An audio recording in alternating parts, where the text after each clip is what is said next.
Good morning, everybody. Happy Zombie Jesus Day.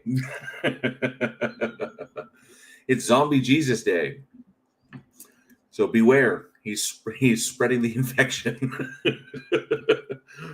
Well, let's see. How is everybody doing today? Fantastic, fantastic.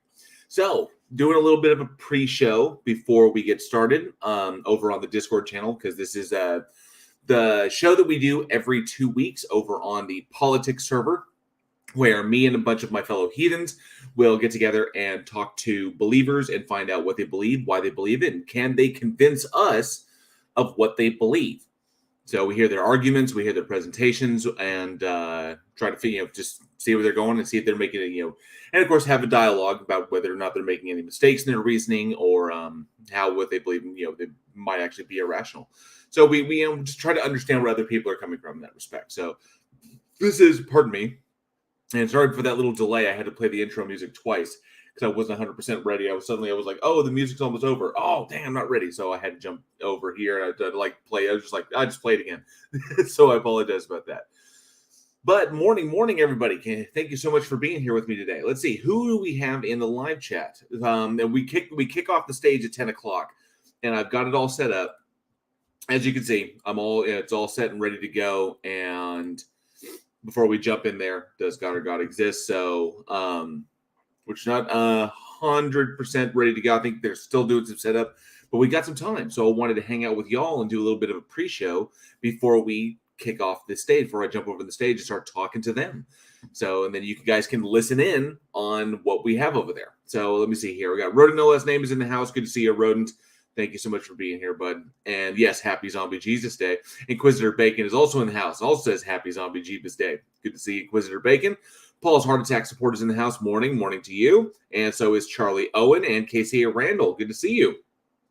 So, and to anybody who hasn't typed in the live chat, good morning to you. I hope you're having a terrific morning wherever you are. And let's there's a lot of stuff going on out there right now. One thing that's really big, obviously big on everybody's mind, is the current kind of economic situation that we're we're in the middle of. I really wanted to talk to Johnny about it because Johnny has kids, and obviously the situation affects him, I think, a little bit more than it affects me. Those who are financially exposed, having some difficulty there. Not to mention the situation in Texas is pretty dire, considering what Abbott is doing in response to Biden, and it has resulted in the big situation going down in Laredo. Laredo is what is like the largest land port in the United States of America, from Mexico into America, and the stoppage that he has created at that port has resulted in empty shelves. Here in like Texas supermarkets, and of course, last I heard, there was something like almost $300 million in food wastage, in spoilage, because those trucks couldn't get their refrigerated contents, or I guess the contents that they had, produce that they had. They couldn't get those where they needed to be on time. They were stuck in the big line. So apparently, the stoppage at the Laredo port goes back hundreds of miles, and that's how bad it's gotten. So nothing can get into Texas because every single truck needs to have a safety inspection, which is essentially Abbott looking for illegals. That's what he's doing. But he can't put in like a stoppage to hunt for illegals. He can't do that. That's not legal. But what he can do is he can have forced Texas DPS to do a service inspection, a cursory service inspection on every single truck that comes through. And if they were to find illegals, and I guess that then they can do that. Then they can apprehend them and deport them. And this is what it's resulted in: is a giant stoppage coming in from Mexico through the Laredo port, and now everything is falling. Just things are falling apart. So stores are not getting supplied with food, and people are losing money, and it's like getting up into the cost of it is getting up into hundreds of millions of dollars. So this is problematic, to say the least. But that's what's going on in Texas. But I really wanted to get Johnny's opinion on that, because Johnny's got kids. This affects his children a heck of a lot more than it affects me, not to mention the inflation issue, which it's hard to say what it is. It's a legitimate thing, or is it being created to create another problem? I hate conspiratorial thinking. And there's arguments on both sides of the aisle as to why it's occurring. I don't know 100% why, but there's motivation. You can see that there's motivation for inflation to be a thing, and there's also a result of government stupidity to be a thing. And of course, this causes even huge. This will have a trickle down effect because already inflation is worse than it was after around the 2008 housing crisis, which is just awful. Not to mention what's going on with Russia.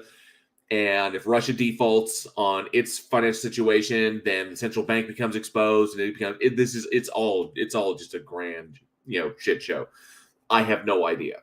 But talking to my friends about this, I think would be important to kind of get their takes on it because their situations are so different than mine. I'm not financially exposed by any stretch of the imagination, but those who do have long-term investments that are waiting because they have children, because they have grandkids that are waiting for them to pay off, this becomes problematic for them and a bit scary, All right, got some more people jumping in here. I see. Well, if I didn't say hi to Charlie Owen, I apologize. Charlie Owen, good to see you. Says happy Easter. Hope the bunny laid eggs for everybody. No, but Zombie Jesus tried to bite me. Yes, he did. Random name generators in the house. Good to see you, random name generators. Says morning, happy long bender of a weekend. There's 3 things to celebrate this weekend, so you got 3 reasons to drink. President Starscream's in the house. Good to see you, President Starscream. He says, "Yay! Finally caught another stream. Morning, all. I should probably go this early all the time." But this is only for these Sundays. For like every other Sunday, every 2 weeks, we do this show before I go live over in the politics server. So, and then we basically have a discussion with theists, with other believers, and find out what they believe and why. Microraptor's in the house. I haven't seen Microraptor in forever. Good to see you, Microraptor. Says, hello, silly nerds. Hello to you. Oh, it's been a minute. Casey Randy says, so glad my kids are adults now. Yeah, it's those who are not faced with such uncertainty, it's kind of a relief in that. But I really feel for those who still have youngins or still have like long-term financial investments that they need for those youngins to have a future, and and their 401ks and pensions. This gets really, really hairy. And when you're staring down the barrel of total financial collapse, especially the potential of global financial collapse. I don't know. See, I hate finances. I really can't stand them. My wife usually handles them. I know a bit, and I know how to handle my own stuff. But then I take all the information that I have and I give it to her, and she factors it into the bigger picture. So, but I know what I can spend and what I can't spend, and I know my limitations. So, and I know where my investments are and what I'm doing. But then she's aware of the bigger picture as far as the stock market goes, the real estate market, and all of our investment portfolios. So, she's aware of that stuff. I'm just kind of aware of my small little piece of it. President Starscream says, Star of Texas potentially catch a few illegals. Should solid plan. Yeah, it's absolutely atrocious. It's the worst plan in the history of plans. But then again, Greg Abbott has a history of just terrible plans that have backfired. It's almost like he doesn't want to get reelected because the entire Hispanic vote just went to Beto O'Rourke. And if he legitimately thinks that this was a good move, starving Texans to basically essentially what he's doing, what I can understand is, or what I think he's doing, what Abbott is doing is trying to make the state inhospitable to people who don't think like him.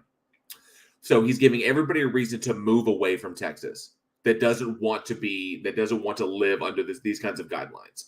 He wants Texas to be a deep red, highly conservative, Christian evangelical state.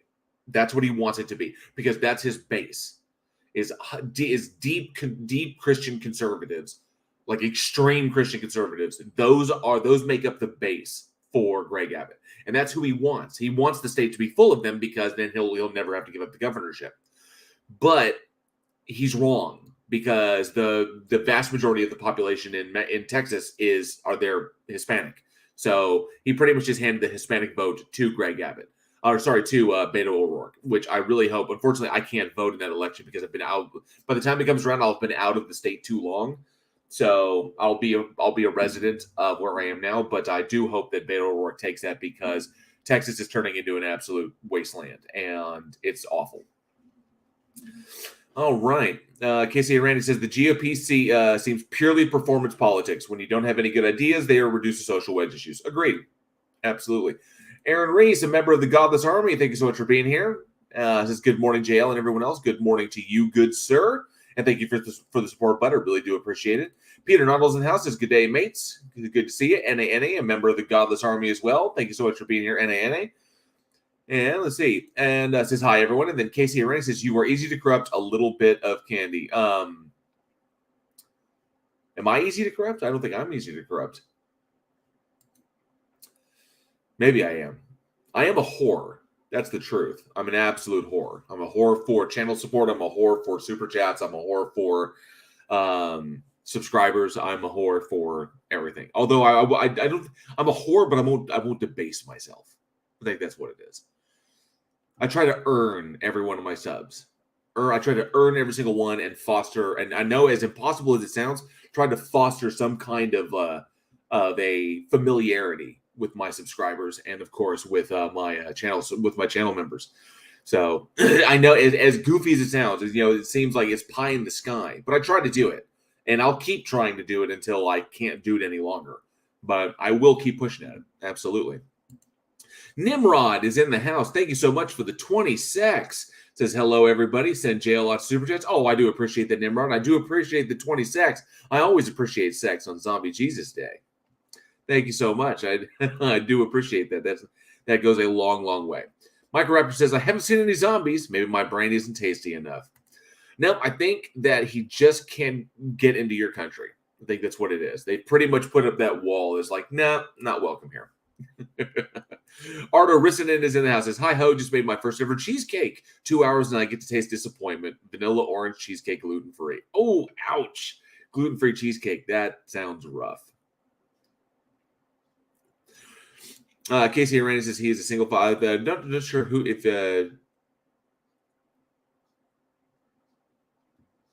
not sure what that's about. I may need more clarification, KCA. Mr. Malord is in the house. Says, yes, I can see the chat. I absolutely can see the chat. And Mr. Malord is here. He's a member of the Godless Army. Thank you so much for the support. I do appreciate that. And yes, I'm watching the chat. I'll do my best to watch the chat and handle the people that we'll be talking to. We'll be kicking off here in a little less than 15 minutes. Aaron Reese says, about my in-laws, hell might be real. Donnie Does That is in the house. Good to see you, Donnie Does That. Hey, Cindy Sue, another member of the Godless Army. Thank you so much for being here, hun. I do appreciate it. Says hi, all. Mr. Lord says, do milestone chats even show up? Okay, so no, they don't. Milestone chats do not show up in StreamYard. So I'll tell you what I'm going to do. I'm going to pull up the live chat on my channel on YouTube. There we go. I'm right there. Let me see.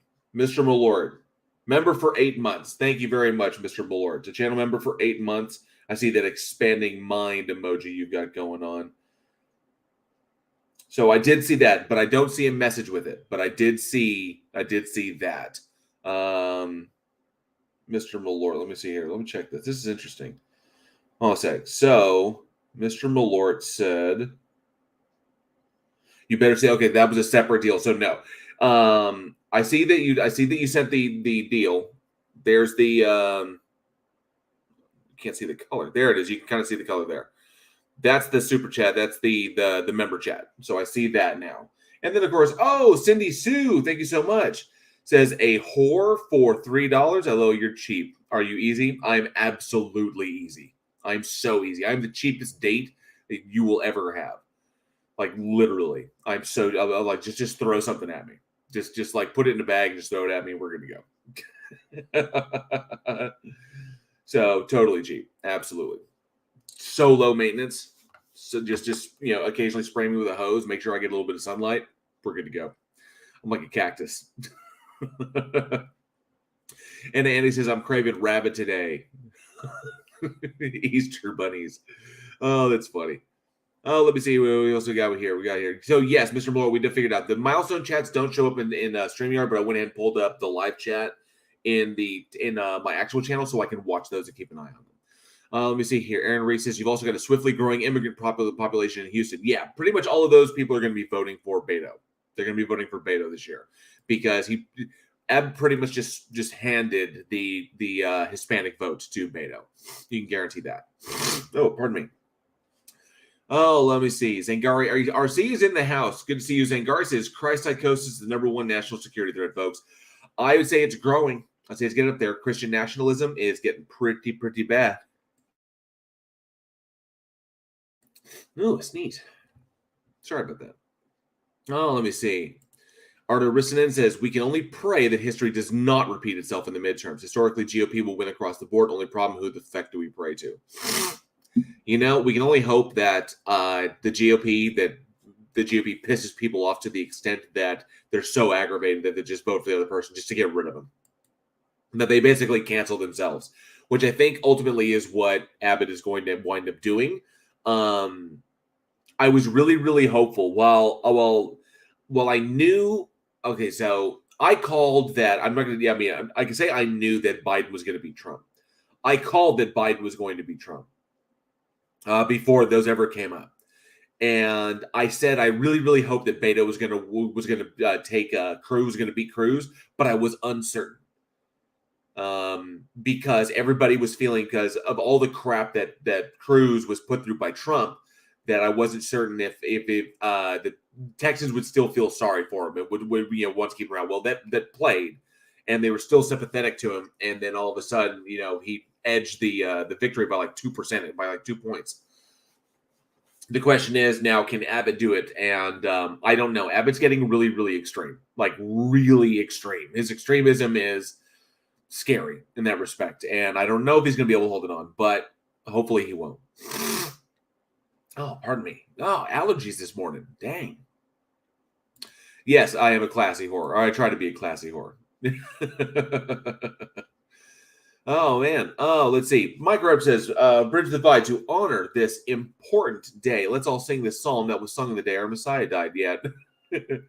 When you're feeling the dumps, don't be silly chumps. Just always look on the bright side of life. Hell yes. Hank's Corner's in the house. Good to see you, Hank's Corner. Says hello all. Another member of the Godless Army. I do appreciate that. And Charlie Welch, another member of the Godless Army and the only man on the internet you never make a bet with.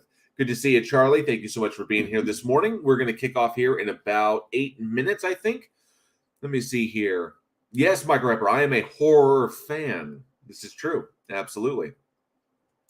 And Road No Last Name says, nothing says I love you like a good execution. Absolutely. All right. Road No Last Name says, if you attend Mass and receive the sacraments, is it rude to bring an onion dip, or does guacamole go with the flesh of Christ?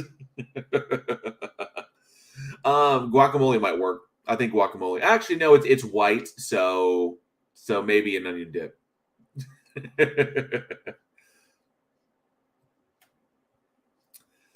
Random name generator says classy whore with a dripping nose. That means emptying time, at least for my inflatable girlfriend.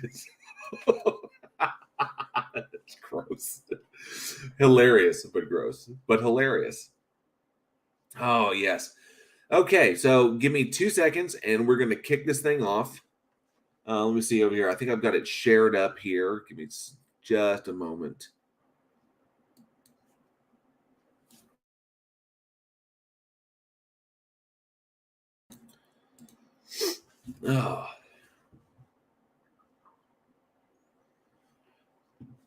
Oh, thank you, Ardo. Says, do not diminish myself to a mere fan. You are a true connoisseur. Oh, I do appreciate that. Thank you very much.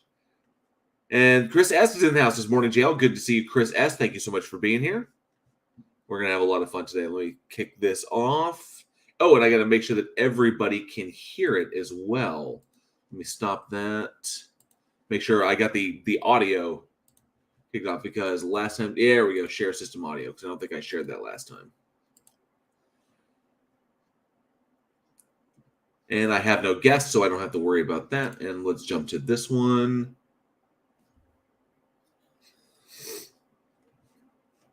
All right. Oh, let's hide that. Good to go. So, which is great. And there's JL.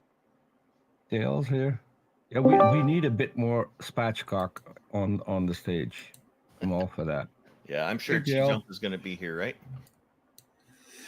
Hey, good morning, y'all. Sorry, so I'm still live over in my place, over on my channel. So I'll be muted for just a moment while we're still getting ready. Hey, JL, I sent you the link for the live YouTube. Thank you very much, and we'll see you here in about 5 minutes. Absolutely. To everyone in the audience, the stream is going to be starting in about 6 minutes. Actually, now, about 5 minutes from now. Yep, about 5 minutes, we're going to be kicking off the stream. We're going to be talking Thank you for tuning in, and we look believers. forward to getting things started very soon. This should be fun, and I really, really enjoy these very, very much. I have so many unread messages in Discord. Although I've seen people with a lot more. Mine is tame by comparison. So let me see here. Yeah, okay. And I'll try not to like fidget my mouse around the screen. I got so much flack for that, for like bouncing my mouse around the stream. So I apologize about that. People, apparently it was driving people nuts. So I will not do that this morning. I will keep it over here on this screen where you can't see it. I will screw around over on this side. Looks like we're going to kick off here in a few minutes. So how is everybody doing this morning? Everybody set? They were looking good. This is a perfect opportunity to grab a smoke, to grab a drink, to grab a snack, hit the head, and before we get comfortable and we settle in for the long haul and start hearing what kind of good. We have apparently a bunch of people excited about this one. I'm looking forward to everyone's who all we're going to get. Khaw, can I shield something? Oh, go ahead. Yeah, we have a small audience right now. We appreciate everyone who's being here. I'm just going to bring God 420 in just for a moment before we start. It looks like he has a burning question. Okay, so what I just wanted to shill tomorrow at 7 p.m. Central, we'll be talking to McKinnon Mitchell. And for people who do not know McKinnon Mitchell, he's the one that has made the most in-depth documentary about Kent Hovind. The definitive documentary about Kent Hovind. Yes, it is amazing. Yes. 2 hour, a two hour surrealistic nightmare. Is that on YouTube? Yes, it is. Where do you find? I have to watch that. Can you link it in chat? I'll pin that. Absolutely. I can definitely do that, because if you haven't seen we're going to link up not just the work behind it. We're going to link up McKinnon's everything. It is a work of art. It is one of the best things I've seen in a long time. McKinnon Mitchell's documentary on Kent Hovind. We have very limited time. God 420, did you have a question for us before we begin? Oh, I can just wait and talk to you later. Okay, we're going to put you back in the audience then. Thanks for joining in. And he put himself there. Morning, Jack. Great to see you, Jack. Did you see the Easter egg in your drinking glass in the banner image? I did. Very nice touch. So someone in my live chat just sent me a joke. What do the movies Titanic and The Sixth Sense have in common? All right, let's hear it. I see dead people. All right, guys. I just want to thank you, Chris S, for that. That's great. I just want to read something in people waiting in the live chat on my stream. It's saying, one guy saying that this is, he says, oh, where is that? He says, my favorite stream. And I thanked him. And then he wrote, not even lying. It's a full day of fun every time. Can't wait. Much love. See? Hicks has his hand up. That's a heads up that it's going to be 8 hours. So this is going to be a lot of fun. We're going to try to keep it to 4 or 5 max, just like last time. It won't be a full day, Randolph. It won't be a full day. All right, I'm going to let you take over here. I'm going to go to rooms and let people know we're starting. You don't need anything right now, right? Yeah, just tell them we're starting in exactly 1 minute, and that gives them about a minute and a half to get here. Oh, it's 1 minute. Yeah. Yes, sir. Doing it right now. Just before I left, they expected a hot breakfast. Hicks, how's it going? Doing great. How's everybody today? Spent all day yesterday at SeaWorld with the kids for my daughter's birthday, and nice. No. The S in SeaWorld should be $. That place is. Oh, right. For everybody, I pinned. I put a link to the documentary in the live chat. So it's up there at the top. That's to McKinnon Mitchell's Kent Hovind documentary, and it is amazing. It's a documentary about And King hey, Hogan. Logical It is Hillbilly. one of the best documentaries. Another member I've of the Godless ever Army. Thank you seen, so much for being here, period. bud. I appreciate it. Nice. Thank you for the support. Good to see you. Work Says, hey, what behind up, good the way people? it's edited. Just trying to avoid zombie it's a work Jesus. of art. Nice. And All I'll right, be guys, we're going to start the stream in about 20 seconds or so, so we should probably just... NA has let things be silent for a moment, then I'm gonna start 17,000 unread introducing notifications everybody. on Discord. You got some work to do, good sir. Good sir. Oh, Facty's in the house. Good to see you, Facty. Thank you so much for being here. Do appreciate it. And yes, Aaron McKinnon's documentary was absolutely fantastic. It was brilliant. So I hope everybody can see that. Mr. Flibble's in the house. Is the existence of Ken Hovind is proof of his shite designed by a stupid designer. Agreed, Mr. Flibble, 100%. Aaron Reese says, are we going to see the cat shit is God guy? Maybe. Maybe Jason the Worm guy will be around. I don't know. But it's always funny if it does. Sunday. Ho, ho, ho, ho, ho, ho, ho. Red leather, yellow leather. Red leather, yellow leather. Red leather, yellow leather. All right, guys. Lion face, R. Lemon face, We're ooh. live. Lion face, R. Lemon face, ooh. Break it down. Hey, we're live, guys. We're live. Sweet. All right. Giggity. We're live, unlike Jesus. Can somebody shut off their audio in the background there?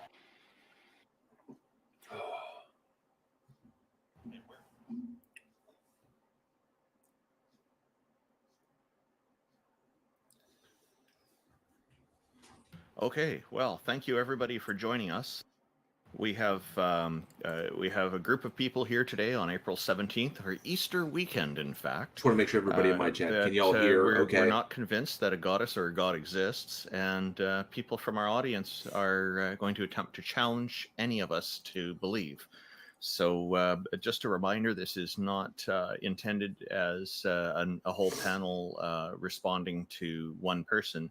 It's any of us responding, one, maybe two or three, responding to the arguments that people are going to put forward.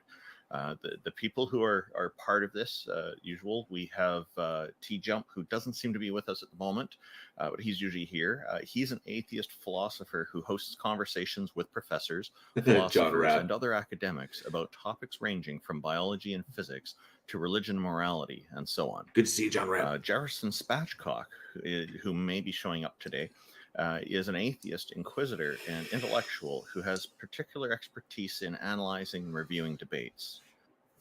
J.L. Warren is an atheist activist, educator, and entertainer. He runs the Bridge the Divide YouTube channel, where he addresses irrational beliefs, the irrational behaviors that often follow, the societal divides they create, and how those divides can be bridged with education, rationality, and reason. I'm Randolph Richardson, and I'm one of the members of the panel.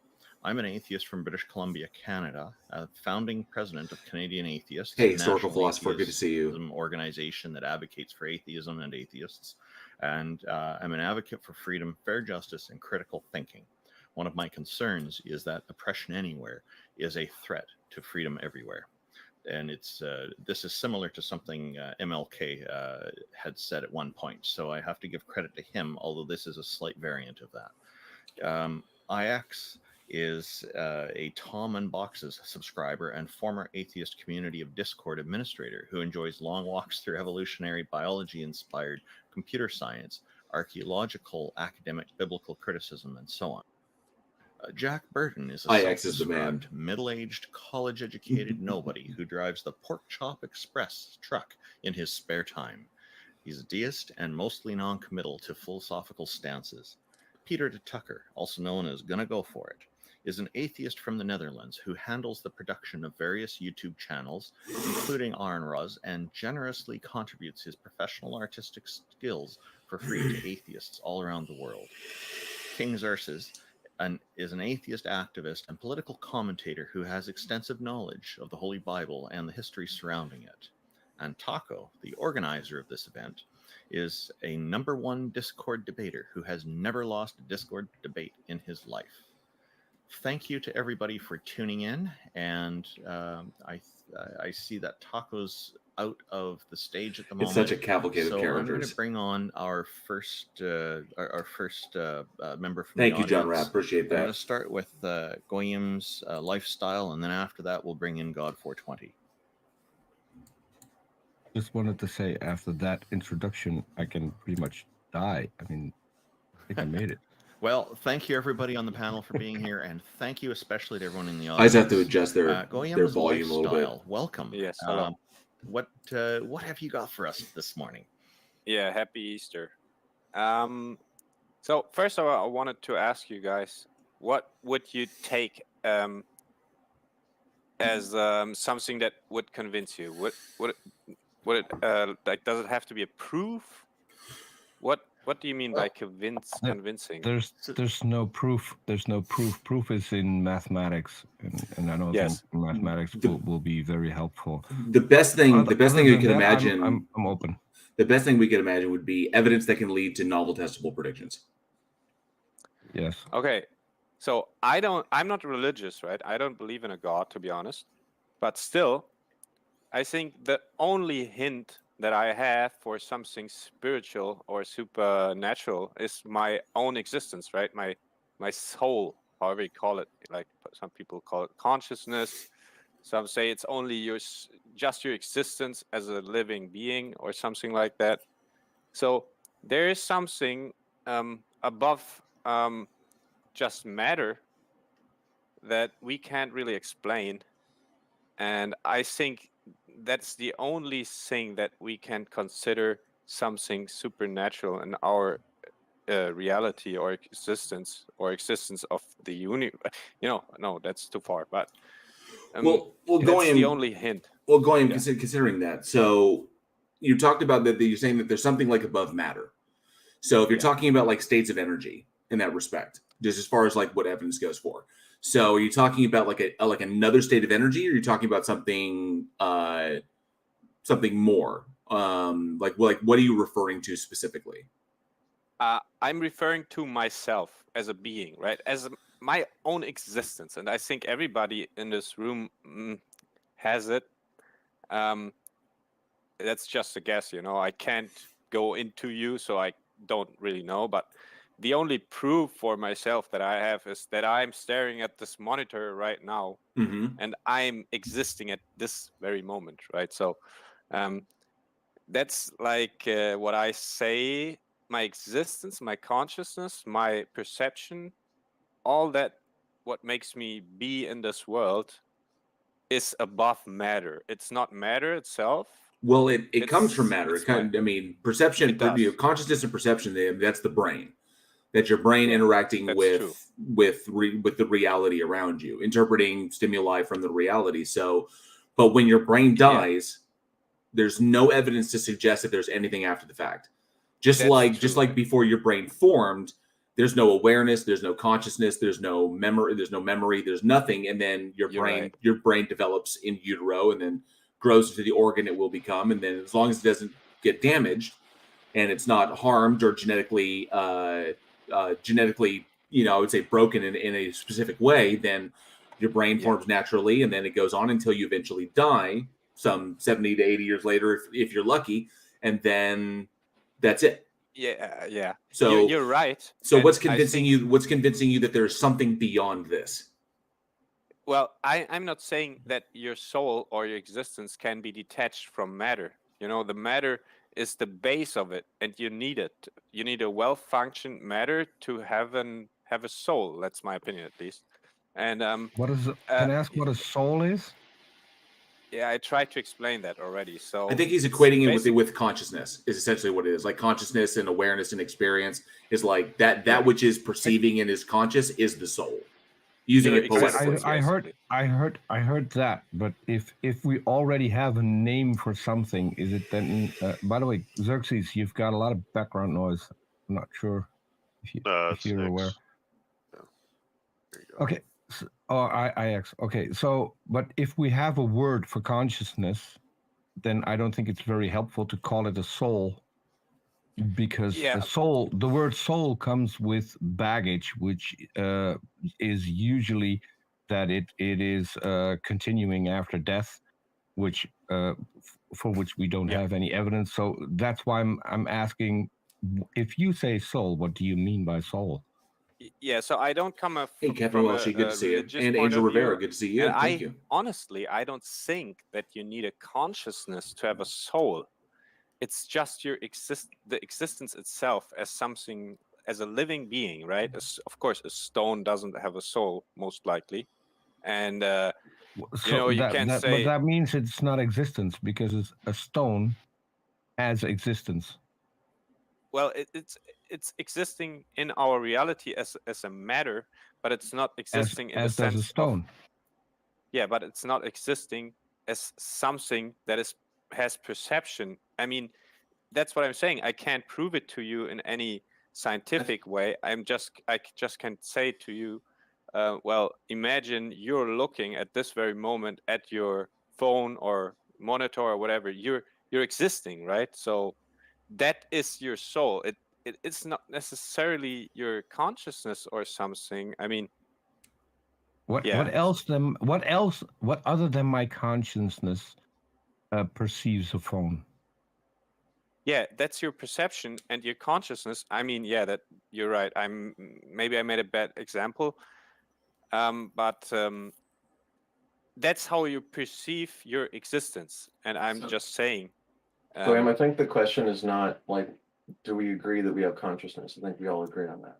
Yeah, I think we what do. Peter's asking you is, if what you mean by soul is just having a consciousness, then the word soul to a lot of people has baggage other than just consciousness. And when you equate the two, it confuses things. Yeah, but exactly. I don't think that consciousness necessarily means soul. It's more like existence, and then you can perceive it through your consciousness. So, I mean, So you Well, say- well, the only thing I have a problem with is that the word soul, for the most part, because it's a religious concept, and it has, yeah. by definition, the religious baggage that comes with it, which is why I would at least advise people not to use the word when It's a especially bad when- word. Well, is. it's loaded terminology is the problem, especially when you say Exactly, that you don't believe in a god and you're irreligious.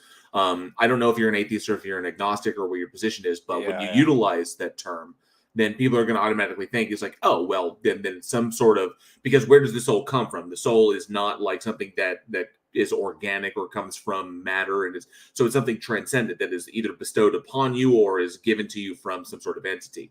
So it automatically implies the existence of an entity external to all of us, and then that through that soul is how we experience everything through the kind of like matter of our physical bodies. But well, I should call it existence, maybe, right? Maybe that's a better term. To get back to what you were saying, Glenn, before we got off on like just what you meant by soul, you were saying that you think that there is a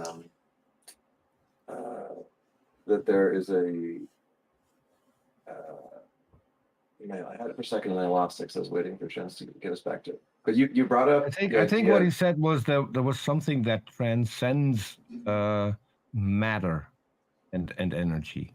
If I'm not mistaken, wasn't that what you said? I said that that our existence is above simple matter, like that's the whole miracle of like. Oh no, I remember now. Okay, so yeah, what you said was that you accepted that the consciousness, that the mind, arises from matter, right? Yes. So you're not contesting the idea that matter precedes consciousness. That without matter, there wouldn't be. Hey, Zachariah Hooper, good to see you. What you're I saying, would not doubt that. Right. So what you're saying, and this is like where we kind of went in the deep dive on the word soul, is that you think that something happens when matter is arranged a certain way that is special, and that is where that consciousness occurs, and you think that's, to you, something you call that supernatural. That's what you said, right? Okay. So another word we're going to want to define is supernatural. What do you mean when you say supernatural? Well, it's not only the fact that humans can't explain it, right? They can't grab the sense of okay, I'm not going to say soul again, but your existence, your very being, right? That you're there at this moment.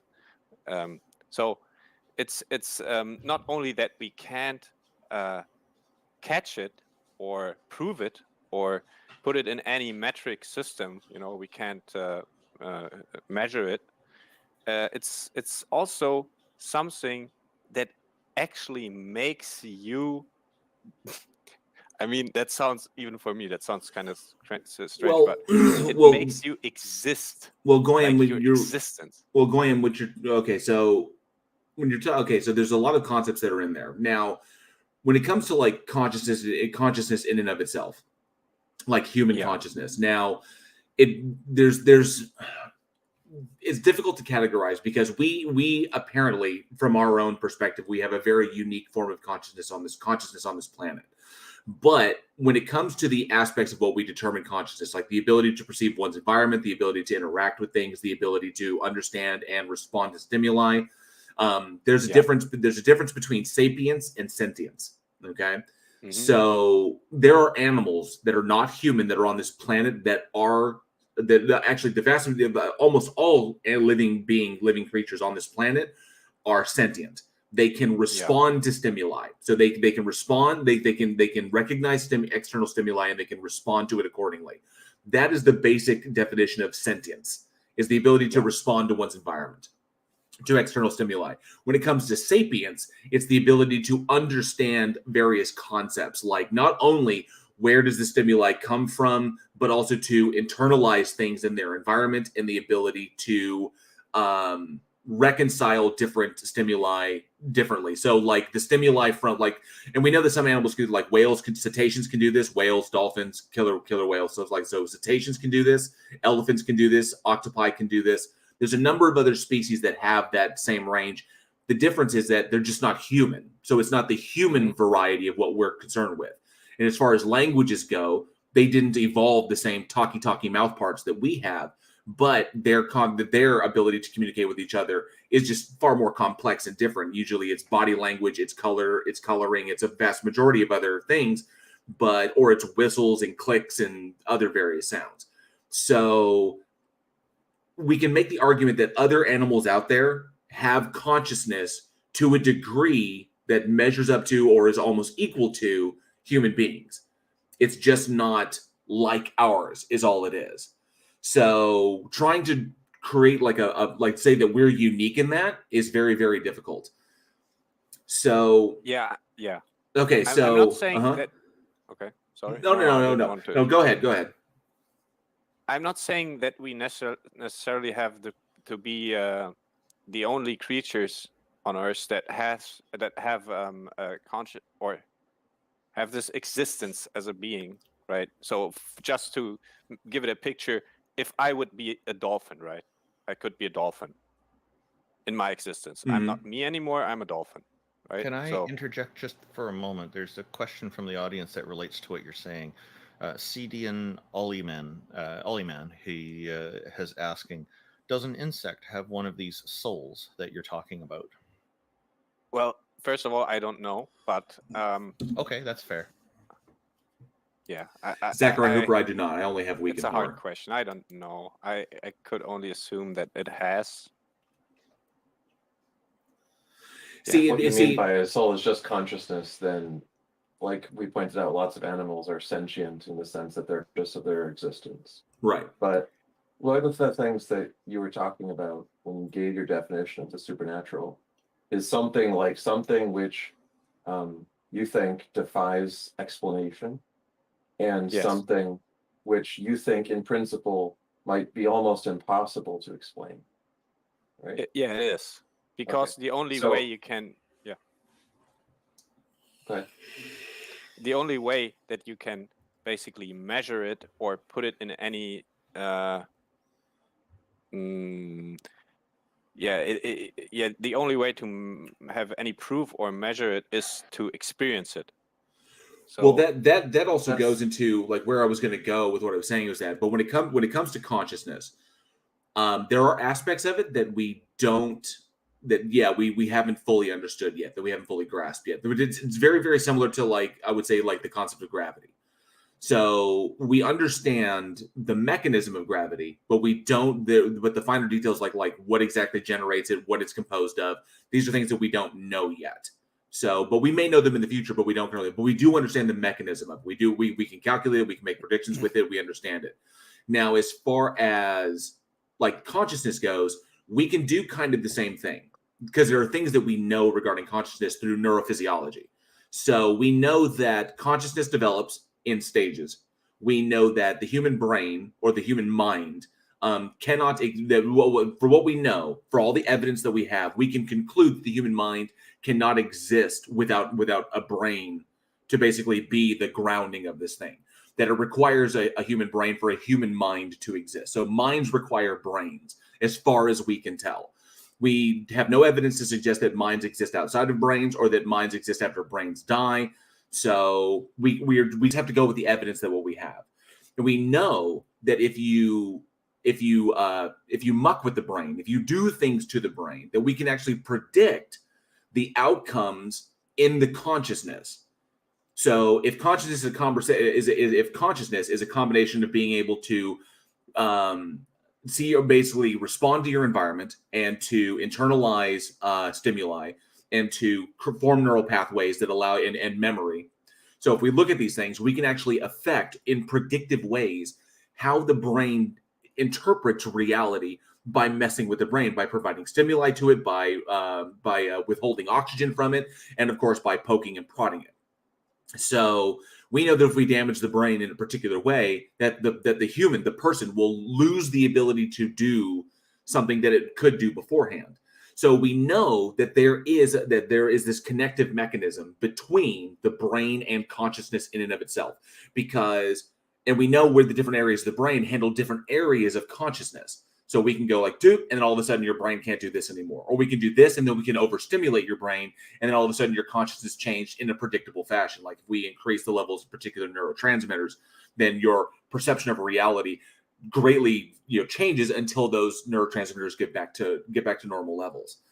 So there is a predictability. There are novel testable predictions we can make when messing with the brain and the effects of consciousness. But we also know if you damage the brain enough, the consciousness ceases to exist. It goes away, especially if you do damage like the brainstem.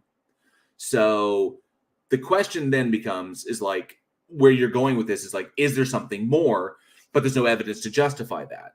So why do you think that there is something more than this? Or is it simply the concept, or simply for you, is the concept of human existence or human, I say, consciousness or awareness so incredibly, amazing to you that you can't see any other way it could be than just normal, natural process? So, it's okay. I have to wrap my head around it. So, first of all, it's, of course, I think it's our the function of our brain. It's very necessary to have this complexity of all our synaptic connections in our brain to come up with something. Aaron, like we know that they're alternative what energy. we are. Come on.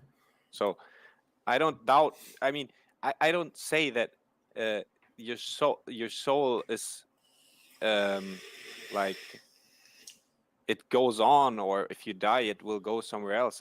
I don't know that. I just can say I don't think so. But it's connected to you. Well, dude, I can't really answer this question, to be honest. I think it's okay. No, it's okay. It's something to definitely think about. I think what's really important is to not assign special values to things that we don't 100% understand yet. It'd be like assigning a supernatural value to some aspect of gravity, even though we don't fully 100% understand like the full complete mechanism behind gravity. We understand enough about it. But that little bit that we don't get is like, oh well, God is what makes it happen. That'd be like the same thing. It's like assigning some sort of supernatural explanation to something we don't have a lot of data about, or something we don't fully grasp yet. And that's where it becomes problematic, because essentially, the supernatural being that which we do not have a natural explanation for. So like at one time, lightning was a supernatural event because we had no explanation as to where it came from. Or like earthquakes or volcano eruptions, or like when human beings were just like, the thing in the volcano is angry and it's spewing hot stuff everywhere. So, but now we understand these things. We know, we know there's no dragon in the bottom of Mount Fuji that when it gets angry, it makes everything rumble. So Since There's something else. Yeah. So go ahead, X. I'm sorry.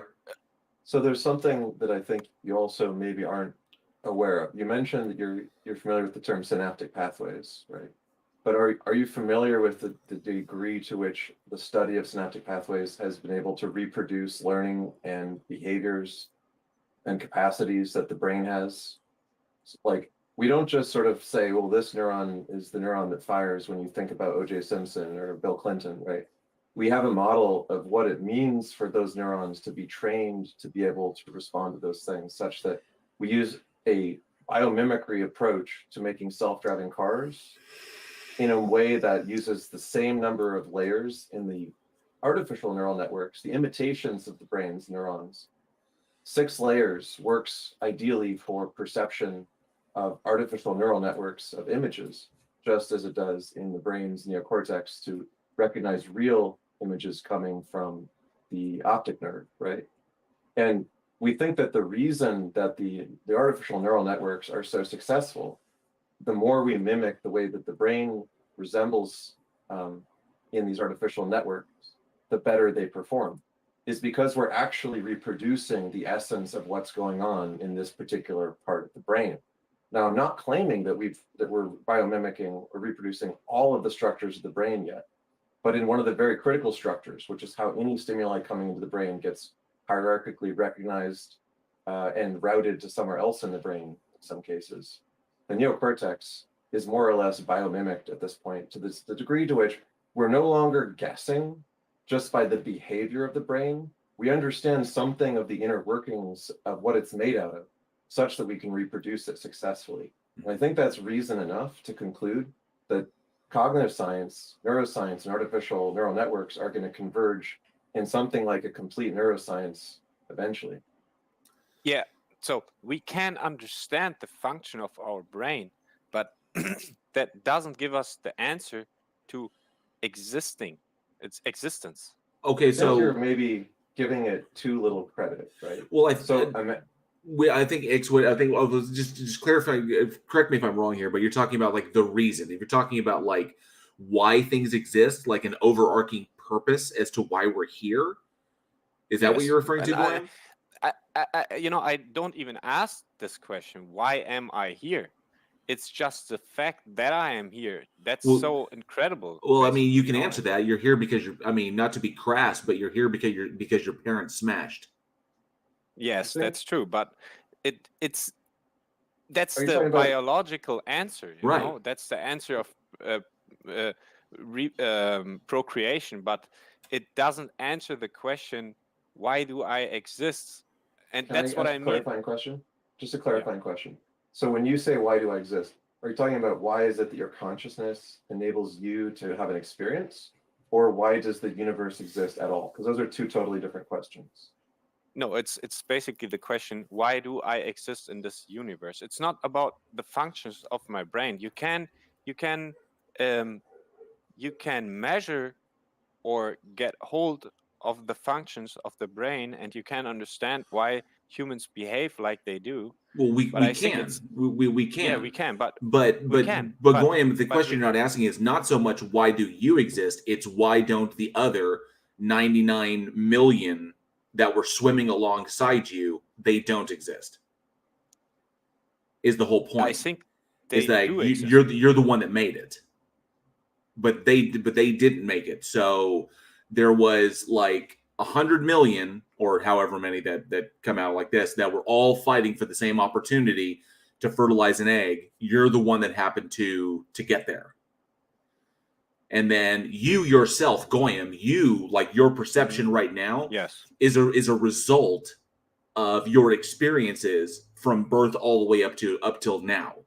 Because the brain itself, think of the brain the brain itself is constantly wiring itself. It's constantly developing new pathways throughout life, and it never stops. So your brain is constantly wiring itself very uniquely to you. It's almost as unique as a fingerprint. Okay, so your brain creates neural pathways depending upon the stimuli that you received when you were from a baby all the way up to today. Those neural pathways will inform how your brain interprets experience, how your brain accesses memory, and all of the decisions that you'll make and how you respond to external stimuli.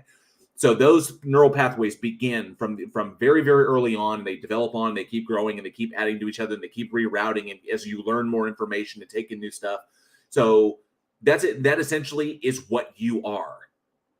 If you were to take you as a baby, but if you were to clone you as a baby, and you have the exact same you, and put you in a completely different environment and raise you in that environment up to the exact same age, that would be a completely different person. Of course, yeah, I know. So there's nothing special about it. You're the product of your genetics and your environment. Okay, let me give you an example, or let me try to give an example. So imagine you have you create a machine that behaves like a human, right? It will answer you. We feed it with informations so it can act like a human, right? Does it have a soul, or does it have an existence as a living being? Could it be you or me? So if you're asking if a artificial being that behaves exactly like a human in every way that we can observe Yeah, would it's still a have machine, consciousness, right? It's not a. right? It's not a. It would absolutely have consciousness. If by consciousness you mean anything which can be described, then yes. If by consciousness you only mean some privileged sense that it is conscious, it would report that sense just as we would, right? So it would be like me telling you that you're not conscious, but you're experiencing consciousness. You're telling me you're experiencing consciousness, and me being like, no, you're not. It's fake, right? And you would think this was absurd, just as an artificial being would think it was absurd, right? To be told that it's not conscious when it clearly is experiencing consciousness and telling us about it. If there's nothing that you could tell us about your consciousness, the machine can't tell us about its consciousness, then it's conscious. Yeah, maybe it would have a perception in a mechanical way because you feed it with information and it will give you an answer, or it can collect informations and will react to something, right? But does it have an existence as a living being? As I pointed out before, your concept of a mechanism. How can you assume something like that? Hold on a second. So as I pointed out before, your concept of a mechanism isn't really up to date with how artificial neural networks work, right? So if we were to take your brain out of your head, you would agree you wouldn't have this conversation, right? Yes. So the brain is what we're talking about that allows you to say you're conscious, right? And if we were to look through all the parts of your brain that are doing work during this conversation, they're neurons arranged in networks, right? Specifically, there's a neocortex of about 6 layers on the outside of it. It's arranged in cortical columns, which have something like about 1,000 neurons each, and you have something like 1,000 of those that are all arranged to be able to take in stimuli and recognize them and so on. Now, each of those columns resembles something like a little computer program that mostly is arranged vertically, but sometimes connect to each other in certain ways. And at the end of some stimuli coming in, like me saying the word stimuli, when I say stimuli, you have a certain response to it, of your associations with it or whatever. Maybe you think of Pavlov and operant conditioning or something, I don't know. And that might pop up in your head as I say it. And that's because it goes from the neocortex to your hippocampus and triggers that deeper memory, right? And that comes back up, and then you have a visual of Skinner, or the name Skinner, which goes through again back to your neocortex, and there's a loop that takes place. Now, this account that I just gave you isn't just like a vague, point at the diagram and that's what's approximately happening. When I said before that we've mimicked the way these neurons work, I mean we actually understand essentially the algorithm behind which neurons are able to learn and adapt and allows intelligent behavior. So this android would have potentially identical neural networks to yours. The only difference, hold on a second. The only difference between its substrate, the thing that allows it to think, and your substrate, is that yours is made of meat and its is running in a computer, right? Yeah. Now, if the computer that it's running in is a 3D scan of all the cells in your brain, it is literally a simulator of physics, and its physics is simulating your brain. You could be talking to me right now and telling me that you don't think it's possible, and you could be that artificial brain thinking that there's no way a robot could ever think the way you do. But you could be that robot and not know the difference. Because you're made of the same kind of thing, which is networks of neurons that do intelligent stuff. I could not I couldn't say with certainty that this mechanism doesn't have a soul, but I'm pretty sure it wouldn't have one. Well, What you'd I have to just said determine is that. You'd have to look, the determine that word humans have mechanism- souls. Look, So, the sorry, point is I that used the word soul Yeah. again. I mean existence as you and me, right? But it does Existing at exist. this It does moment. exist. That's what X was talking about. Yeah, it in does, our reality. Exactly. Not as an existence itself. Like you're sitting in front of your computer right now. That's what I'm talking about when I say So existence. when you say mechanism, I don't think you're grasping what I'm saying. What I'm saying is that, like right now, all the particles in your body are following laws of physics, interacting with each other, and so on, which allows your brain to do the stuff that allows you to think, right?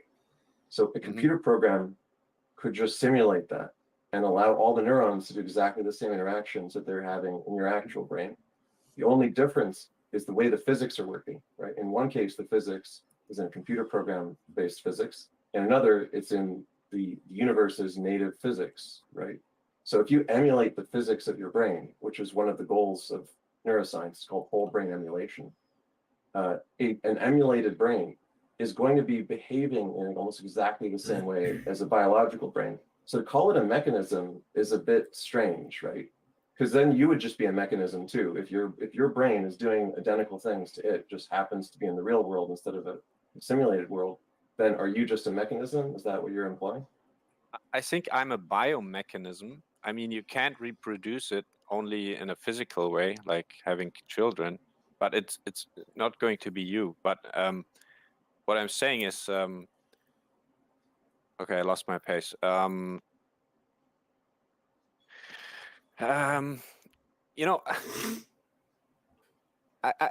so when we come up with something like that, this android, right, that is behaving like a human being and has the same abilities or even more, right? Agreed, Zangar. Do you think Agreed. when you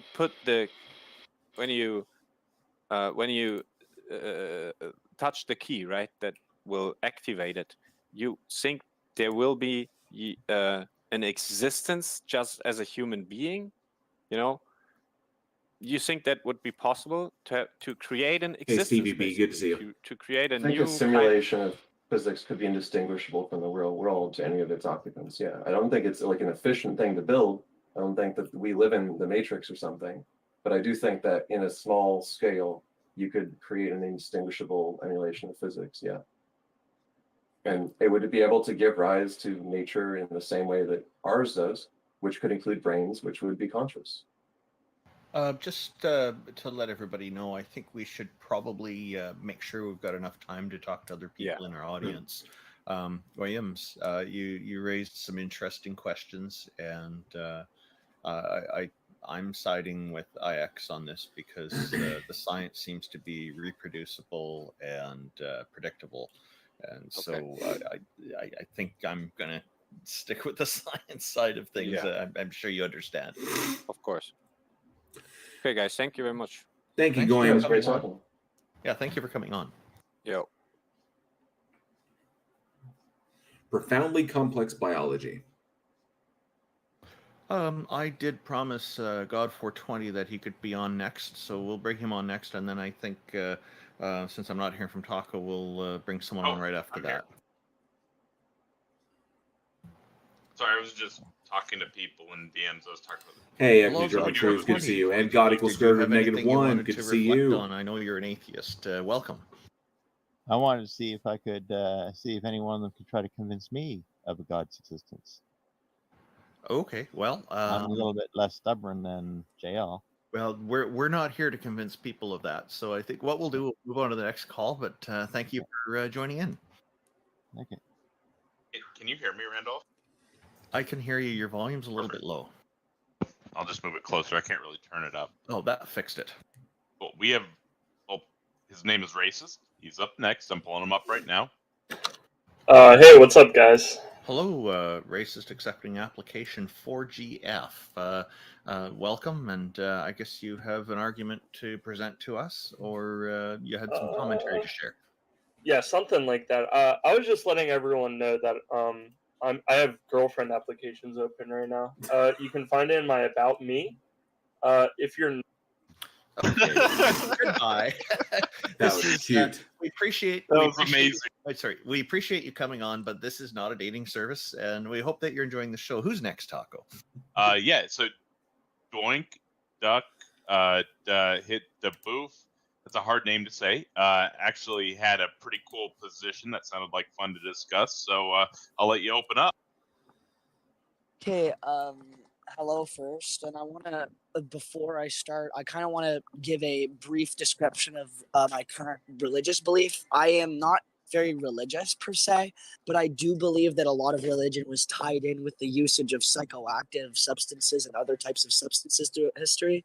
Now, Okay. that being said, I do want to bring up some of the points of consciousness and come from a different perspective afterwards, where they something I don't think you guys have talked about relating to this subject exactly. Anyways, I just have one quick question for you. It's unclear. Or do you believe there are any deities, or do you? well, I believe it's a possibility, but at the moment, I do not stake claim to any religion specifically. I do not believe any of the current religions. If it is real, I don't believe any of the current religions have got it right. Okay, so you think it's possible, but you don't actually believe. Well, I don't really believe any of the modern stuff. Maybe in the future something will come up, or there'll be a new discovery that proves something completely different, and maybe something will be created out of that.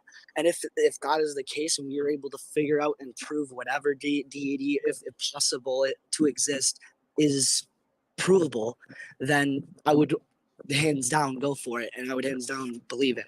So do you think it's a god, but definitely not a goddess? Is that kind of what I'm hearing, or am I misunderstanding? Well, I don't even believe it's like anything gender oriented. I believe like the idea of a god or a goddess is an energy being.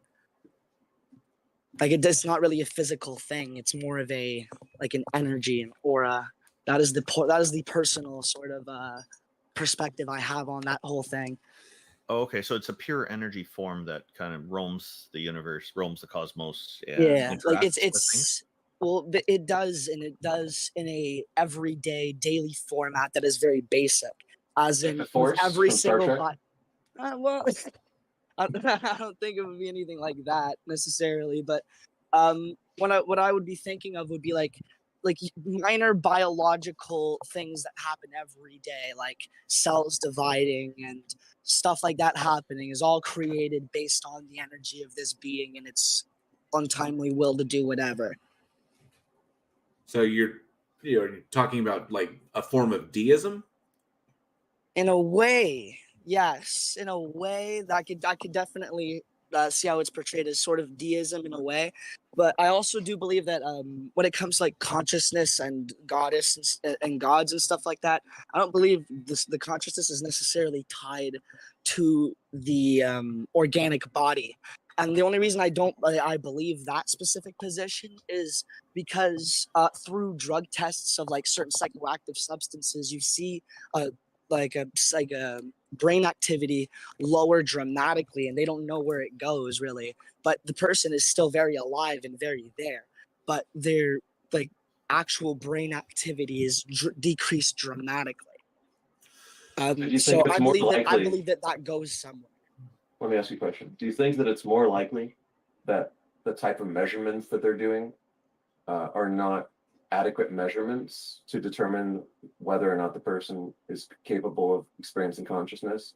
Or do you think it's more likely that supernatural forces outside of the physical world are necessary for something which evolves gradually over billions of years of evolution from non-organic matter? I can definitely agree with you on the point that it can definitely be possible that we just don't have the right instruments at this moment to measure these things. And that is why I am always sort of on the fence with the whole like possible but very hard to believe thing, because when it comes to I'm sorry, I lost track. Could you repeat the last thing you just said, because my brain the last part, the reason I tacked on the evolution and emergence part is that whenever people posit special things about consciousness, they seem to leave out the beginning of the story, which is that unconscious matter, like star stuff, undergoing fusion and coalescing the planets and so on, gradually creating oceans and the necessary building blocks for random chemical biology to occur to produce building blocks, which, given something like protocells, gave rise to the first replicators, which gave rise to the first organisms which had, volition and equilibrium and so on. They were capable of homeostasis and reproduction. All these stages eventually leading to simple forms of intelligence, consciousness, etc.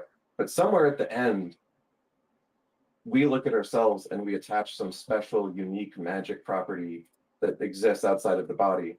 But whatever happened for, the 5 billion years before that, just didn't count, or wasn't sufficient to meet that magic standard for some reason. And our story about where the magic part of consciousness comes from doesn't really jive with the fact that it emerged, and there's really no way to get around. Your story has to include, how did this thing emerge gradually from biology and chemistry and physics? That is actually bringing up a point that I was going to bring up that was the interesting point, as I believe that the first ever act of any sort of energy being at all, for at least for our life and consciousness on this earth, was to bring the initial starting funguses that broke down the initial of the earth's crust, because funguses are some of the oldest and some of the oldest living beings that we can sort of figure out from fossil records. Well, Duck, I have to bring up that funguses are old, but there was a point in time on this planet, and it was, cosmically speaking, not that long ago, when this planet was uninhabitable by any life whatsoever. Of course, like 2 billion years ago, there was nothing. If you look 4 billion years ago, roughly like 4.5 billion years ago, this planet around the time that the moon formed was just a ball of essentially molten rock. I can agree with that, but at the same time, I don't necessarily believe that discounts the fact of consciousness or life, because during that time, even before that, whatever spores that were on that asteroid that hit us, that created the current Earth we have today, were still existent, or even in the process of being created by something. So you're talking about panspermia. Define that, because I actually have not heard that term yet. Panspermia is the extremely fringe hypothesis that some of the elements that were necessary for the composition of life arrived here from an asteroid or a comet. Yeah, I don't, and while I may not be fully completely educated on that specific topic, I do believe that is a very good possibility, and that is why I believe that fungus got here in the first place, how everything started. And that is why I believe that, yes, there could potentially be a chance of consciousness even before humanity. And I believe that mushrooms and fungus were the first forms of that lived on asteroids and other things that, if possible, spores were spread through space. Spores, molds, and fungi is not literally the oldest known. Those are just one branch of phylogeny that they may be old and they've been around for hundreds of millions of years, but they're not the oldest. If you want to go back all the way to if you're going back all the way to the beginning, it would be very, very basic, rudimentary, single-celled organisms. Well, yeah, that is definitely true. We did start off with single-celled organisms. There's a lot of old, specific, beings that were there even potentially before fungus. But I believe fungus were the first conscious beings. I don't think fungus exerts what we would call information sharing in the way that would give rise to consciousness. There's also a question as to whether or not so we know that some plant species are sentient because they can respond to external stimuli. They can respond to the sun, they can respond to touch, they can respond to the wind, they can respond to water.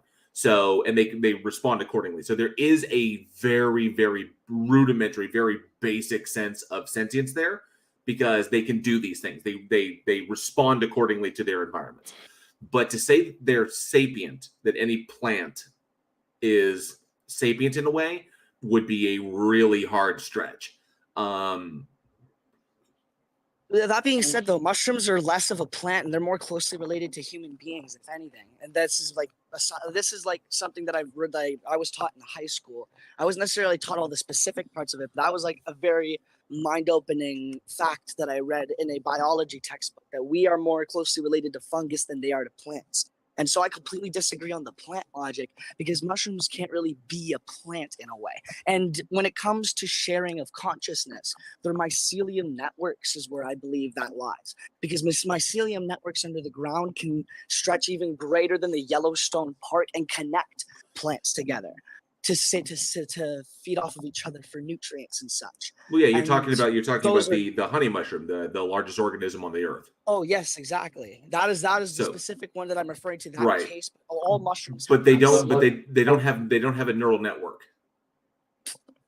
This would commit you to thinking that, like, because fish swim around, or plankton flow in a river or something, that the river makes the dirt and the silt at the bottom of the river. Hey, some Alpha kind of K91, organism, another 'cause it member of the flows Godless and Army. goes to the Good to see ocean, you. and it flows Thanks so back, much. and it gets in the air. I mean, it's like you can ascribe a connection or a flow of something to be consciousness, but you're not really meeting the definition of consciousness as we know it. I can understand why it's confusing, because I think I really do believe the reason that we have these like that I don't really I can get what you're saying, but at the same time I don't necessarily agree. It's because I think I have a different definition of consciousness than everybody else, or than like mainstream definition. Maybe I just have a different definition in my head, but I believe that a lot of basic life is just consciousness in general, because it can react to stimuli. I may not be the mainstream way. I may be even saying the wrong term for it. There may be a whole other term there. And I can agree that I'm probably a little bit misinformed on that. But I do generally believe that our ideas of consciousness is more basic than we really do think. Well, okay. What would that get you, though? Just saying that you think fungus is conscious or something, because it doesn't change. I don't think it doesn't move the goalpost on any kind of belief in the supernatural or gods or anything like that. Like, is there some connection in your mind between what you think about consciousness or fungus and what you think about God, or the likelihood of God existing? Well, like I said earlier, and this may be just like this, like maybe it's just a weird take, but I believe that like mushrooms were the direct hand of God, and mushrooms are a big part of our history as developing as people. Okay. So, are you drawing this connection because of the effects of psilocybin? Not specifically, but like other hallucinogenic substances as well. Okay, so I was wondering when we were gonna cross that bridge, because there was this, because you started off in one area, then you went back to this one, and I was trying to figure out how you're going to marry. I'm all over the place. Yeah, I was trying to figure out how you're going to marry the two concepts. So when it comes to, okay, so you're talking. So speaking for myself, I can't speak for everybody here. But when you're talking to me, I've experimented a great deal with many hallucinogenics, from from mescaline, LSD, DMT, a number of things I've tried over the years. Ayahuasca, peyote, you name it, and I had a very fun childhood. Let's just say that. So the problem is that when you're having a hallucinogenic experience, so you have to understand what essentially their toxins is what they are, and you have to understand what these toxins are doing to the brain and the resulting effect on basically your experience of reality, and then what happens after you essentially come down. Okay, so like through the works of various individuals, Timothy Leary for one, who you're probably most familiar with, in his work with LSD, with lysergic acid diethylamide, is that you can utilizing a specific you could say, like, if you're talking pharmaceuticals, if you utilize specific versions, because you can make LSD in a couple of different ways. The key chain is the same, but you can tweak it and do other stuff with it. And so, because it's just chemistry. And so with LSD, you can muck with it and you can have a specific effect on the brain. Like the LSD can have different effects on dopamine, different effects on serotonin. And then when you tweak these things, you can get a kind of field of results that you expect. It's kind of hit or miss. It's as much art as it is science. And so the problem is that when you have these experiences, when you ingest a drug like psilocybin, or you ingest like LSD or DMT, we know what it does. Ones like marijuana. Oh yeah, even that to some degrees. So some individuals have a really reactive experience to marijuana. So when you have these effects, we know what it's doing to the brain. Okay, we know the neurotransmitters that are being affected. We know the sodium channels that are being blocked off, and we understand the cognitive effects of it, like the neurophysiology of what the drug is doing. Then, when the drug has been metabolized and the toxins are out of the body, then the brain begins to reestablish its equilibrium and go back to normal levels. That's what the coming down is. You've metabolized the toxins that have created the brain states, very similar to ingesting alcohol. And so you've metabolized it. It's now out of your system, and now your brain begins to attain its equilibrium again. And now the serotonin levels come back down, the dopamine levels come down, and things return to normal. The problem is that there is no predictive model for how somebody's going to react to being on these drugs, to being on any one of these kinds of psychoactives. So no two trips are the same. And that's simply because a trip, when you're tripping, okay, when you're high like that and you're undergoing this, the experience you have is deeply informed by your own personal prior experience. The things that you know and the things that you understand and the little kind of like neural pathways that you've created, those unique neural pathways that we discussed with the previous person, those things are unique to you. So how you interpret the trip will be unique to your experience. This was the difficulty in trying to find a good base level of how to treat things like certain mental disorders with psychoactive chemicals, because how the brain interprets those responses is wildly different. And so we find that if you take people from different cultures and you give them psychoactives, what they understand, how they were brought up, the things that they learned, the things that they believe, their ideologies, their psychology will deeply inform their trip. So you will see stuff if you take like a highly hallucinogenic substance, you will see things that comport with what you already believe and understand about reality. So that becomes problematic, which means that we know that what we say is you're tweaking with the brain, you're mucking with the brain. The brain is having a reactive experience to these new drugs in there, and then your brain returns to normal, and then your perception of reality returns back to its base state, which is what it was off the drugs. So it doesn't give us any further information about reality, and we can say that the trip is no different than, say, when you're dreaming or when you're having what we would refer to as like a near-death experience. And when your brain is deprived of oxygen and is basically functioning, trying to grab onto whatever it can and fill in the gaps in its dying memory with things that it knows to try and put together some sort of cohesive event. Because the brain doesn't like gaps in its knowledge, and it doesn't like non-awareness, and it doesn't like things that don't make sense. So the brain will try to make sense of anything that it can get its hands on. So in essence, when you're, like, say, in a near-death experience, when you're dying, your body's losing oxygen, your organs are beginning to fail, and your brain is unable to function properly because it doesn't have the oxygen in order to achieve its maximum capability. So things start not working correctly. Predominantly one of those is you can't really form cohesive thought anymore. So there are gaps in there, and it's kind of like, what is going on? What is going on? So your brain will actually fill in the data with things, fill in the blanks with things it already knows, or try to create a cohesive structure. This is why your brain tries to create narratives out of your dreams so that it makes sense, because chaos, the brain just rejects that. The brain doesn't like things that don't make sense. The brain likes patterns. The brain is a pattern-seeking organ.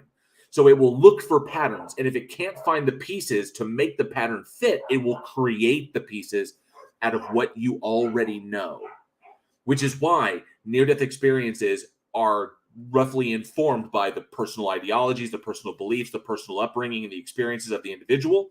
And that's the same thing goes for having a trip, for tripping on DMT or LSD or whatever.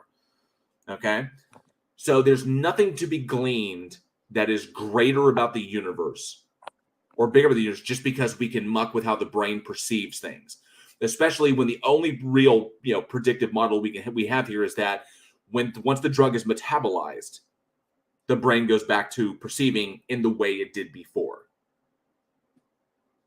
I mean, fair enough. That is very valid and probably a bit more informed on that topic than you're probably a bit more. Sorry, you're I'm a bit out everywhere. You're probably a bit more informed on that topic than I am, as I haven't really explored a ton of that, but I've done my fair share of stuff in high school, and like, do you consider that the same thing as well for like what people perceive as entities or machines you can't even begin to imagine, like how they function? Absolutely. There is a phenomena. There is an evolved phenomena in the brain called pareidolia and apophenia. Are you familiar with those terms? Enlighten me. So pareidolia and apophenia are the results of pattern seeking. Okay, and they typically lead to type 1 and type 2 errors. So the best example I can give to this is you're a primitive. Let's say, imagine you're a primitive hunter and you're out there hunting for food. And you see the tall grass, and you know the tall grass can be dangerous because there could be lions lurking in the tall grass that are hiding from you, waiting for you to come to them. Then the grass moves in a certain way that can indicate something is moving through it. Now, you don't know if it's a lion, and you don't know if it's the wind, okay? But you recognize the pattern of what it looks like something moving through the grass. So now you have a question. Is it a lion or is it the wind? You don't know. So what do you choose to decide? Well, you err on the side of survival. You don't go into the grass. You live to hunt another day. Those who say, oh, it's just the wind, then they go out there into the grass and get eaten by a lion. They're the ones that select themselves out of the gene pool. Okay. So what this is essentially what you're able to do is locate patterns and find patterns in your environment and put them together into a cohesive narrative that you can understand in order so you can better survive in your environment. When you see shadows that look like other things, then your brain will automatically say, like, if I see a shadow that vaguely resembles like a humanoid structure, I'll say, oh, there's a person there. Actually, it's not. It's just a shadow that happens to look like a person, but that's the way I'm interpreting it. Or things out of the corner of your eye. Okay, so pareidolia and apophenia are evolved responses as a result of keeping us alive. Those who were more apt to respond to those, to their pareidolia and their apophenia, the propensity for that is what was naturally selected for through reproduction. So some brains had the ability to discern patterns better than other brains. And those brains that could discern patterns, those survived. The other ones who couldn't discern patterns, they died off because they walked into the grass and met a lion. So the ones that survived kept reproducing, and therefore our ability to discern patterns is very, very strong, like really strong. That's why you can look at like the texture paint on your wall and you can see faces in it. It doesn't mean there are faces there, but you can see them because your brain is putting together those patterns. So it's sort of the idea of uncanny valley playing a heavy effect on your brain. Well, that's a different thing, and that also goes to kind of a survival mechanism, but that's different in recognizing what is human and what is not, or what is similar to you and what is not. And there's okay. Yeah. So, but in this respect, we're just talking about that's one of the things that gets us into a lot of trouble is our pareidolia and our apophenia. Is that these things are so ingrained in us, and were so necessary for our survival for hundreds and hundreds of thousands of years that it is extremely it's like a big aspect of who we are. The problem is now is that the brain evolves in stages. So those areas of the brain that basically interpret pareidolia and apophenia are not as evolved as the areas of our brain for cognitive thought. So the brain, having evolved in stages where the front part of the brain is essentially more evolved and evolved faster than the rear of the brain, those areas still have to talk to one another. So there are weird neural pathways that have developed over time to allow the less evolved, or what you would call the lizard brain or the primitive brain, to talk to the more evolved part of the brain. And so those like apophenia and pareidolia still inform our cognitive thought, which is why if you walk into a dark room, you see a shadow that looks like a person, you automatically go on the defensive, even though you don't know that there's a person there. Then you turn the light on and you realize, oh, it was just a shadow. It was just the way it played out. And I thought it was a person, but you automatically went into, is there a person hiding there? Until you realize that there wasn't. So this is just who we are. And you imagine that's just your normal state. Now you mess with your serotonin and your dopamine. Oh yeah, then it's going to get really, really interesting, or good or bad, depending if you have a good or a bad trip. So, but that's essentially what it is. So there's nothing that we can glean that would go on beyond this, other than just mucking with your brain's chemistry. Fair enough. I don't think I have any other more points to bring up. You argue that very well. Thank you. Appreciate that. Awesome. So this is where I leave then, right? Oh, it's all good. We'll appreciate it, Doink. Anytime. Y'all have a wonderful day. You too. Thank you for joining us. Anytime. Leave it to me to talk about drugs. So Clara's been in queue for a while. She's wanted to talk with the group. So, Claire, hello. Hello, Claire. Hi. Welcome.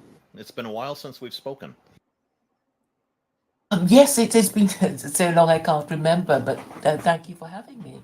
Your volume's just a little bit low. If you could turn up your microphone, that would be very helpful. I don't know how to do that. Just how do I speak a do little that? closer to it, perhaps. What have you got for us today? As I understand it, you're a Muslim, right? I'm not actually. I'm an agnostic, but a political activist, promoting secular theocracy. Oh, very good. I'm basically saying that Christianity and liberalism are kaput, and this means that the morals of our ruling classes are completely unregulated. They can do anything that they like to us, and any functioning society needs a moral system, which means a system of rules that people, whose rules people can access and know about. Otherwise, your ruling classes will just change the law whenever it pleases them to do that, and basically do anything they like to you. Okay, so are you? I'm just trying to understand because I didn't fully hear you. Are you saying that without a deity to rule over us or a religion, that there would be a problem, something like anarchy, but more wild than that, perhaps? Or are you favoring secularism and moving away from all the religions and whatnot? Well, I'm basically saying that you need a rule system, and there are only two scripture believed to be from the Abrahamic God that contains God laws: the Torah for Jews and the Quran for Gentiles. There's only two. New Testament doesn't count because, well, it wasn't written by Jesus, let alone God. It's basically, some guys called Matthew, Mark, Luke, and John, and Paul who said stuff. But, they're obviously not God, not even Jesus. And then the New Testament doesn't contain any laws of God. Okay, so the secular society that I live in, Canada, we have a whole sets of laws that protect people's freedoms. Apparently, and, Jason the Worm Guy wants to come on, regulate and against he wants me dangerous muted. activities and all sorts of different things that are conducive to having a civil society that actually functions overall quite well. Now, we're far from perfect. There are things that we still need to improve on. And so we change these laws and adapt them to suit what's needed. Hopefully, the needs of the many in a way that's actually helpful and conducive to having a better. So Jason the Worm Guy is going to be coming up, and his demand is that I be muted so that I can't speak while he's up on stage, because he hates me something fierce. Is that what you mean to convey? I'm saying that they are established so people know where to look for them. I mean, that people have heard about the 10 Commandments, they've heard about a book called the Bible, and know where to look them up if they want to look, Yeah, I find all 10 Commandments to be problematic and incompatible with modern day society. I suspect. Hey, Bellywood, good to see you. Old medieval society. Balls to Jason. Yeah. But even now, I think they are there's micro-rapped. I all think they're sorts of intimidated by my different beard. problems with them because the way people live now and the knowledge people have, the 10 Commandments just don't cut it. They don't work. Which ones do you find problematic? Sorry, what's that?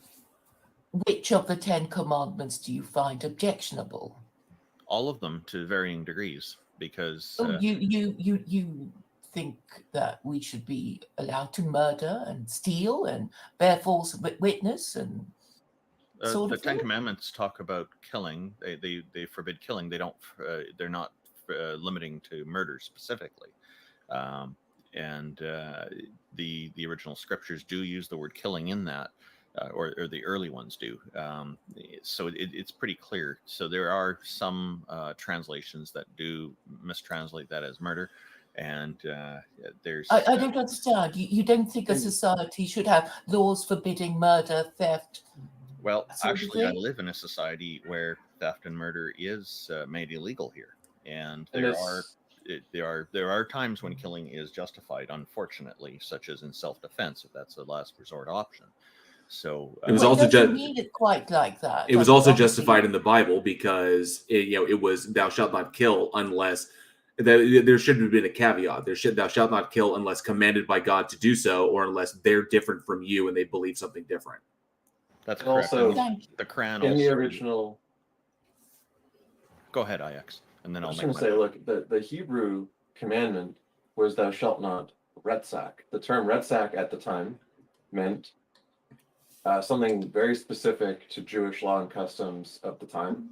And the law and customs of retsack required the avenger of blood to seek blood atonement in retribution and kill an eye for an eye, a tooth for a tooth. Anyone who killed your family, you were required by retsack law to kill them, and they were at your mercy and had to flee your wrath of revenge as the avenger of blood. So that's the commandment that for all time is supposed to tell us how to govern ourselves. It's kind of silly to think the concept of retsack It's not is useful meant to be today. like that. Like, I think you're just making it sound, really Oh, stupid. Because I'm not. basically, That's what the Avenger of Blood system was.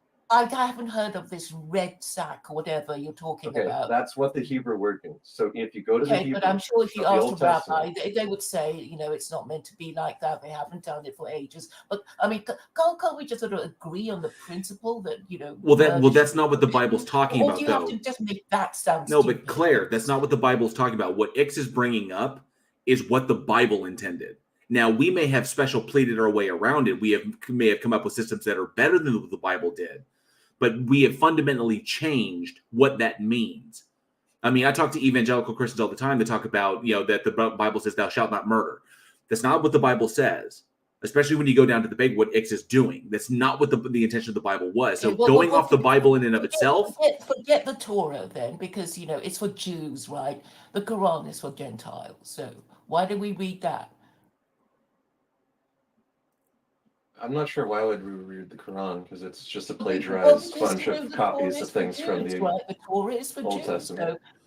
How about we just throw how about we just throw them all away? Because we don't need them anymore. Okay, so we don't need laws forbidding murder and all that other My stuff. point, Claire, is that we have those laws because we have them, not because they're in the Old Testament or in the Quran. And we derive those Which came laws first, because liberalism or the we derive them. Judeo-Christian heritage that the West is supposed to be based on? I mean, it's kind there's of a irrelevant at this timeline point. to this, right? I It's don't kind of agree with irrelevant at this point to take credit for it came from here, right? Yeah, We don't follow It the Old came from Testament somewhere. laws. Somebody We gave you don't. the idea that there should be a law forbidding murder. Okay. So the very first instance in human history, the very first instance in which it was written down, where killing another human being was punishable by death, was a crime and was punishable by death, was in the Sumerian Code. That's the very first time. We're going all over the place. Claire, Claire, I hang don't on a really sec. want to talk about the Sumerian Code. Claire, I'm going somewhere with this. Give me 1 second. That's the earliest form. It was roughly in between 2100 and 2050 BC. Was the very first instance in when the concept of murder punishable by death, where where killing someone was criminalized and punishable by death was in the Sumerian Code. Everything else we have from here going up to today was all inspired from that. Now, before that, before the Hammurabi Code, before any of this went down, we're talking hundreds of thousands of years of human evolution, human traveling, human nomadic survival.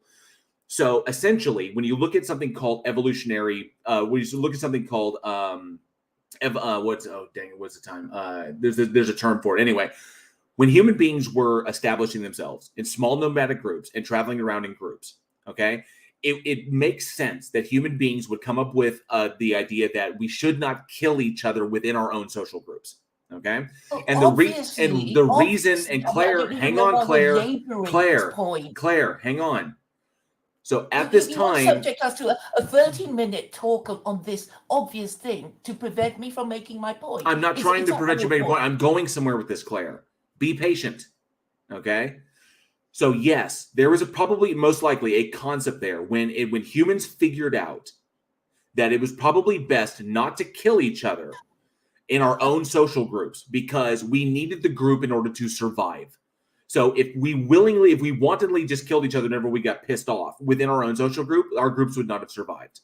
So that these rules held for the social group in and of itself, for the tribe. The problem is there are many tribes out there. They don't believe the same things, and they're often competing for the same resources. Those rules rarely, if ever, applied to groups outside of the tribe. They were for the tribe itself. We don't kill each other, but we will kill others trying to take what we have or trying to get what we need.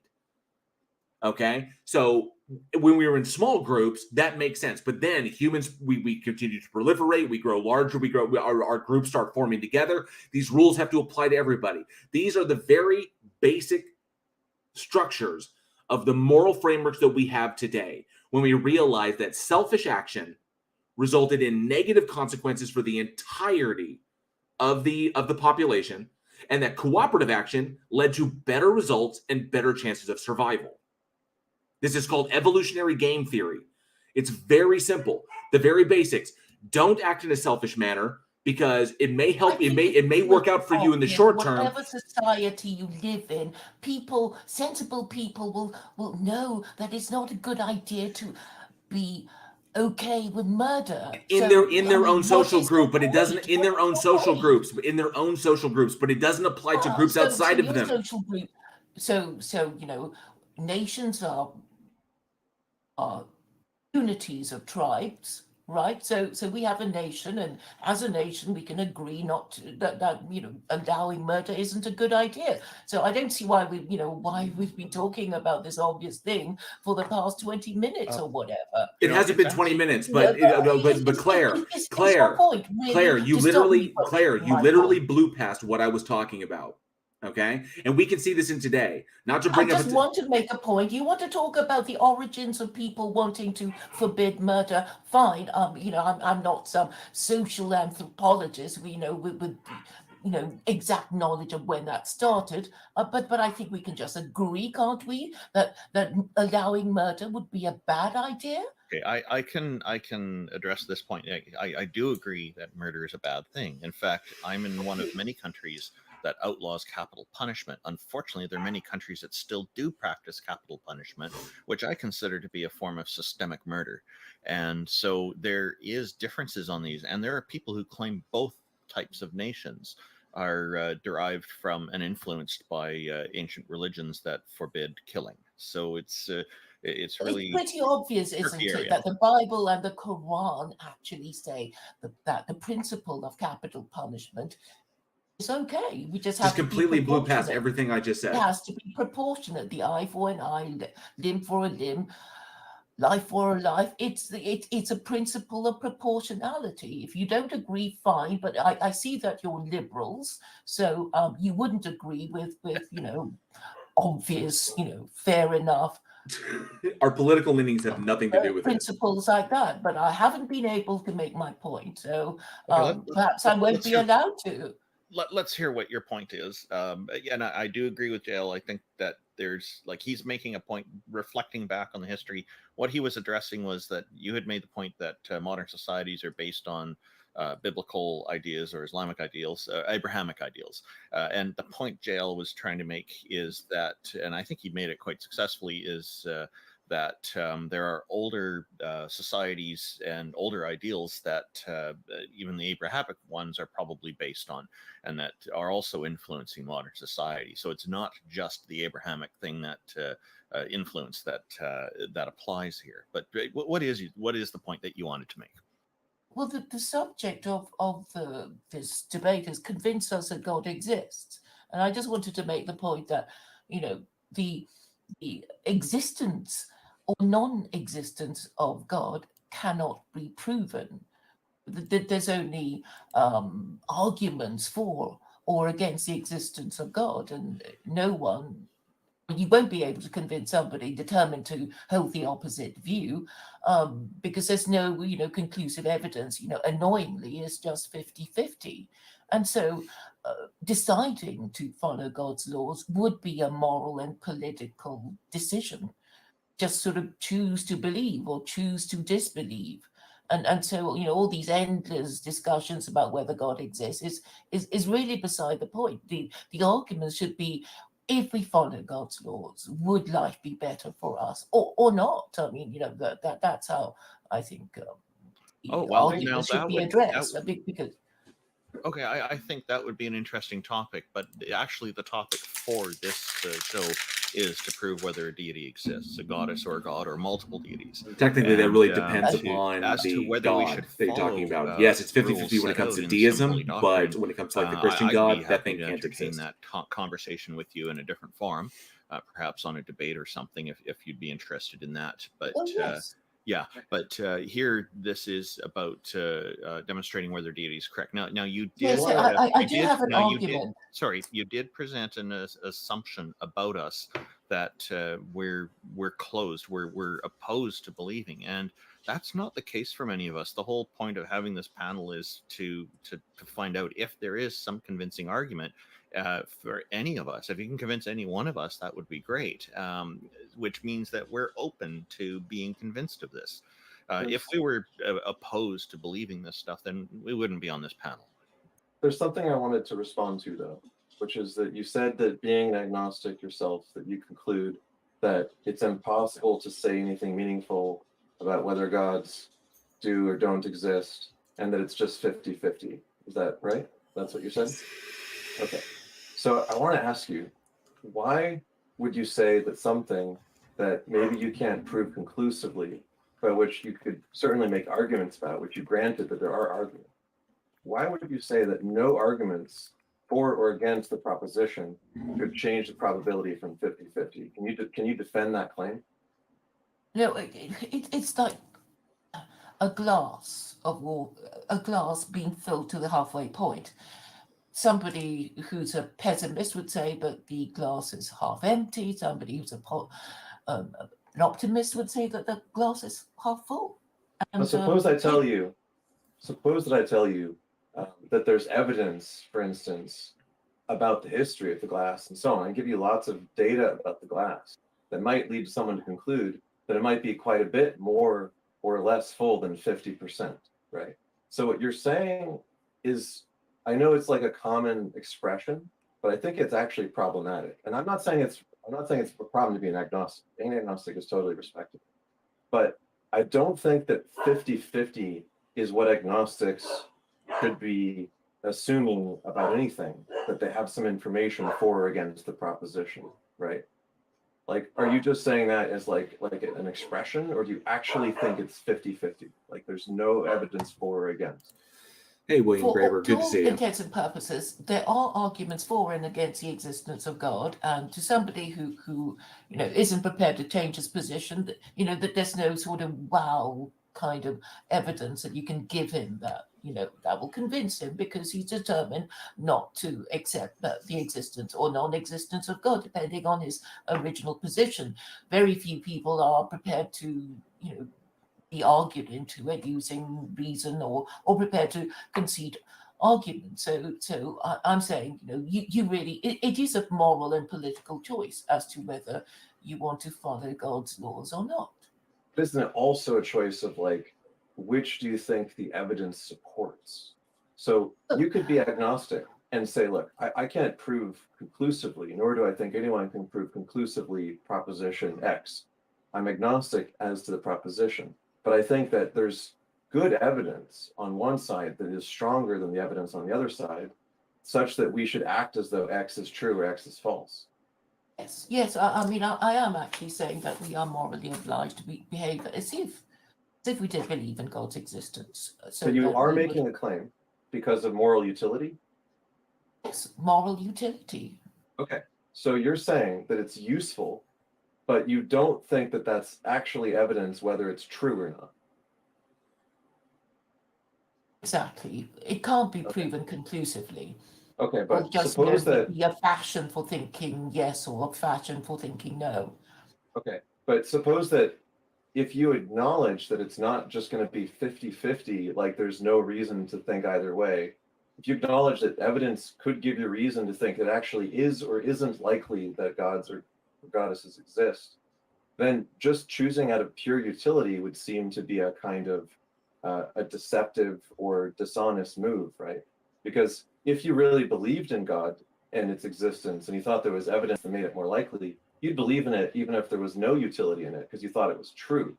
And if you didn't believe that it was likely because you thought there was evidence that it was probably not true, then just saying it's true because it's useful to trick people seems dishonest. So it's not tricking people because it's actually unfalsifiable.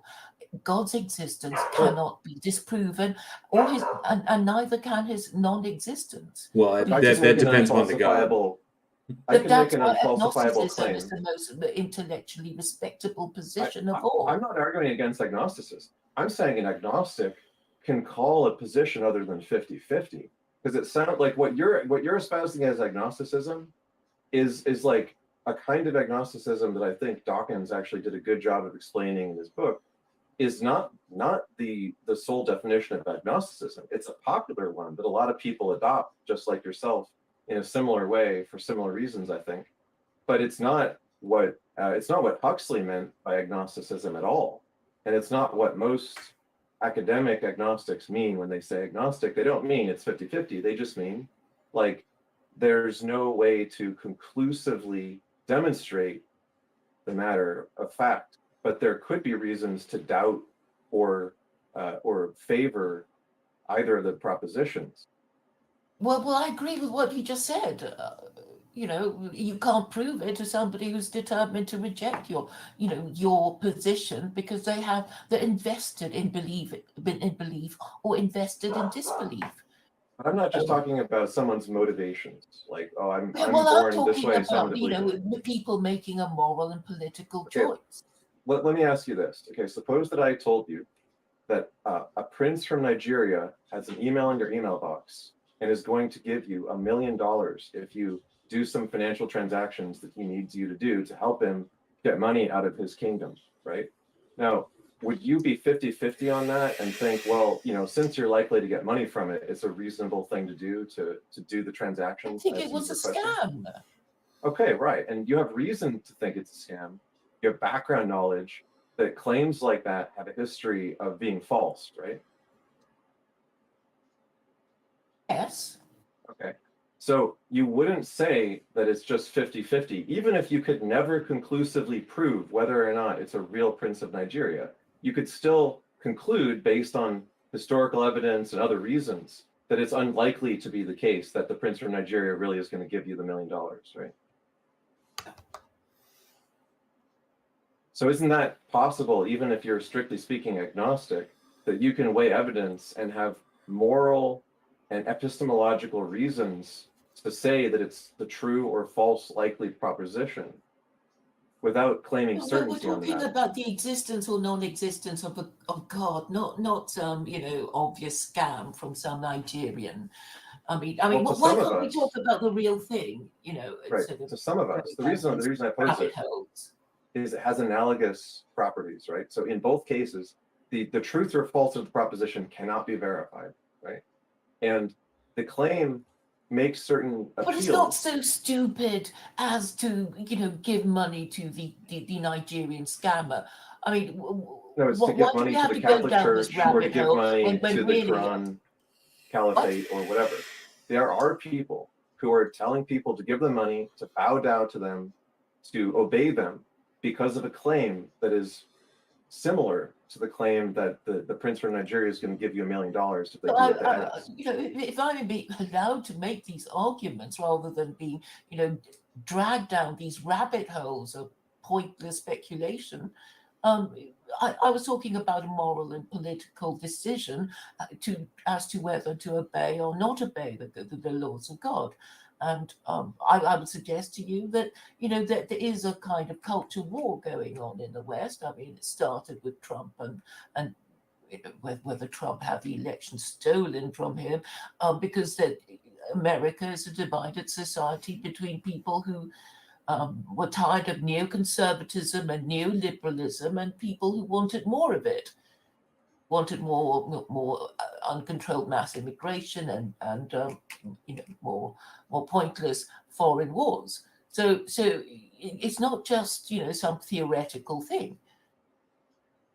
So one side, which is Trump's side, is socially conservative.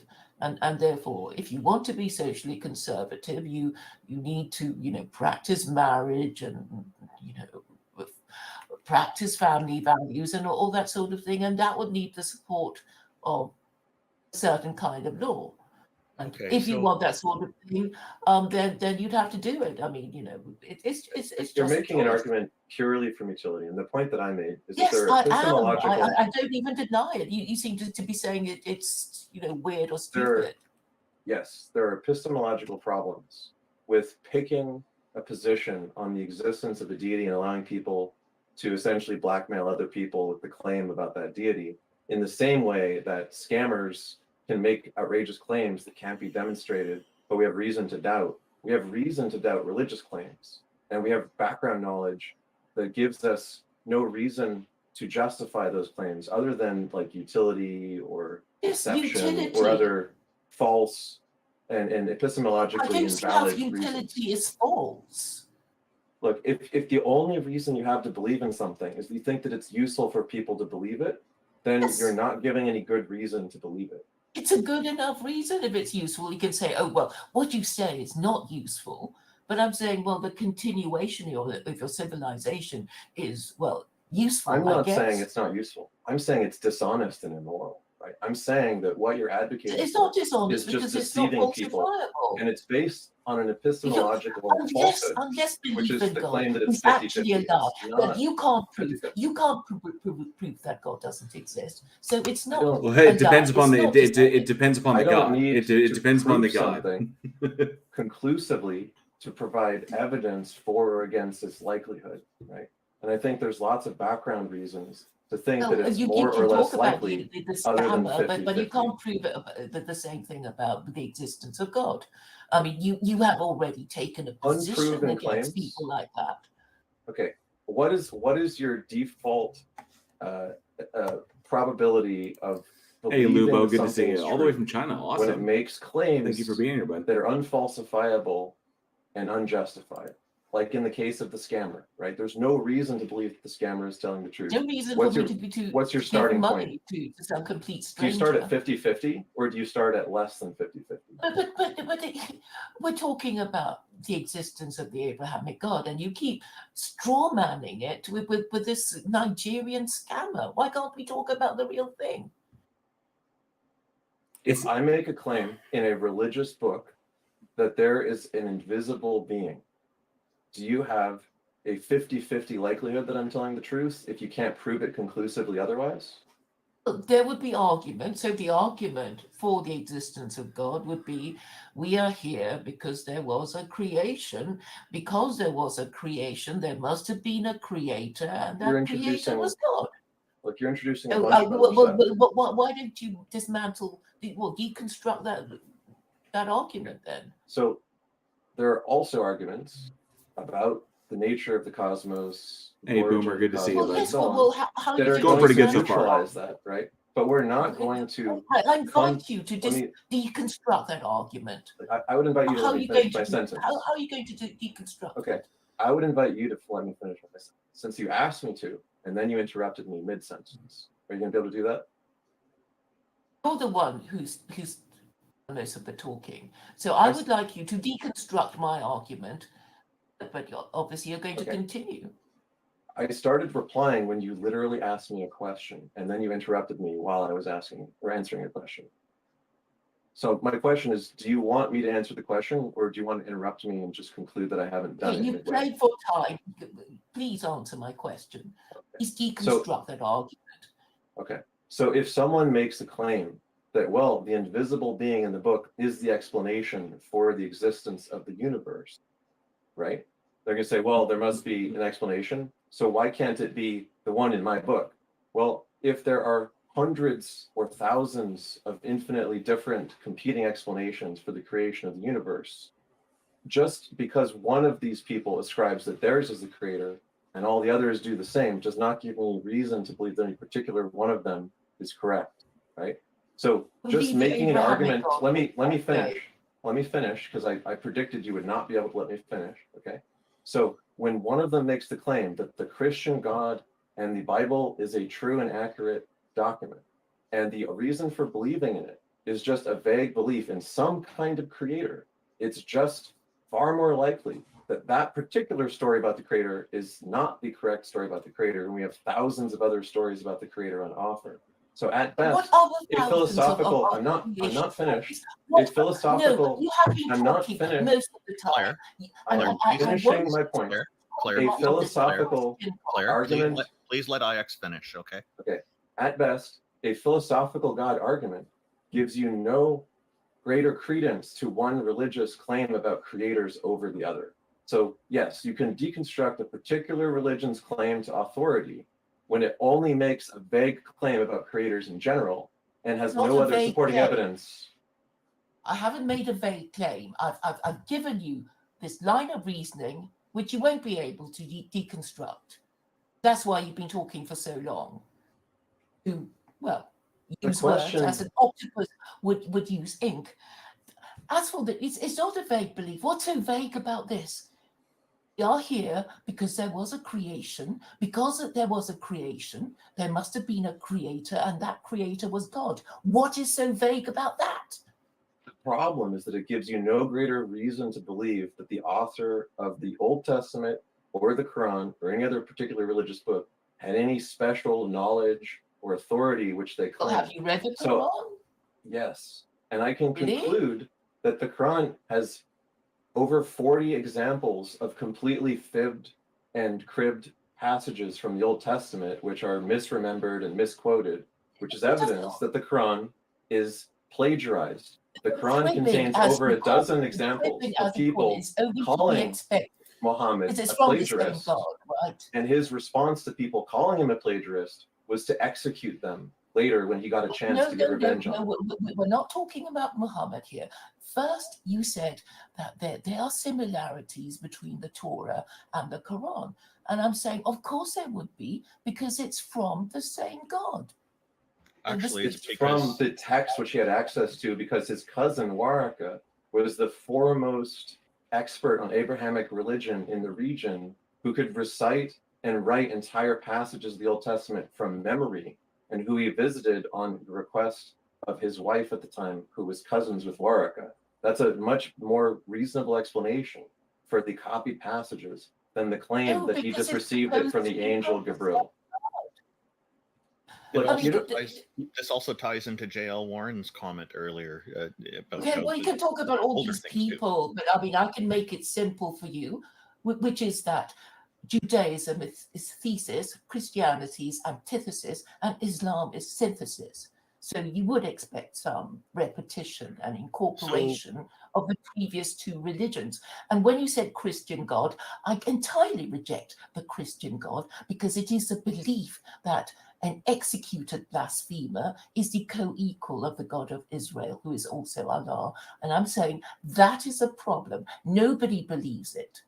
So before Christianity and Islam, it is absurd, idolatry, it's blasphemy.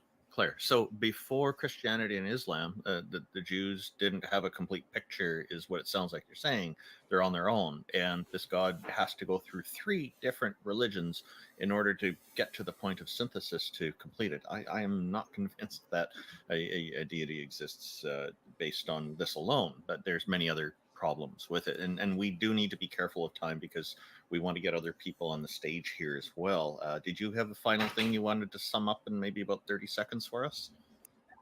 Yes, I mean, obviously, this idea of progressive revelation is necessary for these three Abrahamic faiths. So it had to be kickstarted from somewhere. So that would be Judaism, and Christianity was, a defective attempt to adapt the Abrahamic God for Gentile purposes, and the correction finally that arrived was the Quran. So that it kicks out all the idolatrous, blasphemous elements of the New Testament, and gives you this book. And since we're all most humans on earth are Gentiles, that's the one to go for, and it doesn't have 36 capital offenses, which the Torah unfortunately contains. And it's obviously too hard for Jews, which is why most of them Okay. are All right. So atheists or Claire? assimilated. Claire, thank you very much for your time today, for coming on. We appreciated having this conversation with you. Taco, I guess you've got somebody else to bring on, right? Yeah, so Leo's actually been in queue for quite a while. They had some issues initially, but looks like they're ready to go right now. I just invited them up. Taco, I just wanted to ask, because JL Warren did make some comments earlier. Was there a little bit that he wanted to elaborate on before we moved on to the next next guest? Sorry about that. Just when it came out, she literally blew past everything that I was trying to say to her, and in that it was essentially how we got from these early nomadic states and these kind of like basic rules that we set down for ourselves in order to support a survival, cooperative action, and how this is explained through evolutionary game theory, and how this eventually led to, as our groups got larger and larger and larger and larger, we had to create basically frameworks, rules that applied to everybody, and then a governing body to enforce those rules. And then we had to address the concept when human beings started asking, well, why does this apply to me when I can just do this? We're big enough, and once the population gets large enough, those selfish actions aren't as readily, apparent. The results of them aren't readily apparent. So we come up with other ways in order to justify these things. So this is just a result of us evolving through time and how we basically, perceive reality. But this is what I was trying to get to with her, is that we don't need the religion to give it to us. We developed this stuff long before that. The religions and the religious frameworks of even before Judaism, when we were just talking about 100,000 years ago, when it was just basic animism, that's where it comes from. It stems from us trying to reconcile our desire to survive with coming up with ways to, so that we don't, get in the way of that. And it's easily understood. We don't need to appeal to the Bible or to the Quran or to the Torah or to the Tanakh or to or even to the Hammurabi Code. We don't need to appeal to anything. We just appeal to how we've evolved, which is essentially our empathy and our desire to survive, and how we develop things in order to help us to survive, things that we have realized. These things are understood.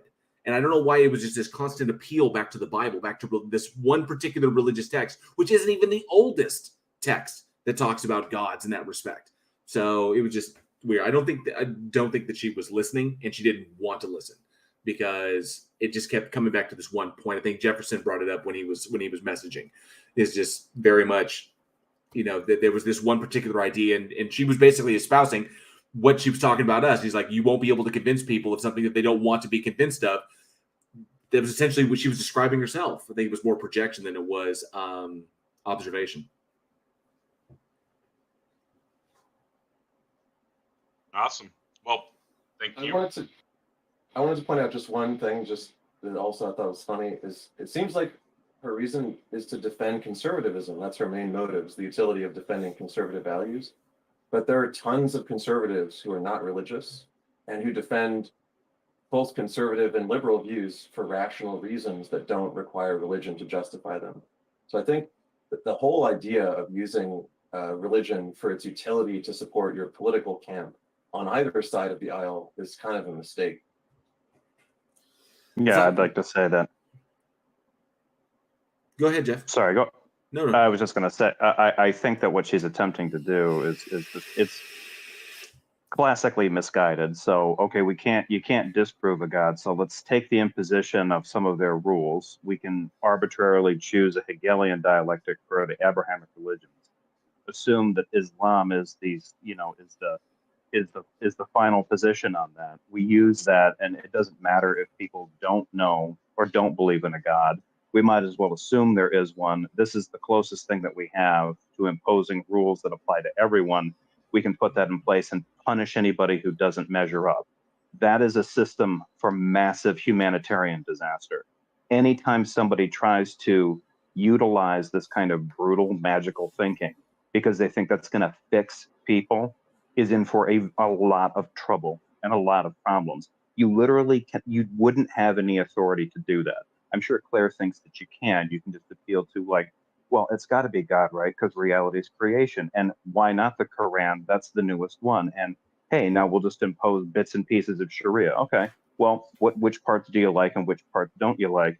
And how many people have to be hurt or killed in order for society to be cut in the mold that finally satisfies Claire before she's willing to say that her job is done?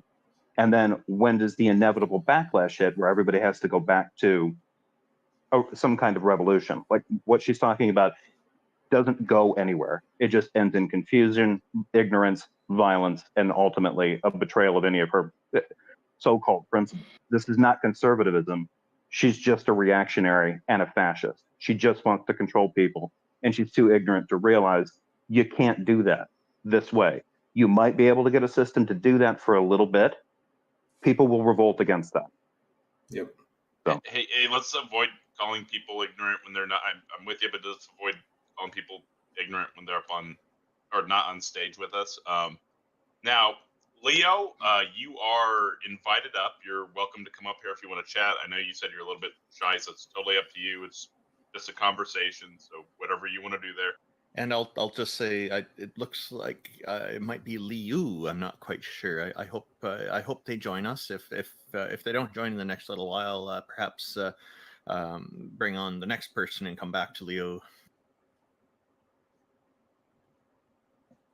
All right, so I'm going to go ahead and pull down the invite, Liu, or whatever your name may be. And so Jason Family Man is up next. He had a special request prior to coming on board. He wanted to make sure JL Warren was muted, so I'm server muting JL Warren. No, we're not going to do that. Wait a second.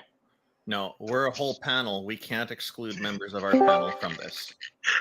So I did talk with JL. He'll pop back in here in just a second, but I did talk to JL prior, and he was okay with it. Yeah, but don't use the server muting thing, okay? Just we're a whole panel. We work together. I think whatever you guys agree, that's fine, but I don't think we should be excluding people. I'll tell you what. I'll go ahead and I'll keep myself muted. Perfect. Okay, so I'm pulling Jason Family Man up now. Looks like JL Warren is meeting your request.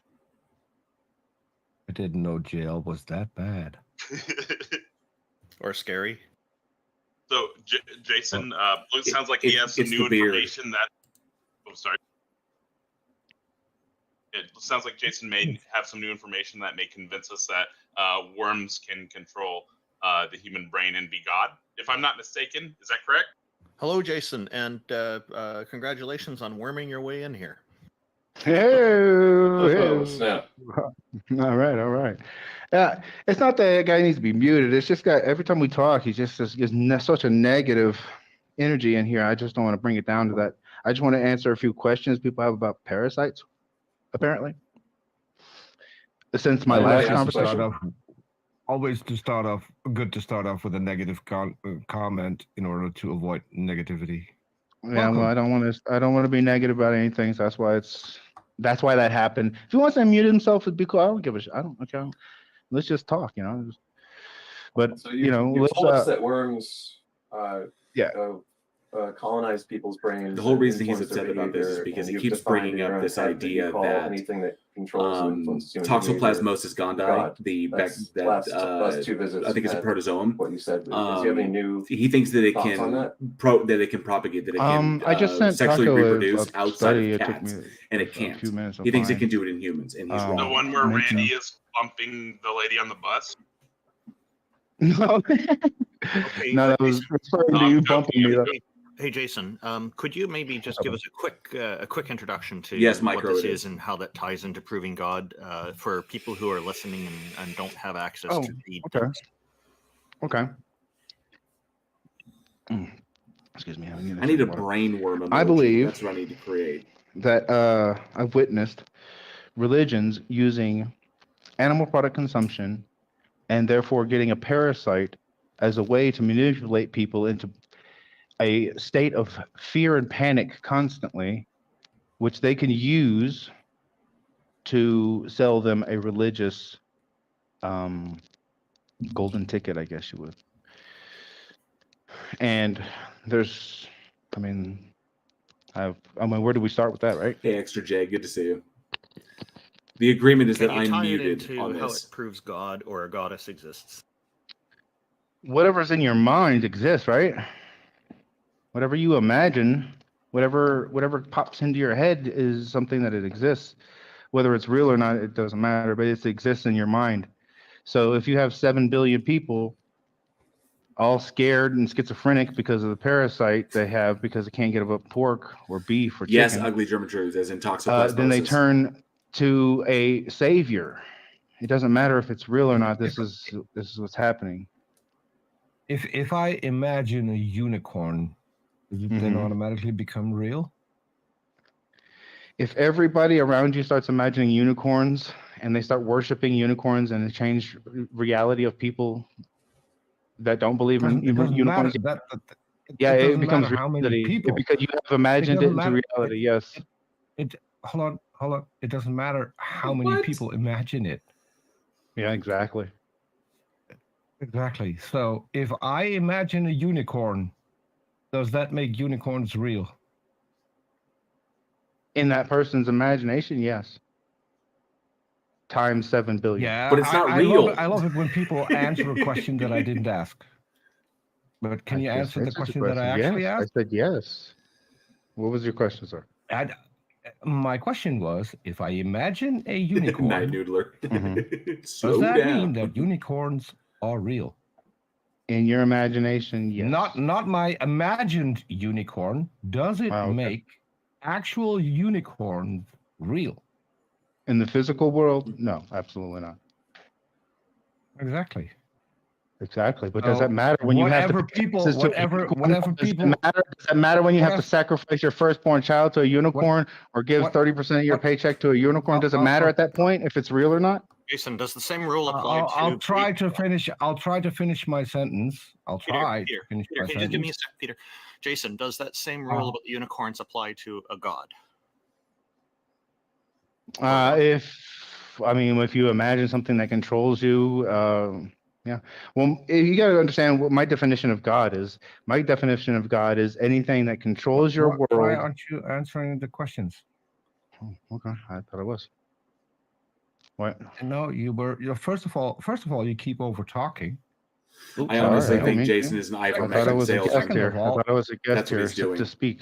You are. You are. And since we let you speak, it's pretty much expected that you give us the same courtesy, right? 2 people are asking me questions then.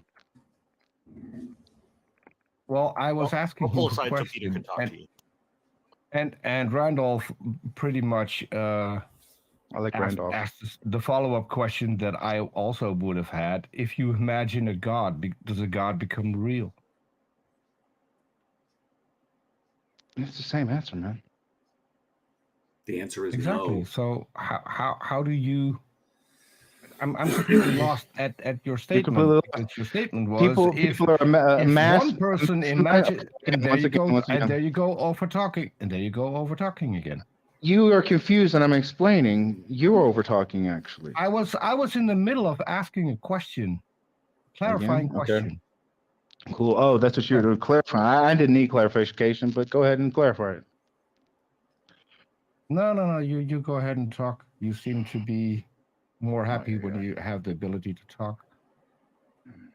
I'd like you to finish your question now. Clarify it.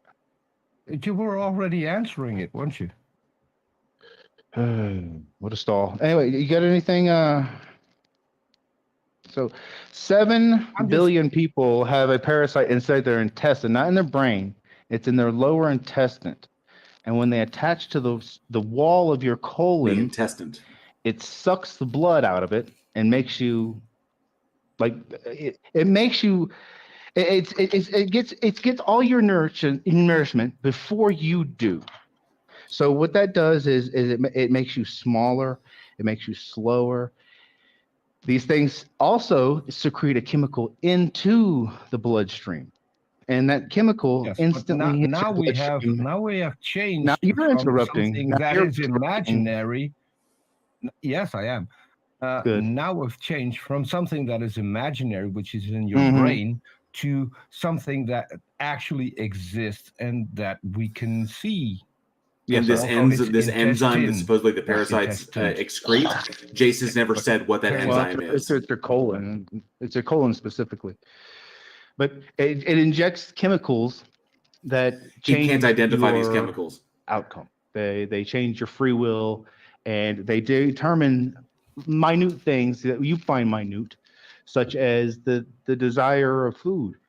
Are you wanting animal flesh, or do you want fruits and vegetables? These things are determined by these parasites that are literally supposed to be in nature devouring rotting animal flesh.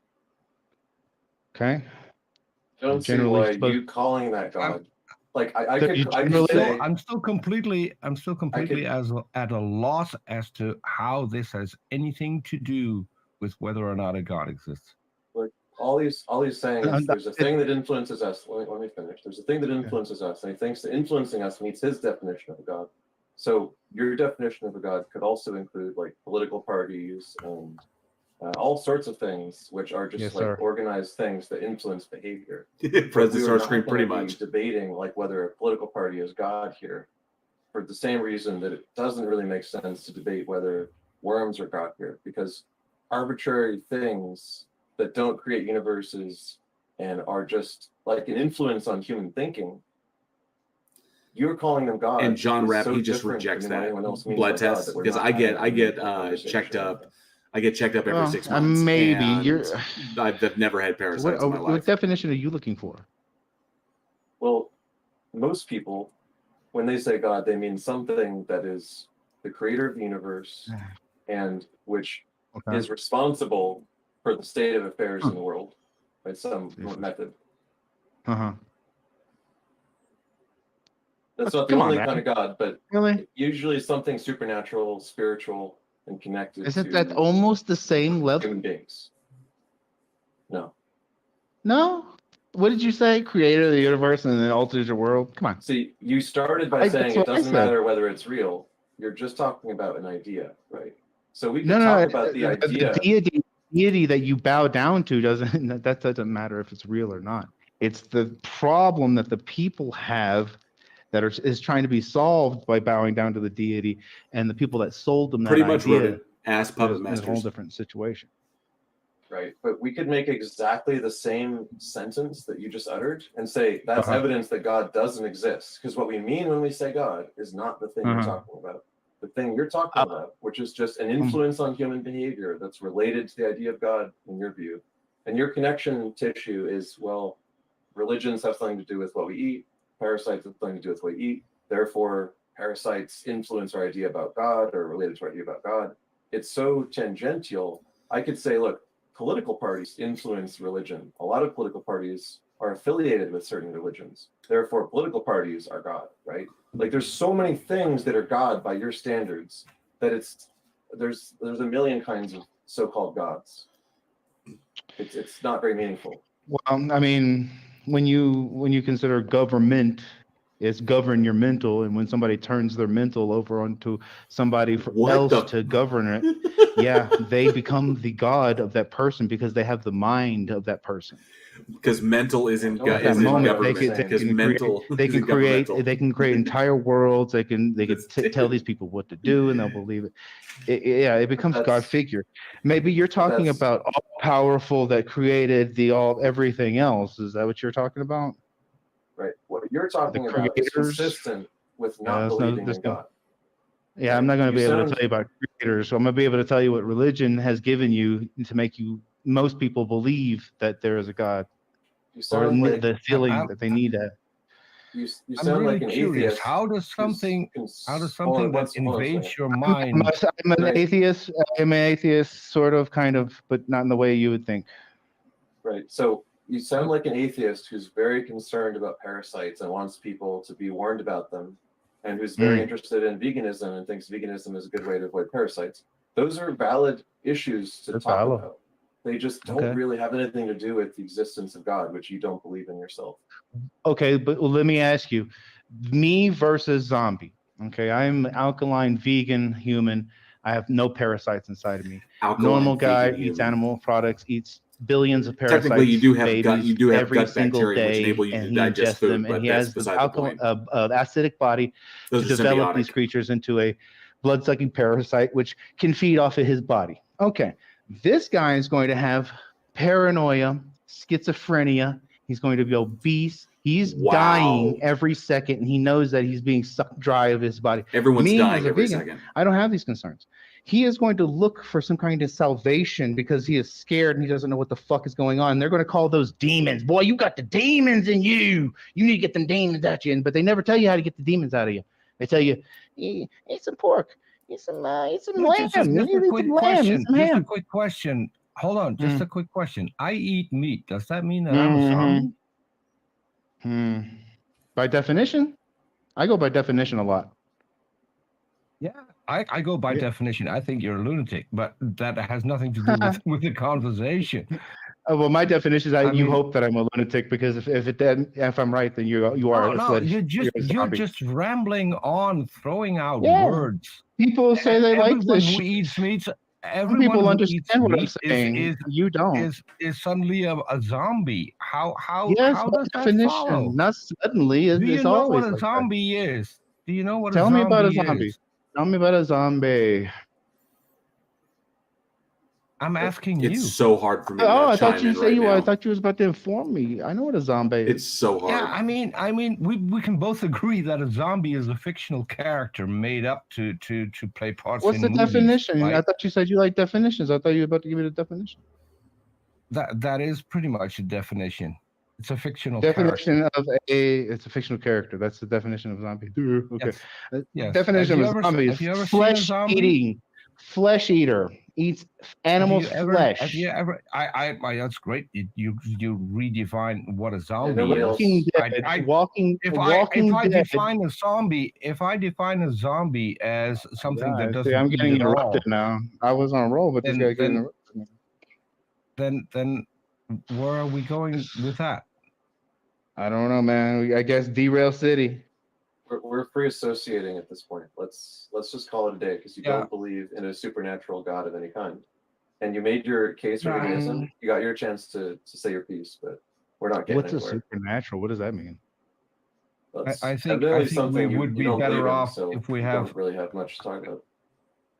Yeah, I think we would be better off talking to someone who actually addresses the topic of the conversation instead of.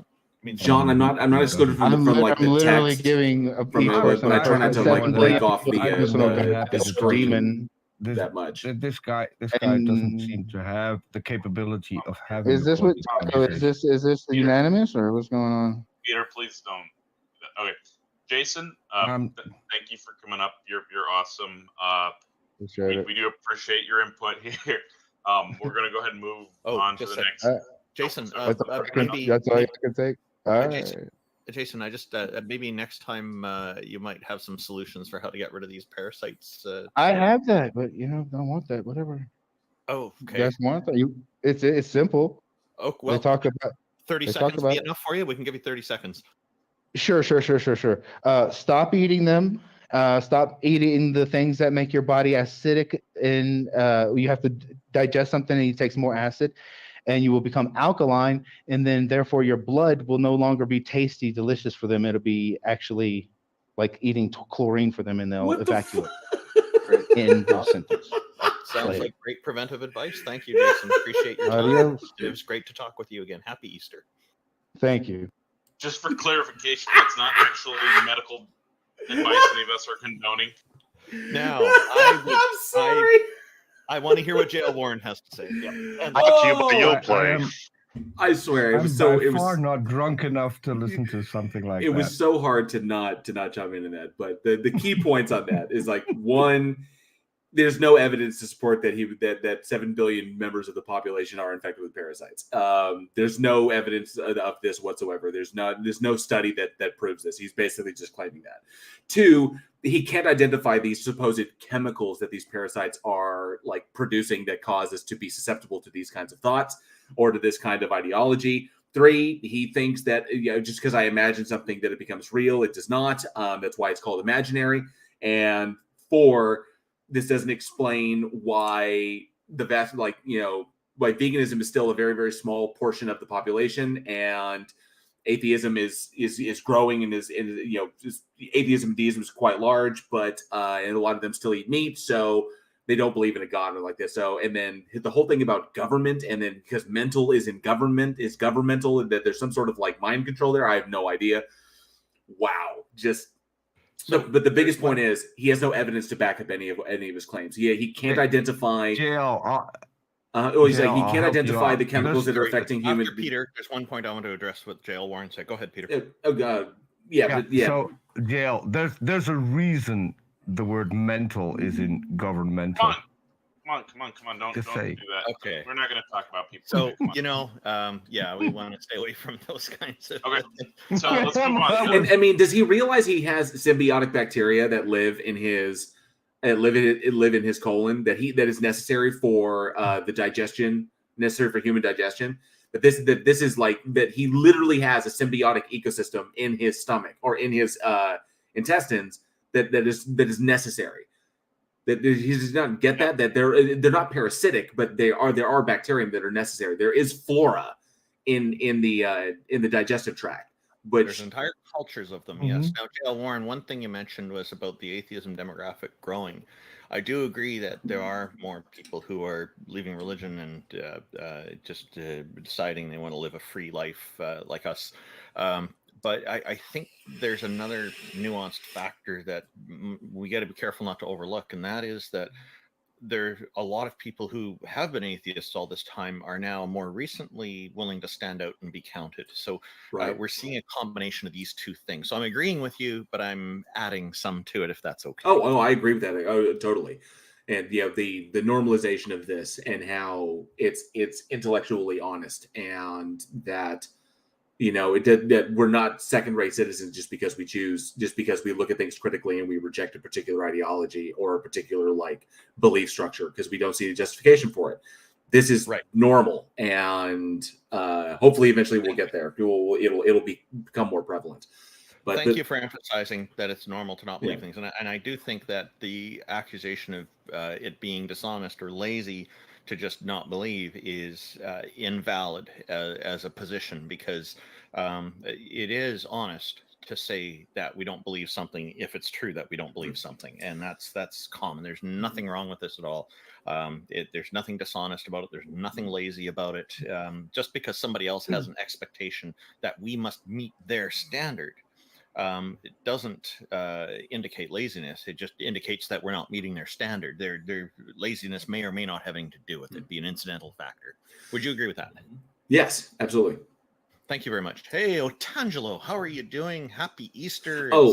Sorry. Before I tell you, there's one thing that someone in my live chat I wanted to bring up because this was really important. Yes, please. And it's something that Jason doesn't really understand human biology very well, which is why he jumps to these conclusions. But Ugly German Shoes over in my live chat says our body has ways to regulate its pH value, and what you eat has very, very little influence on how acidic or alkalytic your actual cells become until you are eating one-sided to an extreme degree.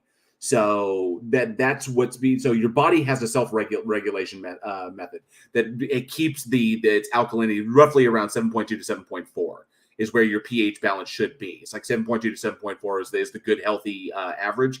But you have to eat really extreme to one side to really affect that in an extremely negative way.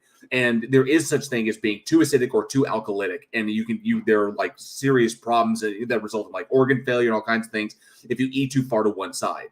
But your body regulates it. So what he's saying has no scientific basis. There is no evidence to support it, and I think he understands very little about human biology. So we'll just leave it at that. So, which is why it was so important for Taco to put that little caveat there right after about it not being medical advice that we can promote.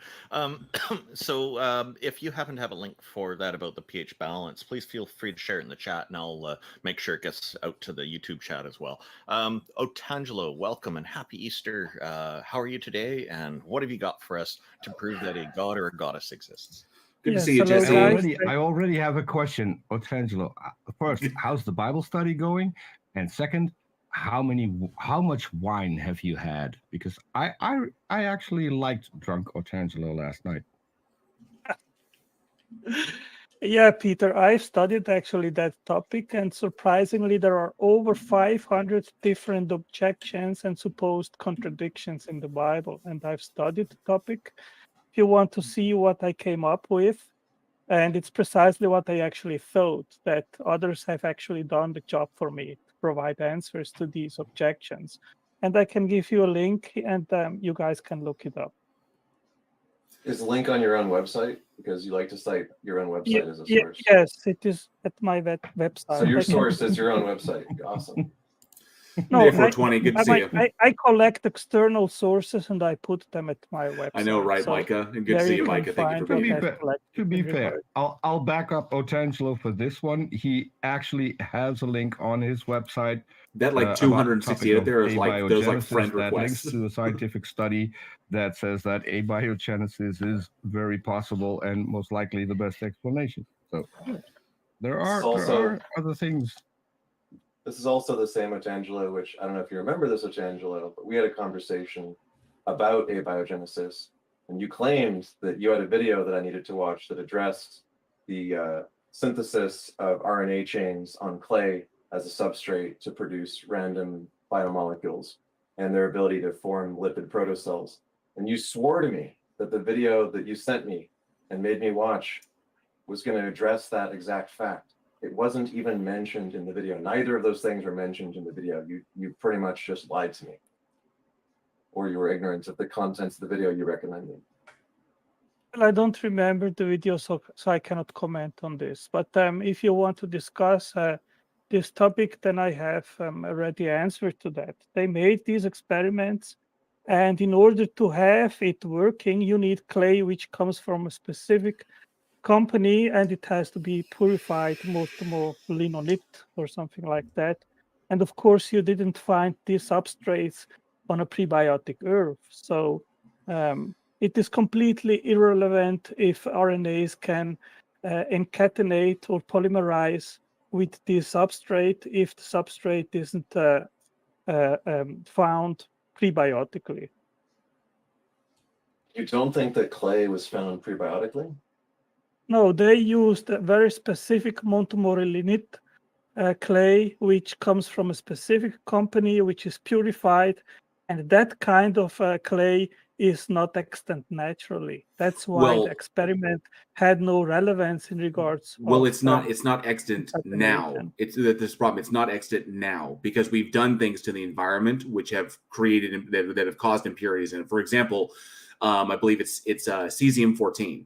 So after the detonation of nuclear bombs in around World War II, when we were going through atomic detonation, we pretty much contaminated the environment with cesium-14. And before that, there wasn't prevalent in the environment, but we put that in the environment with the advent of nuclear weaponry. So it's kind of like when you test old wine that was bottled before World War II, before the advent of nuclear bombs. You won't find in the wine itself, when they test the wine, you won't find that in the wine. But any wine bottled after the fact will have it as a part of it. It's part of the false. It's part of the testing to see if wine is fake or not, if it's really, really, really old vintages.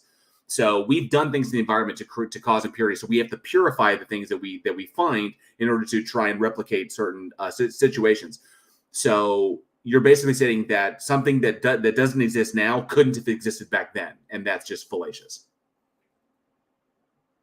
Natural state of this molecule molecules is that they are not pure; they are contaminated. It's not the other way around. No, And they're of course, contaminated now because of things that we've done to them, which is why they have to be purified. But 4 billion years ago, we weren't, obviously nothing was around, so we couldn't have done that. So things were in a state that we can't replicate now because of what has happened to the Earth. But we can't simulate like Earth creation. So like when the Earth was being made, that's not like you do in its earliest form. That's not something that we can replicate because the Earth has changed too much since then. We can only hypothesize what it potentially could have been. But when it comes down to it, we can get as close as we can. And if we can do it, then we can simply say, oh, well, we can do it if we purify these things to this extent before all of the contaminants and everything that are present now.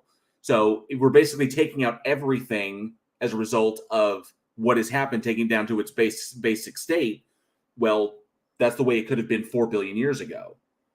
So we can't say that it wasn't like that. We just say that it doesn't exist now. But it doesn't mean it couldn't have existed back then.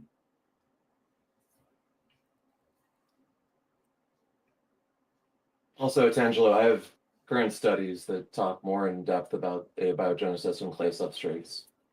I'd like to see your counterclaim. what is your claim specifically? That there's a whole bunch more research on the specifics of how clay emerges from different kinds of clay, and that the one experiment that you're claiming somehow is the defeater for this isn't, because there's an extensive body of research on different kinds of clays and how they produce different kinds of biomolecules. For instance, potassium at the origins of life, the biology emerged from biotite and micaceous clay by Hella Greenwood Hansma from the Journal of Life. Okay, let me quote you here from these science papers. Montmorillonite catalyzed formation of RNA oligomers, the possible role of catalysis in the origins of life. And this is the key sentence or quote here. This handicap was overcome in the synthetic experiments by titrating the clays to monoionic form, generally sodium, before they were used. Even after this step, the activity of the Montmorillonite depends strongly on its physical source, with samples from Wyoming yielding the best results. Eventually, the experimenter settled on wall clay, a commercially processed Wyoming Montmorillonite provided by the American Colloid Company. Further purification steps were applied to obtain the catalyst used for the prebiotic formation of RNA. So right. So they basically need to get clay that doesn't have anything in it, that it is not contaminated by anything that exists today. They can't just source it from the earth and then like from the ground as it is right now, and then bring it out and start working on it, because there's too many variables that exist now that did not exist then, simply because of human action. Yeah, so, why would you not want a sterile environment if you're going to do an right. experiment on prebiotics? That just doesn't make any sense. Also, to respond to that, so this study says clays such as Montmorillonites, those are the ones you're talking about, right? Have been used for the polymerization of amino acids, nucleotides, monomers, Hey, Odin Stan, good to see you. Those polymerizations involve condensing agents such as carbonyl, dimenazole, or active monomers, and they produce oligomers that are up to 55 monomers long. In contrast, muscovite mica, which was in the clays, has been used for the polymerization of an unactivated nucleotides with no condensing agent, producing RNA polymers up to 1,000 monomers long. Micas are illicite clays. Illite is better than other clays at catalyzing the chemical reaction of peroxide with the diamine. In other words, there's all kinds of other experiments that produce much longer chains in different kinds of clays. So no, this is not a defeater for the abiogenesis relating to clay. Well, first of all, abiogenesis has never been observed to occur. So talking about the defeater... But Otangelo, do you know why that is? But Otangelo, do you know why that is? Of course, there are many reasons why it's not possible. No. It's not that it's not possible. Do you know why it has not been observed since it first occurred? As I said, because it's not possible. No. It's not because it's not possible. We know that there was a point when life was not here, and there's a point that life was here. So abiogenesis, that life evolved from, that life, as we know it, evolved from from matter, from non-living matter. Okay. So what we're talking about is the reason why we don't see it happening again.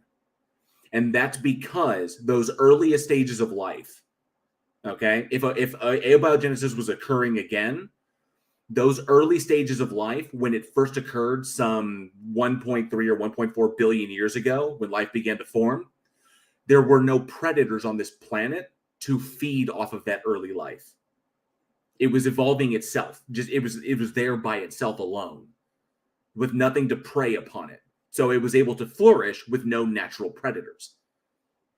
But if it were to occur today, and it may be occurring today, we just don't observe it because the things that exist in our environment today would quickly feed upon anything that developed.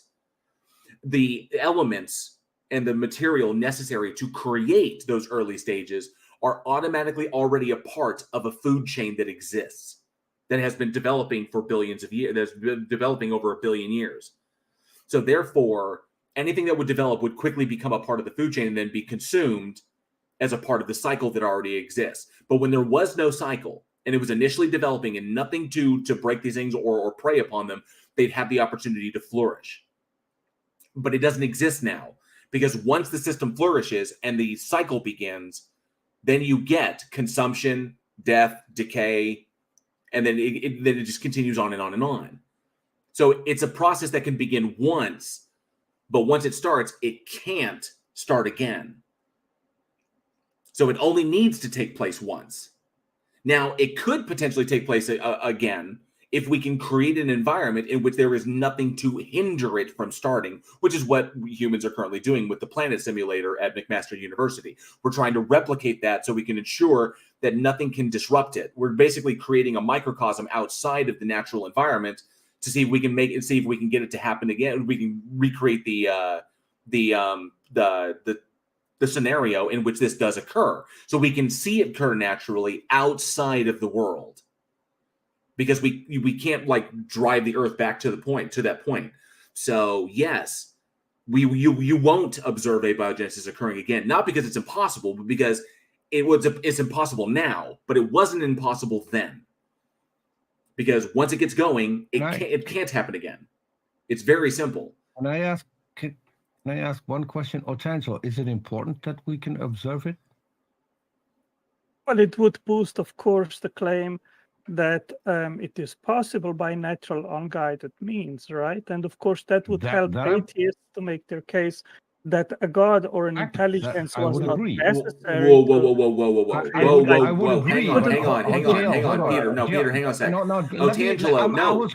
Peter, hang on a sec. We're still hung up on a major somewhere with this. But we're still hung up on a major issue. Otangelo, do you still think that abiogenesis and God are mutually exclusive concepts? Oh, of course, you could say I was going somewhere with this. Please let me finish my I'm going to, Peter. But it needs to be clarified. Otangelo, do you still think that JL, Peter? Hang on a second. Hang on a second, because this is a prior thing. Otangelo, do you still think that Otangelo's answer? It's useless for me to ask the follow-up question. Do you still think that? Do you still think that abiogenesis and God are mutually exclusive concepts? JL, no, they are not mutually exclusive. Okay, that's all I need. That's all I needed. Okay. Go ahead, Peter. So you said it would help. So you have a different position. Can you point us to where we can see a God creating? Well, we don't, right? Because we are talking about single events which supposedly happened in the past. Like abiogenesis. But for abiogenesis, you have a completely different standard. Abiogenesis, you want to be observable in order to accept it. Whereas the other one-time event, which should be creation, for that you have a much lower standard. You don't need to see that happen again. You will just accept that on a claim written in a book.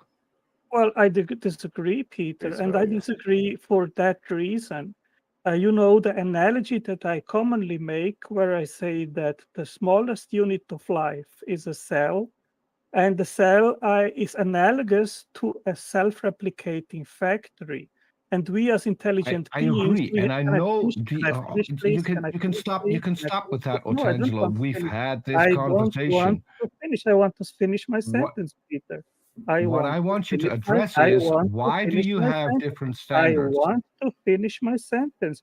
If we want to have good conversations, Peter, you need still Go to ahead. learn to wait someone to Go finish ahead. its sentence, and then you interject and act and Otangelo, ask finish your your sentence. question. Please finish your sentence. Thank you.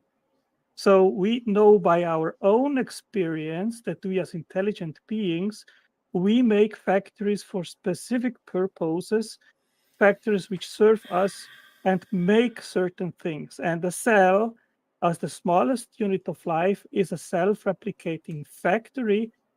It self-replicates, it makes more factories. So I don't need to test this because we know already that intelligence is capable of generating such things.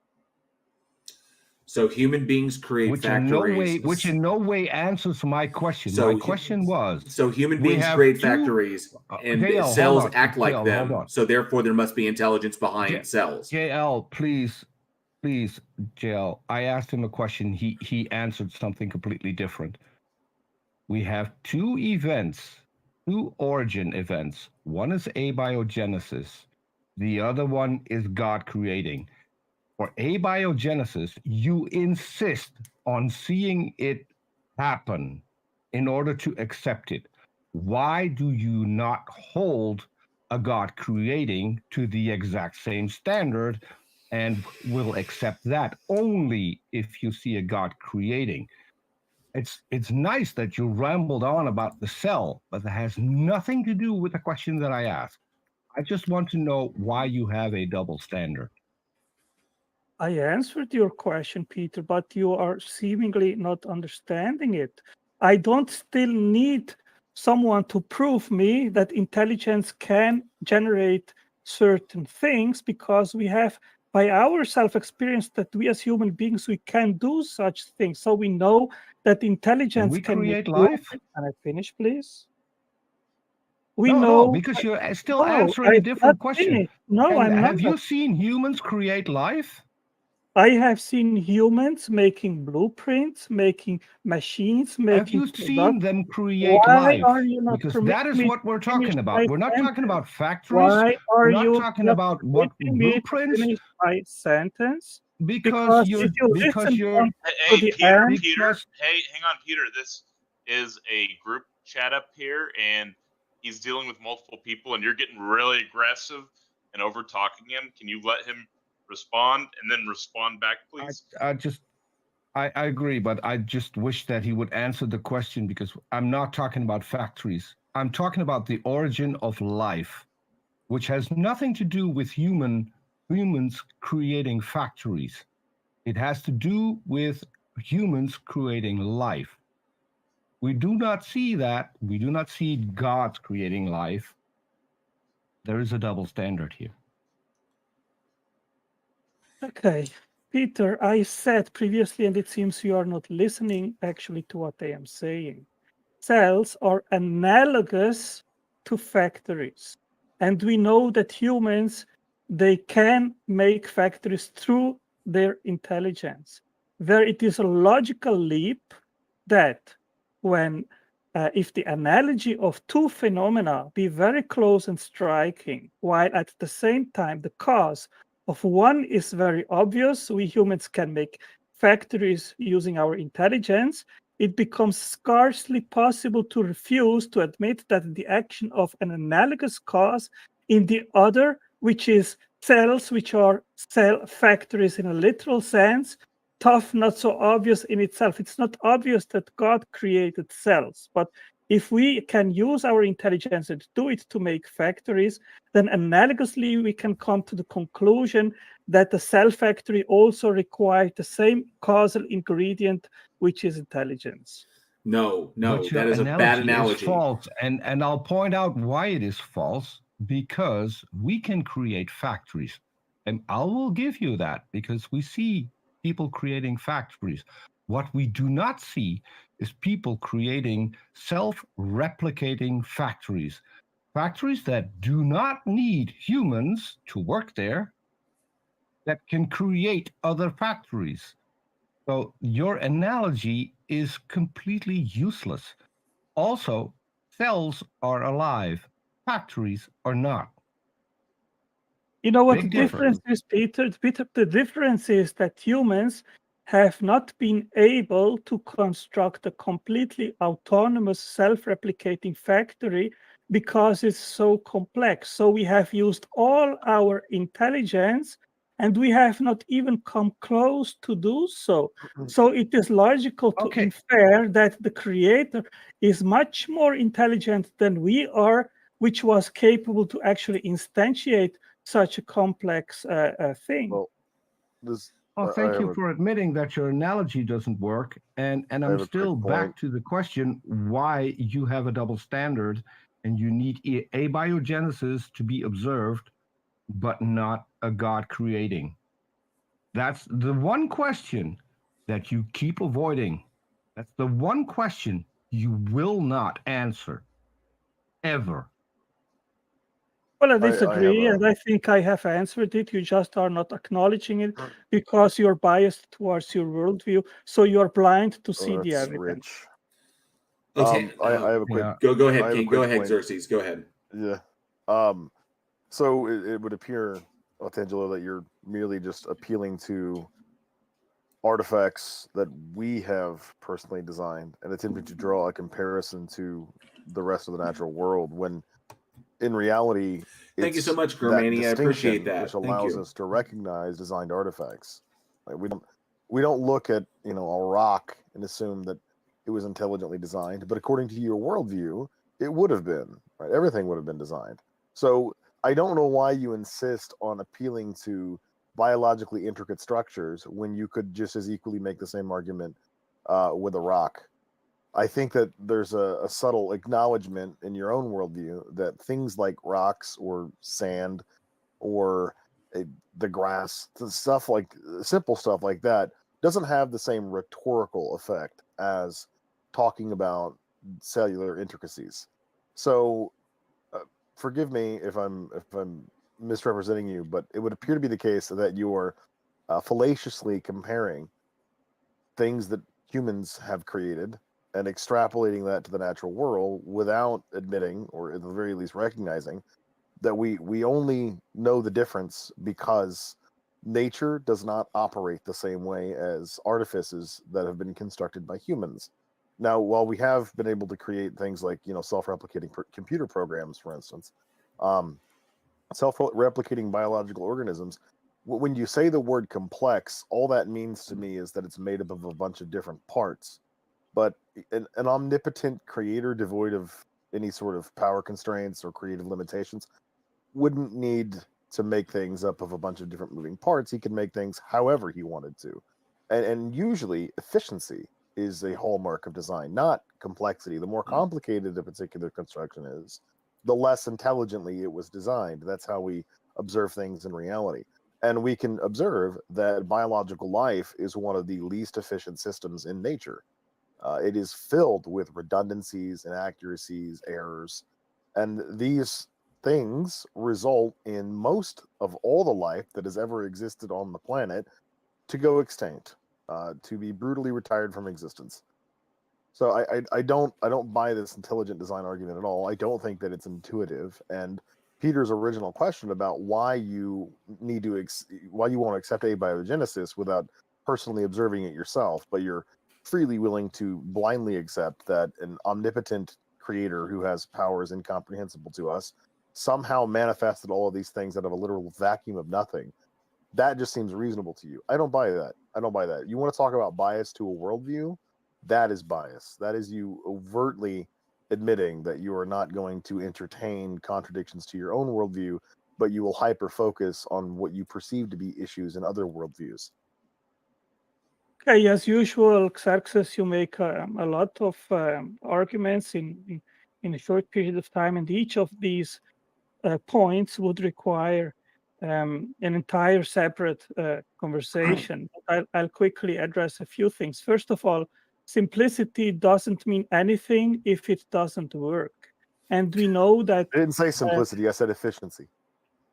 No, you said simplicity. And I said efficiency. I said efficiency. yeah, you said both. You said first simplicity, and then you said efficiency. No, and I we never don't- said the word simplicity. That never came out of my mouth. I said efficiency. Okay, then you said also that biological systems are full of errors. The thing is that They are, because evolution doesn't self-correct. okay, so the fact is that life, in order to start, had to have inbuilt right from the get-go error check and repair mechanisms on several levels. It starts with DNA. It is also in regards of translation. In the ribosome, there are 13 different error check and repair mechanisms inbuilt. And if you don't have sufficient fidelity in translation right from the get-go, then you will have such a huge amount of mutations that it will never be possible to have a replicated protein which then will be functional. So this is very strong evidence of design, because you cannot have an error check repair mechanisms if you don't know what is the right state of affair, what is the wrong state of affair, and then have implemented a mechanism which recognizes there is an error and then is capable of fixing it. And if you don't have that implemented right in the first life form, you will not have self-replication and no life perpetuation. Otangelo, how many times did abiogenesis fail before it succeeded on the planet? Well, I think God created life in the creation. No. Otangelo, I'm asking you, how many times did it fail before it succeeded? I think abiogenesis would never succeed if there would not be a creative agent involved. Wait. Then you're just dishonest. Okay, wait, hang on a sec. So you just said that because you understand that God and abiogenesis are not mutually exclusive. If we were to replicate abiogenesis by recreating the primitive Earth environment, and then we saw abiogenesis occur in front of us, that still doesn't disprove a God. So you're right on that. You're correct. But that just means that we are also correct about the process of life evolving. It just pushes God further away, closer to the edge of the board. But the problem is that I'm asking you, how many times did it fail before it succeeded? I think it would never succeed, JL. But obviously it did. Because we No, are. that's There's not life obvious. here. There was a point when there was no life, and now there is life. Well, abiogenesis is not something which is warranted, JL. Sure it It is. is also possible that God created. So No. Then abiogenesis But God could have created by the mechanism of abiogenesis. Well, abiogenesis by definition means that life came from non-life by natural means without intelligence. That essentially the way God created life doesn't break reality, but functions totally within the parameters of chemistry. Another thing to point out here is that this whole life comes from non-life counter argument is utterly dishonest, because you don't believe that your God is a biological living agent, right? So the standard that you're using to diminish or impeach the reliability of abiogenesis is that non-biological material eventually arranged itself in such a way that it became biological material, and that's a gradient that we still to this day haven't been able to affirmatively define. Right, there are plenty of molecular structures in the world that the appearance of life is quasi. We aren't sure if it's alive. Viruses, for instance, we're not sure if they're alive. Would they fit the definition? There's no concrete definition of life that would preclude certain primitive molecular structures. But what you're suggesting, Otangelo, is not a mechanism for how life came to be. You are suggesting magic. You are suggesting that this entity, which you believe in, created the entire array of physical reality, including complex life as you define it, out of literally nothing. Right? That is definitionally life coming from non-life. And you're unwilling to accept this for abiogenesis, which there is mountains of evidence for. Just because we don't know the exact method it happened doesn't mean we don't know a variety of different methods it could have happened. And as far as life emerging from chemical processes, that's something that we see every day, every time somebody gets pregnant. That's a chemical interaction which results in organic tissue and eventually a life form. And you don't have a problem with that, but you have a problem with it happening outside of the womb for whatever reason, as though its prepositional location is relevant. But yeah, you're not making a case for design here. You're attempting to poke holes in abiogenesis, which, you know what? How about this? Even if I were to just write out concede to you, abiogenesis is false, you have still gotten me no closer to God did it. There's no mechanism there. There's no explanatory power, and what you're arguing is dishonest. You are not applying the same standards to both of these models, and you're not hypothesizing certain experiments that can be conducted to verify one over the other. You're just trying to poke holes in something that you manifestly don't even understand. Well, my approach, Xerxes, is twofold. It is by eliminative induction and by Bayesian probability at the inference to the best explanation. Probability So, yes. is right out of the gate. Probability is not a qualified intuition to talk about this subject, because we are literally referring to the totality of all physical existence, right? When you buy every possible combination to the lottery, you're going to win the lottery. All of the stuff required to form biological life exists within the universe. To suggest that there's some constraint on it operating together or coming together at some point is just silly. Furthermore, you are not arguing from probability when you argue that God created everything, because you could never possibly calculate the probability of not only that God exists, but that he has an effective will over an ineffective will, that he desired to create this particular instantiation of affairs as opposed to another particular instantiation of affairs, that he used the particular mechanisms that he did as opposed to some other mechanisms, right? None of these things can be accurately calculated. As far as the variables regarding carbon-based life, we can kind of speculate as to what those variables would require, but we're not even entirely sure that carbon-based life is the only possible life that could exist. We just simply do not know. You are exploiting these pockets of scientific ignorance and attempting to sneak your pseudoscience into them, and I'm not going to let you do that. So if at any point you decide to start arguing honestly and applying a consistent standard to both models, then I'll take you seriously. Until then, I'm going to dismiss you as another armchair science denier. Well, Xerxes, first of all, you have not made your case. What you have are blind assertions. Science has a problem with abiogenesis. Is it one of the biggest problems which is unsolved? Nonetheless, even if it is not observed, you believe that it is possible. I don't, because it has not been observed. So it's actually what you are accusing me of doing is what you actually do. What Xerxes was pointing out is that the building blocks for life are abundant in the universe. If you are going to go by probability, then we have everything we need for abiogenesis to happen. For creation, however, we lack one specific thing, the most important thing, which is a God. You cannot start with a creation if you don't have a God first. Where you need to start is not to poke holes in evolution or abiogenesis or anything else. You need to start to come up with evidence that this God that you're advocating for actually exists. And when you have done that, then we can move on to see whether or not this God created something, whether or not he left his word somewhere. Until we have a God, there's nothing else we need to look at. And that includes the Bible, and that includes everything you claim about your God, Otangelo. Well, first of all, the effect, Peter, is the path to the cause. And the effect, we can see it looking around us. There is a universe, there are atoms, there are molecules, and there are these building blocks. And in regards of the building blocks, which you just mentioned, yes, we have the building blocks, but we do not have, once we remove God, a selection mechanisms of the right building blocks of life. We don't have a cause. I'll help you out. We don't have a cause.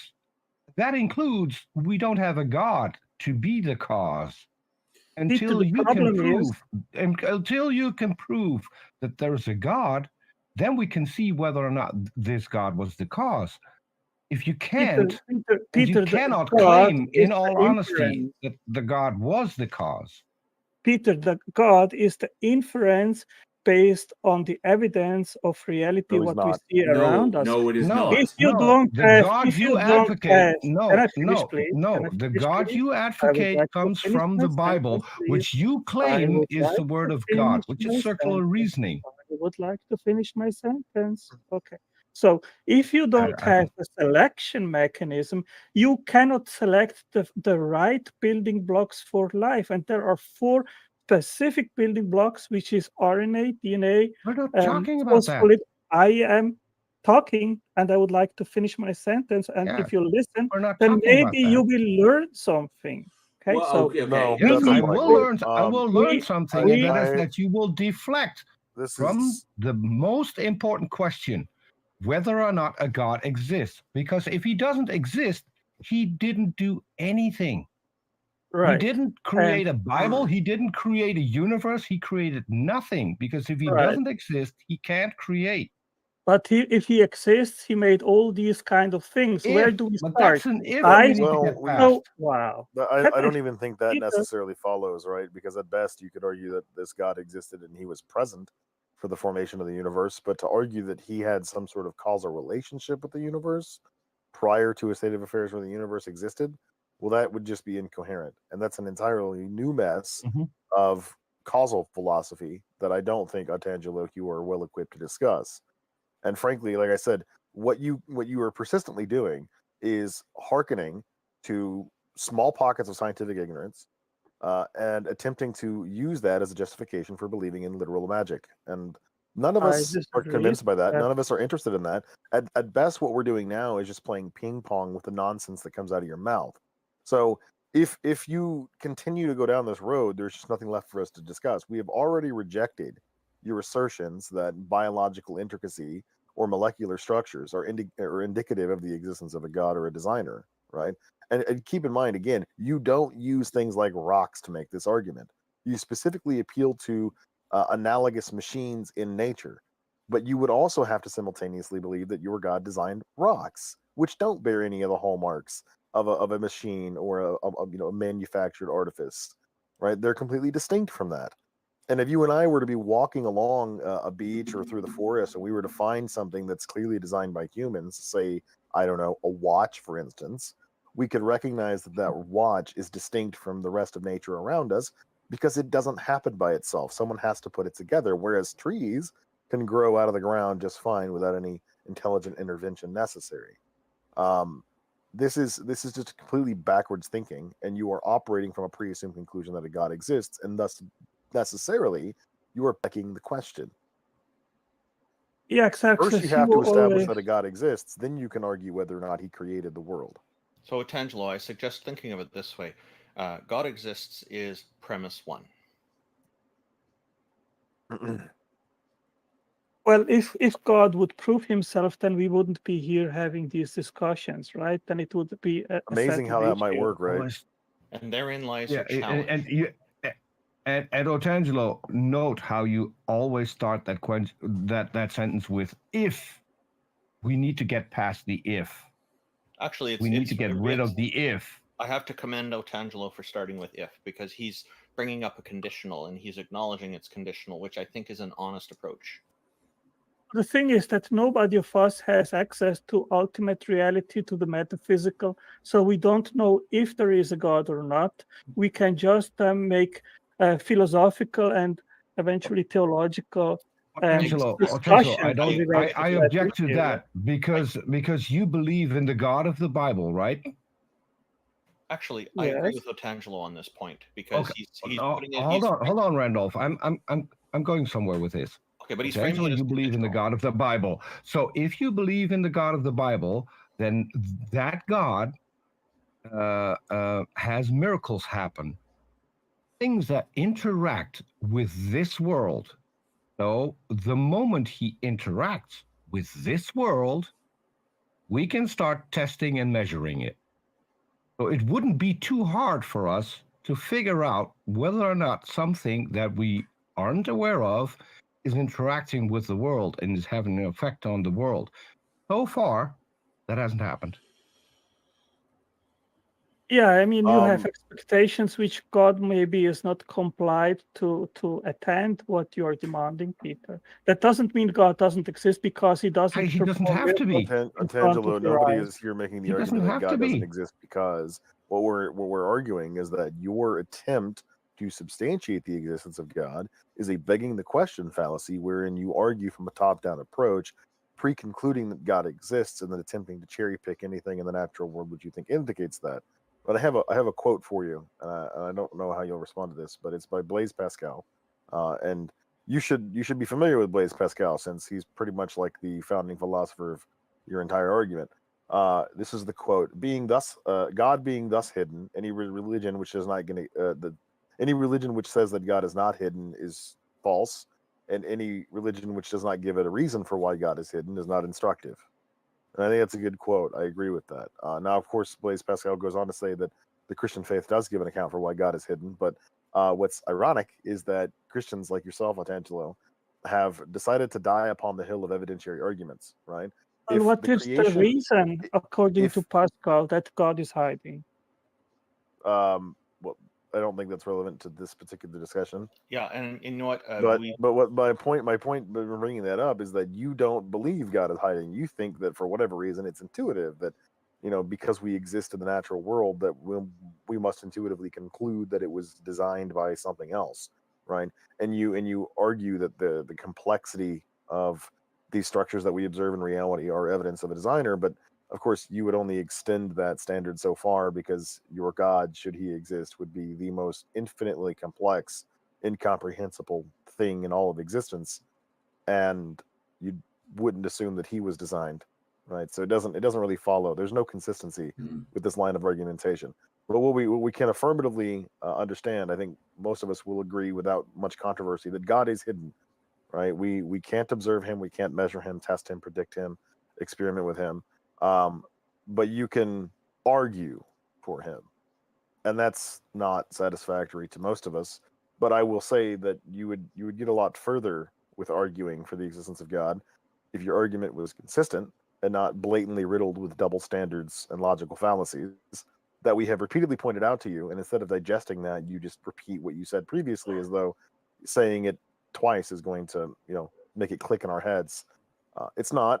This argument is not novel, nor is it particularly interesting, and it is burdened with the preconception that God exists. So basically what I'm telling you, Otangelo, is that this argument you're making, this teleological argument, it's not going to convince anybody that doesn't already believe a God exists, right? Because those of us who don't believe a God exists, we are perfectly satisfied with a natural world beyond our ability to explain. But fortunately for us, we do have mechanisms available to explain it. Even if you somehow single-handedly hey, Colorado Biker, good to see you. Thank you so much for being all here. of academia in the last 2 centuries regarding the formation of life. Chris, That I would actually not did get you any interview closer to Xerxes on God. my So channel. your That was a insistence live on stream. hammering this point a about few months ago. abiogenesis not making sense or not being possible. Well, firstly, I don't even agree with your assessment on the issue. Secondly, even if you're right, it doesn't help you. All it does is create a further mystery. Okay, okay. Can I answer, please? Just a second, Angelo. The only caveat I would put on that about the God is hidden argument, that God is hidden, but that carries with it the presumption that there is a God that's in hiding somewhere.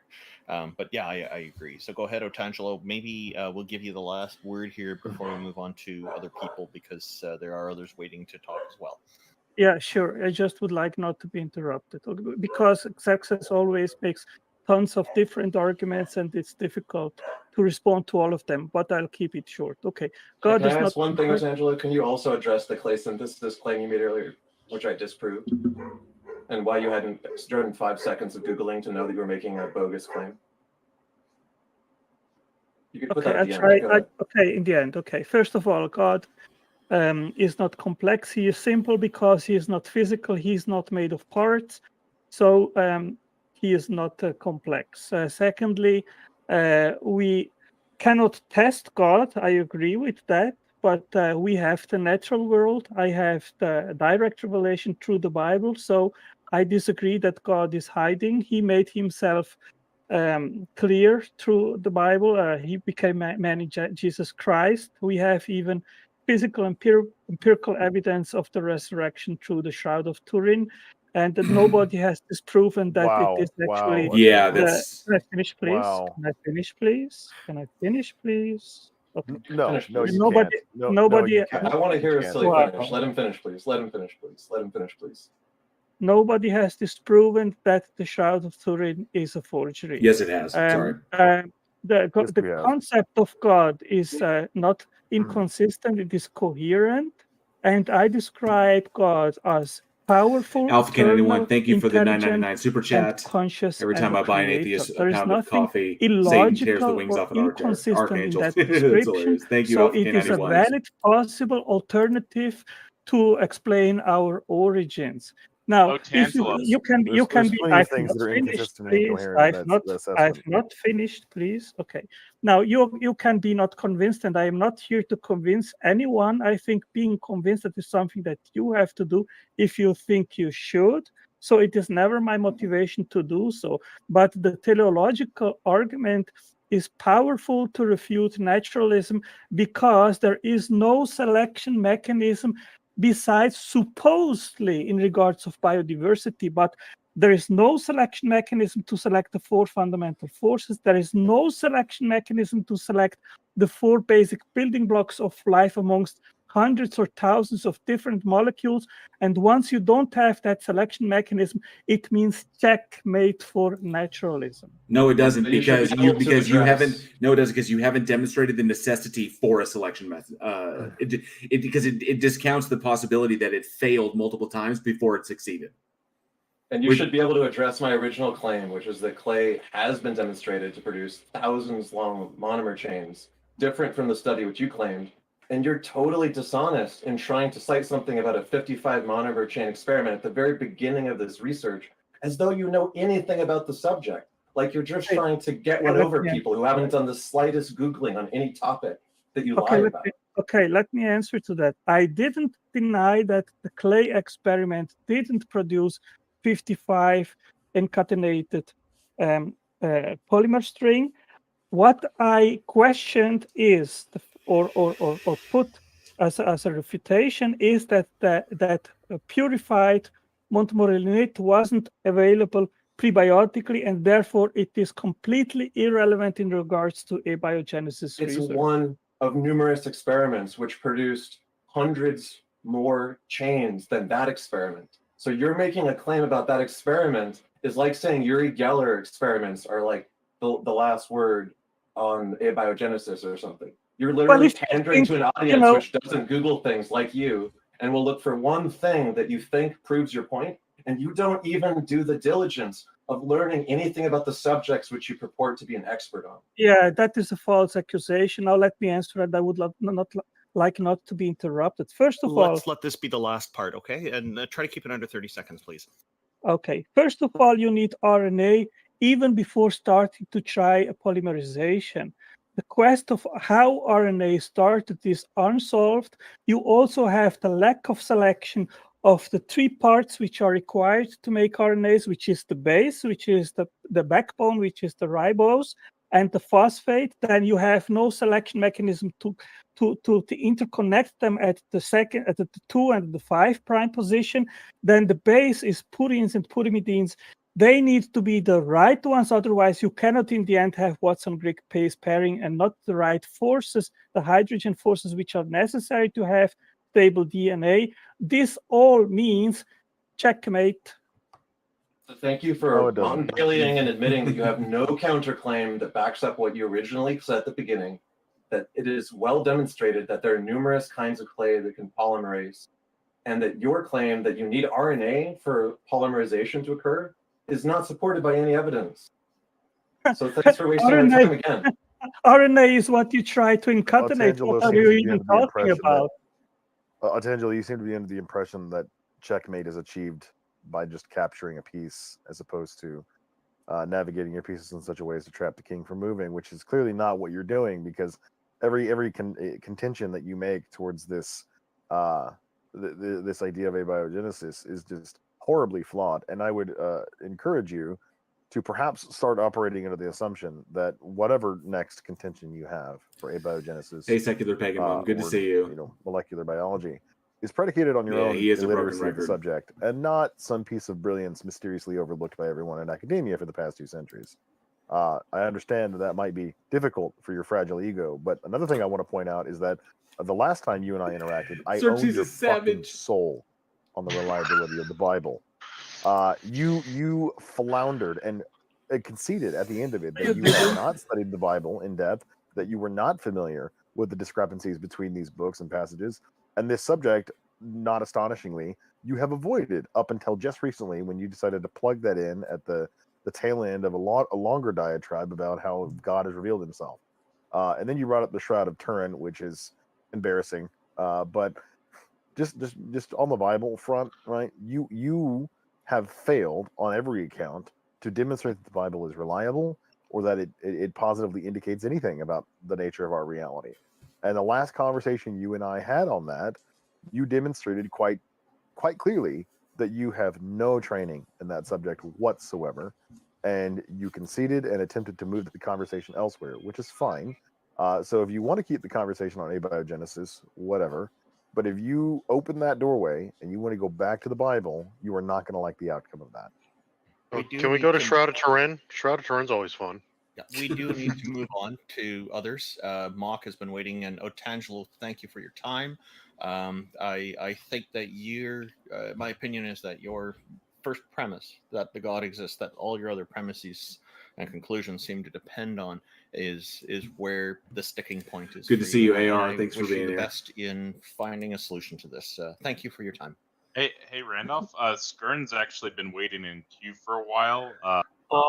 No. Okay. Yeah. So I told Skern he can come up next. We can pull him up next. I'm sorry, I saw Mock on there, so I thought that you were looking after the queue. So hello, Yeah. Skern. Hello, Hello, guys. Hello. Welcome. Just a quick interruption. At the conversation between Otangelo and King Xerxes, I posted the link to that both on Randall's live stream and in the Heathen Hangout here on Discord for people who want to check that out. Thank you for doing It's brilliant. Sorry. Just to make sure, like something. So I'm a French Muslim, so my English is not perfect. I will try my best so you can understand me. You're Sometimes doing maybe great. some words are difficult to understand, but I can sometimes maybe ask what does that mean. So yeah, just to make sure that it's okay with you guys. Absolutely. Yeah. Yes, absolutely it is. Okay. So I've been waiting like a long time, and I've been listening to the discussion, but I didn't see no one address really the question, like really directly address it. So I will address it directly. Well, first off, what is the question? So it says, can you convince any of us that a goddess or a god exists? My puppy wanted Oh, to you're say talking about hi. the topic. Yes. Okay. Yeah. Yes, please. Okay. Yes. Like yes. no one addressed that directly for now. So I will exclude goddess first. Or I will talk about That's up God. to you. That's your choice.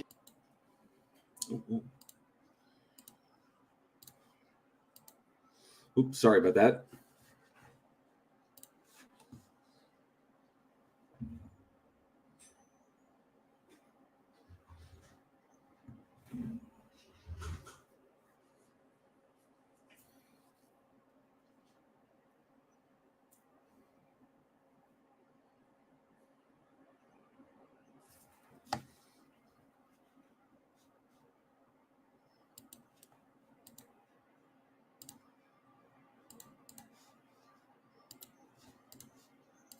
To go to the discussion, like Sure. I just want to make sure it's not like 100 things we need. Oh, to no, of course Sorry not. about that. Why- I no, no, accidentally of course not. bumped Make sure the it's a deal and I hit the reasonable wrong number deal. then. So Yeah, of hopefully the course, audio of should be course. good now. Yeah, let's proceed. Go ahead. And you're presenting Allah, the My apologies. the God. Yes, of course. So I'm Muslim, so of course Allah is God, right? So now that's later. That's for later. Now, for first, we need to agree, guys, that do you trust your senses?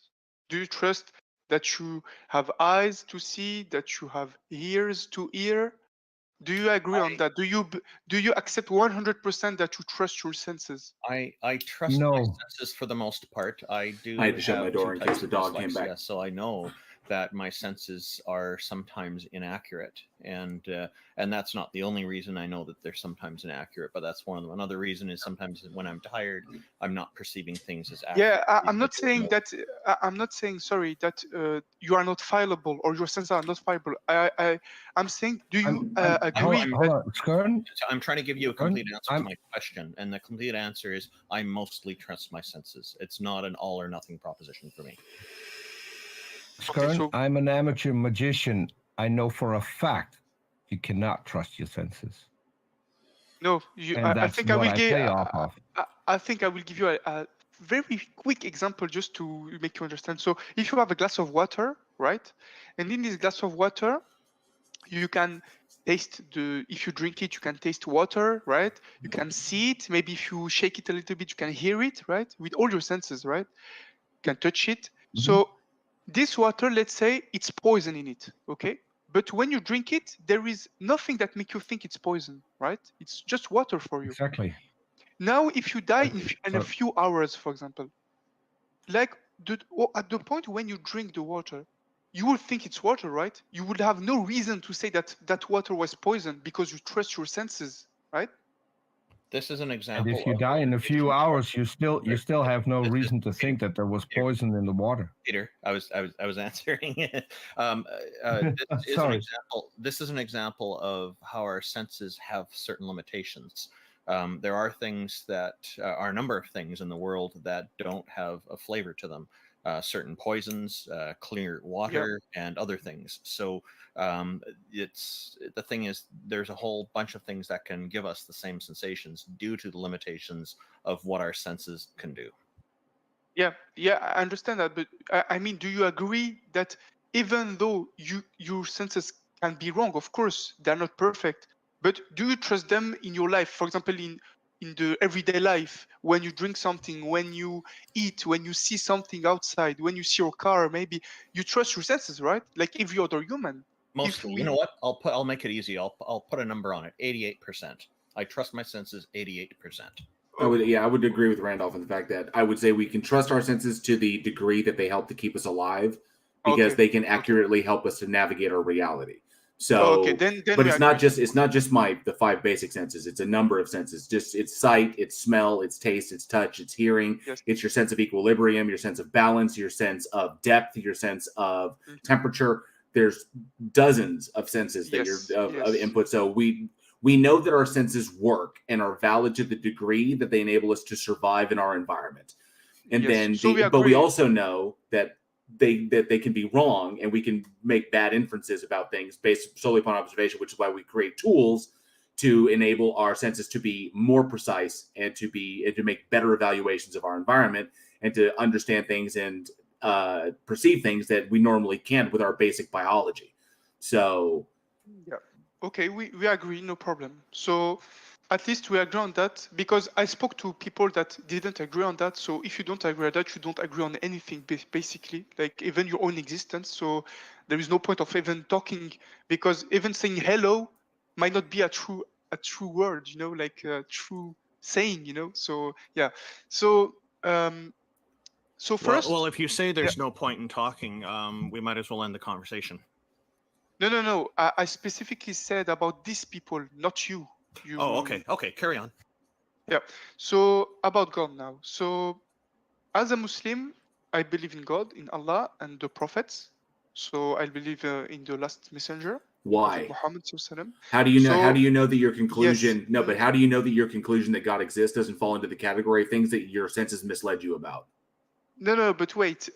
I just say my belief. I didn't yet give you argument why and everything. Just Well, no, I don't need an argument why. I want to know how you've eliminated the possibility that your conclusion that a God exists did not fall into the category of things that you were deceived about because your senses are not perfect.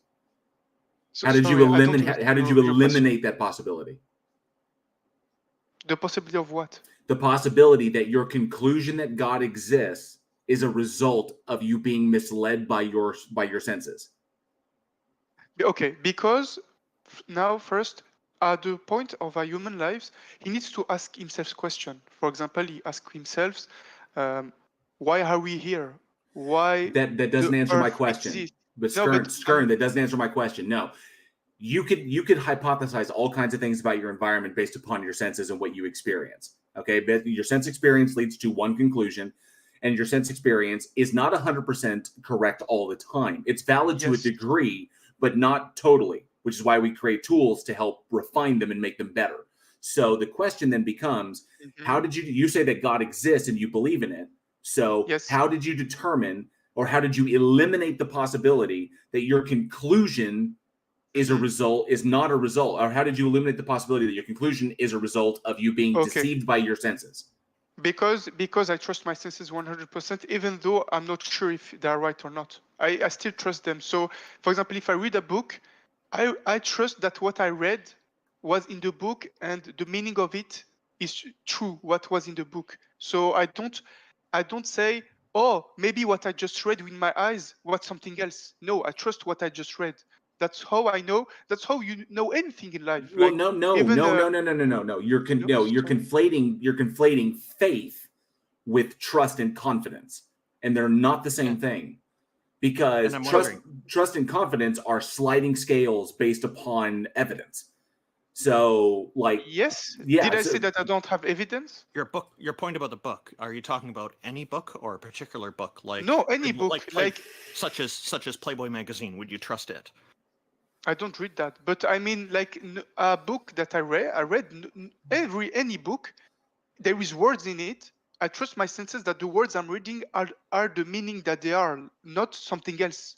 For example, but that's the point. But you're conflating. Yes, but Skern. But the earlier point that you were bringing up is faith. Yeah.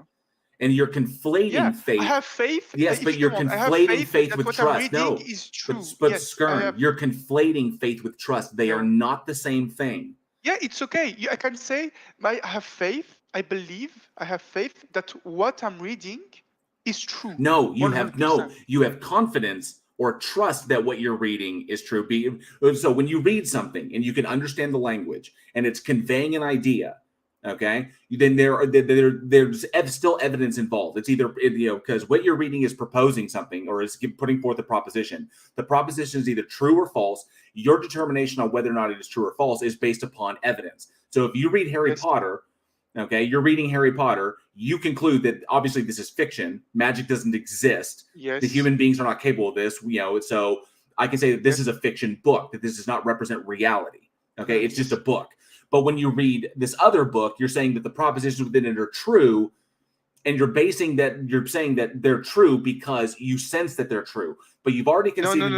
No, you don't understand, because you just cut me, so you can't understand. That's okay. So no, I'm trying to follow along your reasoning. I'm working up your reasoning, because you still haven't determined, you still haven't explained how you eliminated the possibility that your belief in God is as a result of being deceived by your senses. No, yeah, but I'm trying to respond. But since you are cutting like all the time, I cannot respond. Because you're not answering the question. You keep diverging off to something else. I can't answer if you cut me. I can't answer if you cut me. Then answer the question. How did you eliminate it? What process did you utilize to eliminate it? Okay, if you listen, if you don't let me speak like the way I want, it's not going to be possible with me. You can't dictate exactly what I can say. I'm not trying to dictate what you're saying. What you're saying is not answering the question. What I'm saying is, what process did you use to eliminate the possibility? Listen, I don't have to answer your question at first. Hey guys, you guys are having a conversation. Just chill out some and converse like adults. Sorry? Come on. Jail. Let's give him about half a minute to get his whole answer out. Yeah, so what I wanted to say. So now I'm lost. What did I say? Where was I? I don't even remember. So let's start again. So yeah, I believe in God. And you said okay. So you said how do you know your senses are what you're reading? Your senses are not like false, like make you think that it's real, it's true, but it's not, because your senses are fallible. That's what you said. I said that I trust my senses So, for example, if I read 1 + 1 is equal 2, I have evidence that 1 + 1 is equal 2. So when I read it, I trust my senses that what I'm reading is true, that 1 + 1 is equal 2, because I can take 1 apple and 1 apple, and if I addition the 2 apples, I have 2 apples, right? So, like, I have evidence for that. So I never said that I just trust because I trust and I have no evidence. I never said that. It's based on things outside of it. So that's why I believe it. So about the humans. So at one point in your life, you all ask questions. For example, what are the humans? How we are here? What is the purpose of humans? What is the purpose of life? All these questions, like very important questions. And now there is many religion, many people claim to know God or that their religion is true Completely and blew everything. past what I was trying to go for. This What is I'm where I saying is didn't that want to there go. is many criteria to decipher what is right, what is true and false. There is many criteria. For example, just a simple Skern, one. can I just interject? Yeah, go ahead. Very briefly. I've never asked myself what my purpose was. What I did Maybe you ask need to myself then. is what I did ask myself is what can I make my purpose? Yeah, What can because I most do of the to improve things? Not what someone else I expects me to do. understand. Yeah, but like most of the people on Earth, like non-believers, or they do that. You do that. Like even your morality. Wait, I've never no, I've never listen met to me. anyone in my country who has Yeah. asked themselves the question what their purpose was. Okay, then I Not have ever. met hundreds of people that ask this question. So listen, Skern, I'm sorry. I've also not asked myself that question. I've never made such presumption. What I've noticed is when people are selling religion and presenting that question, that causes people to ask, but it's not something that comes naturally for most people, from what I can tell. Okay, no problem. And So Skern, for me, I live I'm sorry. You said you were going to answer the question. You were going to get. Now you're getting onto a tangent, like trying to determine what. Like, no, I said I don't want to answer your question. I said that. No, hold on. Yeah. You haven't answered the question. You've gone off down a road that is addressing like what is the objective standard? What is an objective standard of meaning or reason for human beings existing, or for life existing, or for the universe in and of itself? That is not answering the question that I asked. The question that I asked have is to answer your question. That's the thing. The question that I asked is very, very simple. Okay, by what methodology? What was your methodology?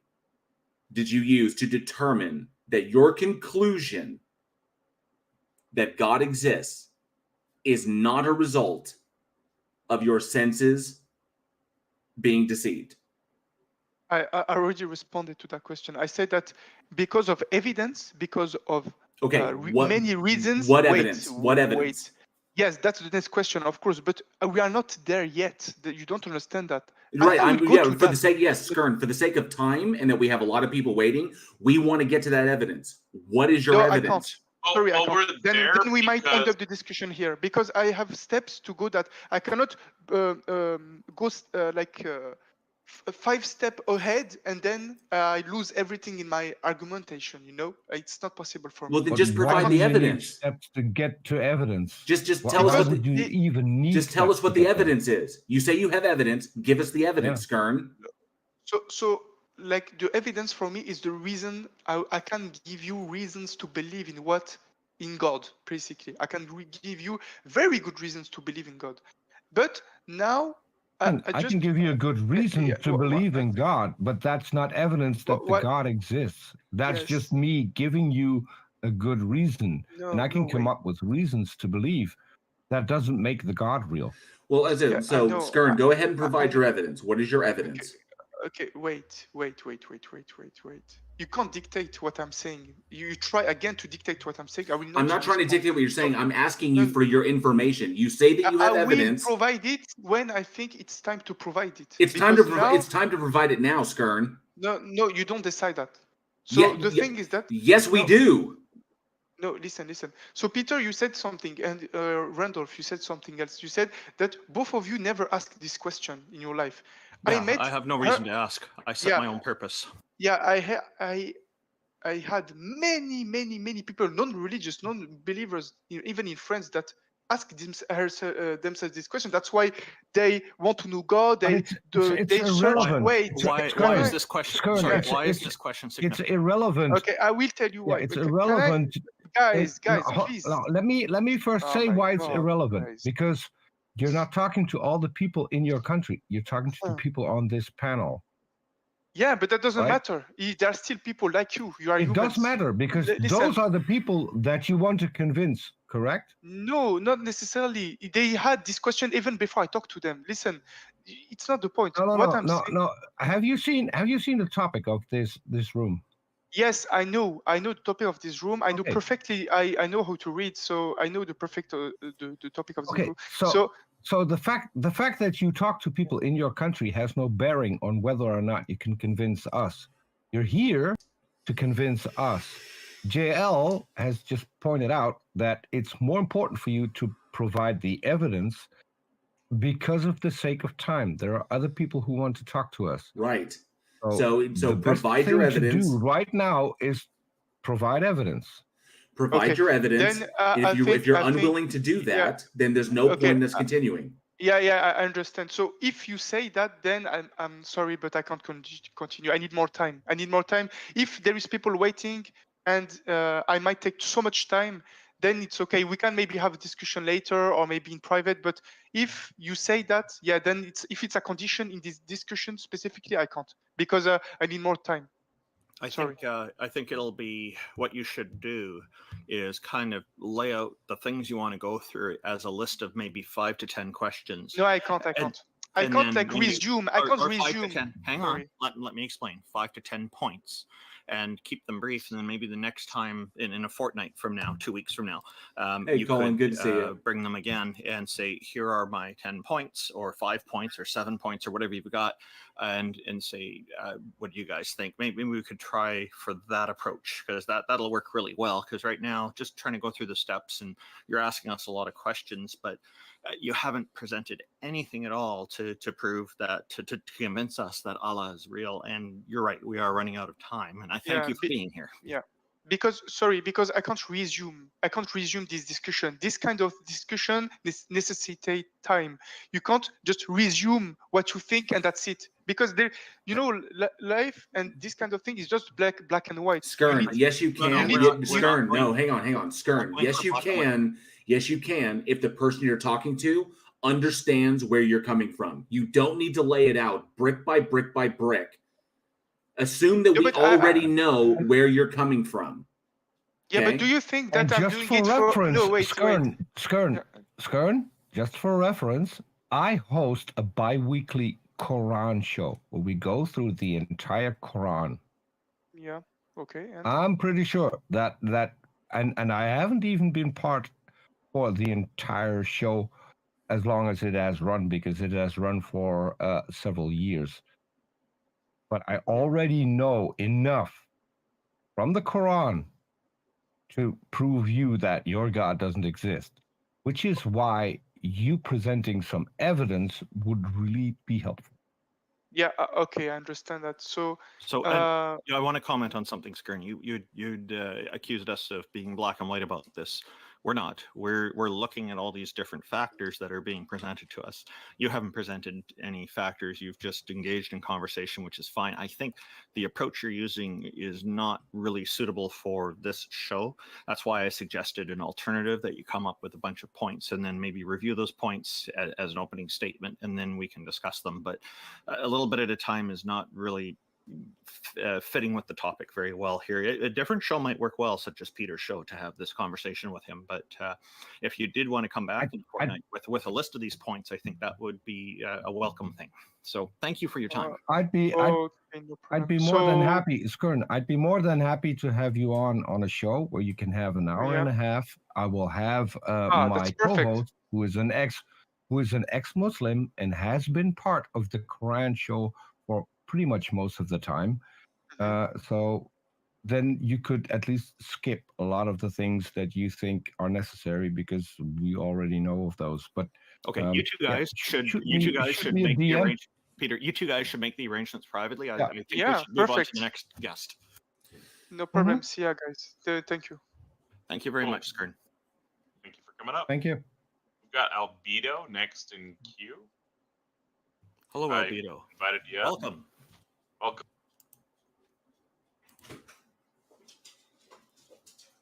Welcome, Albedo. It's good to see you here. Thank you for joining us. What have you got for us? I don't know if your mic's working, man. You might want to reconnect real fast. It seemed to me at first glance on that previous guy that where he was going down was he was like, there's all these metaphysical and existential quandaries that human beings have, and then he was going to then turn. It's like, well, how do we answer them? Then appeal to the Quran in order to do that, which of course would be circular reasoning.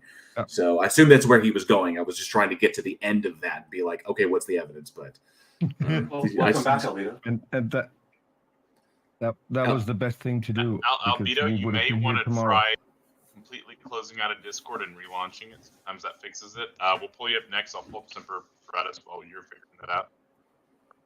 Albedo's a Discord server admin, so I'd be surprised if you can't fix it and come back. Or, yeah, he might be back here in a second. Yeah. Hello again, Albedo. How are you? I can't hear Albedo, and It lit up. There, yeah. You know. Keep talking. I don't know what happened. That's Well, you're weird. on. Welcome. What have you got for us, sir? Good to see you guys. I know a lot of you on here, so. Yes. All right. I have a question. Are you just asking to be shown like closer to, I don't know, the view of God existing being true? Because I think like the proposition God exists is like, if you're an atheist, there's a lot of steps you have to go through before that could ever be shown. Well, I'll give you an example, Albedo. If you look at my user icon, it's a Conway's Game of Life simulation embedded inside of a Conway's Game of Life simulation. The least implausible argument I've ever heard for there being like a creator of our universe is the simulation argument. I still think it's implausible, but it's not like anything that's that hard to conceive of being possible. And so if someone were to show me just purely the physics and computation of the universe being feasible due to some method of computing that we don't know about that's hyper efficient or something, I could be convinced that we live in a simulation. I don't think it's likely presently, but it's an evidential and empirical question whether it's feasible or not for us to be living in a universe created by a super being outside of it. Now that wouldn't be the Christian God or whatever that most people are going to argue for here, but it's a pretty easy bar to hit. Someone could write a paper and maybe convince me of it. Do some physics and math that would provide evidence for why it's feasible. Sure. I think the method I'd want to go is like trying to prove dualism. If that's reasonable enough for you guys. Do you think dualism is the case? Or Yeah, I'm a what do you mean? Platonist. Okay. So go ahead. So I take that mathematical entities are like real parts of the world.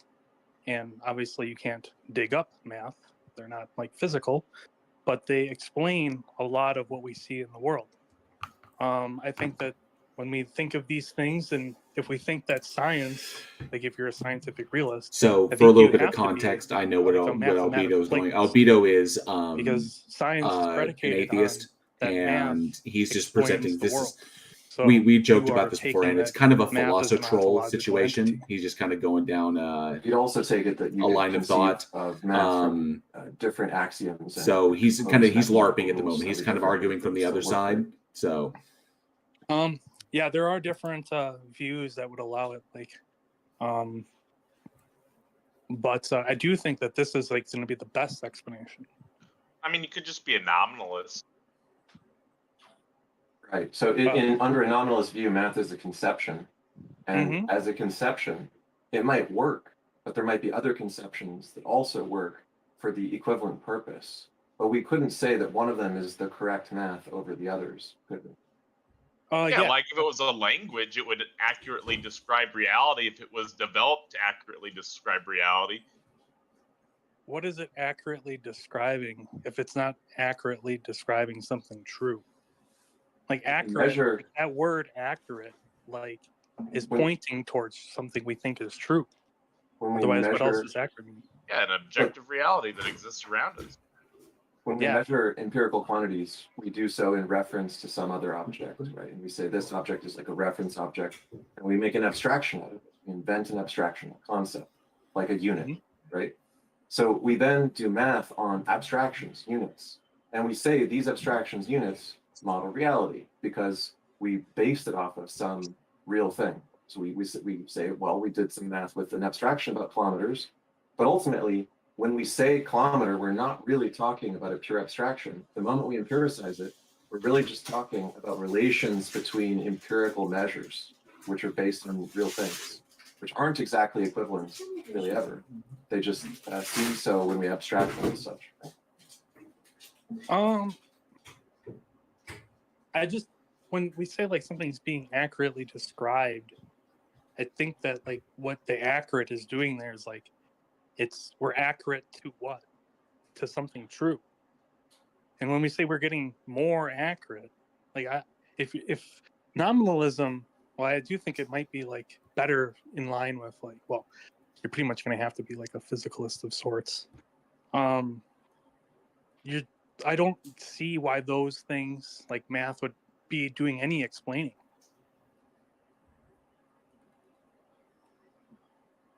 You don't see why math would be explaining what? Explaining data under nominalism. Okay, so you don't think it's possible to construct arbitrary abstractions and work in an internally consistent way based on rules defined within those abstractions to do useful work? Possibly. Like, I don't think it's like impossible. Because that's what we do with computers all the time, right? Like, yeah, most of computing is sort of conceivable in a sense like math, but it's not describing anything in the real world. Yeah, it works internally, but it has no its functional use has no bearing on it being related to any real thing. It's a pure abstraction. So it'd be weird to say something like we are Platonist about computers because it's possible to compute things and computing is useful. Therefore, computing, if it's used in relation to the real world, computing must exist because it describes the real world or something. But you're just saying the same exact thing about math.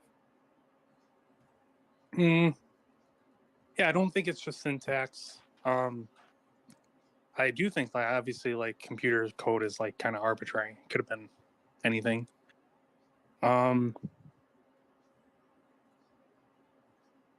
You don't have like an intuition that another species would also have math. That's just structuralism, right? So like, let's say we say, structuralism is a type of realism. But if I were to say, well, I think other stars likely produce helium and hydrogen or whatever, that's a pretty good hypothesis because we know one star and we can conclude that probably other stars behave similarly since we observed uniformity of the forces in our local area or whatever, right? And we can do the same thing about abstractions. We can just say, look, if I construct some axioms, I follow the rules set forth in those axioms, then they're going to lead to common conclusions from anyone who starts with those same axioms, right? That's all you're saying when you say other people are going to discover the same math. While they're talking, I have to comment that then you can lead to the same conclusions, which is just to say that you could begin with the same logic. It's difficult for me to comment on this because I know I've spoken at length with Albedo about a number of things, not and necessarily. I know he really doesn't hold these positions like this. Computers, So, for instance, that are ternary, quaternary computers that are totally different than binary computers. So it's weird. It feels like arguing dishonestly. The only kind of computer that works. They're just like the simplest that we could come up with and seem really expedient. I think thinking that other people could conclude the same math is like saying that we don't think we'll come up with any new math later that's going to like blow the current math we do out of the water. Okay, so like, have you ever seen an equation which makes it a simpler and more grand or unified way of expressing like what other more complex equations previously expressed? I haven't like seen the specific thing, but I do know, like, I understand that. Yeah, like you can equals MC squared is probably one of them. Right. So there was lots of other, laws and forces and equations, which EMC equals MC squared. Like those other equations just follow from the simpler equation, right? So it could be that our math is like very childish, and there's some simpler way of starting with math that uses fewer axioms and just constructs everything much better and avoids some problems and whatever. Like set theory was naive and flawed and had things like Russell's paradox. So we reconstructed it until we got the right so-called set theory, right? Mm-hmm. So what's to say that just because, like, let's say the universe structurally produces certain chemicals repeatedly over different stars, that there's like some law that those are the only things that could possibly exist, and there's a rule in the universe written down somewhere that these are the rules, something like a math expression that says so. When we can just say that, look, just because something is the same in different places doesn't mean it's the only possible state of affairs, nor does it mean that an abstraction describing it has any like special validity, since it's just an abstraction of a description of a thing which happens to be uniform. Yeah, I'm not saying it's like a deductive argument. I'm not ruling out nominalism. I'm saying I think we have more reason to believe, given like induction, that math does a really good job of explaining the world, and we should believe the things that we have to posit in order to do so. That's just, it's like to make an indispensability argument, which says It is nothing about the reality. Right, but indispensability as realism is like redefining the word realism, right?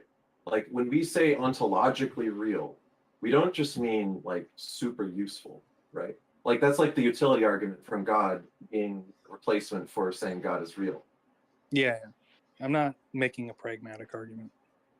Why aren't you just using Occam's razor?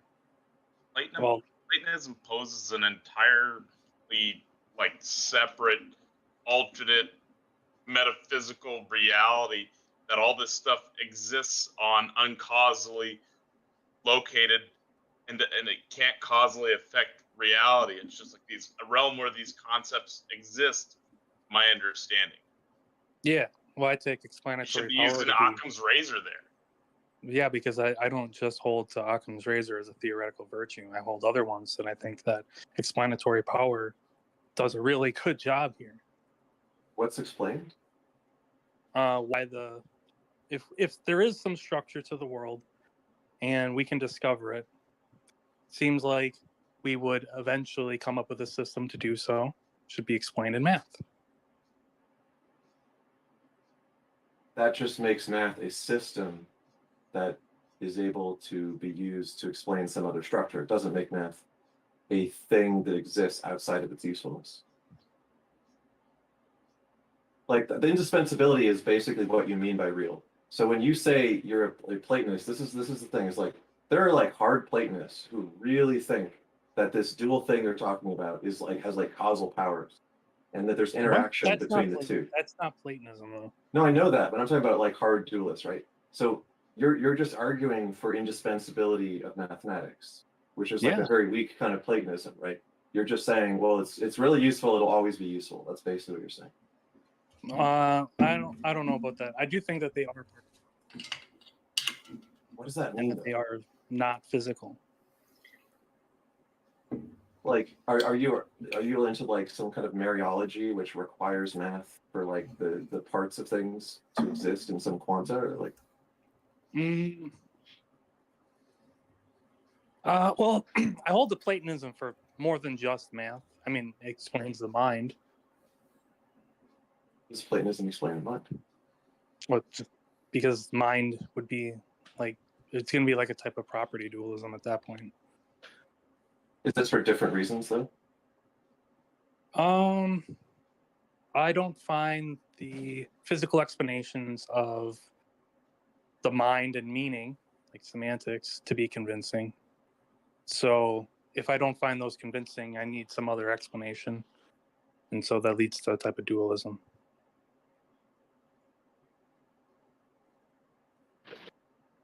Most people don't think they're robots, Ix. So when you cite semantics, you're citing like the claim that you think a robot in your mind is just like a machine that can only like process symbols but can never know what they mean. Yeah. Okay. So do you like we've had conversations before, right? Mm-hmm. And you understand that when we do biomimicry of the brain, we're trying to reproduce how the brain does it, right? Yeah. You remember that part? Okay. So you're aware that like the guy who posited this argument didn't really know anything about AI or how neural networks worked at the time. And he's just tried to kind of like retcon it repeatedly to fill in the gaps in his knowledge and claim it still holds, right? What, for the P-zombie argument? For the like semantics argument. I don't really know that. I don't think I've heard that. Okay, so he gave a talk at Google, and fortunately, right in the front row were like AI scientists, like Ray Kurzweil, who, you know, he's not the best AI scientist, but he's been at the guy enough times to be like, hey, why haven't you addressed any of our criticisms? There are people who are like vaguely Mysterian, like Chalmers, who admit that the hard problem wasn't as hard as he thought, that not very many people in the field of AI think it's hard like he does. And he's rebranded under the meta problem of consciousness. To say, well, the real interesting question is, why is it that AI scientists largely don't think it's such a hard problem, but lay people usually do? And why are their intuitions so divided on this? And is there something like meaningful we can understand about the problem that will help us solve it? He's admitting it's very possibly solvable. And he's also admitted that the field and the progress of AI has demonstrated that a lot of the things he thought were part of the hard problem were actually pretty easily solvable, such as the biomimicry of the neocortex, which we've succeeded in largely by most people's standards in self-driving cars. Do you think that in principle, there's going to be a physical fact that explains someone's intentions? Yeah. Man, that's tough to overcome. It's actually pretty simple. Go ahead. Okay. So this is turning into convince the, no, well, I'm not a theist, but convince me. Okay, I mean, I don't want to go on this too long because we have other people, but in a nutshell, when we say that we have some conscious experience, that's a report, right? A first person account. And when we study that, we can look at it from several different external angles, such as the behavioral angle. But we can also give like a causal account of the phenomena that underlie both the behavior and the experience, right? You'd admit that there's likely something like supervenience, like whatever takes place in the mind is going to be coinciding with an action or change in the state of the brain, right? Yeah, I'm not an epiphenomenalist. That's crazy talk. Okay. So if you'll admit that every change in the mind has a corresponding change in the brain, right? It seems like the concept that there's a dualist kind of thing about the mind, something other than the brain, it's really firmly attached to the brain. So whatever it is, it doesn't do anything that doesn't have a corresponding brain change.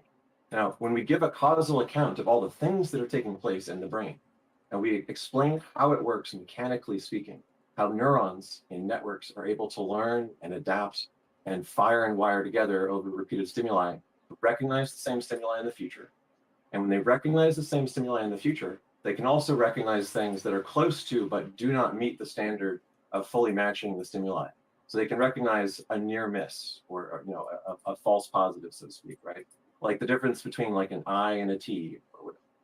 So when you have that experience of, oh, it looks like an I, but it's actually an L, that's because the neurons have wired together to be able to recognize I's and L's precisely enough that they can tell the subtle differences between them. That causal account of how the neurons do that is what led us to the biomimicry in self-driving cars perceptual systems using 6 layers, like the neocortex, of artificial neurons rather than biological ones, which turns out to be just the right number of layers to get the optimum recognition of stimuli, just like in the brain, with real stimuli coming into the nerves, right? So when we say that we have a causal account, in addition to like a behavioral account and the internal report of the thing that corresponds to something being in or out of accord with some intention, like I intend to recognize that this is either the case or not the case. It's either in or out of accord with some standard. And the phenomena that explains that is explainable from a physical perspective.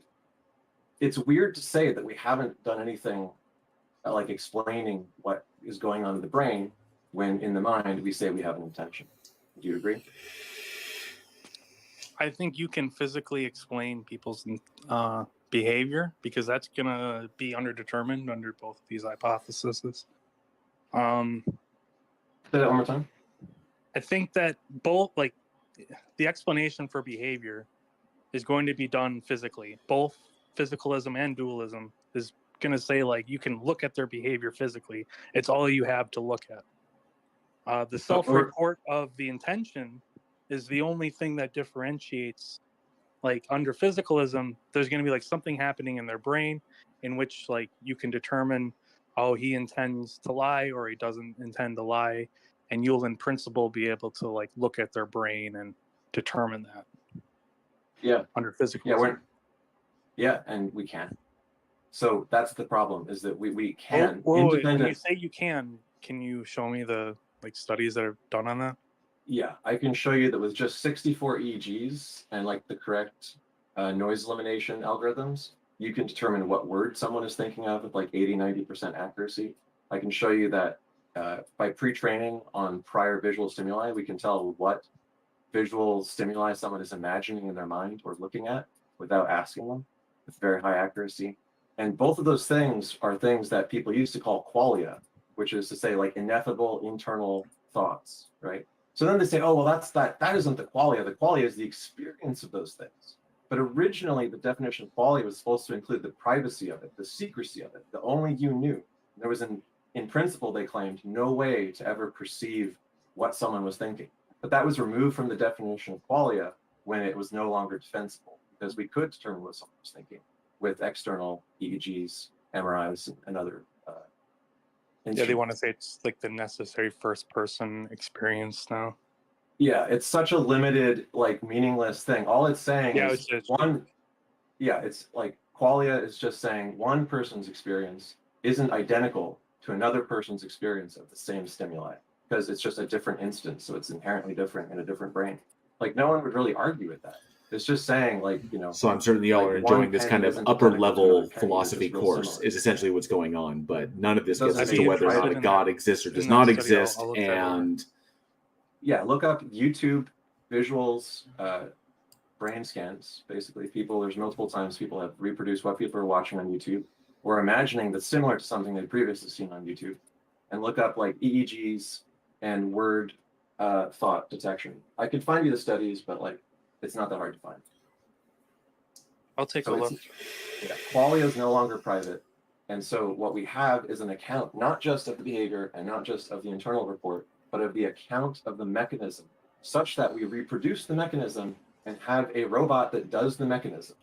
I didn't say it's the whole brain, just the neocortex, the part of intention where you recognize something is or isn't matching some standard for being one thing or another.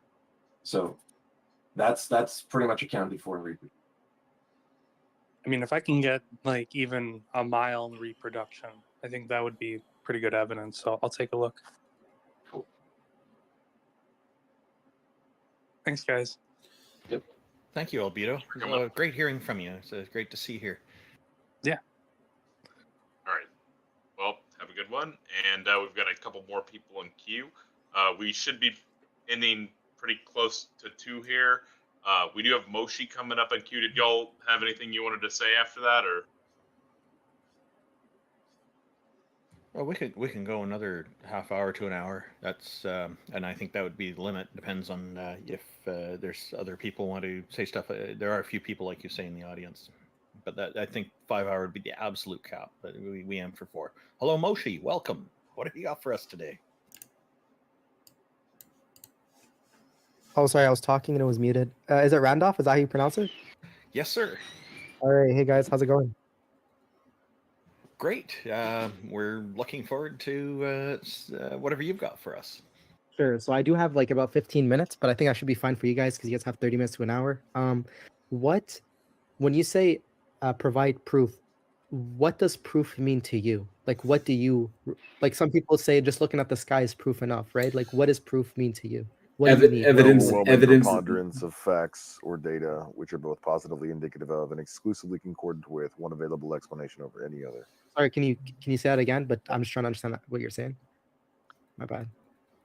A body of facts or data, both positively indicative of and exclusively concordant with one available explanation over any other. Okay, a body of data or facts, right? Now, what do you mean by that, right? Like, do you mean, do you count as inductive proofs as facts?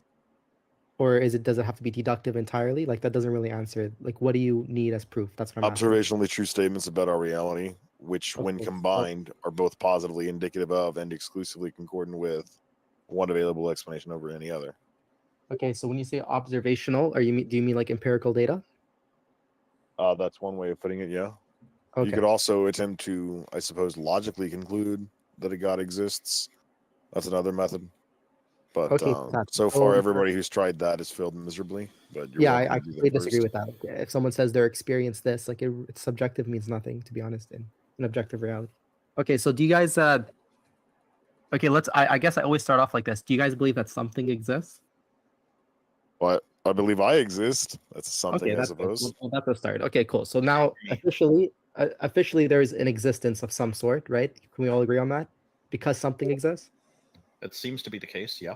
Okay, so now what I kind of think about is within this realm of existence, there's two types, right? There's an existence, there's a reality that's conditional or contingent that needs another, and then there's a reality that needs no other. Now we don't have proof of a reality that needs no other, but I'm just putting it out there, not saying that it exists, but just as to make a true dichotomy, unless you guys can think of another case scenario. Could there be a I'm reality? just wondering if you state there is, then you're making a positive claim. No, not at all. That's not. That's I mean, not what I'm saying. there could be like a substance, some type of like necessary existence. There could be a brute fact. I mean, I don't feel like that's a true dichotomy. No, when you say substance of a necessary existence, it's very simple. This reality, whatever you're pointing towards, it's either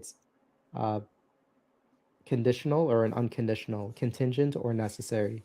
So when you say substance, it doesn't really take away from what I said. Well, Do you understand what a Okay, brute fact is?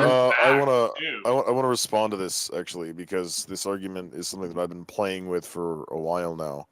When you say necessary existence, are you referring to a thing which exists in all possible worlds? It's a reality where positing its non-existence yields to a contradiction, and the contradiction being that the first premise is that there is existence. So if everyone here can agree that there is a reality or there is an existence, then positing the non-existence of this necessary reality leads to the contradiction. So yes, I it can would be in all agree that possible worlds. I can agree that there is reality, but Okay, fantastic. So then from there we can move forward then. the problem is to say a reality is a bit misleading. Go ahead, King Cersei. Well, hold on, pause.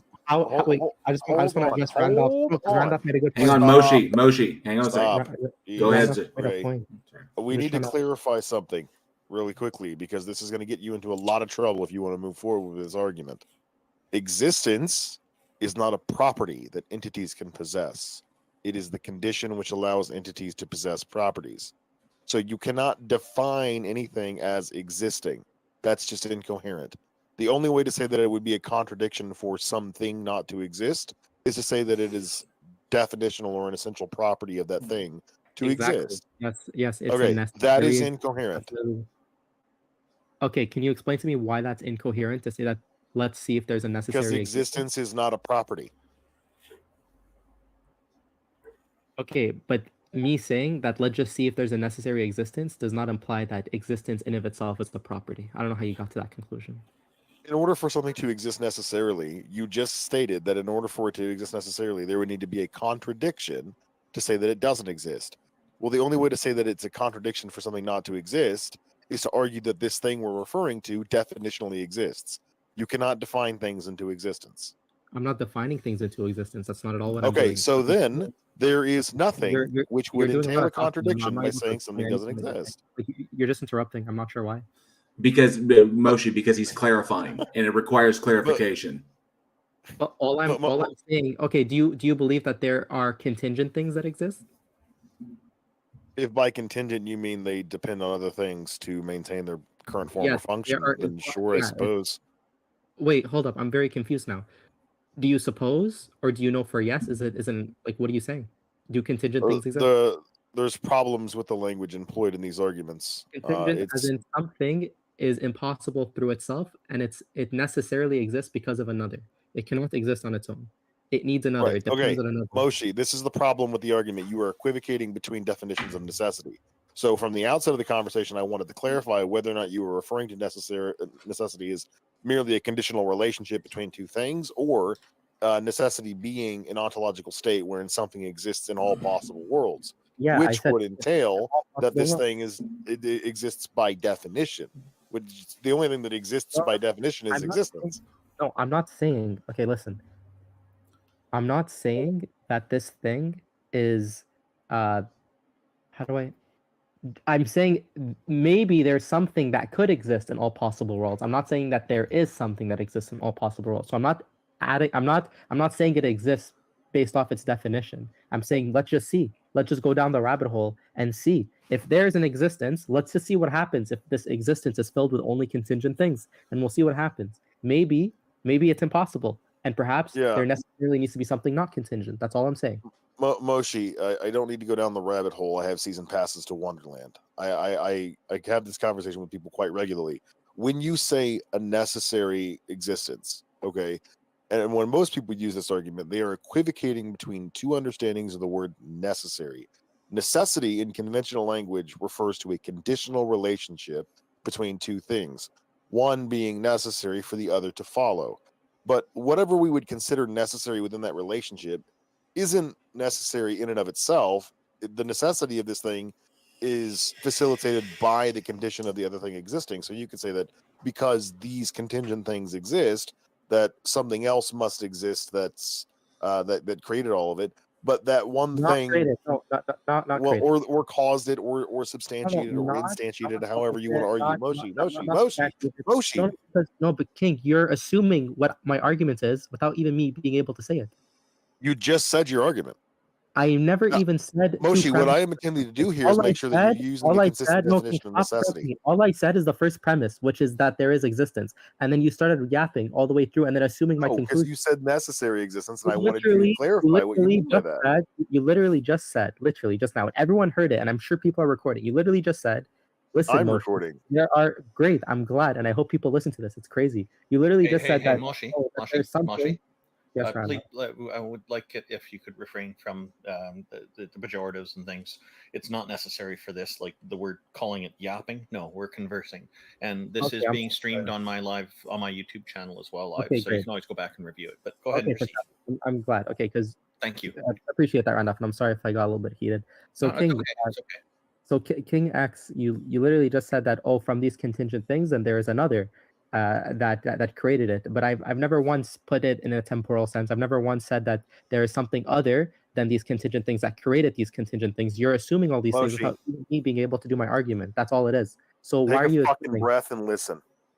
Okay. What I was attempting to highlight is that there are two distinct understandings of necessity. Excuse me, wait one second. That's Randolph, what I was attempting to how is highlight. I was that not fair? Moshi, How is that fair? Moshi. No, how is that fair? No, Moshi. Randolph, how is that fair? Else. Interrupting Moshi. Moshi. Randolph, how is Moshi, that fair? be I used quiet. the word yapping. Moshi. I used the word yapping, and that was bad. But he's allowed to swear, and that's not bad. Moshi. Is that fair? Moshi, be quiet and listen to what he's saying. I know, Randolph. Is that fair for the discussion? All right, now you can listen. Okay, now you can. Yes, thank you.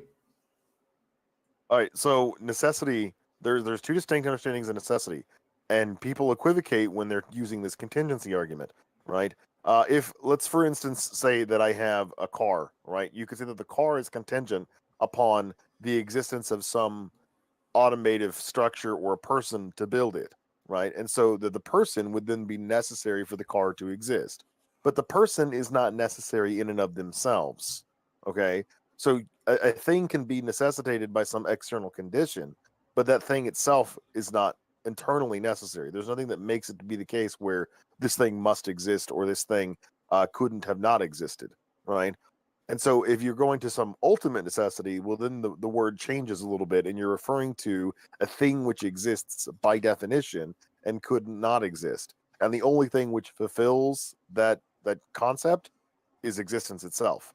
Nothing else could fit into that category Agreed, of Colorado existing Biker. by definition. other than It existence, sounds because very that's what much we're like that's talking where he's about. going. So to put anything else And hey, in Jordan, that good to see category you. would be manifestly incoherent. I'll be right back up. I just unmuted him, so it kicks him out for a second, pulls him back in. Or it should. Yeah. Okay, so King. Okay, great. I appreciate that. So King, what you're saying is then I get what you're saying. There's a distinction between, like, let's just say someone being born, and then it was necessary for their mother to have existed, but then not anymore. I'm saying that could there be something that exists and it's constantly depending on. And by the way, when I say contingent, or sorry, a conditional existence, I'm referring to something that exists always under the condition that another exists. Always. Not at one point, but always. That's all I'm saying. Does that make sense, King? The only thing that would fulfill that category coherently is existence itself. Okay, and why is that? Do you mind explaining? Because existence isn't a property that other entities can possess. It is the condition which allows entities to possess properties. So if you're referring to any particular, that particular exists, that is the condition, that's its present state, and because it exists, it can then possess properties like round, bumpy, hard, hollow, bright, dull, those sorts of things. Existence itself is not a property. It's utterly incoherent to suggest that it is. Right? We don't even describe things in lieu of existing. Whenever I'm talking to you, like, let's say for a moment that I conceptualize an elephant, right? Now let's say that I conceptualize an elephant that weighs 2,000 pounds. I've added nothing to the concept. It's still the same in my head because it doesn't manifest in reality. Properties can only be assigned to something after it exists. Things within speculation or in the abstracta do not possess properties. That's just silly. Existence is the condition that allows things to possess properties. So to suggest that existence itself is a property is just silly. That's like suggesting that the color red is a sound. No, Jordan, not my it's a server. complete It's the category politics here. server. Sorry, give me one sec. What's happening on my computer? Okay, so existence can't be an actual divine agency because it has no properties. Is that what you're saying? I don't want to strawman you. I'm just trying to. I'm saying that an entity, a being, a particular, can't possess the property of existence. Existence would merely describe Why? the condition of the entity. No, but why? Because existence isn't a property. Okay, so literally, I just asked you. So if something, so you can't, because just so you know, there's a lot of people or scholars and philosophers for thousands of years. Are you familiar with like Neoplatonism, for example? Yes. They specifically believe in God. They pray to God every day, and the idea of God is this divinely simple and isn't existing, but existence in of itself. And it's not like pantheism in that regard. And they have a whole structure like that. But you can have an existence be existence is and all there is, and then they have this one reality, and it is the only reality. Why can't it be that? And that everything is a configuration or an illumination of that reality. Well, what's the issue with that? Here's the thing, though, Moshi. I could just accept what you just said, and it wouldn't have any effect on my position, right? Because merely assigning the label of God to some primordial substrate, No, it does. or It does have foundational that. substrate No, to it does. existence. It definitely does. Because It goes against doesn't, the premise. because No, it does. I'll prove it. Moshi, when I say I'm an atheist, I am referring to the conventional understanding. Okay, it does go against it because at the start of the premise, he said that he thinks that he exists. This idea of there being an existence, which is one reality, and every other is an illumination or configuration of that one reality, is against what he just said. King, you did it does go against what you said. You can't think that you exist and there's one reality exists. What? That's not even Yeah. what I was saying. No, but that's my point. That's why I know you're not listening. I literally just said that it's the idea that there's one reality, and you're saying it doesn't change your life one bit. And I'm like, yes, it does. It goes against your first premise entirely. So how can you say it doesn't? Just because there's one reality doesn't mean I don't exist within that reality. I have no idea like how that follows at all. It's a complete non sequitur. Because if there's only one reality, okay, and you're saying that you exist, the only thing that you Yeah, I can say do. is that you are this one reality. Are you saying you're this one reality? I could say that I'm a particular within the reality. Like the reality doesn't need to be Exactly. That's this is my like a point. one in the many problem, right? Like a reality or a host of things Like I'm certainly not a monist, so I wouldn't say that everything is just one particular thing. I would say that there's a variety of particulars within this reality. That's a more complicated conversation. Neoplatonism is just the suggestion that abstract concepts exist in a different way, but this is a really irritating conversation to have, because when we talk about existing, right, there needs to be some common criterion. What does it mean to exist? And while most people won't agree that in order to exist, it needs to be, physical, spatial, and temporal, almost everyone will agree that anything which possesses those characteristics does exist. So we can all agree that physical, spatial, temporal things exist, but we don't all agree that anything else exists outside of those qualifiers. But King, you're not even okay. No, what I'm saying is, if this is true, what you are saying, okay, we can go down to one area where it's okay. There are contingent things, there are contingent realities. Is there a necessary reality? Is there something necessary? Then there's something necessary that needs to exist. That's it. Period. If by necessary you mean something which facilitated the other not chains of the link, facilitated, it's constantly facilitating. the Like I chain. said, but I've already said that, King. I don't know why it seemed like you're not listening. I already said it's something okay, that's consistently yes, that thing would be conditionally necessary, not ontologically necessary, How? because its necessity is conditioned by the existence of other things which depend on it. If those other things didn't depend on it, or they didn't exist, then this thing you're referring to wouldn't be necessary. It would just be Fine. randomly. That literally doesn't disprove anything. Doesn't change my stance. You can just say that everything is. You could fall under the modal collapse and say that everything is necessary through it, and there's an ontological hierarchy, and then therefore there's a necessary existence and everything other. There's nothing wrong with that. It doesn't disprove a lot of people. Then you would fall into the trap of everything is necessary, because this one necessary thing. I literally just said. I'm going to say it slower. Everything is necessary. You fall under the modal collapse of necessary through another, and then there's an ontological hierarchy that doesn't disprove its existence. You have No, it just wouldn't be a admitted that hierarchy. exists, It would be and that like a circle, because this thing is only necessary because of the existence of other things. So its own necessity is contingent, which is just paradoxical. No, not at all. Okay, hold up. I can't believe you said that. Can you please prove to me how that being the case makes it contingent? Because it wouldn't be necessary unless other things existed. So the necessity of this thing is contingent upon the existence of other things. Or everything else is necessary through it, and there's an ontological hierarchy. Have you ever thought about that? That's not a hierarchy. That's just a circle.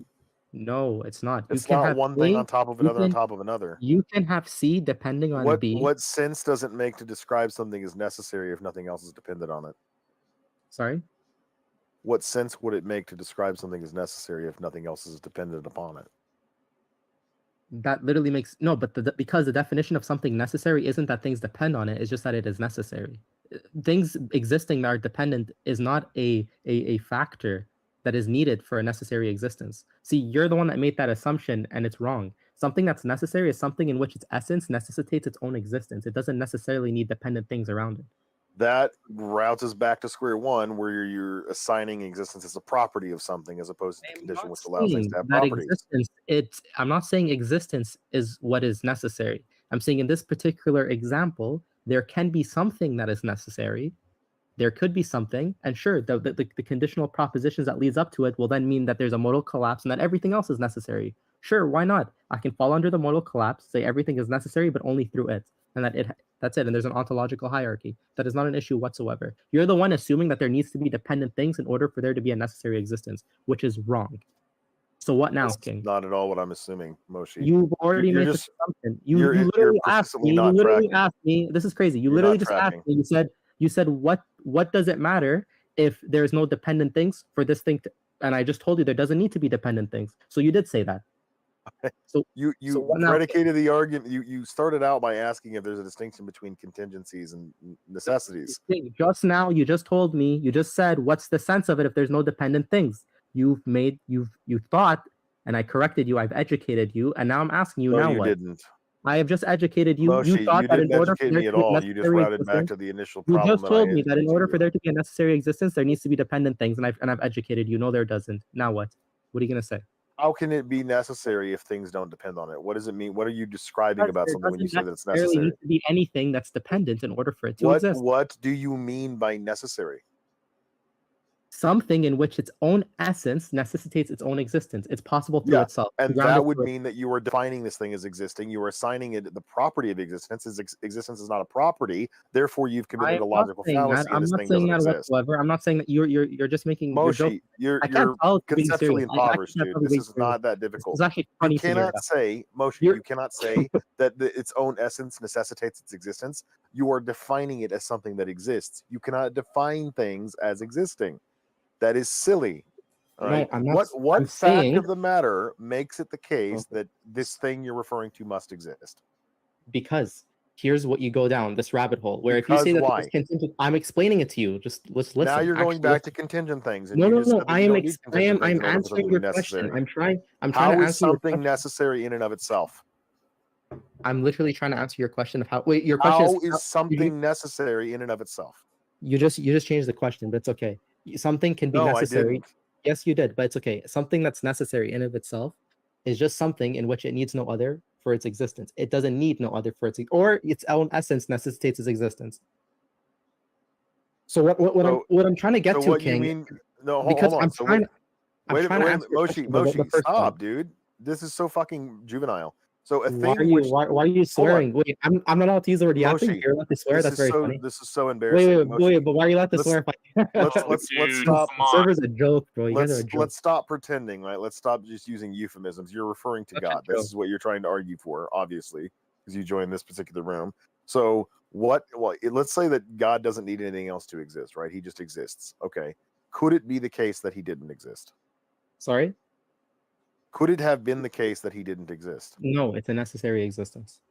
Okay, so now you're just arguing in a circle, right? God No, has I'm a not. necessary No, existence. you're God so, has it's so funny to me, bro. Moshi, this is you're- so fucking embarrassing. God has a necessary existence because he couldn't have not existed, and he couldn't have not existed because he has a necessary existence. Right, That's just but tautologically you're meaningless. you're strawmanning me. I'm not saying that that is my argument to prove God's existence by just saying that there's a definition of something that necessarily has to exist. That's not at all what I was Yeah, saying. you're If just anyone with defining a brain God was as something that exists. no, not at all. Anyone with half a brain God that was listening to the definitionally conversation exists, would therefore God know exists. that's not what I was saying. What I'm saying is this: if you do say that there is conditional statements that lead up to a necessary statement, let's just say, then what you're saying is then everything else is necessary, which is absolutely the case. And I'm saying, great, I'm okay with Exactly, that. Let's logical fall under the hillbilly. modal collapse This is the and say that problem he's everything in. is necessary through it, and there's an ontological hierarchy. Then there is something that exists where we derived its existence not by its definition, Darth but Dawkins' from the script. conditional statements. That's what I'm saying. We've derived its existence from the premise in which you brought up, which is you exist, not by its definition. That's okay, bro. So the next part is you can download Muslim Pro on the App Store, and then if you want help with the Shahada, you can let me know. Okay, brother. Okay, I have to I have to go now. Let's go talking to you guys. Yalla, bye. Hey, thanks for joining us. That was an utterly ridiculous argument. I detected faint notes of Darth Dawkins' script in there. Yeah, no, and now he's got all his Muslim cronies in the chat, just like memeing on us instead of like actually attacking this is just fantastically juvenile, because when he says that God is necessary, right, he's equivocating two different definitions, and I knew he was going to do that. On one hand, he's saying God is necessary because nothing else could exist without God, right? That's conditional necessity. So if there was ever a state of affairs wherein God was the only thing that existed, then in that state of affairs he wasn't necessary. But then Moshi makes the equivocation that necessity doesn't just refer to a conditional relationship between particulars, but rather that this being exists because it must, because it couldn't have been otherwise. And the only way to argue that is that it would be a logical contradiction for this thing not to exist, which would mean that existence is an essential property of this thing. Existence isn't a fucking property. So you could say, like, in the state of affairs where only God exists, why? Why does he exist as opposed to not existing? And this would just be a brute fact. It would just be random. There's nothing making it the case that God has to exist, unless, again, you want to go Moshi's dishonest route and say that God exists because he exists by definition, which is obviously manifestly absurd. But then you have the other problem of all these characteristics of God, all these properties that God possesses are just random. They just are that way. It's just a brute contingency. Yeah, the short so it's answer not is actually necessary. The short answer to contingency arguments is that there's no logical contradiction in the idea that brute facts could exist. So logical contingency arguments don't work. Yeah, and it's like he states about how God is necessary as if it's a fact, but to me, that's just an assumption. It's a presupposition there. So He did convince me of one necessary thing, and that is that he needs to talk, because he was literally only waiting to talk, and when he was finished talking, he just dropped off. He didn't even have the decency to say goodbye to people, and so. No, like I started out Happens. our conversation by pointing by pointing to the direct equivocation that theists make with this argument. So he was deliberately doing that. He was on one hand arguing that a thing can be necessary insofar as some other thing is dependent on its existence. But in a state of affairs where only one thing exists, it's not coherent to call it necessary. It just is the case that this thing exists.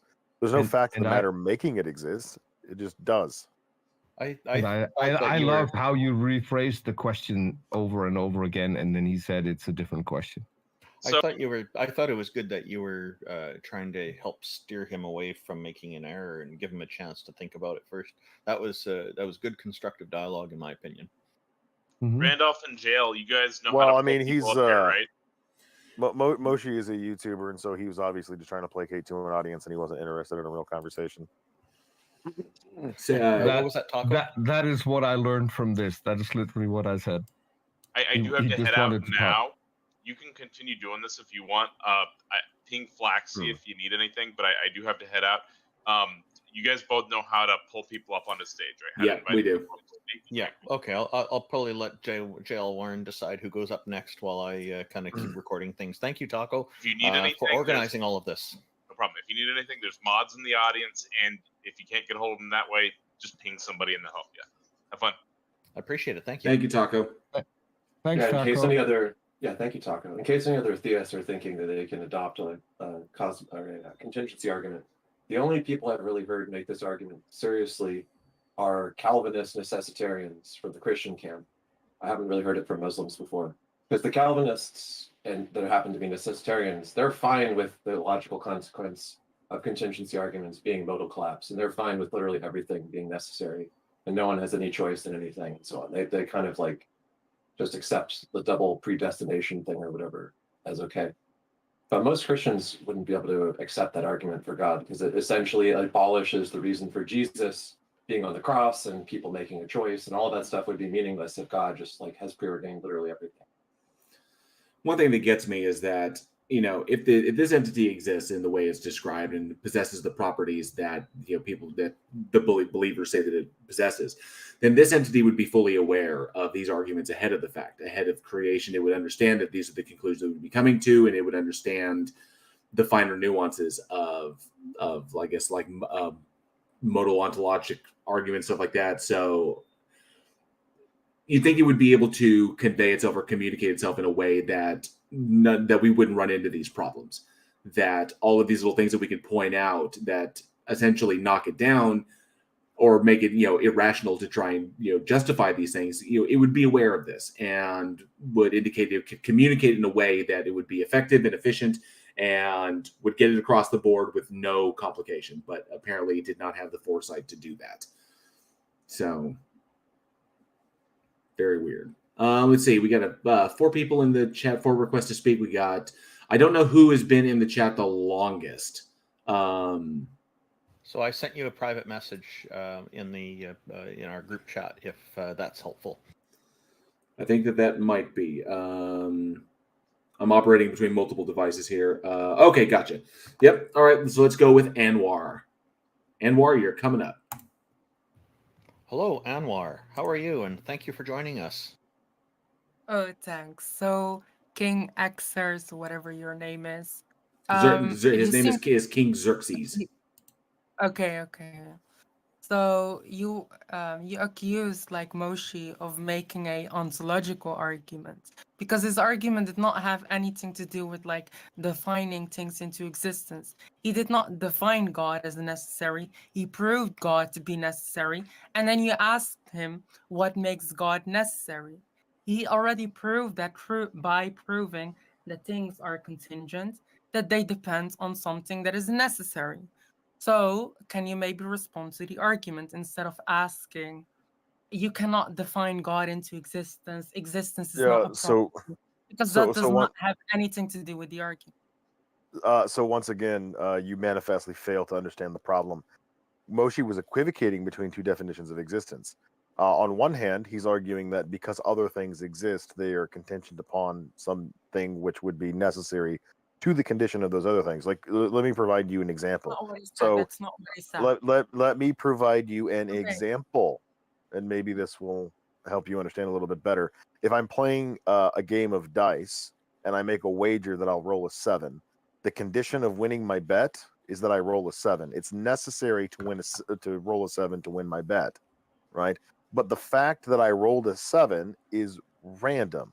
It could have been otherwise. So necessity and randomosity are not mutually exclusive. But that is what Moshi was attempting to argue, is that because things are contingent The upon Muslims God, in the that means text God chat are must just have flipping existed out, claiming that always. Moshi just That doesn't destroyed follow. Xerxes, At, and he did to not. listen. What he proved at is that best, all contingent things are contingent upon something that cannot be contingent, because otherwise it would be a part of all contingent things. He has proven that there is something that is not a contingent. So your question is not even touching the argument; it is just strawmanning the And argument. Anwar, he didn't prove it and he didn't demonstrate it. All he Well, he did was did, because he proved that there are contingent things. Anwar, he didn't prove it On and he something. didn't Therefore, demonstrate the it. totality of contingent Anwar, things is contingent on something that cannot be contingent. Anwar, he didn't prove it. Yeah, He instead of did. just repeating my name, just respond to what I I'm say. trying to. You keep interrupting me. Okay, He go didn't on. prove it. This is why I don't interact with Muslims. They're He not didn't capable prove of it. honest Because you get conversations. destroyed by them every time they join the Anwar, stage. he didn't prove it. He didn't demonstrate it. It's essentially a thought experiment. Okay, it's a hypothetical, and he can't prove it. He cannot demonstrate it. All right, he just defines something as a particular way that cannot be proven nor disproven. But what we can say, Anwar, but what we can say, You're conflating his argument with Anwar, a ontological argument. Anwar, I'm going to move you to the audience if you don't stop interrupting. Okay, I'm sorry. So, but what we can say is this. If you want to go down to the real brass tacks of it, I'll invoke a little T-jump here, because this is where T-jump would jump into it. So when you talk about like that which is necessary, the quantum field, it is there. It has always been there. It will always be there. Okay, Brass tacks, that's where everything comes field. from, the quantum field. Can I respond to that? So T-jump is wrong there, because the quantum field is changing every time. Whatever is changing is mutable. Whatever is mutable cannot be necessary. Therefore, it is contingent, and therefore It's not it is contingent. We know it. We know it is not contingent. Well, everything that is mutable is not necessary. Because that would mean that not all of its It's states are hilarious that you're necessary. making this argument. You believe that the necessary existence is a conscious thinking mind, right? Thoughts are non-quiescent. Our A conscious arguments. mind is No, I do constantly not believe mutable. that. It's Did I say constantly that? changing. Did I say that? Anwar, was there ever a state of affairs wherein Can I your ask God you, existed and did the I universe say that? didn't? No. You're now Anwar, switching the topic. Were we talking about whether a necessary existence does just kick her exist, off. or are we talking about She's whether not this? listening. Yeah, she just came up here to rant. This is the problem. If God is a She conscious got a lot of thinking agent, background. then he is perpetually changing. If God is a conscious thinking agent, then he is perpetually changing. Not only that, but he would have changed between two states of affairs: a state of affairs where he wasn't creating the universe, to a state of affairs where he was creating a universe. No problem, Jordan. Furthermore, the necessity of God, according to Moshi's argument, would be contingent on other things existing. But according to most conventional theists, particularly Muslims, there was a state of affairs wherein only God existed. He was by himself, nothing else existed to be contingent upon him. And so in that state of affairs, he wasn't necessary. But Moshi wanted to insist that he was necessary within that state of affairs. And the only way that he can do that is to just define God as something that exists. So to say that God doesn't exist is to just make the logical contradiction of saying that something which exists doesn't exist. Right? That's silly, right? Like, so a circle is defined as a shape which is round. So to say that a circle is not round would be to say that something round is not round. That's a logical contradiction. And the only way you can apply that to God is say that God is something that exists. So therefore, to say God doesn't exist is to say that something doesn't exist, or say something that exists doesn't exist. just defining God into existence. That's all you're doing, and that's silly, and it's juvenile, and it's not impressive. And the people that think this argument is convincing have already pre-concluded that a God exists, and so they clearly don't see the problems with this. Furthermore, as far as like everything being contingent upon God, that in and of itself is incoherent because there are facts about our reality that wouldn't be contingent upon God, such as the laws of logic, because God himself would be an object which exists. He can't exist and not exist simultaneously. He is himself, so on and so forth. So this fundamental axiom that's prescriptive to human thoughts would apply just as equally to God. And so God would be contingent on that to be sensical, right? God would be contingent on the randomness of his existence, right? There's no reason why it had to be the case that God existed. He just did. It's just a brute fact. It's not necessary. There's no reason why it couldn't have been otherwise. There's no reason John why Rapp, it's X. nature, properties, and characteristics couldn't have been otherwise. There's no reason why he couldn't have had an ineffective will as opposed to an effective will. Clearly, he didn't make the choice to have an effective will because that would have required an effective will. These are just random facts, and they're not necessary by any idea of ontological necessity. So if Moshi's argument is just that God is necessary because other things exist, then he would have to admit that God wasn't necessary prior to that, which he's not willing to do, and that was the point I was making. So he's not arguing honestly, and neither was Anwar. Yeah, and Anwar, like it is normal in these conversations. There will be some interruptions, but it was constant interruption, and that's why we just had to end it because it was impossible to have a conversation. Which should bring us on to the next person. Who would you like to select, JL So, Warren? let's go with Mr. Straight because he been waiting for a second and says messages me that he can prove God. So I guess some deals, but let's see what he has to say. Hello, Mr. Straight. Thank you for joining us. Hey, what's up? I would like to try and prove God, but I cannot. I cannot. Yeah, but to try and use, I want to try and use physics to prove God. Officially, Newton mechanics and Coulomb mechanics. But I will need to have a Skern share to do this. Well, like I need to use some. I want to show that like the gravitational force and the electric force are almost the same. Okay, so unfortunately, screenshots are not supported on Discord stages. Yeah. It's not an option.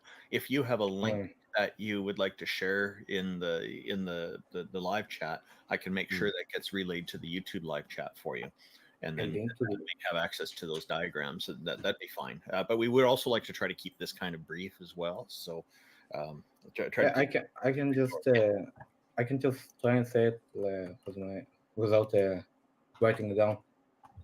So, as I think everybody knows, there's four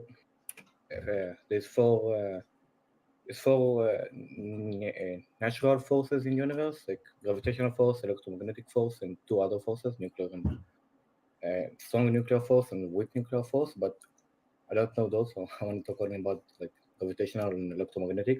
So, for some reason, the gravitational force and the electromagnetic force are proportional in the same way, like they're proportional in the same way to the distance, to the mass, like for the electric force to be the charge. So it's two different forces which are. Sorry about that. I promise I wouldn't do that with my mouse. I'll stop. And I think it's not like a proof, but it is a reason to feel like the universe did have a creator in some sort of way. It's also possible that it's explained by the fact that those forces are related to each other since they're quantum fields, right? So if they're both quantum fields, right, then they may be related to each other in a way which explains that they have some correlations. Like a lot of physics phenomena are postulated to be symmetrical, to work both ways, and it's not easy to test those things sometimes. It's just in the conceptual space. But this is not like I've never heard someone make this particular like argument. Is this like supposed to be like a fine-tuning argument? If I don't know what is a fine-tuning argument, but it's supposed to just show that they who created the universe. Are you saying, so Straight, are you basically saying that if the universe were any other way, life could not exist? No, that's not what I'm trying to say. What I'm trying to say that there's two forces in the natural universe which are almost the exact same, and I think it shows that the universe had some thoughts before it was like it shows for a reason of a creator. I believe that the creator, if there is a creator, he will show his creation not only like in religion but in his creation as well. Let me ask you And- something. Are you studying physics? Yeah. Okay. Are you like a physicist? Like what level? I'm still 17, man. Okay. So have you ever heard of Dunning-Kruger? No. Okay. So Dunning-Kruger basically says that look at how confident people are versus how qualified they actually seem by objective standards based on how much they've learned so far. People who've learned a tiny bit get very excited and very confident very quickly. Their level of confidence goes up really fast until they actually start learning more about the subject and studying it. And then they realize it's way more complicated than they thought. And their conclusions that they drew as an amateur are mostly bupkis, and they become much more humble. They diligently study the thing for a year or so, and then they come back with like a moderate level of confidence that they're starting to know a little bit about something as complicated as physics.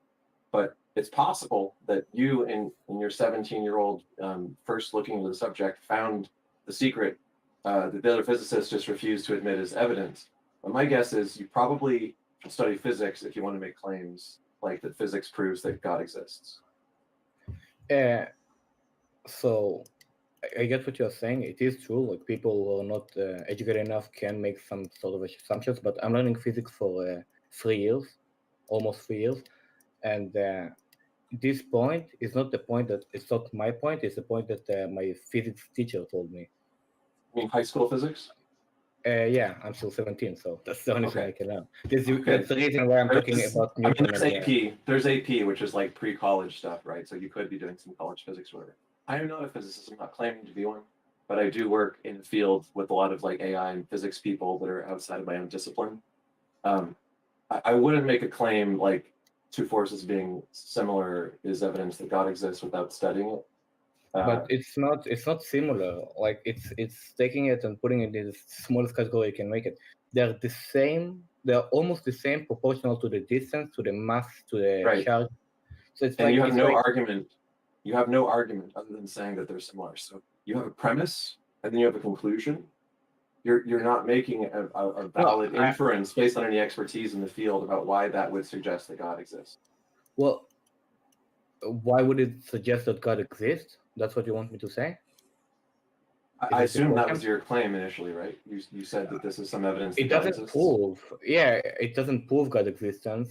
I'm not saying proof. When I say evidence, it could just be like, oh, it suggests it, right? So like we have both. Yeah, that's exactly what I'm saying. Yeah, it suggests God's existence. Like, as I said, I think that God didn't only show himself in like the Old Testament, but he showed himself in his creation as well.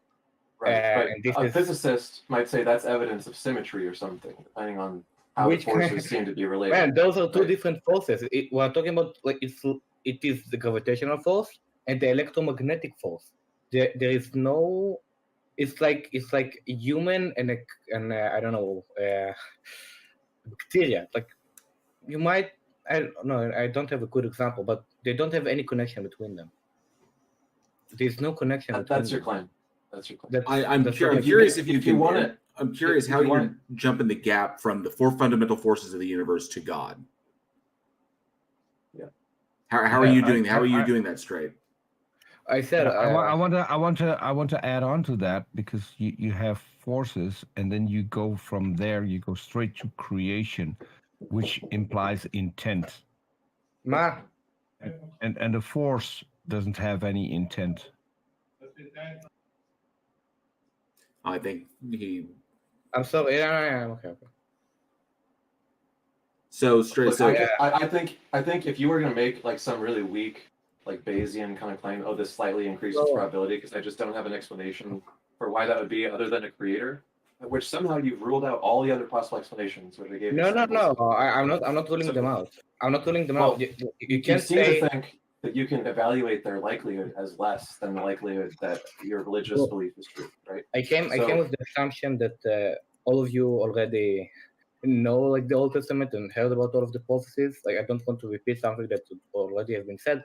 I think that's a new thing that you didn't tell, so I came out with this. I can go to prophets, but I don't think The it's like fact, yeah, the fact that I haven't heard this one in all the fine-tuning arguments that I've heard before isn't evidence that it's a good fine-tuning argument. It's an evidence that it's a did you learn beginner. physics? I don't study physics. I told you. I So work how with can you learn this? physicists. No, what I said is that I talk to theists all the time and make fine-tuning arguments. Okay, people like yourself who have heard a little physics and think that they can use it to prove God. Man, The kinds of arguments. Little physics. I'm learning for 3 years now, right now, physics. I studied high school physics. That's not real physics. Like you have to go to college. Yeah, of course. I'm not. Well, I'm then, not well, then, saying that straight, Mr. Straight. We can ask one simple question. You're studying physics as well. It should be, so I can ask you this question: Are the laws of physics arbitrary? What does it mean arbitrary? Can like ultimately, are the laws of physics completely and totally arbitrary? Do they not matter? Well, of course they matter. Okay, so the laws. So one of the earliest things you'll is that the laws of physics are not arbitrary. Okay, they describe the reality that we live in, and we utilize these laws in order to make novel, testable predictions about reality in and of itself that enable us to understand the reality that we live in and to better operate within it. So just like the laws of thermodynamics, the law, the uncertainty relations of quantum mechanics, and of course, the laws of physics. So these are important. Okay, that's why they're laws. All right. So the laws of physics are not arbitrary. If your God exists, then they are completely and totally arbitrary. Okay. Because your God can violate them at any time that it wants. Yeah. Okay. Yeah. I get it. How do you reconcile these two lines of thought? I don't get how it's unproved. No. I'm asking you how you reconcile these two lines of thought. How I reconcile these two kinds of thoughts? Yeah, these are two contradictory states. Physics will tell you, because physics does not lead to God. In fact, physics does pretty much everything necessary to eliminate God from the possibility. No, I'm pretty sure it does. No, it doesn't, because very, very basically, the laws of physics are not arbitrary by any stretch of the imagination. Okay? But if God exists, they are arbitrary because God can violate them at any moment it wishes. Well, yeah, and it did it, but if you believe in the Old Testament, you must believe he did it. But then, we can't hold them to be. We can't hold them to be non-arbitrary if God exists. But of course, as a human, you're going to think that the laws of the universe are arbitrary. Like you cannot. No, there's nothing in the unknown universe, and I'm pretty sure that there's nothing in the unknown universes. Mr. Straight, I don't think you're following. I don't think you're following where I'm going. I'm following what you're saying, But my point is that as a human, you must say that the laws of physics are arbitrary. But if you are God, for example, it's not arbitrary. So it's all kind of a perspective thing. So essentially you're basically saying that. So the question is this: it's how you're looking at your God is where I'm going with this. Okay. So God is in its own category. Humans are in their own category. But the laws of physics are not arbitrary. Okay? So they're not. Because reality wouldn't function the way it functions if the laws of physics were arbitrary. But you're saying that they are not arbitrary to us, but they are completely arbitrary to God. Right? Yeah. Okay, so if they're completely arbitrary to God, then God can do whatever it wants at any time, but that would result in breaks in reality. Because the laws of physics have to function the way they function. Otherwise, reality doesn't function the way we observe it. This is a logical entailment. So if they're arbitrary to God, God can do whatever it wants. Then this goes to either the existence of this entity or the nature of this entity. Because if God is breaking the laws of reality but then hiding it, that means God is being purposely deceptive. Who said that God is breaking the laws of physics? No, it's saying that God can do it. Yeah, that's the problem. But the way we understand reality, but Mr. Straight, the way we understand reality, the way the evidence susses out is that these laws cannot be broken. But you're saying that God can break them, which means they're arbitrary. GL, I get what you're saying. Right. I what I'm saying. Okay. It is what I'm trying to say, it is from, I don't want to repeat the same with the perspective of human, but if you assume there is a creator to the universe who created those laws of physics, why would I assume that? how can you? Okay, well, that's another topic. But I'm saying No. That's the heart of the topic. Why would I start with that assumption? Why would I not just follow the evidence to a conclusion? Because I don't want to bias. I don't want to bias my conclusion to something I've already pre-stated. So why would I assume that there's a creator when there is no evidence to suggest creation? Well, I just provided one reasoning to show like there is some. I just provided some sort of an evidence. I would call it evidence to show that the universe was created by a creator. Like there's somebody. There was a thought in mind to the creation of the universe. So you can demonstrate that you can demonstrate that there was a thought at the beginning that started everything. Yeah, do you get what I mean when I say thought? I think I do. I think I do. But if somebody planned, like, okay, so where's the evidence to support this? Well, I gave one about like the electromagnetic force and the gravitational.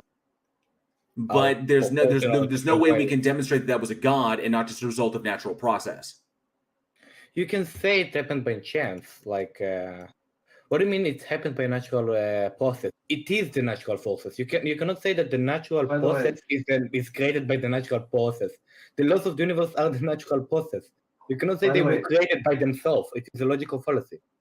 When you said that they're completely different and there's no reason to expect any similarity between them, were you being serious? No, of course. If I said it, I was wrong. I meant. Okay. I meant. Who said? I want to take my words back if I said it. What I meant is that those two laws, they do seem, and they do seem like they don't have any connection between them. Like they are two different forces, right? This is the electromagnetic force, and this is the gravitational force. So there's a couple of reasons to expect some connection between them, right? So they're both like force carrying. They both act within the boundaries of the speed of light, right?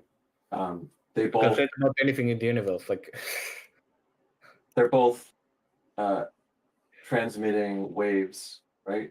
Which can be transverse. Like there's lots of similarities in how they work. The difference between them is they operate on different particles, right? So electromagnetic forces operate mostly on electromagnetically charged atoms, and they're much stronger and operate over shorter distances. Wait. Man, every atom is electromagnetically charged.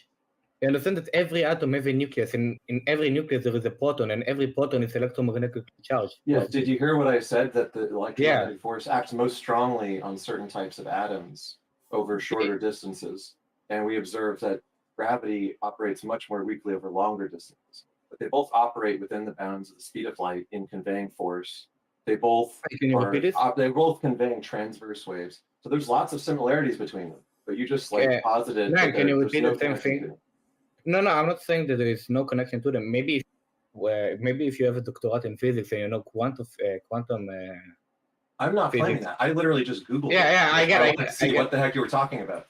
And there's lots of similarities between what they do, what limits they obey. Yeah, there is similarities between them. That's my argument. There is so much similarity between them. They have the same proportional between the distance. They have the same proportional to the mass or charge. And like the only difference is that the force of Coulomb have K in the beginning, and the gravitational force and have G in the beginning. Okay. Do you understand like the general sort of term fluid dynamics? Fluid dynamics? No, I don't know fluid dynamics. Okay. So like I said, I'm not a physicist, but I use physics all the time in simulations. I mostly do simulation. Yeah, I don't know fluid dynamics, so. Okay, when we simulate things like fluids propagating in some medium, like air or liquid or whatever, right? Like we observe that they dissipate over space, like they spread out, they dissolve, they titrate into other solutions, etc. Right? Now, the type of thing dissipating doesn't really matter that much to the mathematics of how they dissipate, because they're going to dissipate in a similar way because of what dissipation is, right? It's something that's vibrating and moving in some direction. So it's going to spread apart. The further it goes, the farther apart the things go. Mathematically speaking, you can just graph this. It doesn't depend on like the kind of thing. You could do dissipation algorithms mathematically to simulate it, which we do, and we call it fluid dynamic simulation. Right? So a bunch of mathematical abstractions can observe similar behavior over different kinds of substrates, because the concept of what dissipation is similar mathematically. So why would we expect that when transverse waves propagate from some source to convey energy within the speed of light, that they would have totally different mathematics? Why would you expect them to be different? I didn't say you would expect them to be different. You would. I do think that. No, you I literally didn't said say that the evidence that they're similar is evidence for God. No, I didn't just say gave that. an example I of didn't how say. their properties Wait, are similar. nine. Now I asked you, why would they be different? Nine. I didn't say they're similar. I said they're almost the exact same thing. The proportional between the distance and the proportional between the mass and charge are the exact same thing. It is the same proportional. That's what I'm saying. I'm not saying that they're similar. I'm saying they're almost the exact same thing. The only reason they're not the exact same thing is the distance that the force works on. Exactly. But again, this. If you calculate the force, it is almost the exact same thing. You made the claim earlier that they're so different that this is evidence for God, and yet we find that they operate in very similar ways. And so No, I didn't say they're different. I didn't say they're proportionally different. I said they are that you wouldn't think there's such big similarity between them, that they're almost the exact same thing, and there's no reason to think that the electromagnetic charge and the gravitational charge, the gravitational force, are so similar. It's almost like waves of different kinds can have similar properties. Waves. Amazing. Waves. Mr. Straight, there's a question. Mr. Straight, there's a question from my live chat. One of the people in my live chat wants to know: is light a particle or a wave? Both. Both, yeah. Oh, X jumped it. How you measure it? X jumped it. I was wanting to see if Mr. Straight. That was a question from my live chat. Just checking. Like I said, I am not a physicist, but if I can in 5 minutes, or 5 seconds, look up the claim that you made and be like scratching my head, like, what are you talking about? Wait. So you should keep studying physics. I want to answer what you're on the right track. I hope you keep studying physics. It will probably lead you down a very fruitful. Of course I will never stop. Yeah. But I want to try and respond to what you said. Yeah. So you said that both of them work by waves, right? Gravitational waves or magnetic waves. That's true. Both of them work by waves, but still, it doesn't. Why saying that? Okay, both of them work both of them work by waves. How is it a connection to the? How you should think by this that both of them are similar? You can say because both of them work by waves, so both of them are going to have infinite amount of radius, because like gravitational forces, the gravitational force, like the distance it can walk on is at least now it looks like it's endless, like it can walk by infinity. It's so weak at a long distance, though, that it's not measurable. It is not. No, it's not the reason why the gravitational force is weak. I didn't say it's the reason. I just said that it, like when you say it operates infinitely, like in a sense, but like I don't know. Look, physics is interesting. We'd love to hear like a good physics argument for like fine tuning or something. I've heard them before. Maybe this could become one of them, but you probably need to study more physics to back it up. I can back it up. I don't see why saying that they both waves is the reason to say that both of them are similar. Okay, yeah, there's other things that work by waves. I would expect waves propagating through space to dissipate at some similar mathematical function. Just differently because of what wavelength or type of interaction they have with the substrate that they're in, which could be dark matter or the universe or whatever. But the different quantum fields as we know them in physics propagate similarly, but with just different values for their So now I'm going to ask you why. Okay, let's say you answer the question about the distance, but what about the like mass distance? Because it's not only by distance the same; it's also by that by mass the charge is the same. It is proportional by mass in the same way that the electromagnetic force is proportional by charge. Yeah. Like if you would look at the equation, like search the gravitational equation, the Right, but like, electromagnetic. I guess I just have the opposite intuition from what you do, right? So when. But this is because you heard my argument. Because now what you're doing right now is. I'm just what do you saying, as an engineer, like I am not a real scientist. I'm a computer scientist. Okay, but It is a when real I science. when I simulate things like real science and I work with real scientists, right? I don't look at these descriptions of physics and be like, wow, that's evidence that someone made it exactly that way. What I see is things in physical space propagate with math that is similar through that space. And I would expect that just conceptually because of what it means to propagate something through space. And I gave the fluid dynamics analogy because that's what I'm more thought maybe you'd be familiar with that. I'm not saying it's exactly analogous. I do know a little bit of fluid because I learned robotics as well. But, whatever intuition you have about this, that it's it is compelling not. to you, I didn't have it's any not- intuition.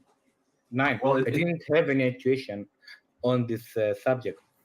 And again, it is I think not. you do It is, because I literally just draw the opposite man, conclusion I was from the 2 same months facts, ago.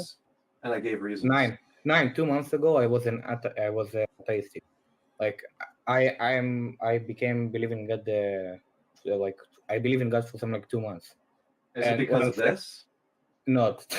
No. Okay, so tell us No. the reason why you actually believe, and let's just skip this part. Yeah, because I'd this love is to all hear over. that. The reason why I believe is mostly prophecies. That's the most. Is most that's most Are you familiar with the track record of debunking prophecies? Yeah. Okay. Do you know? Familiar, Do you know what I the didn't words, use them. Okay. Do you know what the words ex eventu mean? Ex evento? No, I It don't means know what ex after evento. or before the fact, basically. So when Okay. someone says, "Oh, the Book of Daniel predicts Jesus is coming," and the Book of Daniel predicts it 600 years before the book is discovered or whatever, right? Because Daniel is a character who's written in a story from 600 years before the book appears, right? This is only believable to people who don't know anything about the history of the book, right? If you look into it, you find out that literally every critical historian or biblical scholar who studied it concludes that the book of Daniel was written at the time that it was discovered about the events which had just occurred in the last few years before it was written, because it's perfectly accurate at describing that exact time period, and then totally inaccurate about everything after, and completely fuzzy and vague and gets a lot of things wrong about anything a long time ago that it claims happened in the time of the author who lived 600 years before these events happened. It's a fake prophecy, right? If you look into biblical prophecies and you investigate them with the slightest biblical scholarship, they're a joke, right? So I would really encourage you, if you want to study physics, keep going, you're on the right track. But if you want to study the Bible, study academic biblical criticism, the people who take a scientific approach to the Bible. And you will find the prophecies are a joke. And I'll just throw out there, Mr. Drake, because we got to move on. We'll try to get one more person in before we start closing it down. Okay. One of the big things about it is that if you believe in the God that has the attribute of like omniscience, of like all knowing, then eventually once you get further along in physics and you begin to realize that you're going to run into a big, huge issue with that this property of God being all knowing or omniscient would violate the uncertainty relations of quantum mechanics, which then would imply a direct violation of the second law of thermodynamics, and then which in turn would result in serious empirical effects in our reality if this being existed in our reality and or interacted with it. So that's a conversation for another time, but there are empirical, by stating that this entity exists, there are empirical entailments that result from the state of this entity. So once you get further into it, you like Ix was saying, that you start really studying and you get deeper into this, you realize that there are bigger issues at play once you start saying that this thing exists. So eventually you'll get there, but something serious to look into. Okay. Yeah. Okay. All right. Thanks, bud. Yeah. Thank you. Have a good day. Yeah. Good day. So I sent you a link about academic biblical criticism, and my other thing I would look into if you're believing that these books are somehow very accurate and give this like amazing predictive information, just look into historicity.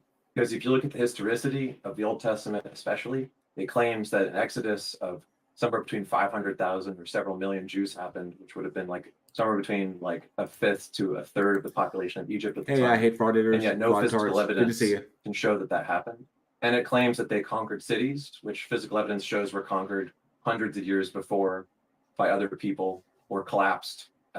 It claims that the people of Israel settled there from Egypt when we have settlements excavated for the thousands of years in question, and none of the claimed dates that the Exodus was supposed to have occurred have any rise in the Jewish settler population. In fact, they show a drop in the Jewish settler population during those periods.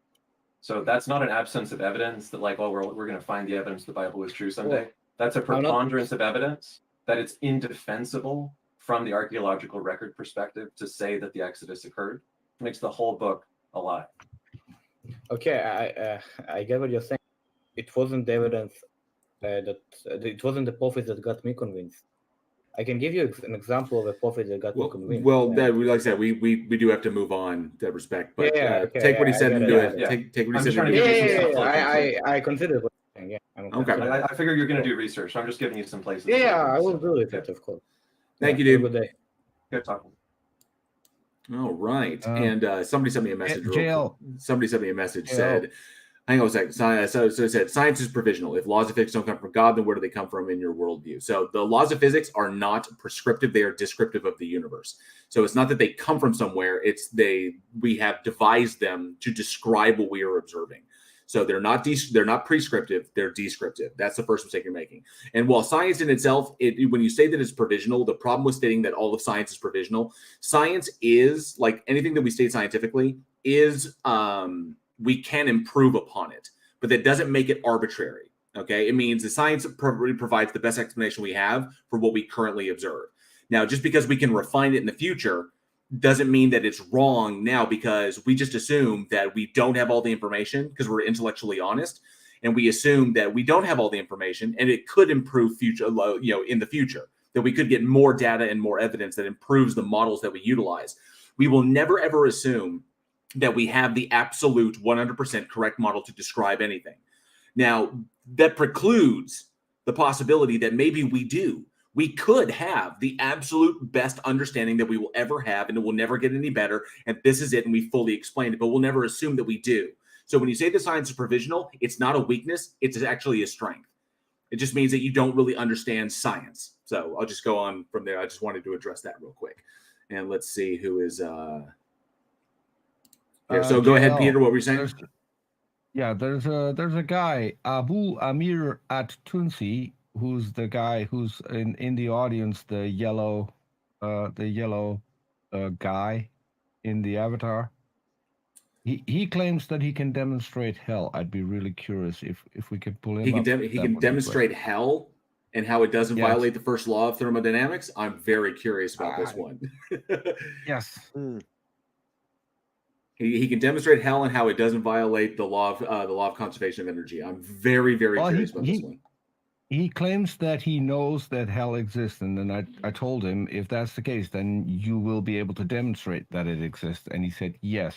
So okay, cool. So we're getting short on time, so let's go ahead and make this. I apologize to anybody we're not able to get to today, just because we're trying to keep it tight. But let's go ahead and hear this. I'm very curious myself.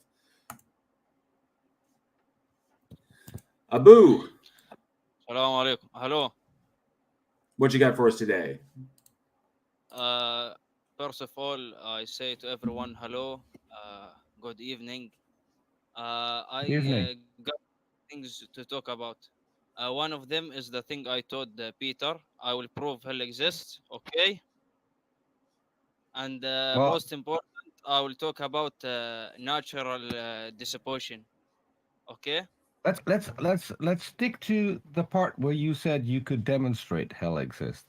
How are you going to demonstrate that? It's more important. It's natural dissipation. No.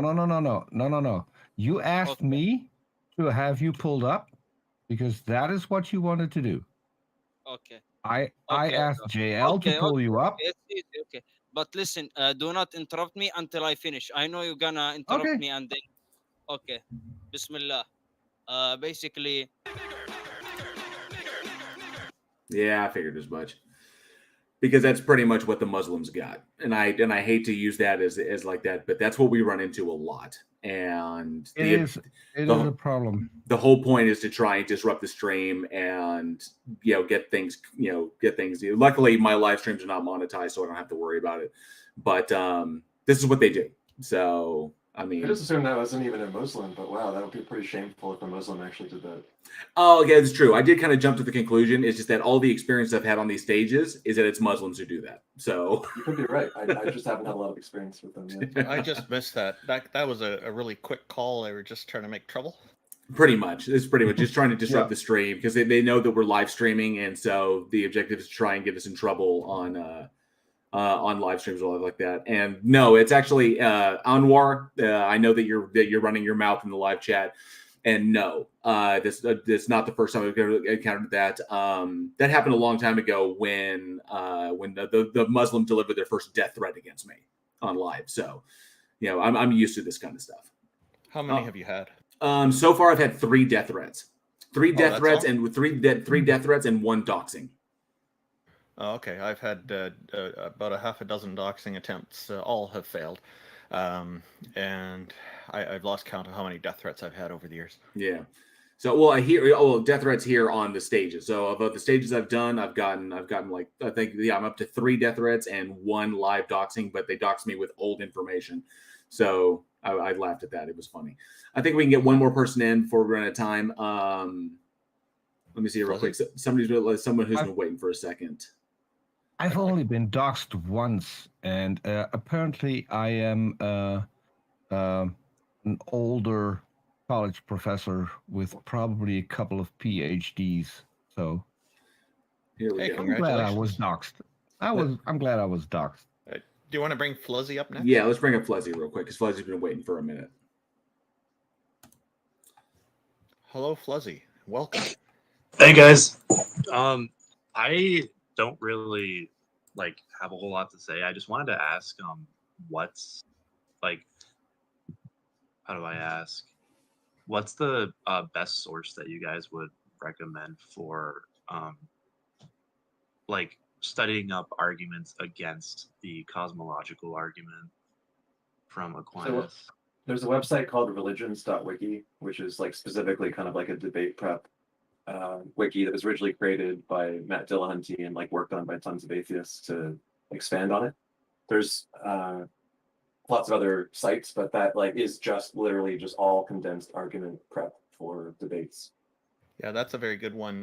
The other one that I would add to that would give you additional insight would be rationalwiki.org. Okay. Yeah. Rational Wiki can be snarky and fun to suggest- read, which makes it seem a little sus, but it's actually pretty good. Yeah. I would suggest read up on Sean Carroll, because according to Sean Carroll, the universe didn't start to exist, so that already takes out one of the premises of the Kalam. I lean toward Sean Carroll's point there. Okay. Yeah, more and more cosmologists and theoretical physicists are leaning towards that.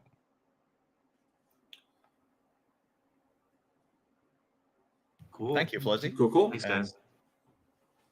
I hope you find these resources helpful. Shall we try one more? Yeah, I guess we can try one more. Yeah. I'm gonna bring up Official Rat. Hello, Official Rat. How are you? Hello. What have you got for us today? Well, I'm not really big into this kind of argument. You see, I'm pretty new into this whole stuff. I don't really have a dog in a fight. But I was just wondering, do you guys believe in any kind of sense of spirituality or any sort of soul in that kind of sense? So It's like- because we're atheists, we don't believe in deities, and that entails not believing in other kinds of beings that are dependent on that belief in deities. So if it is the type of soul or a spirit that is dependent on a god or a goddess, then those ones would be out. There are some atheists who do believe in spiritualism and believe in some soul-like concept that is not related to deities in any way. I've only met a few of them over the years. It is pretty rare. I don't believe in any of that stuff, and I think it's pretty safe to assume that everybody else here on the panel probably doesn't as well. So you believe in just like the material, and that's it. Is there any evidence for or any mechanistic explanation or anything that provides logical testable predictions beyond that? No, I don't have any, to be honest. I'm just kind of asking a question, really. It was just curiosity. Yeah, I mean, yeah, just curiosity. I mean, like, I believe in it. I think there's more to life than just the material, and I think there has to be, to be honest. Just why does there have to be? Yeah, that. Why does that have to be? Yeah. I mean, just look around you, man. Like, everything sucks. Well, I mean, that's a state of mind, right? Because my life is amazing. I'm sure it is. Well, it is. But, I mean, I have a successful channel. I have a successful podcast. I'm a filmmaker. I own my own house, my car. I'm happily married for the past near 20 years. I'm financially green.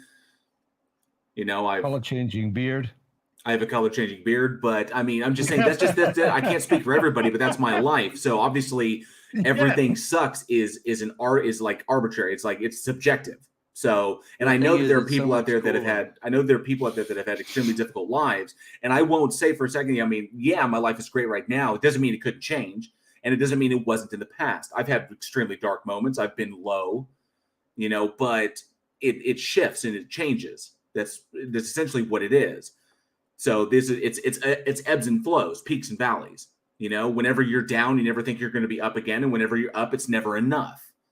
So this all comes down to just your personal subjective experience and how you internalize that experience. I mean, just so much cool, to believe in a cool esoteric soul. Be cool. Did you know that you could believe in esoteric things without being a theist or a supernaturalist?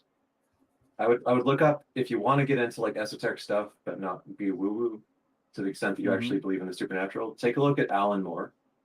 Alan Moore on Magic is a great YouTube video. Yeah. You're familiar with him? I've heard about it once, very briefly. Awesome. Yeah. So Alan Moore said basically, when he was about 40, he decided he didn't want to do anything as banal and boring and bland as have a midlife crisis.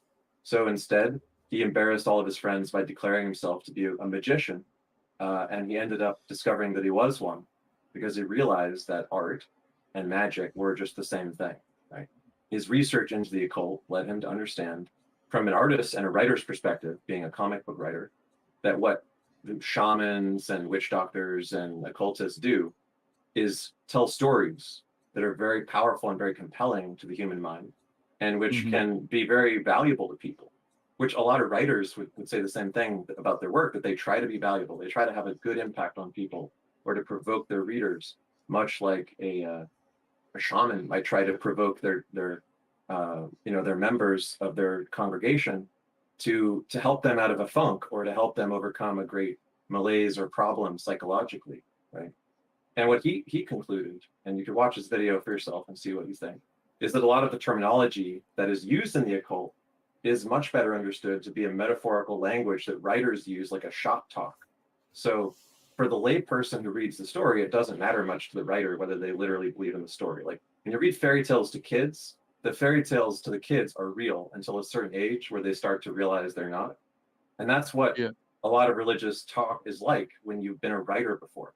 Because when you are a writer, you recognize good writing. You're like, man, this is some good shit. I'm going to take some ideas from this. I'm going to stick some characters. I'll make some Neon Genesis Evangelion episodes. I'll use all this religious symbolism and just like mix it in a blender with giant robots and space aliens. It'll be great, right?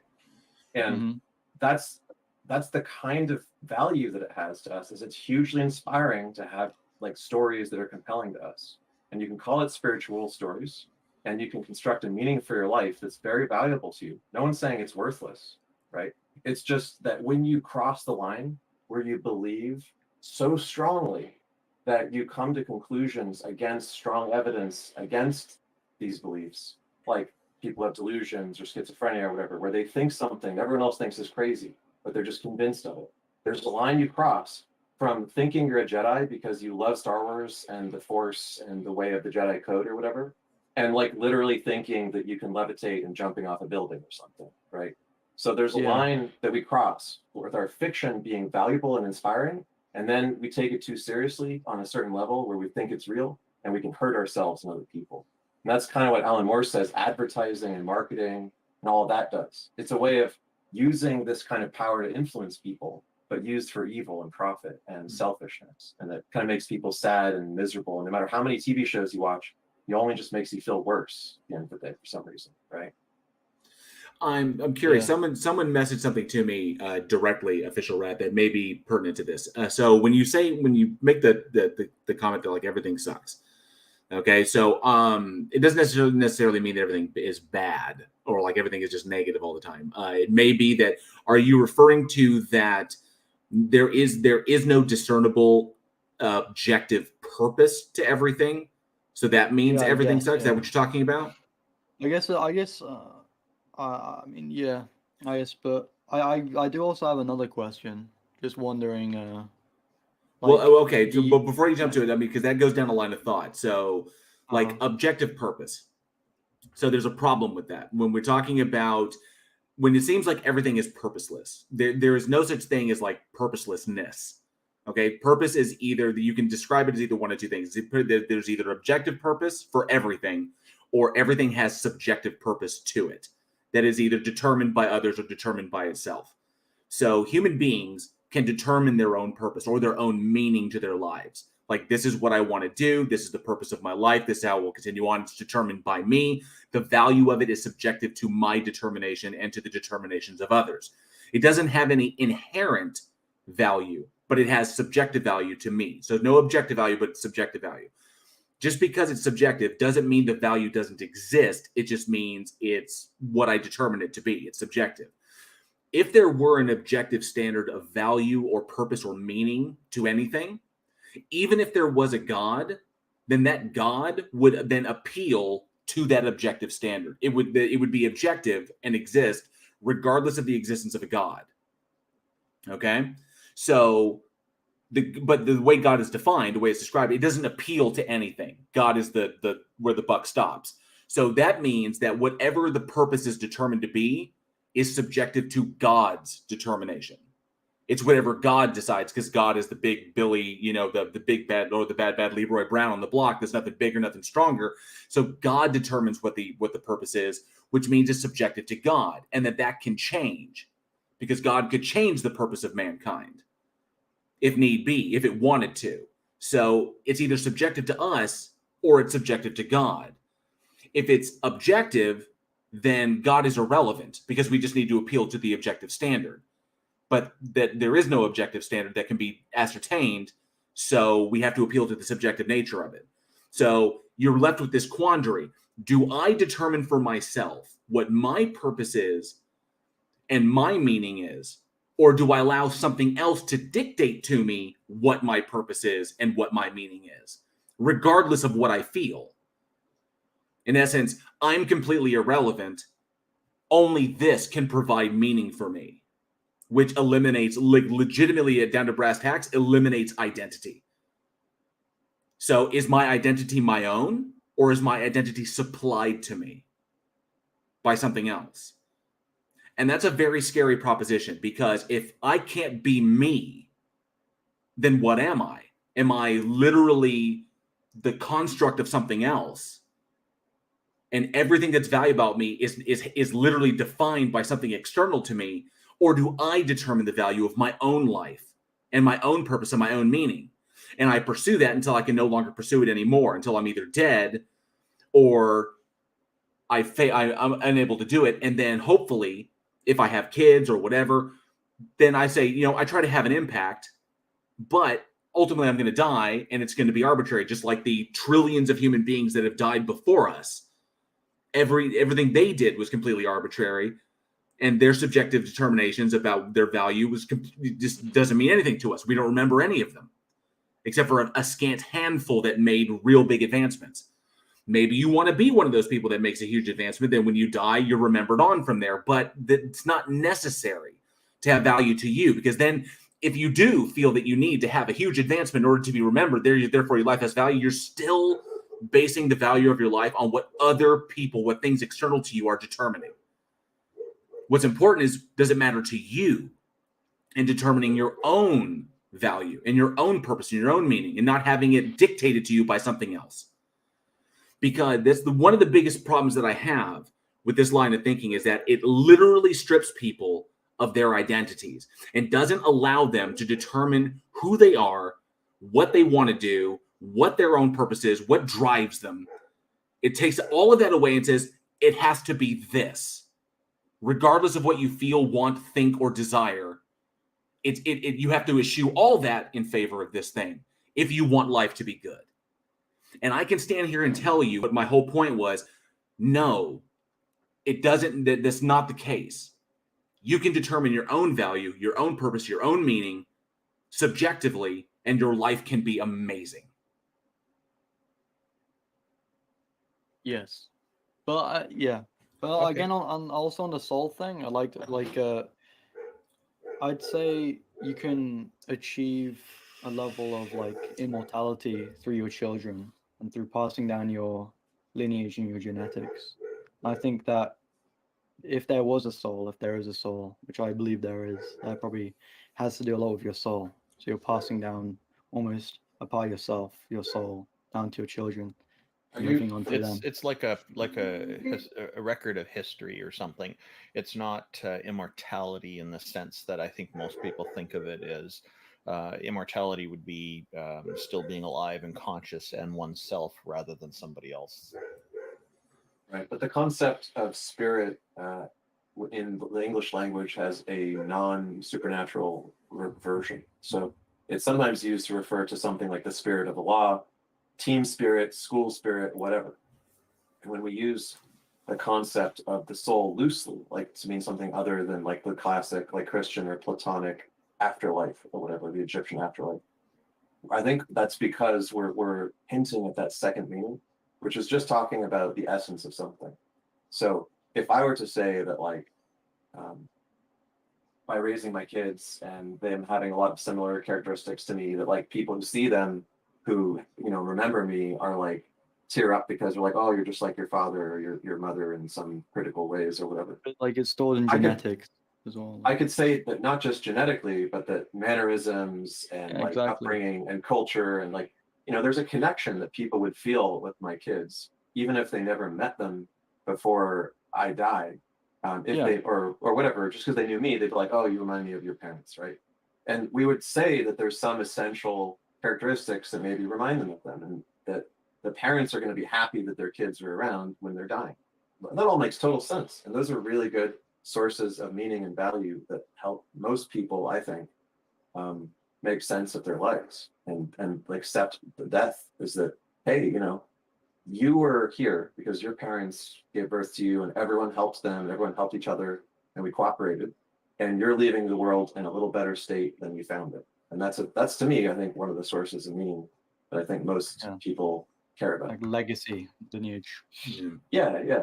There's a simpler term for it in biology, which is basically kin-selective altruism and the Selfish Gene by Richard Dawkins, which is a very ironic book title because people take it to mean the opposite. But what he was saying in the Selfish Gene is that genes are the things which reproduce, not organisms. So organisms die, but genes copy. So partially, right? So when life is deciding what to, and I use deciding in a metaphorical sense, right? When life determines what will go forward, it's because of what lived or what died and what reproduced or what didn't. So the genes are the survivors, not the species, or sorry, not the organisms. Yeah. But what that means is that you have a vested interest in doing things that benefit other people with the same genes as you. So this desire to benefit our family the strongest, and our community the further out we go also, but like the further away you go, it kind of diminishes, is what biology gave us. It gave us this sense that the people closest to us matter the most to us, and we'd even die for them. Because they would die for us, and if we all die for each other, then we'll all have the best chance of survival, and it's just built into us at this point, right? Empathy, But it's yay. Yeah, it's just a little defective because that last part about screw the other people that are far away from us or don't look like us or whatever, that part we also evolved to kind of be that way. So overcoming that part requires us to discover a higher meaning than whatever quote unquote our original meaning quote unquote was, right? Like biology gave us psychological drives to have kin selective altruism. But if they're not your kin, you have a much easier time being horrible to them, right? And that is an example of that newer meaning that you have to find collectively as a society that learns from its mistakes and like says, hey, that war sucked, or that, that disaster where we did, war crimes sucked. Let's not do that again. It took centuries for us to figure out how to overcome our very defective original quote unquote meanings, right? But yeah, but I mean, like, I think that's what like it just derives to. Like, if there's no greater meaning, then it's just your children, your family, and like I guess people who are genetically similar to you. And I mean, it's just this biology and well, there's this new sense in which if you have an idea that I think is a really valuable idea, let's say the idea is like to make humanity live in a paradise eventually and work together towards that goal. If you have that goal, and let's say my family for whatever reason didn't, like they were really against that and they just wanted the world to be destroyed or something, not saying this likely, but let's just say that was the case, I would probably feel a lot more kinship and concern for your well-being than for theirs, right? Like I would feel obligated to them because they're my family, but I'd kind of like, oh man, that's my unnatural. family's... Yeah, I have It's very unnatural. Yeah, I have a biological urge to protect my family, but under those circumstances, I'd be like, man, my family sucks. But if your safety or the safety of all the people who think like you want to make the world better were juxtaposed with the safety of just my biological family, especially if it was like my parents who were mean to me and horrible or something, right? Like, I'm going to be like, nah, like my parents have got the wrong ideas, and whatever biological connection I have with them, I'm on the team of the people who have the right ideas. So I think we kind of transcended biology to an extent with ideas, because ideas replicate and spread faster. And the book, The Selfish Gene, in the like appendix, basically at the end or whatever, he posits the idea of mimetics. He just says there is a similarity to the way in which replicators in the biological world and in the cultural world are surviving because of their ability to be good at copying themselves and spreading. And it suggests that there are forces that shape the winning ideas based on a biological, like, natural selection process. That the winningest ideas are the ones that are the spreadingest ideas to an extent, and the most like rigorous in defending their like their contents from mutation. Yeah. Yeah, I mean, and I that's where I derive meaning in that kind of ideal. I think this was probably if there is like in the kind of atheist type thinking, I think that's where. I mean, that's probably the best place, in my opinion. Like it kind of leads to just like, oh, okay, there is no God, there is nothing, like after life. Therefore, I will do everything to make sure my family and my my greater family survives and prospers. Yeah. Or if you choose not to have a family, if you choose not to have kids, just to maximize your own potential. But I mean, but what then? Like that's where I kind of run into like why that's where like why not have kids? Just because it's like then your life is basically meaningless. Like you can just like you end up like just basically dying in a hoard of like money. That's not true. My life, just because my wife and I have chosen not to have kids, because it would be beneficial for us to not have kids. But then you have no meaning though. But we do have meaning. I've determined that meaning for myself. She's determined that meaning for herself. Well, I mean that's a life choice, but I mean Right, but it doesn't mean there's no meaning. Like I said before, my earlier statement, just because the meaning is subjective doesn't mean meaning doesn't exist. Subjective meaning is still meaning that exists. It's just subjective and it's not objectively determined, because there is no objective meaning. It's either subjective to us or it's subjective to God. and if it's subjective to God, if God exists and God determines it, then that God is determining it for me, and that's not me. That's not who I am. So I'll determine my meaning for me so that my life has value. Something that's handed to me has no value. Something that I've worked for and developed and I've learned and I've created myself, and that which I've developed myself through my own critical faculties, through my reasoning, through my rationality. These things have value to me because I have worked for them and I have earned them.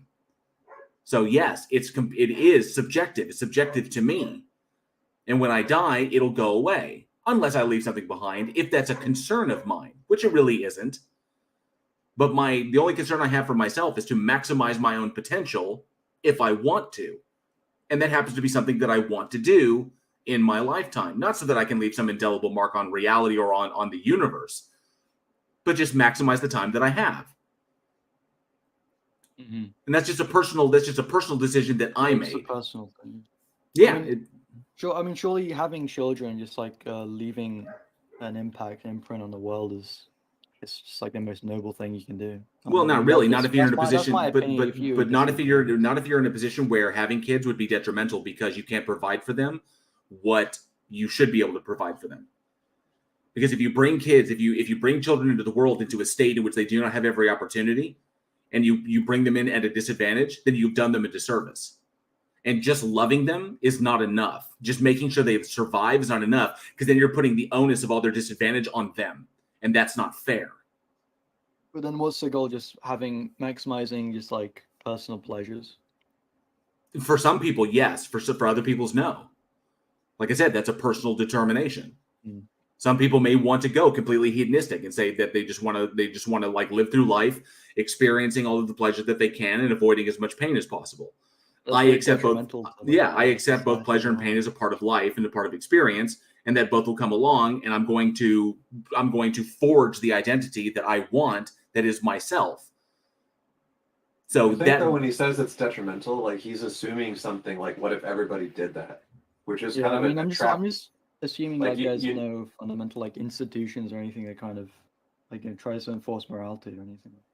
Right, like that it's perfectly possible for society to flourish and have a subset of society that doesn't want to have kids and is pursuing other goals, while there being plenty of people that do want to have kids for society to have all the benefits of new people being born, right? But economically, like for instance, like this is happening like in the modern world today, where like there are people that don't want to have kids and they end up doing a lot better. They are more productive. They do better at their jobs.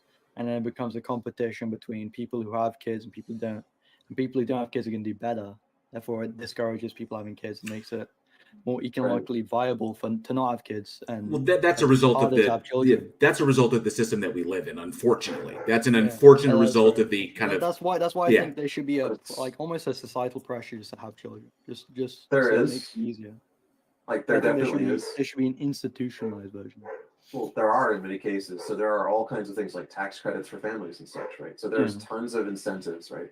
And I'm not saying they're the only ones that can exist. I'm just saying, like, you're right that people agree with you that they think there should be incentives and want to help families and so on, right? Like that's a popular opinion. I'm just saying that what he's saying isn't incompatible with that. And when you said that's detrimental to society, you're kind of slippery sloping. Like, well, you can't do that because then if everyone wants to do that, it's going to lead us down a bad path. But it's totally possible for each person to choose a slightly different path and for there to be enough people to choose the kind of default normie path that produces enough children for everything to be fine. I mean, I just think if something is making it like worse for the majority of people that want to have a certain thing, I think they should be discouraged, in my opinion. But that's quite an authoritative. Yeah, carrot and stick are like almost interchangeable from a certain perspective, but generally we like carrots. So discouraging people from expressing themselves is kind of un-American in its conception. Like just I'm not really concerned with any like un-American. You're not American, I guess, right? So maybe this doesn't make any sense to you, but we have an ethos of like freedom and liberty and so on that makes us kind of allergic to the idea of like scolding people for choosing things for themselves, right? But we don't have a problem with the carrot, right? Like we love giving people subsidies or help with things that we want them to do more of. But you need the And- stick, though. That's the thing. You can't just have the carrot. You need. That's why it's the carrot and the stick. But if you can Okay, well, I'm accomplish not it, but if you can accomplish it successfully with the carrot, Yeah. and the Yeah, most but there efficiently, are why some would you need the things that stick? need- But there are some things that need to be like, like criminal, like punishment, like like Kind the of whole. criminalize non-parenting. I mean, think not some- criminalize it, but like you- just criminalize some things that are detrimental to society. But hang on a Like, second, official. encourage. You have to think about why those things occur, and if those things can be solved without the stick, would it not behoove our society to solve them without the stick? Yeah, of course, but some things can't. Like just But they can be. You know. That's the point.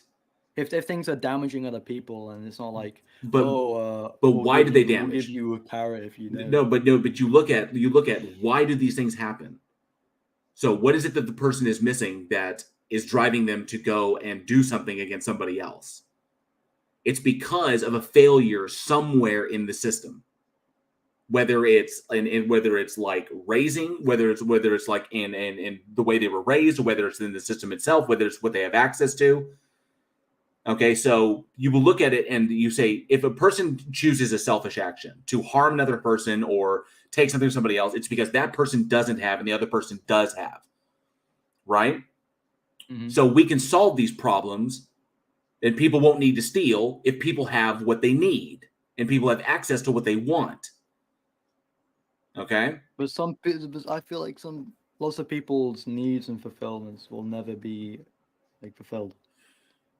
Well, we Apart won't. from I actually, mean, ironically, we certainly won't know that in the system that we're in right now.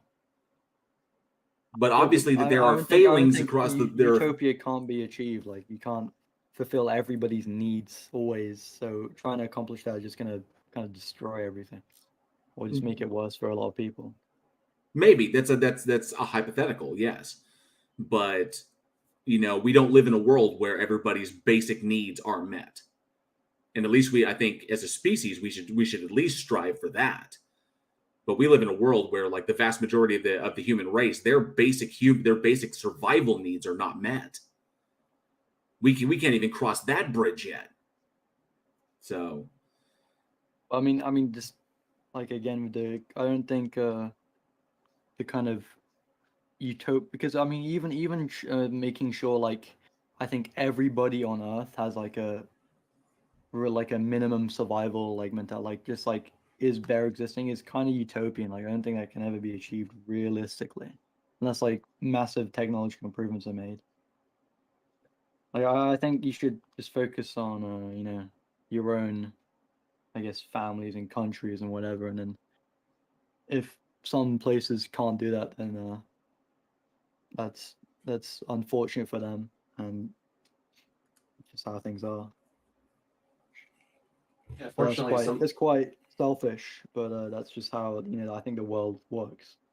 Fortunately, though, it's totally possible for some people to focus on themselves, and for other people to take like a more broad or global perspective, and for that to meet and be adequate to the needs for both tendencies, right? Mm-hmm. You can't have everyone like joining Greenpeace and like devoting their life to like foreign service or something. That would be a mess. This is kind of just getting back to like the early concept of utilitarianism. That, like, some people took utilitarianism to an extreme and said there's an optimal way. Everyone should live that way, and everyone who doesn't live the optimal way is bad. This is kind of like obviously intuitively wrong, right? Because what we actually need is people to do experiments of different types. And the more people that do experiments kind of on the periphery, not the majority, but there's sort of a minority that just like tries new things. The more of the experiments fail, the more things we find out not to do. The more of the experiments that succeed, the more things become the new normal, because now that's what everyone wants to do, because now it's optimal and everyone knows it because someone took a chance on it, right? So we're always going to have this like sort of Gaussian distribution of people spread out on the periphery of whatever is the current normal mainstream way of doing things.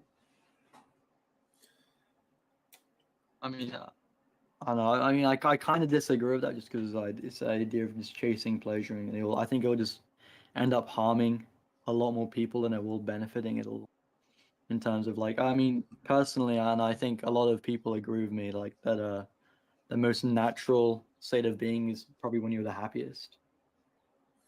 And that's whatever that means. That's an extremely loaded statement. Extremely Depends on what you mean by subjective, natural. yeah. I mean, it is subjective. But I mean, like just like the natural, like in terms of biologically natural, historically natural, it's kind of like caveman ooga booga mode. I think there's but a like sense on in which, technology. like, there's a sense in which whatever we do now has to be compatible with our ancestral or primordial nature. Because if we go too far Mhm. away from it, like, we get cranky, we don't even know why Yeah. sometimes, right? Of course. So yeah, like if you don't eat any food that you find satisfying, or if you don't get any social needs met or whatever, you're going to be cranky. But the idea that we should go all the way, like that you're literally trying to maximize your naturalness, would be a state that I would find horrific, and a lot of people would find horrific. I mean, how so?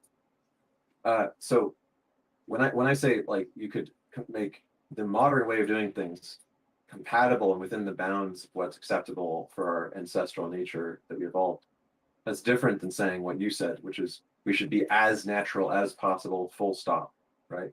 So being as natural as possible, full stop, would mean literally living like a caveman and Yeah. essentially having no checks or balances on I mean, violence that's other not than like mutual that's not what destruction. I said. I did. I mean, you might have not. I said like added parentheses like on technology, which basically just means like in the modern world, in terms of like with all the institutions that cover and everything, and trying to get as close, like you said, trying to get as close to that as possible in the modern kind of confine. Right.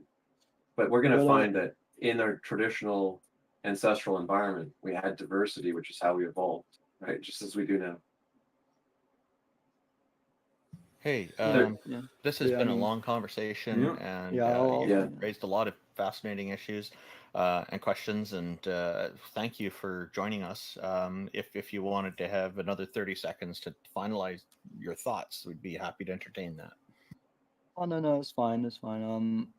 It's been good talking to you guys. You guys have a lot of interesting perspectives. It's been a good insight.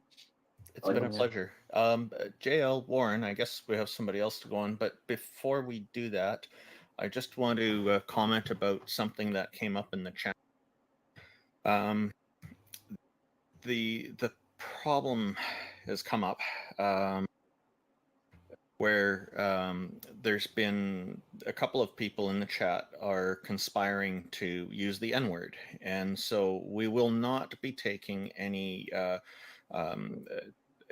kind of we're not going to entertain the thoughts of these two users. One is Bang and the other one is RBT-181522-25. So that's what they're conspiring to do. We're absolutely not going to entertain that. So maybe if we wanted to try to bring somebody else on, I don't mind. I have a little bit more time. We can go ahead if you guys are game for it. Can I make a suggestion? What's that? God for 20 has his hands up, and he was in the chat before we went live.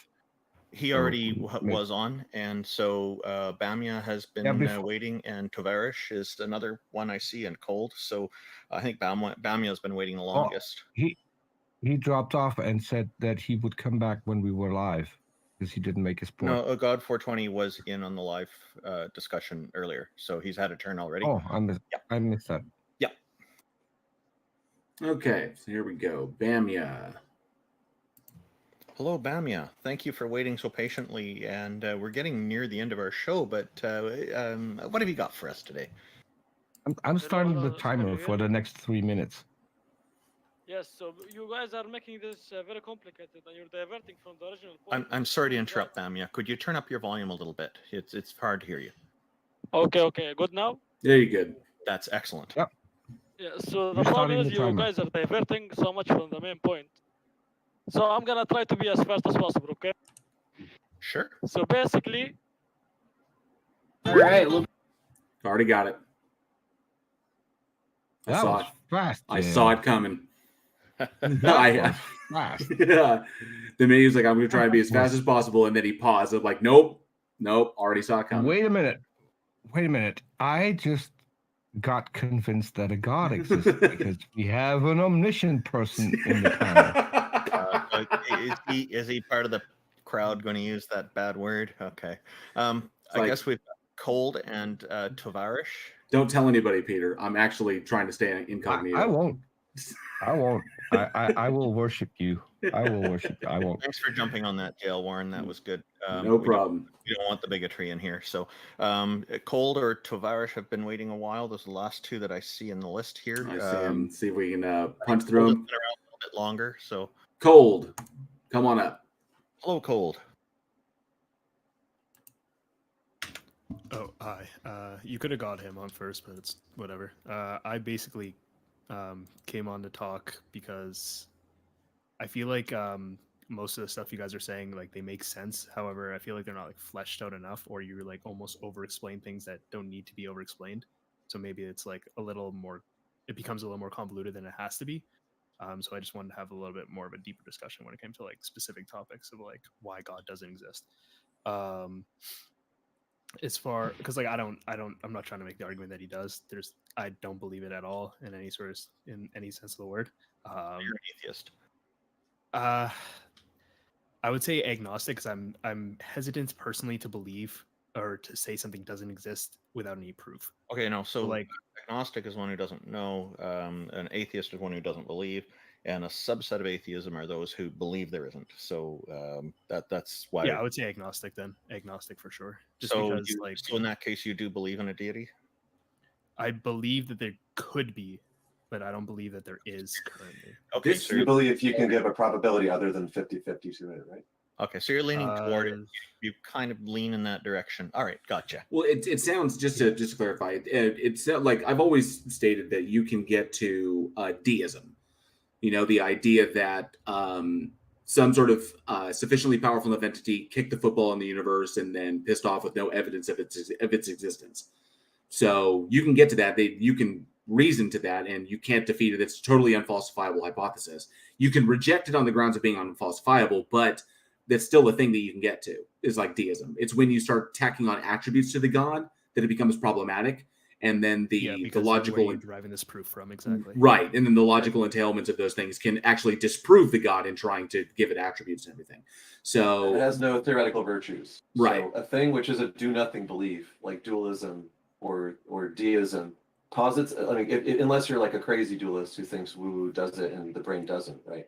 But like, if you're accepting naturalism can give an account of how things work, and you think there's just something extra, or if you're saying deism is the story about how God like kickstarted naturalism, then you're just saying naturalism with extra steps that don't predict or do anything. Well, I guess I'm more of like the fundamental belief that like unless you have the proof to kind of refute that point, rather than like adjacently saying, oh, this exists, ergo this belief makes God not exist, like it kind of creates a muddy argument because, and I guess from a godly perspective, it's impossible to kind of explain that he would exist. So, but you're okay saying that like a Nigerian prince who emails you isn't a real Nigerian prince who's not going to give you $1 million, right? Well, except for that. I mean, except for that one. Well, you never know. Like, who knows if there's not a Nigerian prince? That's or right. Not, like, You don't know. Like, right. So don't you know could exactly. say you're technically agnostic, right? But you could also say that you're not going to send him any fucking money because you can do the math and the probabilities, right?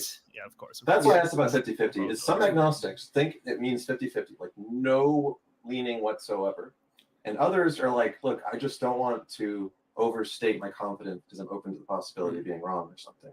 That's a different kind of agnosticism from the like perma-agnostic, like we'll never be convinced that anything could say otherwise. And they usually, when they have that view, are like religious and just take something like Pascal's wager. They're just like, oh, well, 50-50, why not? Because there's utility or benefit, or I don't want to die or go to hell or something. So in essence, like for deism, like I myself would say that I'm agnostic atheist when it comes to like just basic deism. But when it comes to like the Christian God or the Abrahamic God, because of its attributes, I am a Gnostic atheist on that one.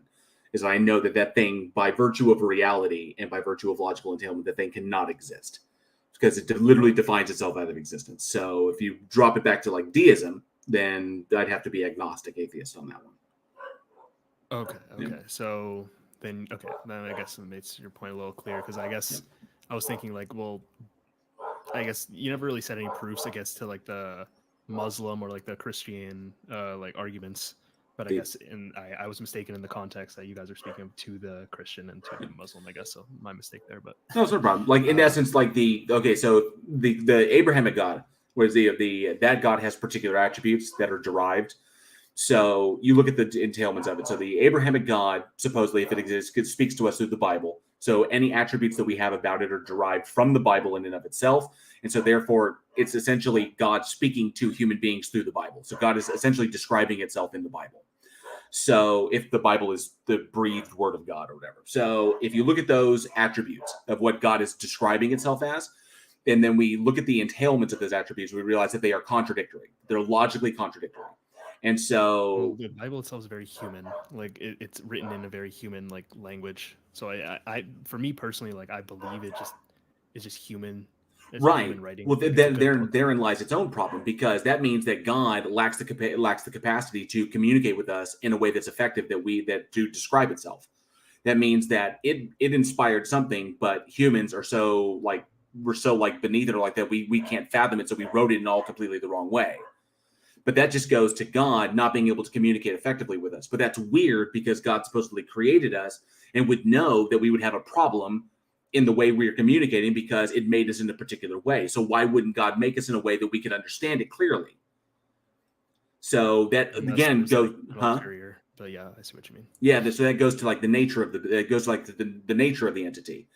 So there's all these problems that come along with this entity if it actually exists. So when you go down this line of reasoning, you can get to 3 different conclusions, and you have to decide which one you go to. So you can get to deism. It pushes it all the way back to deism. You can get to atheism, which is just a rejection of supernatural claims, and I reject unfalsifiable hypotheses. It's either I know or I don't know. Or dystheism, whereas in the God is actually deceiving us for the purpose of trying to like court our favor. So it doesn't say that. So the atheism is the only one that says I don't believe in it. It doesn't objectively state that neither one of them absolutely does not exist, but saying the logical contradiction, that the way it's defined, that cannot exist. Just like, so when you say like the Abrahamic God, it's the same as saying like a square circle or a married bachelor or a one-ended stick. So it doesn't compute. I guess then my gripe with the argument you guys just presented, wouldn't anything but deism be like inherently like a humanistic argument? I guess you could say, like you would have to like I guess beg the notion like, well, why is God thinking in this humanistic term to like either curry favor, as you so put it, to like be anti-deism, and then I guess the other one that you said, which I'm blanking on right now, dystheism. Dystheism. Yeah, that was the evil God. The evil God hypothesis that God is deceptive, that God is a liar, that everything that is revealed by God is not to our benefit and is solely to serve its own ends. Okay. I guess with either of those, then all of them, there's not really like. I guess my whole issue is like where, like who has the burden of proof in this sense? Like, do you think God? It's God's, I guess, prerogative to like show you that proof, or is it like up to us to kind of figure that out? In the case, go ahead, X. Go ahead, X. I'm sorry. I was going to say, look, if you're positing like philosophy God or deist God or panthea God or whatever, right? Like, well, I mean, there's God, almost like, I guess loosely, it doesn't matter which it is because it kind of does, because they have real differences, right? So if you're positing one of these vague like do nothing can never be detectable gods, it's just like unfalsifiable by definition or whatever. That's just sort of like it's nothing to say about it. But if you're positing Christian or Abrahamic God, like the God with all the omnis, it's not only omni-contradictory, it's also a shy pooper who can't do miracles if anyone measures them, right? And for some reason, all the miracles took place a long time ago when no one knew how to record anything with any accuracy, and never happens now that science is around. So it's like there's a burden of proof established by miracle claims, which is show us the freaking miracles, right? And a Christian doesn't just need to prove that philosophy God or contingency arguments work, right?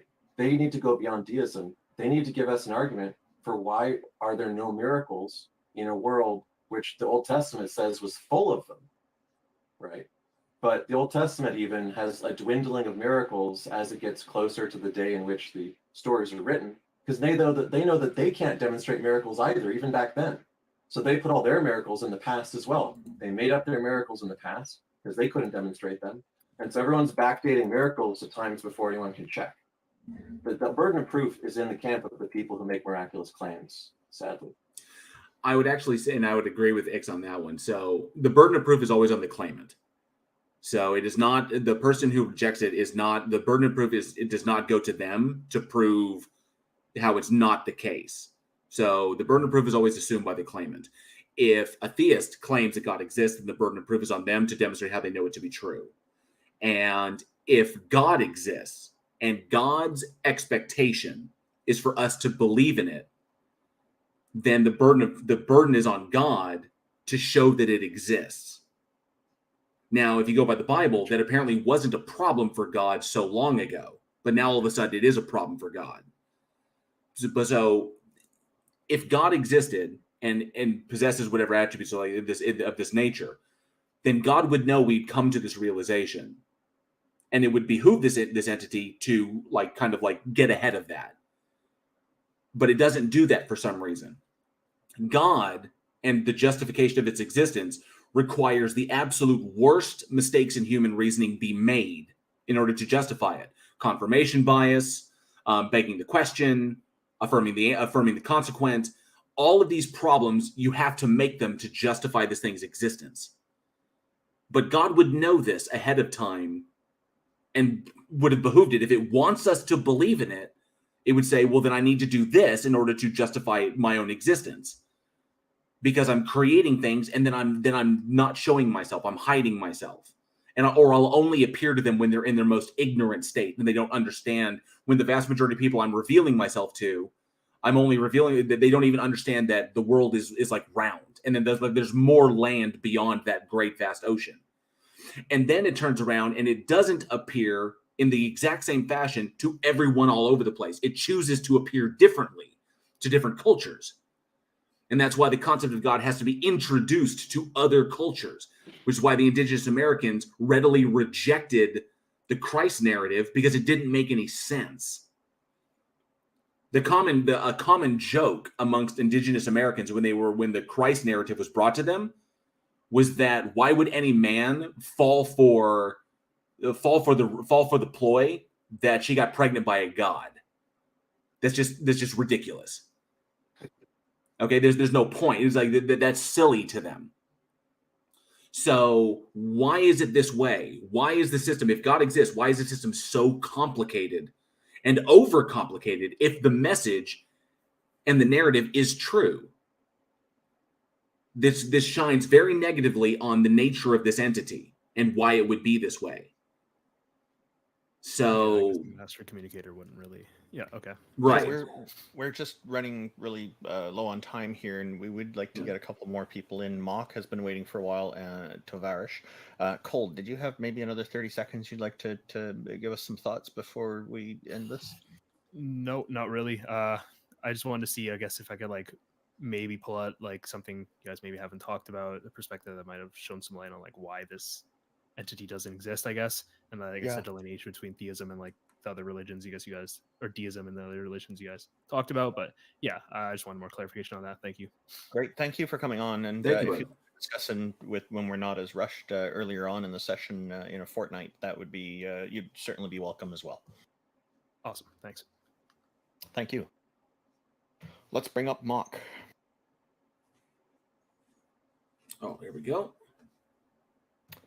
Hello, Mock. Thank you for joining us, and thank you for your patience. May I ask, how are you first? Yes, we're all atheists. Anyways, my argument for God's existence is it's very simple and digestive. First, we go on to first point, that being. Oh, that was a very strange sound. Yeah, I had it set to there. Okay, let's go on to Tovarish. Yeah, they've been waiting very patiently as well. Okay. And Tovarish. Hello. I guess I have a few questions that I was wondering your thoughts on. So, think of the universe, right? As big as it is, all its billions of solar systems and all that, everything in it, all the materials and stuff. Assume for a second that there is absolutely no intelligent, conscious, sentient life anywhere in the universe. It's an entire history, right? Um, does the universe exist then? What do you guys think? Does it? You think it does? That the universe exists? Yeah. Does it Well, I mean, exist? it existed for billions of years prior to my capacity to perceive it. So Right. yeah. But you are here now to give it kind So- of Retrospect. I mean, I posthumously observed that the universe existed. I mean, but the existence itself is a concept, right, of a sentient mind, right? If you Okay, just so- have alright. rocks and materials floating around, what is existence? What is a solar system? What is a rock? What is what is physics? So your question seems to hinge on the universe being dependent on a conscious realization of it, and from my understanding is that's not the case, because as King Xerxes just mentioned, is that there's it existed long before any of us existed. So there's just because the existence of something isn't being perceived doesn't necessarily mean that it doesn't exist. This would be kind of like an appeal to ego in a way, I think. Yeah, because you got it exactly backwards. If you're seeing from the inside intuition that by looking at things they exist for you, and then concluding that like if there weren't anyone around to make the universe exist to them, the universe wouldn't exist. You have it exactly backwards. Because if you account for where you came from, the origin of you, just like the origin of those sensory experiences was your senses perceiving the world with light and so on hitting your senses. The origin of you, if you give an account for it, is explained by all those things which you are claiming. Wow, quote the unquote amount of exist trolling and without you nastiness perceiving. I've gotten is So just you could not wild. perceive them without Muslims them are having upset. originated you. You No, understand that? I get that. I don't. I get that. Tovarish, can I just say that like maybe we should not like this. This is not a really well thought out argument to be making. Most people develop object permanence at the ripe age of 2, right? So just like tugging at the very question of matter and meaning is not useful or instructive. You could argue that the descriptions that we have for things, like there would be nobody around to call a rock. Like what it is just some arrangement of physical material, but the label that we use to describe that thing wouldn't exist because we don't exist to describe it. But that thing itself exists independent of how we describe it. Sure, it like And mods, if those exists, trolls it jump is, up in my but live chat, you know what to there's do. no one to like perceive it. I don't know. Me neither. Not even know. So consider that you're taking the perspective that existence has. If it had a perspective, we'd be irrelevant. It wouldn't matter. Well, I was kind of getting to the point that like the universe kind of sees itself through us, because without, or not necessarily just us, I'm sure there's other alien life forms, conscious sentient out there, but I'm saying if life never evolved to see the universe and kind of understand that in whatever limited form it does, like the concept of existence wouldn't exist in the first place. So how can anything exist if there's no such concept as existence? Well, like we created the concept of something existing, of something being. So not when being. we say we've when we observed say- it. Yeah, when we say that something exists, it's a concept to say that it exists, like to ascribe a description called exists and a meaning to that. Right. But we're talking about a correspondence between the signifier and the signified. And we don't mean that like a signifier is the thing, right? So it would be weird to do this about existence, but not anything else, right? Like Clark Kent does not actually equate to Superman or Superman to Clark Kent, right? They're both just different signifiers that refer to one object, right? And that object is in the world independent of anyone believing it. Everyone could be dead and no one could see it, but there would still be a signifier to the sentence if Clark Kent or Superman still existed, right? So why would you think that the thing signified by the word wouldn't be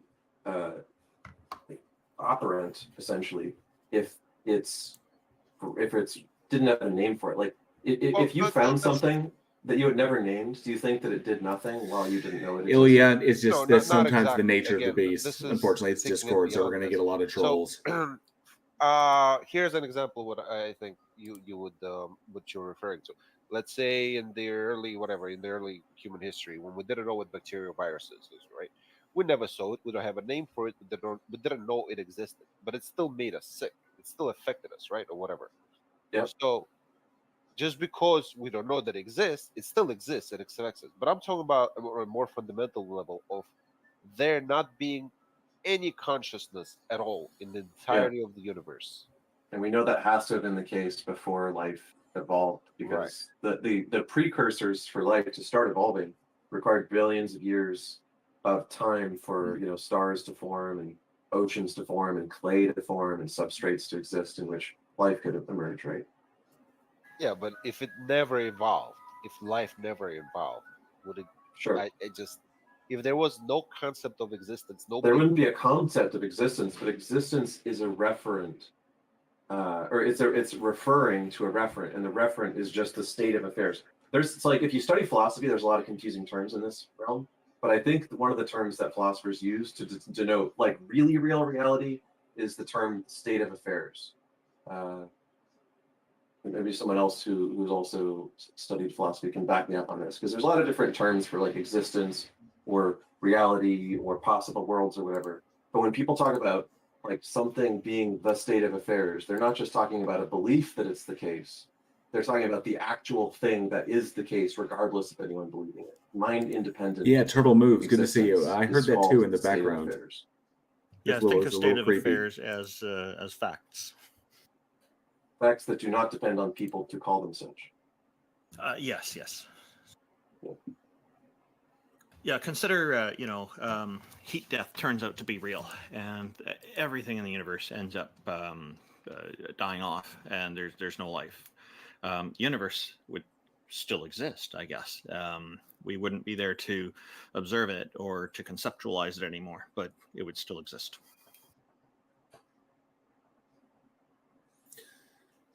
I guess I would just have to disagree there.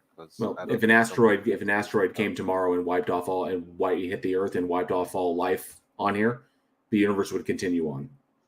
I mean, assuming we're the only sentient beings, there could be other ones, right? Oh, hang on. How do you know we're the only ones? No, I said assuming. Like, okay. When we said before, we meant like before any planets had cooled enough for any life to form on any planet, like early star formation. Right? Stellar nucleosynthesis. Yeah.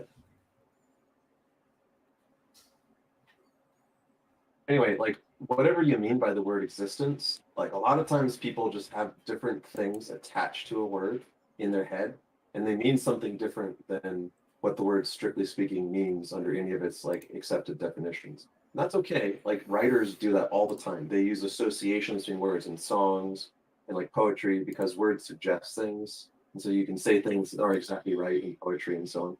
But like when it comes to philosophy, we try to be kind of rigorous about what we mean by words. And I'm not sure that makes sense to you, the way that I'm trying to do that to introduce you to the term state of affairs. But I think if you have a distinction between a word that you used to just glom two concepts into, you split it into separate concepts, then okay, maybe for you, existence is inextricably bound to conscious experience. Maybe you can't get out of that box because that's how you think of it, because it's your intuition about it. But you could think of a new word called like a state of affairs, which is not the kind which depends on conscious beings. And you could conceive of all the time before conscious beings as a state of affairs prior to whatever you think existence is, if it needs consciousness. Does that make sense? Okay, that's fair. That is actually very fair. And Good. I don't. Yeah, the term splitting. Splitting is good. Yeah. I'm not saying that if nobody, I think the state of affairs was obviously the materials the material world was still there, whether it's still going to be there, whether somebody's there to perceive it or not, obviously, right? Because we came from from material world, from objects. We evolved from like dirt and shit. But I guess that's the distinction is that I'm making, is that if throughout its all its history, no one ever evolved consciousness, and it just went on in its material state of affairs, the concept of existence wouldn't exist itself, right? The word instead of fair, not like universe would not be aware of its own existence. Yeah. I mean, it would affect each other through gravity and light, warmth, and all that shit, but it still wouldn't. It would not be aware of its own existence. It would be nothing. It would be the same thing as the universe being in its current state of affairs and there not being anything at all, it being empty. The thing is that, like, if you were to say that, let's say 2 billion years into the stellar evolution or whatever, right? You might be like, yeah, this universe sucks. There's no life in it. It's just meaningless. Like, let's just turn it off, right? But you take it that the universe is continuing to evolve and change, right? And just because maybe it doesn't support the kind of life that you think is supportable by life, because you have a universe simulator toolbox and you can simulate universes or whatever, you're like, oh, this is a crap universe, just restart it, right? Well, if you don't restart them all, every once in a while, one of the universes that you thought couldn't support life may support something totally unpredictable, right? And that's why it's kind of weird to say that, like, there's just like the universe is just like worthless or meaningless or whatever, just because life isn't in it yet, or isn't in it anymore. Well, that's like, if it ever supported life, or if it ever could support life, or some other thing that's unexpected and emergent that we don't know how cool it would be to itself. That's why precluded was the point that in its entire history, like, it just dissipates. It was created and then it dissipates, and no one ever was consciously aware of anything in it, right? So I guess what I was getting at the whole was the question, and my train of thought where it was. Take it easy, Raven. Good to see you. If conscious sentient being needs to exist for the universe to perceive itself, to, I guess, understand that it itself exists, then we, as beings that evolved out of the universe's material, atoms and all that stuff, we were born out of the universe to perceive itself, and thus we kind of give it existence. You see that's kind of weird though. Like we came about in the universe so that the universe could experience itself, but that means that the universe can experience something. That gives a kind of like an agential property to the universe. Well, it does now because it evolved conscious beings, sentient beings that can gaze upon itself and be like, "Wow, that's a planet. That's a rock." But that's not the universe experiencing itself. That's just us experiencing the universe as a result of our having evolved to the point when we can do that. Well, we are part of the universe. Well, the way you phrased it is that the universe created us to experience itself. It sounds like you're ascribing purpose to our existence. No. You're not. And we're particulars in the universe. The universe in and of itself is not aware. I think it's it's random. I'm not saying the universe itself is conscious. Well, I would say we are part of the universe and we evolved from it, right? We evolved from the material world, and it just happened to align in a way that we gain consciousness and sentience, and we can understand things to whatever limited effect. Obviously it's expanding all the time. We used to think the world is flat or whatever, but my point is, my bottom line is that we are the gods because we create the universe. Well, we give it existence and we give it meaning. So we are the gods. There you go. I just proved that gods exist. You lose. I win. Can we get a bong hit? Do you have a sound effect board? But thank you for streaming and engaging in the topic. Hey, Tovarish, That's I fun. thank you because you brought in a lot of really Nice. interesting points and fascinating conversation. Thank you very much for that. All right. And no sound bites. Oh my god, what was that? It's ridiculous. Some people are trying to get a different kind of attention. All right, well- my DMs are filling up. So are mine. I had to block a number of people. Well, thank you, Tovarish. Appreciate it. Thank you, guys. Oh, am I saying your name properly, or what? What is the correct I mean, Tovarish is the Thank you. Russian. It's Wonderful. just means comrade in Russian. Friend. Isn't Tovarish Russian for friend or something? Comrade. Comrade. Comrade. Ah, okay. Yeah, I was close. Comrade.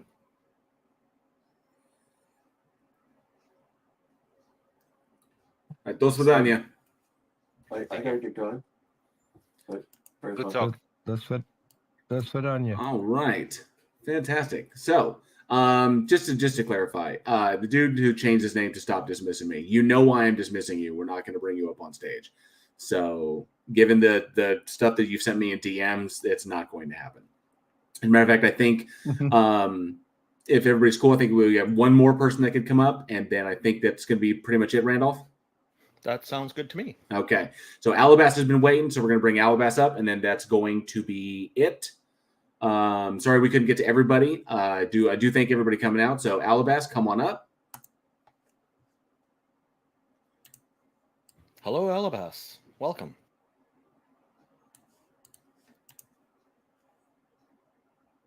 We can't hear you. Alabas, we got you. Hello. Ah, there it is. Hello. There you go. Welcome. What have you got for us today?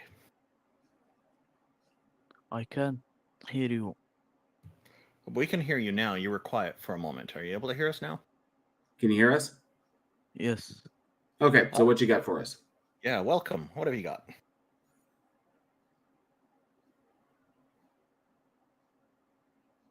Okay. It seems that Alabas is experiencing some audio problems.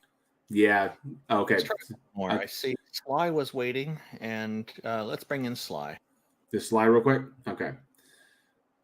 Hello, Sly. wait. Welcome. Thank you for Yeah. joining us. there we go. Is the fan in the background very loud, or is it fine? Oh, you're We don't good. hear you in the background. You're doing Okay. just fine. Yep. All right. So what I wanted to talk about was, so we have like, and this is something I've been thinking about. We have everything that's logically possible, like in reality, right? You have your No physical problem, Nimrod. Thank you, constants and bud. things like that. But and we also have things outside of what's. Would you say God is possible? First, that's what I want to ask. Well, actually, I have a question for you. You're saying that we have everything that's possible in our universe. Is that right? Yeah. Okay. Or everything we know to exist. Okay. Yeah. So I don't know if I can fully agree with that. That because there could be a lot more possibilities that we just don't encounter in reality. I would say in the field of things that we don't know, and in the field of things that we can never know, like, you know, if you look at like the incompleteness theorem and how light moves and how there's, you know, things about the universe that we'll never be able to observe because the stuff will be forever away from us just by the virtue of physics. In the field of area of things that we don't currently know and things that we will never know, then a sufficiently powerful enough entity like deism could totally fall within that realm. All right. Does so that let me try and Jose, does that increase the go. probability that this thing exists? No.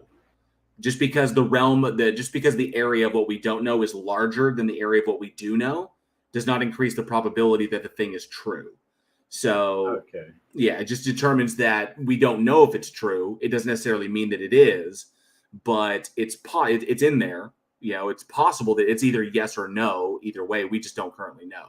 But as far as Okay. like gods, like the Abrahamic God, then no, that thing cannot exist.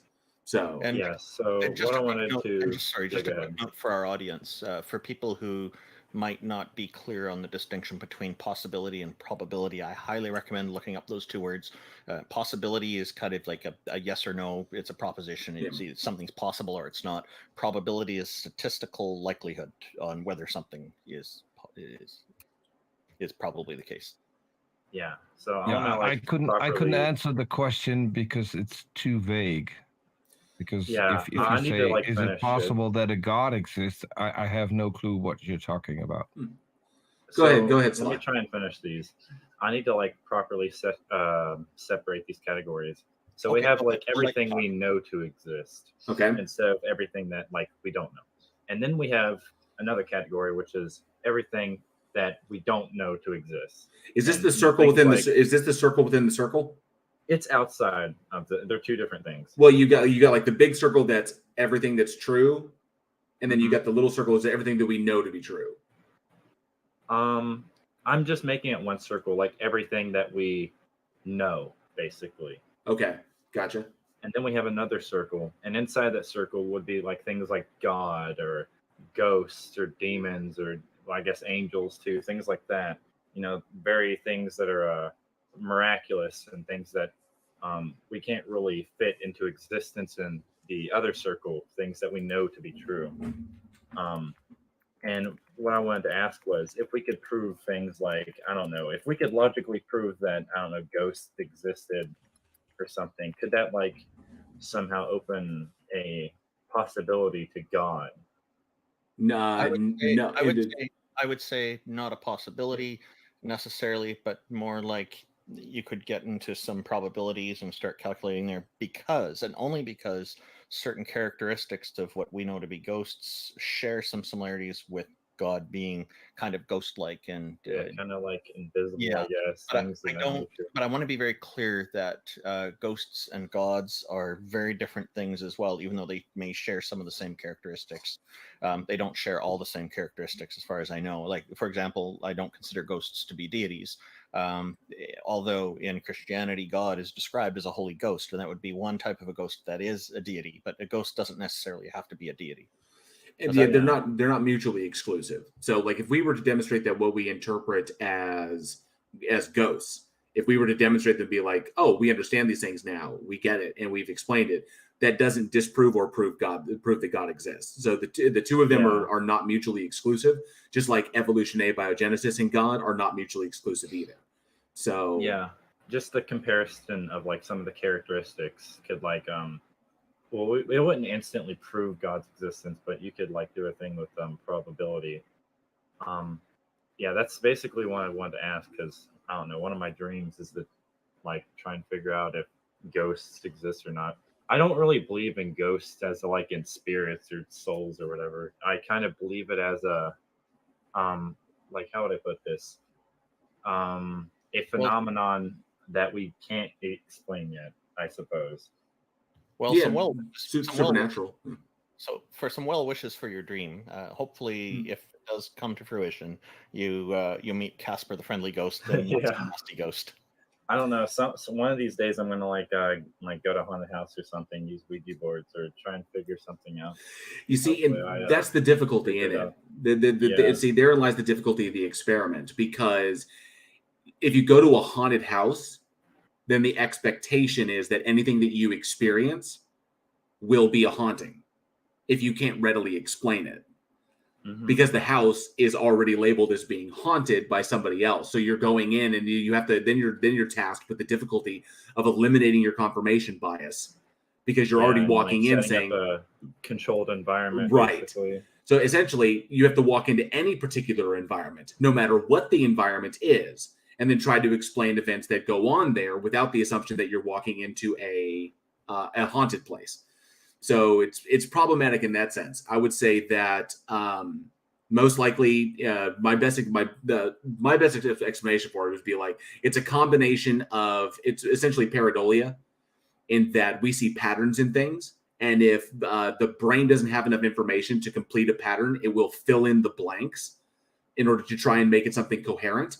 And that ghosts are a result of this, like what we call ghosts or angels or demons or aliens are a result of this, or it's a combination of like pareidolia, apophenia, the fact that our brains are wonky devices that are really, really weird in how they're all connected and how the different areas of the brain speak to each other, that our inability to understand or our conclusions of these are really, really biased.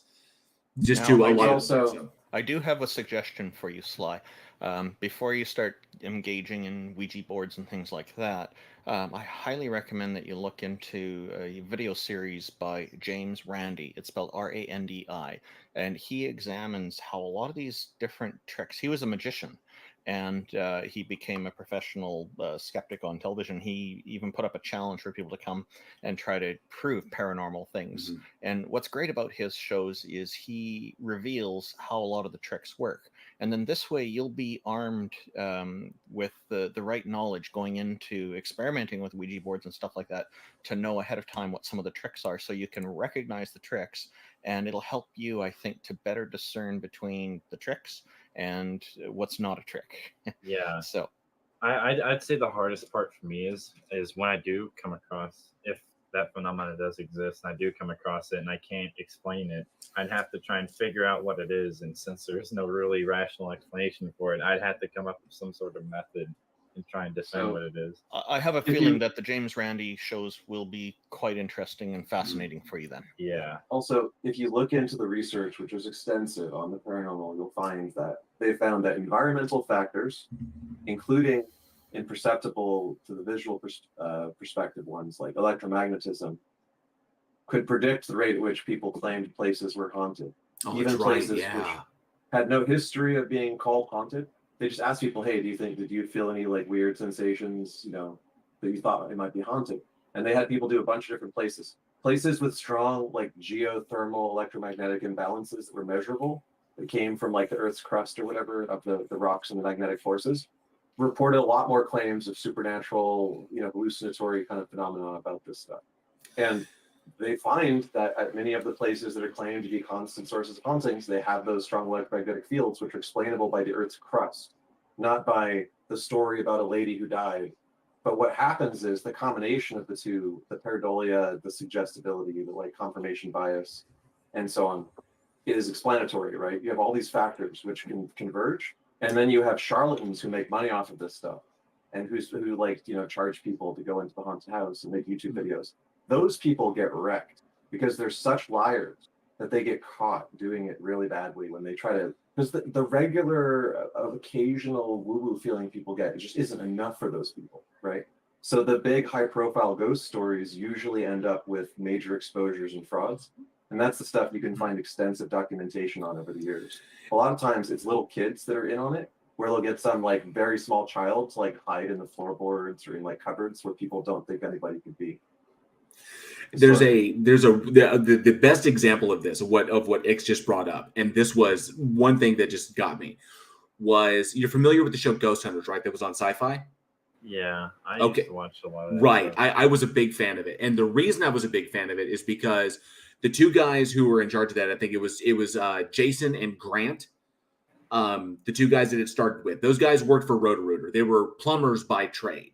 Now, I myself am a certified plumber, and I did maintenance for an apartment complex, so I understood a lot of what they were talking about. And It so goes noises from water pipes and stuff like that. Exactly, right. And understanding how electronics work, and old electronics and electromagnetic frequencies. And so what these guys originally what Ghost Hunters was these guys who are very, very empirically minded. They understand technology. They understand their jobs. They have to do their jobs well. They go into places that are presumed to be haunted, and they always debunked the haunting. So they would go in and they would say, "Nope, we've traced this. We've traced it to this really, really. We went up into your attic and we found that there's this really old air conditioning unit that is still hooked into your system and still drawing power, that is creating a massive electromagnetic frequency that is resulting in the experiences that you're having." Then they go in there, they disable it, they remove it, and then the experiences just stop. So more often, so they would wind up going into a place and debunking any kind of haunting. And this went on for the first couple of seasons. The problem is that doesn't generate ratings. And so Ghost Hunters began to diminish. And in order to salvage the show and maintain staying on, it was revealed much later on that the producers began to push Grant and Jason and the team to start finding evidence of hauntings. And this ended up resulting in some really, really big kerfuffles of Jason and Grant. I'm pretty sure his name is Grant, fabricating results in order to maintain their viewership and their ratings. Because Ghost Hunters was like arguably the biggest show on Sci-Fi at the time. The ad revenue was enormous. And so then all of a sudden they start fabricating it, and then the fabrications get more elaborate. And then once they get more elaborate, more complex, they're more easily to figure out. And so they started getting called out on faking stuff in order to try and maintain relevancy in the show so that people would keep watching. So, and this was a huge thing, and eventually led to the demise of that. And then Jason and Grant, they went their separate ways. Now they're on, they're doing separate things now. Jason's still pursuing the ghost thing, but it's on a different channel now.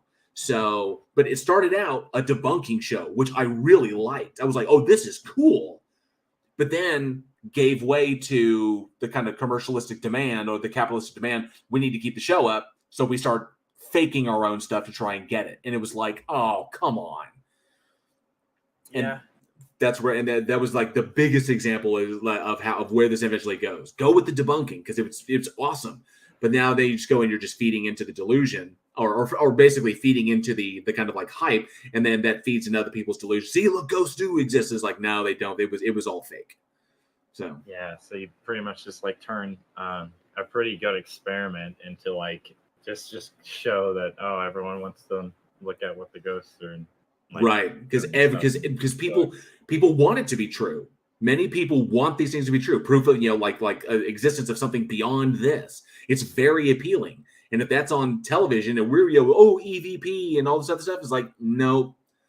Now once it came out that someone got that was figured out, I think it was Grant, I think, who it was they discovered that he said, oh, something's pulling on my sleeve. And as it turns out, he set it up so that he had his hand in his pocket and he could pull like something that was attached to his sleeve to make it look on camera like his sleeve was being tugged, but it wasn't. And then that was actually revealed to be a hoax.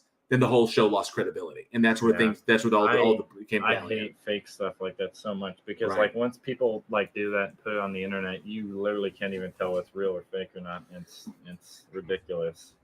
Yeah, and the whole thing, like when people when the public began to figure out that, like someone just brought it up in my chat, the Turtle Moves brought it up that IR cameras, the infrared cameras, because of the way they work, they're susceptible to picking up reflections, especially off of dust motes. And then they would call them orbs without telling the audience that this is a kind of like a failing of IR cameras in the way that they handle light, the way the apertures work. So, so they would look in infrared and say, "Oh, look, orbs." It's like, no, it's not. They're dust motes. They just catch light differently because the camera is operating differently. So, and they would fail to do this. But that's the reason. Yeah, that's the best example. Like Real World is the failure of that show. Also, I Yeah. sent you a study which shows that they tried to test all these environmental factors and they weren't able to reproduce the environmental factors. But the one thing that strongly predicted whether people thought that they saw ghosts was how likely they were to have epilepsy. And so all the factors that are like risk factors to increase the chance of like temporal epilepsy hallucinations, like seeing like flashing lights in an epileptic seizure, increased the likelihood that they thought they saw ghosts. Hey, Pretty Alex, interesting. could you post that into the Heathen Hangout chat so I can post it on YouTube? Yeah, sure. Very interesting. It's, Yeah. Thank you. It's a pretty interesting one. It's called like Attempt to Reproduce the Haunted House Effect or something. The Haunt Project, an attempt to build a haunted room by manipulating complex electromagnetic fields and infrasound. Yeah, it reminds me of the explanations behind what's it called? Near-death experiences. Oh, yeah. Where there'd be several factors. There's even a hypothesis that houses where the same kind of effects occur, where the same things that would cause us to think maybe ghosts or have weird experiences, like you feel the hair stands up on the back of your neck or perceiving things like out of the corner of your eye, stuff like that.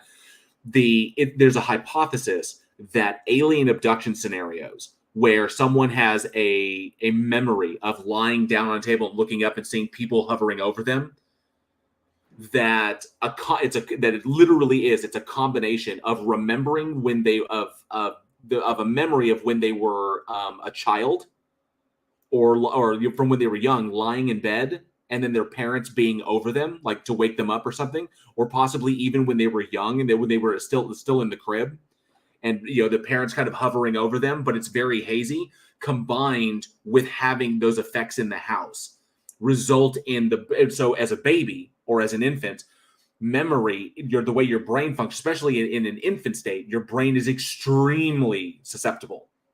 So these like electromagnetic frequencies could have an effect on the brain, and they could change the way or alter the way the brain forms memories. And it could form these long-lasting bonds where you have this recurring memory of being on your back and figures hovering over you. And then as time goes on, your imagination molds that memory to fit a specific scenario.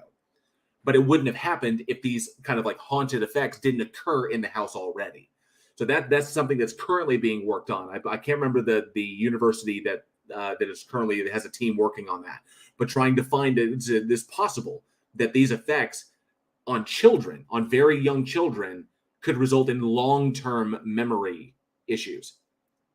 So it's really intriguing stuff. And if they find that to be the case, then we could pretty much discount that type of like alien abduction narrative. Yeah, pretty much.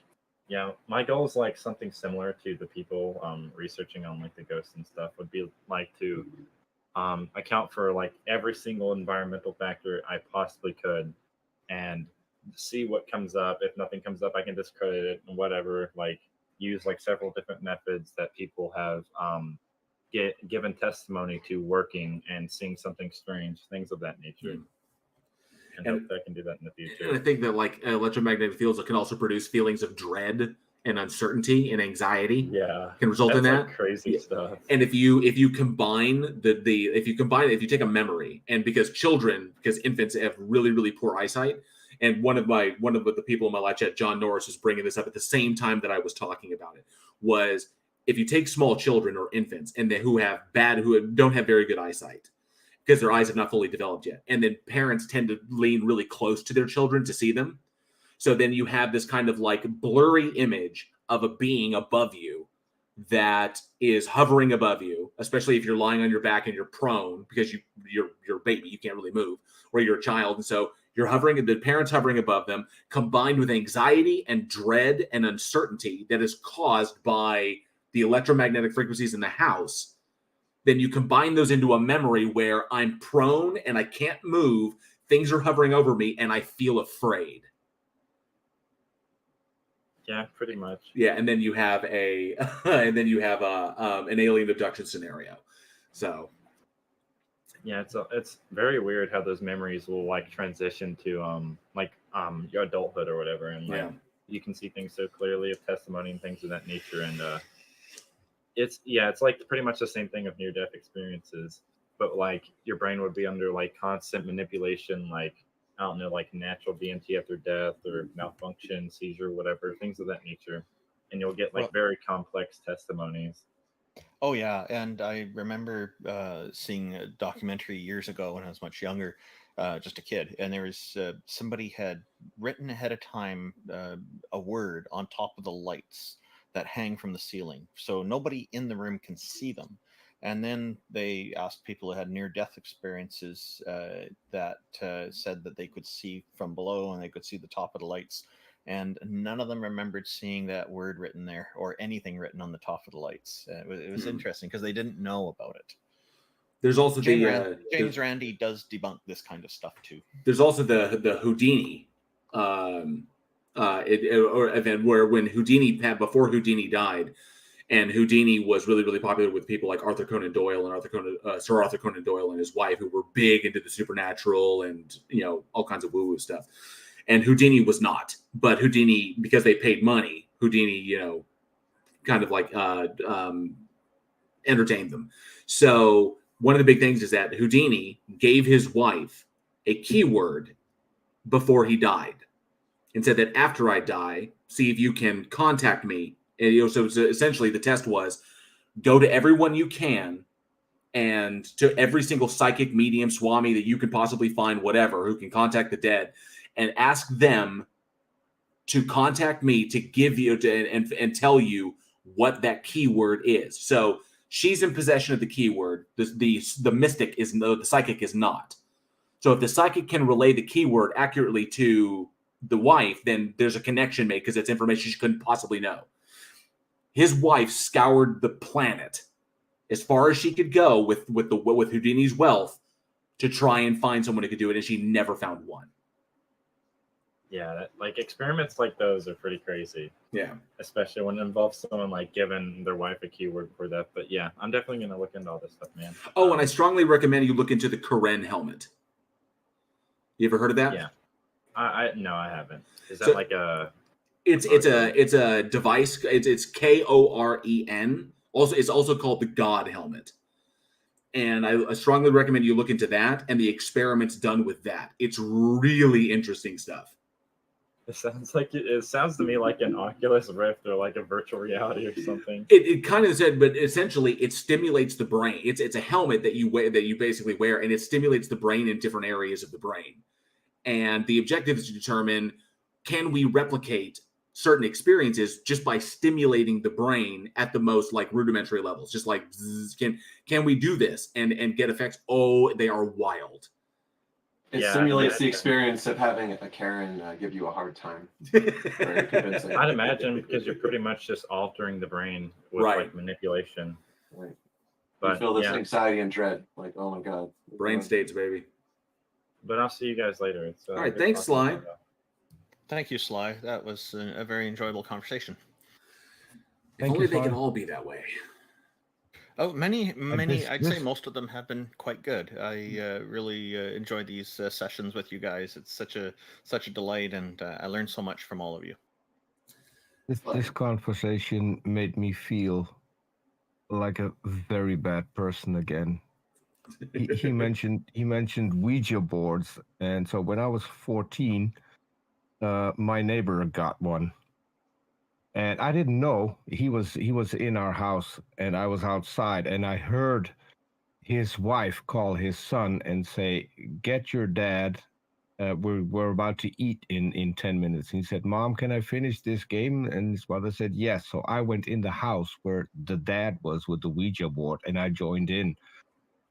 And I pretty much moved the glass across the board and had Oh, it you were one spell of out. those. Yeah, I spelled out, your son is coming to get you in a few minutes, and you're going to die tomorrow at noon. And then the doorbell rang, and his son was there. He was terrified for the next 24 hours. Oh no! I never told him, but he was literally terrified for 24 hours that he was going to die. You should give him a call. This is the Sadly- paranormal. Sadly, he has passed away now, so that's probably a bit late. This You is the should call- fake paranormal confession booth. If You anyone should wants to confess to faking the paranormal, tricking someone, you can call in and confess your sin. You should let his son know. Say, hey, do you remember that day your dad looked all terrified when you came to the door? I told his son he didn't have the guts to tell his dad either. So that's where we left it. Oh boy. Yeah. Remember, I was 14 at the time. Yeah, So- but yeah, we got to be careful about stuff like that. But oh, of course, yeah, it's important to fess up right away. But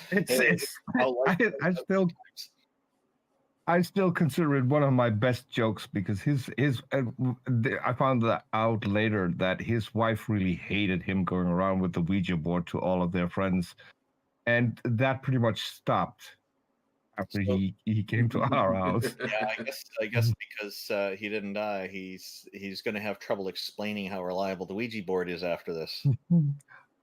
I still think he was People are really gonna ask afraid. I think I just messed up all the fun. Well, so did any of you have any final things you wanted to reflect on today's show? I see Mr. Straight wants to join in, but we're going to have to do that next fortnight, 2 weeks from now. Thank you for your interest, and we look forward to talking with you again in the next show. Ajax, did you want to start? Final thoughts. Final thoughts. I mean, this was a lot of fun. More fun than usual. I enjoyed Otangelo surprisingly rearing his head and being just as Otangelo as usual. And, I think when a really dubious creationist, floats a lot of like bad creationist arguments and stuff, I hope people get the impression that although these people specialize in kind of like knowing a bunch of weird arguments that sound strange because you've never heard them before, that they're not really capable of backing them up. And you don't really have to know all the weird arguments that the creationist makes. You literally just have to pick one, follow the rabbit hole, and you will find it riddled with inaccuracies, misconceptions, etc. Pretty much anywhere you pick on a creationist belief structure, you'll find it just riddled with errors. And it doesn't take more than one or two to just kind of put them in their place. Right. I think Otangelo deep down doesn't even believe. He desperately wants to believe, which is why he's hooked on his arguments, because I think he has convinced himself of those. So I think we should probably thought. maybe talk more about the show in general. Thank you, IX. Peter, did you have any thoughts on the show overall today? I always enjoy coming on here. I'm really happy that I finally found out that God exists and that his name is J.L. Warren. So I'll that's going to be a running gag for me. But yeah, I always enjoy coming on here. It's sad that people try to ruin it for everyone else by just trolling the show. But I guess if you don't have a life, that's probably what you need to do. But otherwise, no, I'm looking forward to the next one. I think that goes with the territory, though, and I think you generally handle it pretty well. J.L. Warren, your final thoughts, sir? So this one was a bit more energetic, and of course a lot more trollish. We had a lot of trolls in there, but when the trolls are really, really strong, I take that as that we are hitting something. We're hitting something serious, and that we are being effective in our message, because there's no need to troll if there's any concern that what we're saying is if there's any concern about what we're saying. So I think that a lot of good points were made and some interesting conversations were had, and this has been awesome as always. And I look forward to the next one. And I'm just going to take on the me being God thing, Peter. I'm just going to take the Bill Murray stance and just be like, no one will ever believe you. So, well, I can be pretty convincing. we know that as a god, you have to be a shy pooper about it. So you did the miracle of the perfectly timed mute, but you can't do it all the time, or it wouldn't take any faith to believe in you, right? This is People true. just have to believe we're the witnesses, we're the apostles of the perfectly timed mute. Those who watch the YouTube video can attest to it, but everyone else will have to just take it on faith, because you can't do the miracles all the time. That's how being a shy pooper god works. You can't go if anyone's looking at you. It just makes you feel funny. I think we're going to move on to another topic here, which is going to be the end of the show. Thank you all very much for being here. Everybody in the audience, we really appreciate you participating in this and sharing your views with us. We do like hearing what you have to say, and people in the YouTube audience, the same thing. Thank you for tuning in and listening to all this. Everybody's links can be found in the description of the YouTube video, which is also posted in the Discord chat for people who are wondering how to get there and to see more of our content. Each of us, J.L. Warren and Peter, both run very busy channels. You've got regular things being posted there, and of course IX also has some great content as well that's well worth looking into. It's very intellectual. So Randolph, can I shill one thing? Oh yes, sir. So tomorrow I'm going to have a chat with and JL, being God, beat me to that. I'm going to have a chat with McKinnon Mitchell, the guy who did the documentary about Kent Hovind. If people are not going to come over and watch, at least go find McKinnon Mitchell on YouTube and subscribe to his channel. Thank you. Can you just spell McKinnon Mitchell's name? McKinnon, and then Mitchell, Mitchell. Thank you very much. That's just for people who are listening and can't see things on the screen. So that's great. I hope that show goes really well for you tomorrow. I'm also planning to do a live stream as I approach 420 subscribers on my channel on April the 20th. So hopefully that will be a lot of fun. This has been a delight. Thank you all very much, and especially to our audience for being here. We thank you all so much.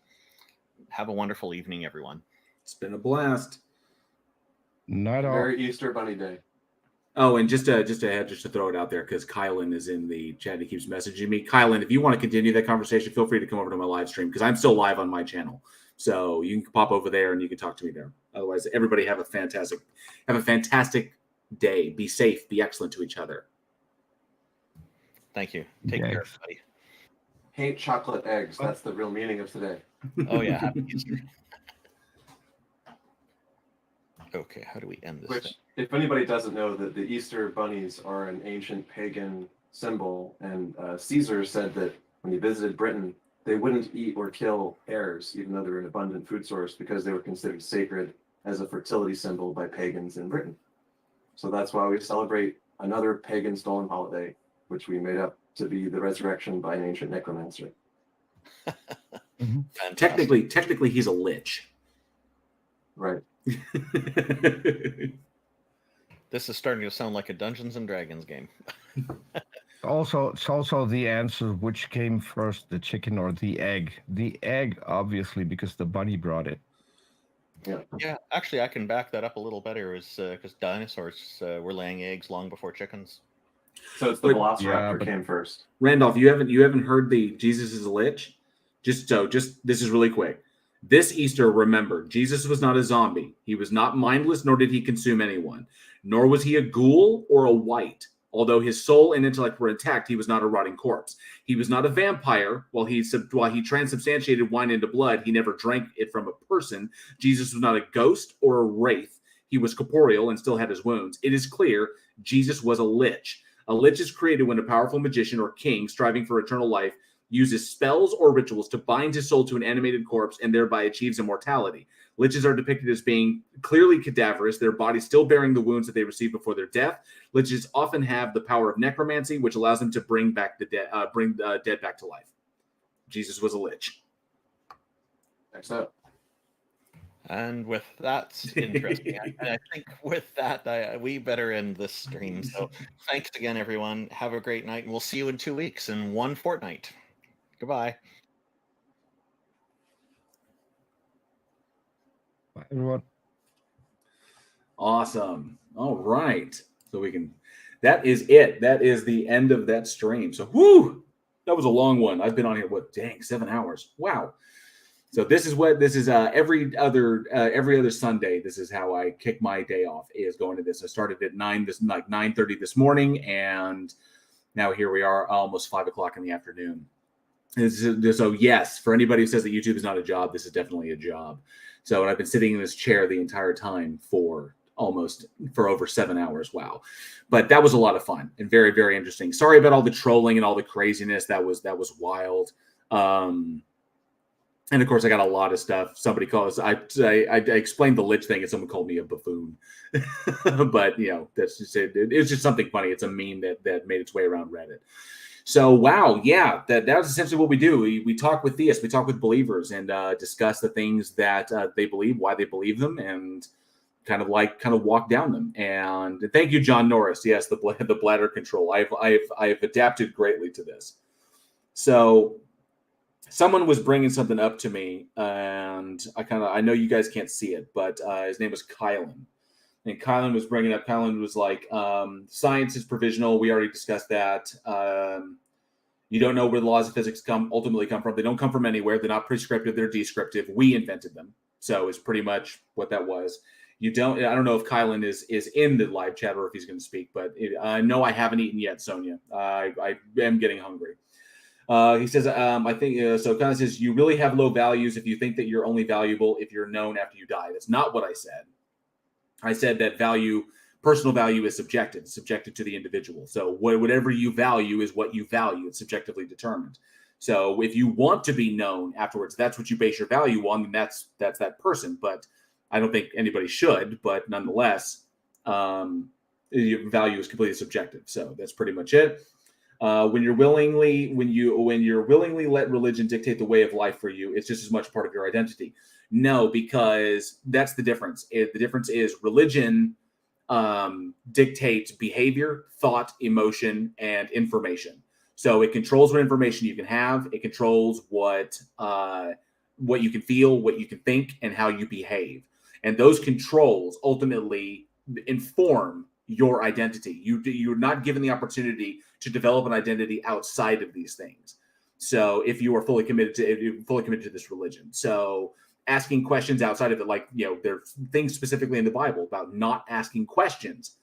Okay, so that's the whole point, is that it essentially strips you of your identity and the ability to figure out who you are for yourself. Instead, it tells you that this is what God intends for you. This is what your purpose is as defined by God. All of these things are already set for you. So whatever you determine outside of these is completely irrelevant or arbitrary, or at worst, they're sinful. So that's where it goes in by telling you what you can and cannot do, what you can and cannot think. So that's the problem. So no, so it determines your identity. It doesn't become a part of your identity. It says you have a choice to go with what religion dictates or what your selfish desires dictate for yourself. That's loaded because you say it's selfish. It's not. It's not selfish in the sense that it's my action over somebody else's. It's determining for myself. So that's not, well, it's selfish in the sense that it's self-oriented, but not selfish in the derogatory sense, whereas it's taking mine into account over somebody else's to their detriment. So that's not selfish action. In fact, if my determining my identity helps to improve my life, and the improvements of my life then translate to improvements in the lives of the people around me, then it is not selfish. It actually behooves me to do that to make everybody else's lives better around me. Therefore, it becomes a very cooperative action because now everything is improved because I've improved myself. So that doesn't really work there. Atheism and your selfish desires can be viewed as your religion. They're desires, so they're inherently selfish. He's trying to use it in the pejorative sense. He's trying to say basically that your own personal desires are selfish. Well, they are selfish to the pejorative sense if they take precedent over other people's needs. But what I believe doesn't infringe upon anybody else's belief, because I don't go around telling people what to believe or in the nature. So you're using the term incorrectly there. You're trying to load it against atheism. And atheism is not a religion because it is literally the antithesis of what a religion is. So atheism is not a religion. And I'm not gaslighting the audience when I say that religion eliminates your identity. That's exactly what religious ideology does, is it takes your own personal identity away and replaces it with what the religion says that your identity should be. So no, it's not gaslighting. In your subjective perception, it might be the case, but don't assume that it's the case for all. It is, because that's what religion is intent to do. That's what it does, is it pulls away from your own personal identity and says, this is what your identity should be in order to be correct or be on the good side in order to be saved. So religion creates a problem and then sells you the fix, is essentially what that is. So if the core of my identity, like in Christians, at the core of my identity, I believe that I am broken and I was born this way in original sin and the doctrine of depravity. So if I believe these things, then I'm believing them about myself. That means that means the core of my identity is that I am broken at the most basic foundation, and therefore I need the religion to fix me, which means I need to incorporate the religion into who I am and who it says I should be. So therefore, my religion has been taken from me. This is cult mentality. This is how cults work. So that's in response to that. Religion can be a part of your identity. It can be your identity. It can also, like studying religion can be a part of what you do, but it's not who you are. But if it informs your identity, part of the religion is telling you who you are and what your purpose is, as determined by this nebulous entity that you can't demonstrate exists or not. So I'm not being vague on that. I'm being very, very clear. And he says, I don't know how you define cult. A cult is a group that indoctrinates people with how to think, how to feel, what information they can have, and how to behave. And it says that it does this in service of something else.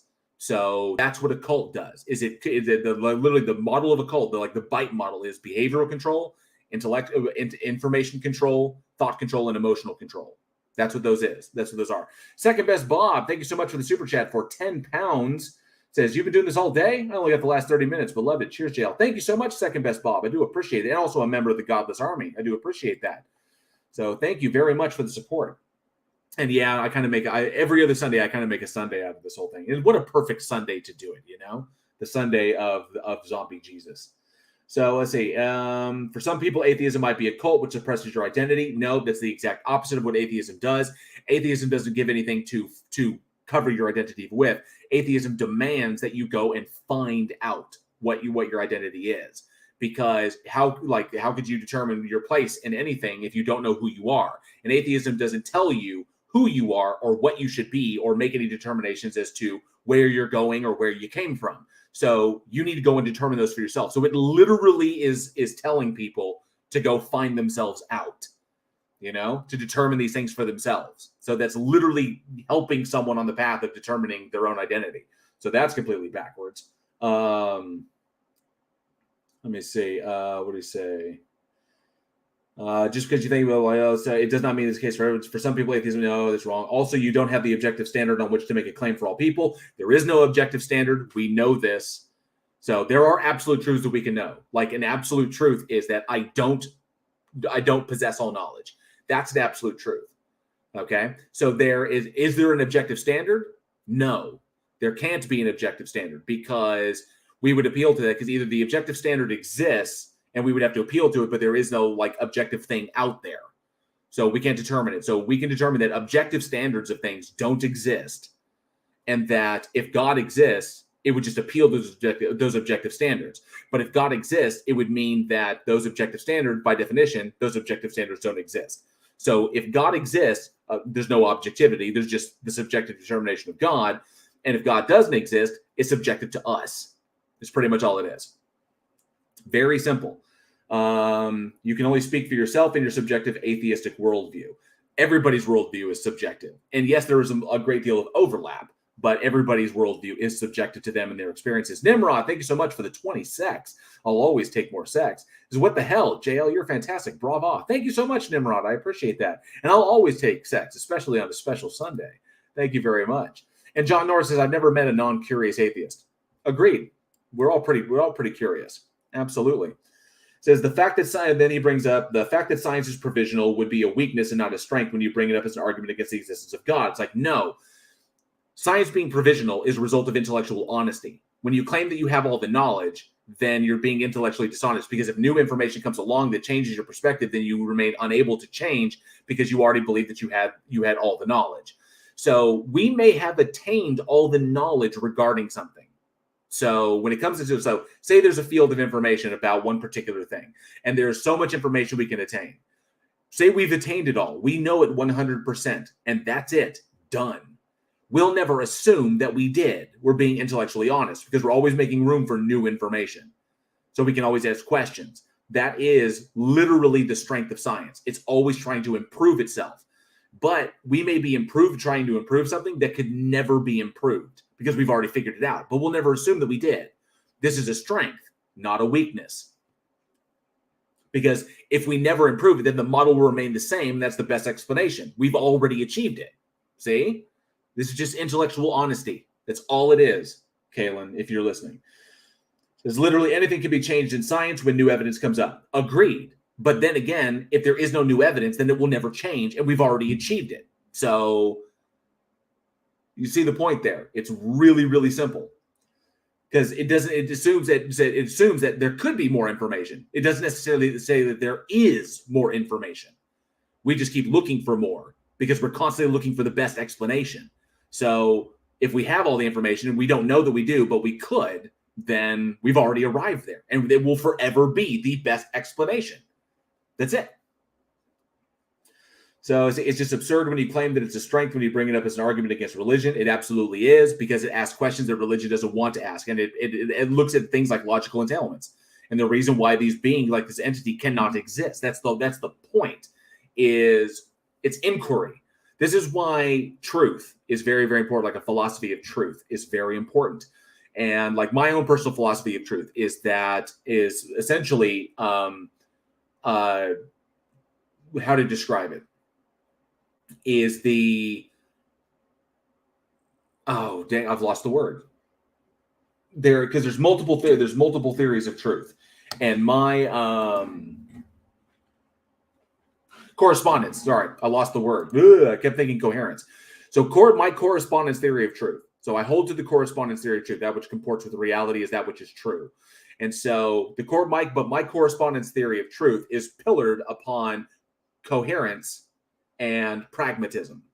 So that which is coherent and pragmatism, which is basically the essential pillar of inquiry, is constantly asking questions. And then from those, we're able to determine that which corresponds and is coherent. So I have a pillar of that I work off of. And it's because you can't just like say one and nothing else. So hey, Senator Cato, good to see you. And I see you. Thank you so much for being here. I see Jesse as well. Thank you so much for being here. Appreciate it. And so it really depends upon philosophy of truth. So that's what to understand which philosophy you adhere to, because I have no doubt, Kylan, if you're in the chat or if you're listening, you adhere to a specific philosophy of truth. You may not know which one it is. So I highly recommend you look into them so you can determine for yourself which one you adhere to. Because I bet you when you read a few of them, you're going to be like, that is not what I adhere to. So that's really, really important. Like some people who like adhere solely to the coherence theory of truth and they leave everything else out, just sets them up for failure. It's just problematic. So also, religion is a metaphysical concept, not a scientific concept. But metaphysical concepts can have logical entailments. And that those logical entailments can have empirical effects on reality. And if we don't see those empirical effects, then obviously there is something wrong about the metaphysical conclusion. So if you conclude that, if you say that something is metaphysical and it has particular attributes or it has particular connotations or aspects, then these aspects will have logical entailments of them. And then you look at the logical entailments and do they have an empirical effect? And if they do have an empirical effect, then we don't see that empirical effect, then we can say that our line of reasoning was wrong. That's the whole point. That's why the whole thing of like God is metaphysical. God has attributes. These attributes have empirical effects. Why an omniscient being cannot exist in nor operate in nor interact with our universe, because its omniscience would violate the uncertainty relations of quantum mechanics, which then in turn violate the second law of thermodynamics, which results in a wildly different universe than we currently observe.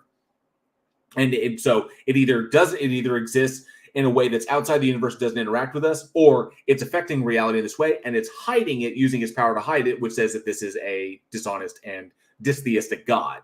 So you see the nature there. This is the problem here. It's not, let's see, also religion is, it's nonsensical to say that physics can dispute religion. Physics can dispute religion. No physicist has come to the conclusion of God by way of physics. Even Francis Collins has come out and stated that God is not a result of logic or reason.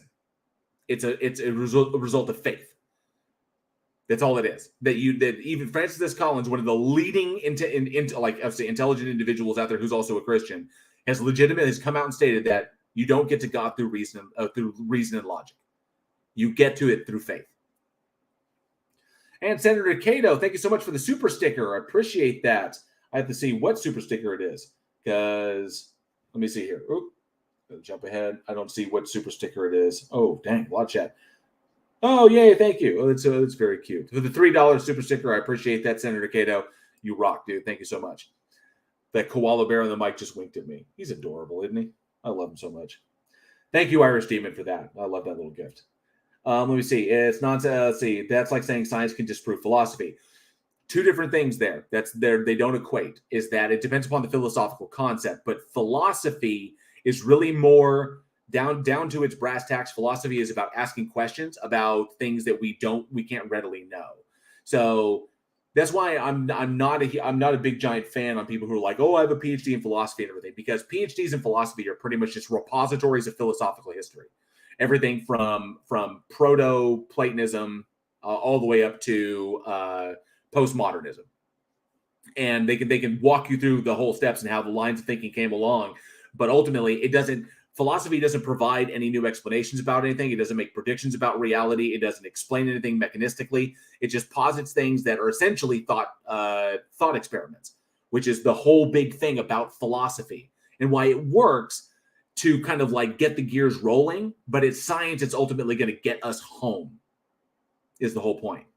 And thank you, Surf, member of the Godless Army, with a super sticker as well. Oh, I have to look and see what that one is. What is that super sticker? That super sticker is... Yay! Oh, that's a Shiba. Nice. I love Shibas. Shiba Inus are cool. Thank you so much. I appreciate that. All right. Oh, Second Best Bob says off to bed now. Thanks, Bridge the Divide, and good night, all you love the champion. Thank you, Second Best Bob. You rock. Thanks so much for hanging out. I appreciate it. Thank you. And see what else. Someone just said, Ugly German Jew said, not just faith, mostly also indoctrination. That agreed. So you have to essentially the idea that faith works and that like things like prayer work and all the things, these have to be taught to an individual. These are taught ideologies.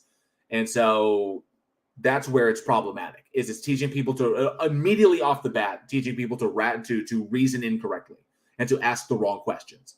So, and to engage in confirmation bias. So then he says, you're looking for a tyrant God if you want undeniable evidence. No, because God doesn't have to be a tyrant to prove itself. That would not be a tyrant. That would just be basically God saying, hey, I exist, and here I am. Now you have to make a choice as to whether or not to worship me or not. It would not harm anyone if God revealed its existence. In fact, it would probably answer a lot of questions, and you'd see some real division down the line. Some people would suddenly become hardcore believers. Some people would be hardcore rejectionists. But if God revealed itself, I can no longer reject theism. Okay? Theism would be the belief in a God. Well, if God revealed itself, like, blah, here I am, I can no longer reject it. I would be a theist, but then it would be my determination as to whether or not this thing is worthy of my worship. So then that just leads to another question. And then it would be the nature of the worship. Like, how am I worshiping it? What does this require of me? So on and so forth. It just keeps asking questions. Just because God shows up doesn't mean that I'm automatically a Christian. It just means that, oh, wow, now God is a part of the equation, and now we need to figure that part out. So it just leads to more questions. And it wouldn't be a tyrant if it did that. It would just remove faith. That's all it would. And if God subsists solely on faith, then that is one weak-ass God. There really is. So he says, then it would not really be a choice for you if it was undeniable, then you would go to hell if you don't believe. Well, that is the problem, is believing that hell is an actual thing and that hell is necessary as a kind of like stick to force people to do the right thing. It's like, no, there's the problem. If we have free will, and we were given the right to choose, and then given the right to critically evaluate evidence and come to our own conclusions and do it honestly, then hell would not be a punishment for people who did that honestly. If I use the faculties if God exists and I use the faculties that were given to me, my critical thinking, my rationality, my reason, my education, my experiences, and I pile all these together and I come to the conclusion honestly and rationally that this thing does not exist. And God would know this, that I came to these conclusions rationally and honestly, using everything. And I didn't use bad reasoning. I didn't believe in it because I was afraid of it. I didn't use Pascal's wager. I literally just came to that conclusion. I should not be punished for that because that's the system in which I live in. And that's the conclusion I came to honestly. If I do that, using all the tools that God gave me, God would have no right to punish me for that. But if it does, that is an unworthy God. So that is a God not worthy of worship. Screw that God. And besides, it wouldn't matter then because God can then arbitrarily decide who goes to hell and who doesn't, regardless of what we think or feel. So that the onus is on God. Thank you so much. Senator Cato has become a new member of the Godless Army. Thank you so much, Senator Cato. Now enjoy the channel badge, which is the expanding mind meme. So the longer you're with me, the greater your mind expands. And of course, all of the very cool emojis that I have custom created for you, including things like Darth Dawkins with red dove taped on his face, crying Otangelo, Donut Earth, Meh Koala, a lot of philosophers and atheist stuff, and of course, Flying Spaghetti Monster, not to mention the new Greg Locke emoji, which is arguably my favorite. I love the Greg Locke emoji. I custom made it after his book burning event. So it was a lot of fun. So enjoy the Greg Locke emoji and all the other ones that great. And as we get more members, then more members of the Godless Army, then we will get more emojis. I will be able to unlock more that I've created for you. It's going to be awesome. And if you want to be a member of the Godless Army, it's 99 cents per month. You don't have to be. I appreciate y'all being here anyway. You don't have to be, but that's what it is. You get access to all the emojis and everything. And 99 cents is pretty much what I value my content as. Some people were telling me that I should probably go higher than that and maybe offer, but I don't really have anything unless it's like early access to my videos, to like created content. But I love just giving everything out there. Absolutely. And just the 99 cents pretty much just covers the time and the energy that I spend making this stuff. So thank you very much, Senator Cato. Your support helps make this channel possible. I really do love it. Thank you. I appreciate that. And if there are new things coming along, then maybe as the channel evolves. But until then, it's pretty much what I value my content as. So yeah, thank you very much. And then this person says, then it would not really be a choice for you if it was undeniable. You go, yeah, but like that. And then he says, your lack of faith is disturbing. So he went out with the Darth Vader quote. Oh, Sonia Garlic, thank you so much. Another member of the Godless Army. Oh, thank you very much for the support. I do appreciate it. And of course, enjoy the emojis. If anybody in the chat, if any other members of the chat want to show the Greg Locke emoji, go for it, because the Greg Locke emoji is my favorite. But we have all kinds of emojis, so all kinds of ones that I made for you. So give them the big welcome, so they can see all the fun emojis that they have to work with. All kinds of cool stuff. So Turtle Move says, how much of modern Christianity was invented by the Catholic Church to make the money? See, this is problematic, is because Christianity in and of itself has been through so many permutations that it's difficult to determine kind of like, where it began or what the original message was. And we don't have an original copy of anything. We have copies of translations and so on and so forth. It's difficult to determine what exactly was the message, what was not. And that's why I look at it as kind of like an ancient book. It's just it's another ancient book amongst many ancient books like the Tao, the Vedas, the Bhagavad Gita, the Tanakh, the Torah, the Quran, the Egyptian coffin texts, and with full of stories that go back, as far as human history, like Beowulf and Gilgamesh and, all kinds of stuff. So when it comes down to it, I don't think there's much stock in it. Thank you, NANA, for throwing those out there, all those cool emojis. Crying Otangelo, I still love that one. I really do. Oh, man. So, oh, yeah, Greg Locke. Yes, Ugly German Juice. Greg Locke is a polemical hate monger. That man, I honestly think, is losing his mind. I think Greg Locke is absolutely losing it. And I think, like I've said before, and I know some people have heard this before, I think Greg Locke is losing it because after the whole tornado incident, after the tornado hit the tent and basically knocked that down, and he has not recovered as quickly as he would have liked to. Not to mention the kind of chaos within the church, or the chaos within his little church, in the whole like witches thing is just him freaking out and just lashing out at anything that he sees as trying to hamper the growth of his church, not realizing that it's his message that is hampering the growth of his church. It is his hateful ideology that's pushing that and is basically stymieing his own growth. And, eventually, like anybody who has such hateful rhetoric, they'll eventually cancel themselves. So eventually he'll go away. He'll blow himself out just like any storm, and he'll just be one more in a long line of idiots screaming at the cosmos and wondering why nobody else is believing him, is what that's going to boil down to. And so I'll definitely cover Greg Locke if he does something really crazy in the future. But he's lost it so much, and the whole witch thing and the doxing people and just, the going out of his mind, and claiming that autism is like, that autism might be like demonic influence. Saying crap like that is just absolutely nuts, and I can't support it. And I don't want to give him too much of a platform because he doesn't make a ton of claims, So I'll address those when he makes them. Thank you so much, John Norris, for $10. 10 freedom dollars, says I enjoyed watching your stream on Zombie Jesus Day. Well, I appreciate that, John Norris. Thank you so very, very much. That was awesome. Thank you for the support. You rock.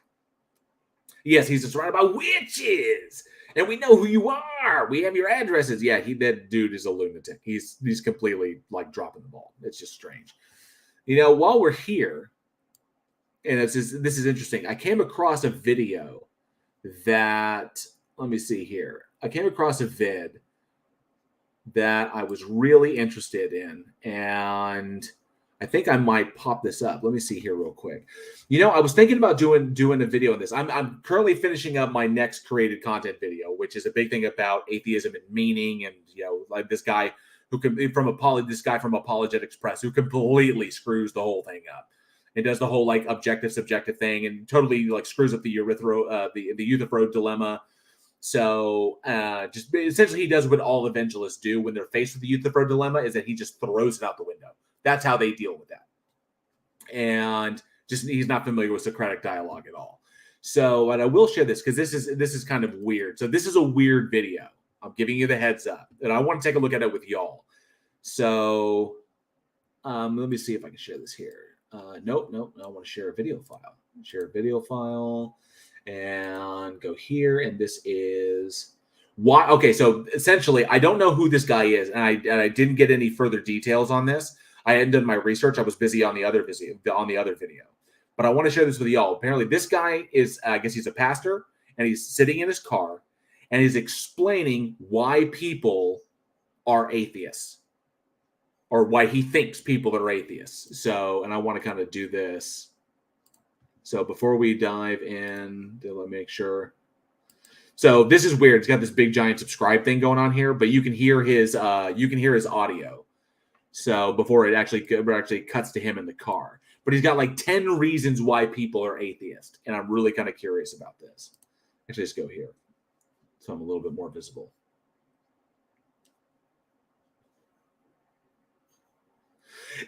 Ugly German Truths, you've got it. Is it pious because how is the actual the best way I've heard it put out is something morally right because God commands it, or does God command it because it is morally right? That's the Euthyphro dilemma. And if it's right because God commands it, then that would indicate that God has determined what is right or wrong arbitrarily, and no moral principle is self-evident. If God commands it because it's right, then the conclusion would indicate that what is morally right is independent of God's commands. Moral standards are sovereign from God, and there is morality without God. So that's people like evangelists or like hardcore Christians will die on the Euthyphro dilemma. They'll hit it, and instead of trying to resolve it, they just throw it out the window, because in their eyes, God is the objective standard. And so the Euthyphro dilemma basically states, well, it asks a question. It was Socrates speaking to Euthyphro as written down by Plato. Plato wrote this down in his dialogue Euthyphro. Whereas apparently the event took place a couple of weeks before Socrates' trial. And so essentially that's where that went. It was like when Socrates posed this to him, and it came down to that there was no answer. That essentially it really was, you kind of hit a wall in that, because either way, you can't get God through that keyhole. That it's either sovereign outside of God, and you only or it's completely arbitrary. So either morality exists outside of God, or it's completely arbitrary to what God is, and therefore you have to determine whether or not it applies to you if it's completely arbitrary. So that was the problem. That's why that's why a lot of them just kind of like they either ignore the Euthyphro dilemma, or they throw it out the window, or they just reject it out of hand. So here we go. Let's check this out. So I've only looked at a little bit of this. I do know at the beginning it's like this opening subscribe thing, which is really, really weird.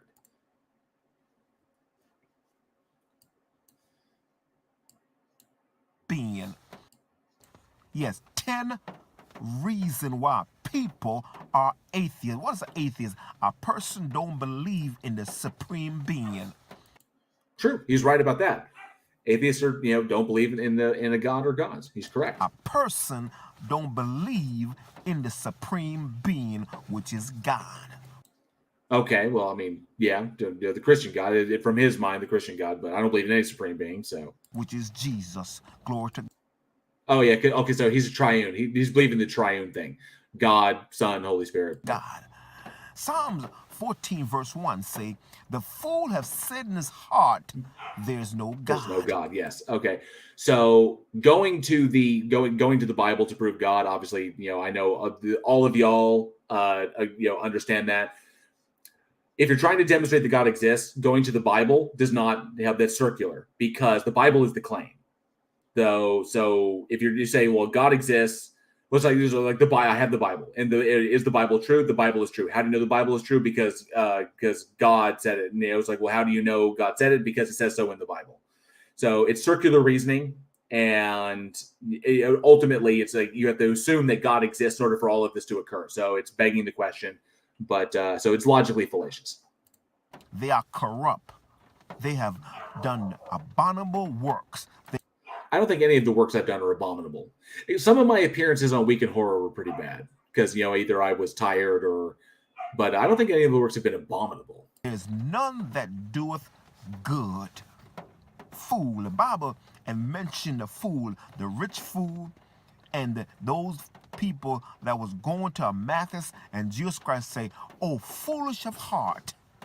And I think he's spitballing this. I think he's off the cuff. He doesn't have a script. I think he's just going off the cuff. And the Bible talk about, glory to God, in Psalms 14 verse 1, the fool have said in his heart, "There's no God." Yeah. So 10 reasons why people are atheists. 10 reasons why I'm These why people are we are atheists? humanist. Okay, that doesn't follow humanism. Humanists.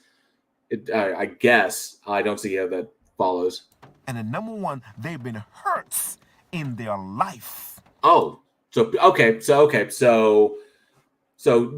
are people because they've been hurt in their lives. Oh, well, no, because there are plenty of people who've been hurt in their lives and believe in God. And they believe that, and they justify the hurt and the anguish and the pain and the suffering in their lives by being a part of God's plan. So that doesn't follow at all. So they decide to be an atheist because they've been hurts, whether it be death or God or the. Well, so what he's not getting is essentially he's kind of grazing the problem of evil.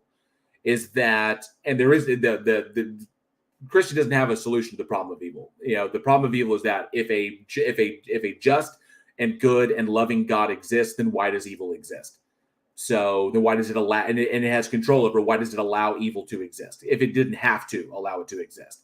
So it's basically the problem of evil is what he's talking about, is what he's but he's saying is like, we suffered or we felt pain or we got hurt, so therefore we reject God. Well, no, because atheists don't believe in God because there's no evidence or there's insufficient evidence to support the conclusion of God, and you can only get there by bad argumentation. So no sufficient evidence or argumentation exists to justify the belief in this thing. That's why they're atheists. He's saying, but if I believe in God and then I get hurt, then he's still assuming that we still believe in God. We just choose to be atheists, even though we know that God exists. We're just like, we're just like, becoming atheists. So it's dishonest in that respect. Child have died in the womb. They lost their loved one, and Pain, they're suffering. hurting. Glory to God. There he is. So they decide to be an atheist. No, you don't decide to be an atheist. You come to the conclusion of atheism because of the evidence and because of the lack of evidence and the argumentation. So that's where that comes from. So that's a straw man. Number two, it has never been healed. I've been healed. I've been sick and I am now better. I have been healed. Their hurt have never been healed. So that's why they became or become an atheist. See, it's very vague on that. It's extremely vague because what does he mean by hurt? Do you mean psychological hurt, physical hurt? Because psychological hurt can be healed over time with therapy and support systems and self-evaluation and taking active steps. So I've been through all this before in the past to get over some of my own personal problems. But that was me that healed myself with the help of other people, with the help of my support system. So I've never heard of anybody being like just healed of all their problems or healed of all their psychological woes by God. This doesn't occur. Number three, so they see no hope, so they become hopeless with questions. Well, everyone has questions. And so that doesn't follow either, because this is speaking to the objective thing again. It's like it's subjective. I have hope for my own life. I have hope for other people's lives. I have hope for my wife. I have hope for things, like I can hope for things, but my hope is a sliding scale depending upon the evidence. I hope we don't wind up in World War III because of what's going on over in the European theater right now. I hope that doesn't happen, but sliding scale of evidence. So, it's confidence and trust. So. that God, they say God can't answer their question. Try him. That assumes God exists to answer the question, and that assumes that God exists and will actually give an answer to a question. And it assumes that I'm not convincing myself that I'm hearing from God because of my confirmation bias, because I already believe it exists. So that doesn't work either. That's fallacious. And he will answer your question. He has never answered a question. God has never answered one of my questions. My questions have been answered either by myself because I went out and found the answers, or they were given to me by somebody else who knew more than I did.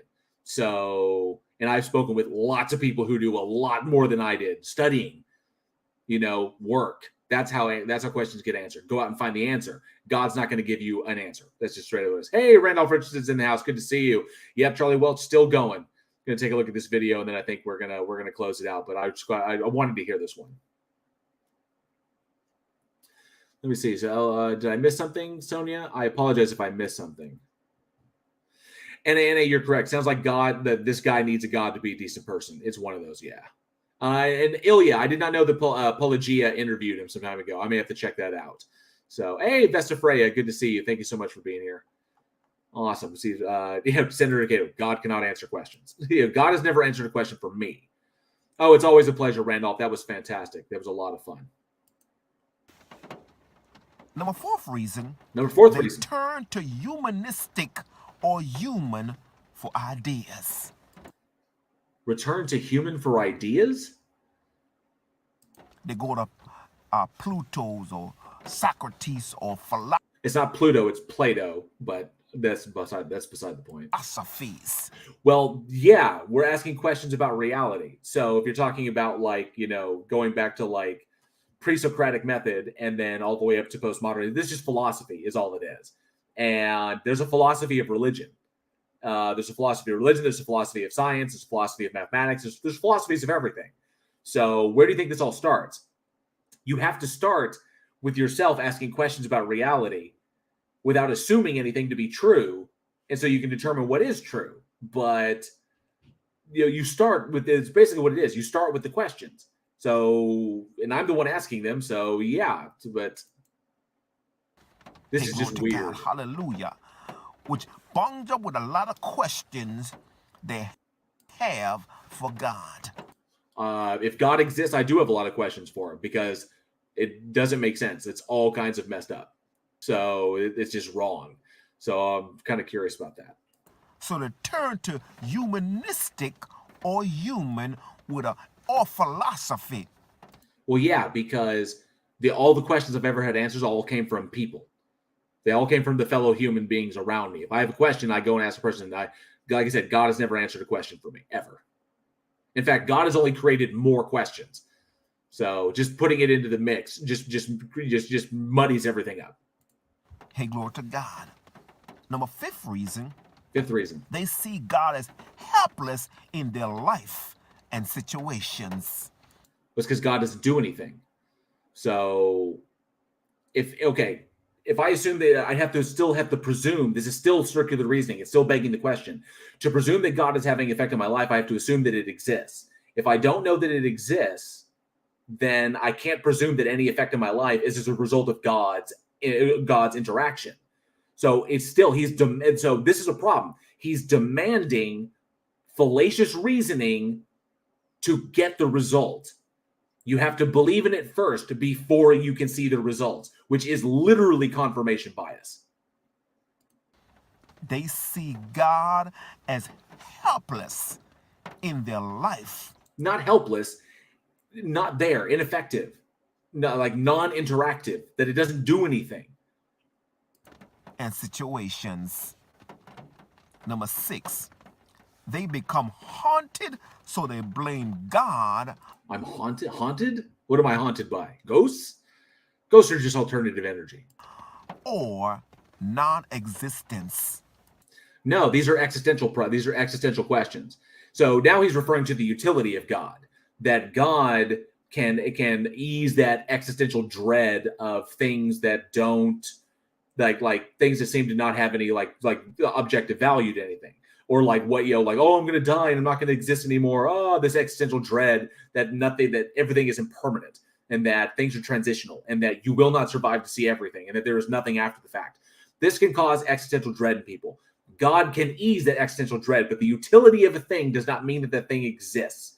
Just because a concept has utility doesn't mean that the concept in itself is something that actually exists. It could very well be imaginary. It's the same as like prayer, meditation. They have physiological effects which can provide utility in real life, but it doesn't mean that what you're praying to is giving you anything or has any kind of like real world existence. So, oh, Neil Badger's in the house. Good to see you, Neil Badger. Skitch Crasher. Yes, Skitch Crasher, member of the Godless Army. Thank you so much. But it says, oh my God, this is still live? Yeah, I'm still live. I am still going. I got the energies. I'm like on my third wind. I only got like 4 hours sleep before this. And now I'm going 90 miles an hour. Yep, random name generator. You are goddamn right.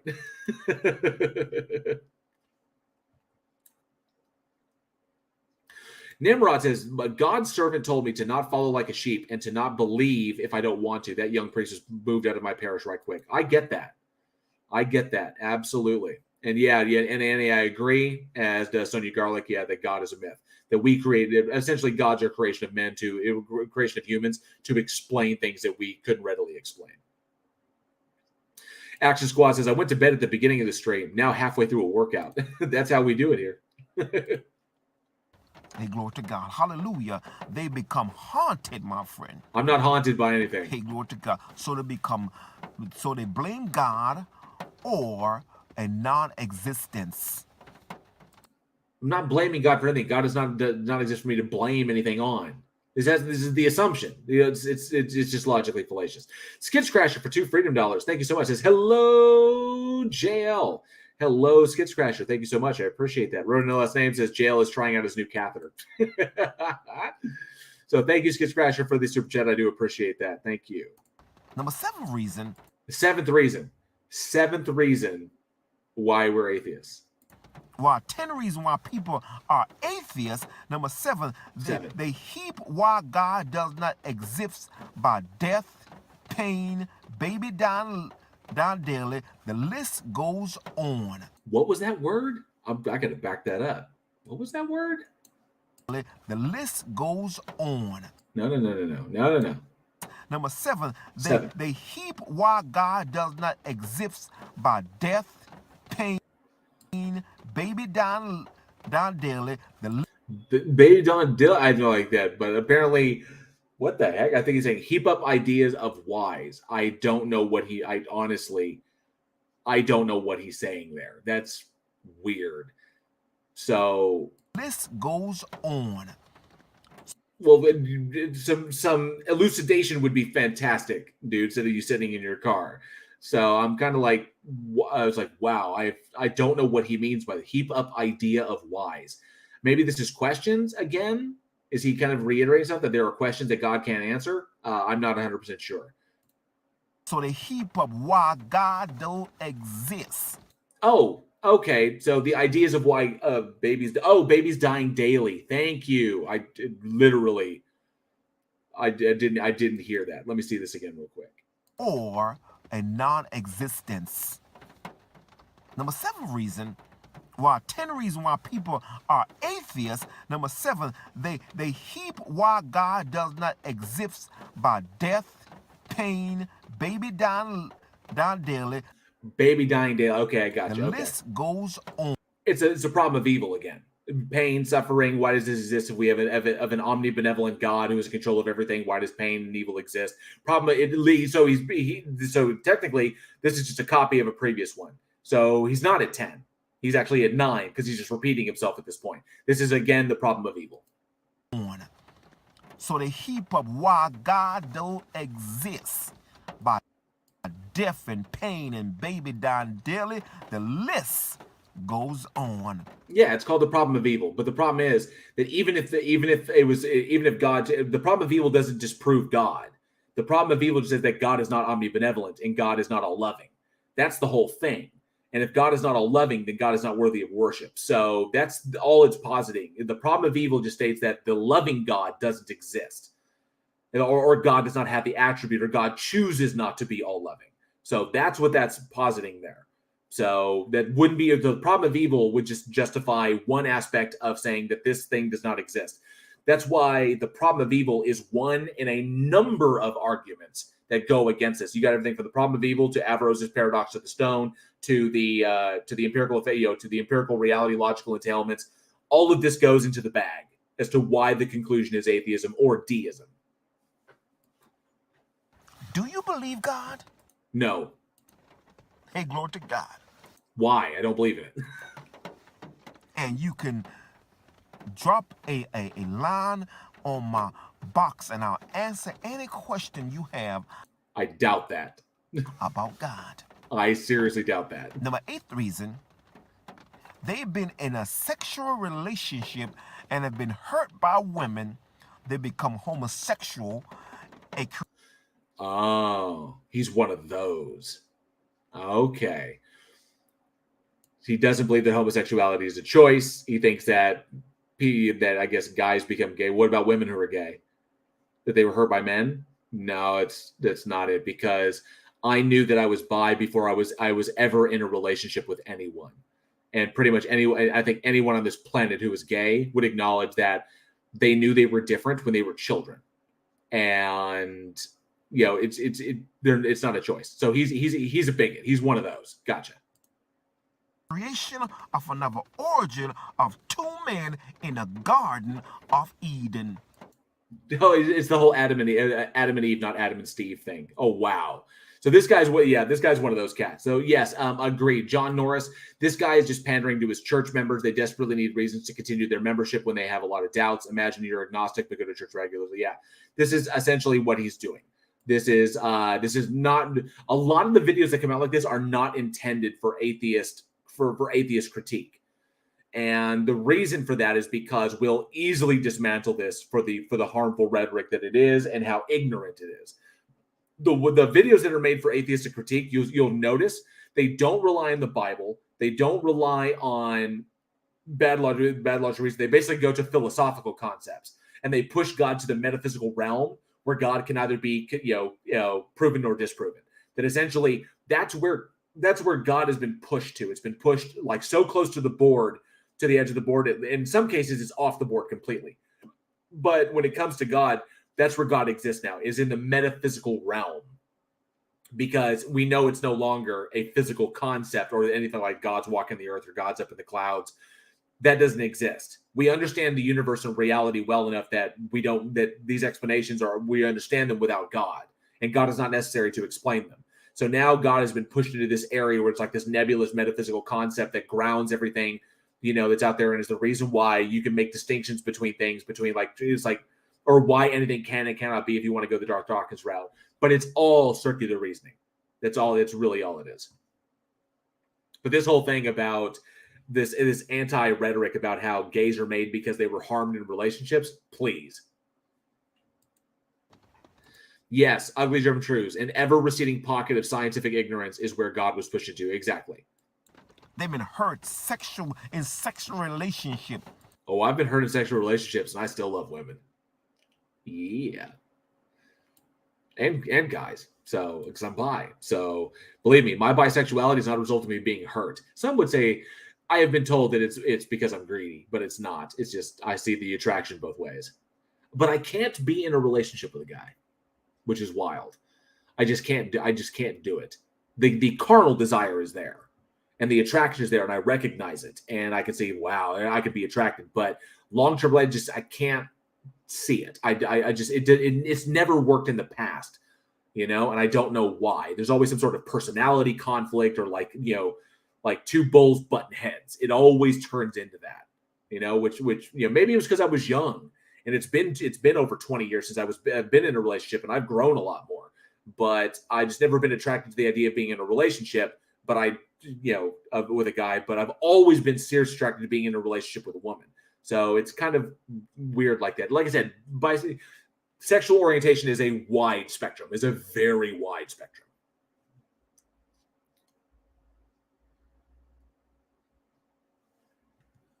Nimrod says, big question. Now, do you believe in rock and roll, and can music save your mortal soul? I believe in rock and roll and the power of rock and roll. I was about to go into a kind of Bill and Ted there, a Bill and Ted thing. Let's see what he's got. And have been hurt by women, or they think that they born in the wrong body. Oh, now he's going to trans too. It's wow. Okay, this is some ignorant bigotry. And yeah, Hemp Racer, good to see you. Thank you so much for being here. I think the majority of people are bi as well. But like I said, it's a very wide spectrum. So to become homosexual, a creation. Nimrod for 20 more sex. Wow, all the sex. JL just loves lots and lots of sex. I do love lots and lots of sex, especially on a special Sunday. But thank you, Nimrod, so much. Yes, 20 sex from Nimrod. I appreciate that. Thank you. Oh, so that should be an exclamation point, not a question mark.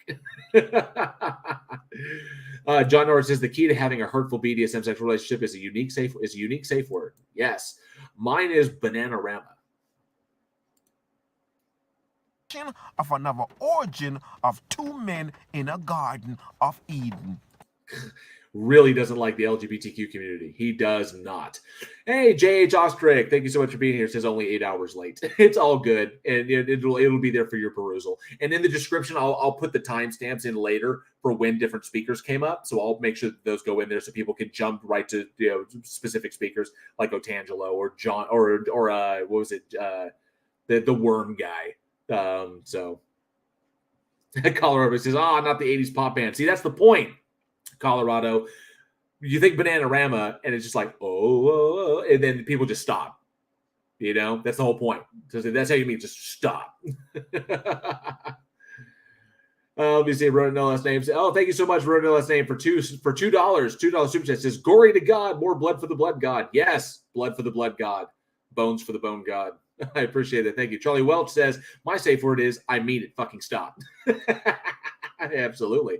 John Norris says, I don't know, JL. That one might get you into more trouble.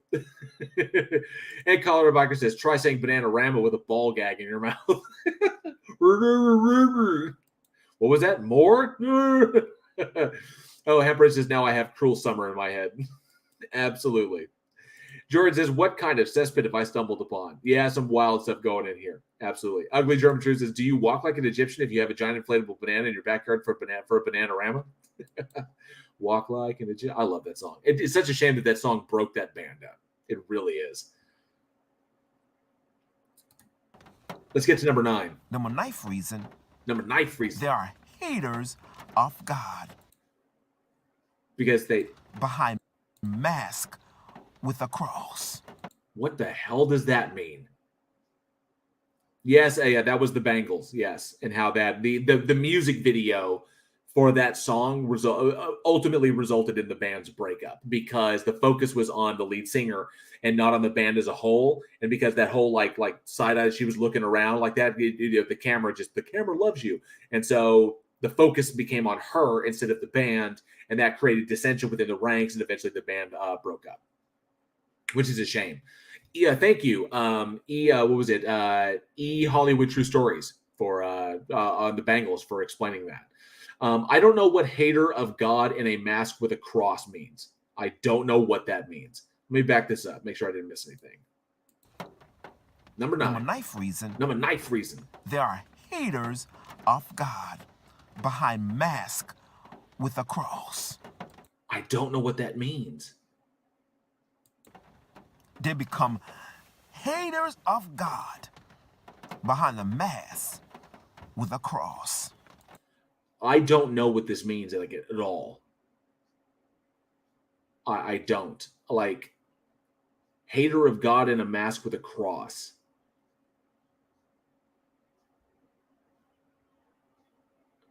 Maybe, Jordan, like wolves in sheep's clothing. I honestly have no idea.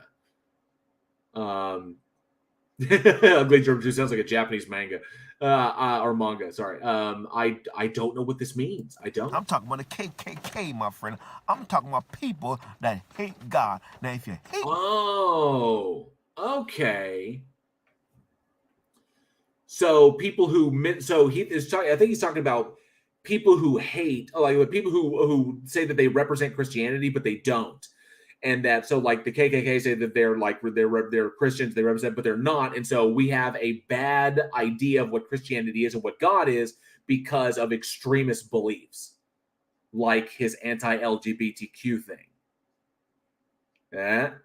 So I could see this. I could see why people would be kind of turned off by extremist behavior of Christians who think they're doing it on the side of God, but they're not. But his anti-LGBTQ rant would kind of destroy this point. So, God, my friend, you're going to hate each other. But well, I don't want to hate anybody. Hate is a response to behavior. Number 10th reason. Here's the 10th reason. The 10th reason. I want it. They are high-minded. Oh. In wealth and education, thinking money can save them, or money cannot save you. Money can just make you more comfortable. I understand this. High-minded in wealth and education. I'm kind of curious where he's going to go with this. Knowledge can restore them to excellency. Knowledge doesn't really what do you mean restore? Knowledge doesn't really restore you to excellency, but knowledge can make your life better. But this is weird. So they are high-minded in wealth and education, thinking money can save them or knowledge can restore them to excellency. This is really, really strange. So yeah, this would make a great Letterman's top 10 of silliness. Yeah. This is Nimrod says that in case you were wondering, with the smell of this guy's verbal excrement and my cat's fresh stinky poo, I have to go outside for fresh air. Yeah, this is strange because this is also referencing back to the Bible. If I remember correctly, that's true. Colorado, high-minded does mean something different in Colorado. Thank you so much, Jesse. I'm glad you enjoyed the stream and the chat. I hope you have a fantastic rest of your day. Thank you so much. Let me see.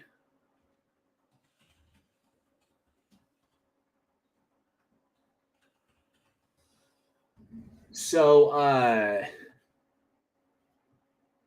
know that's from. I think that's like First Timothy. Yeah, I think he's pulling off of like First Timothy is where he's going off of that, and I had to double check it. I think it's pretty sure it's First Timothy 6:17.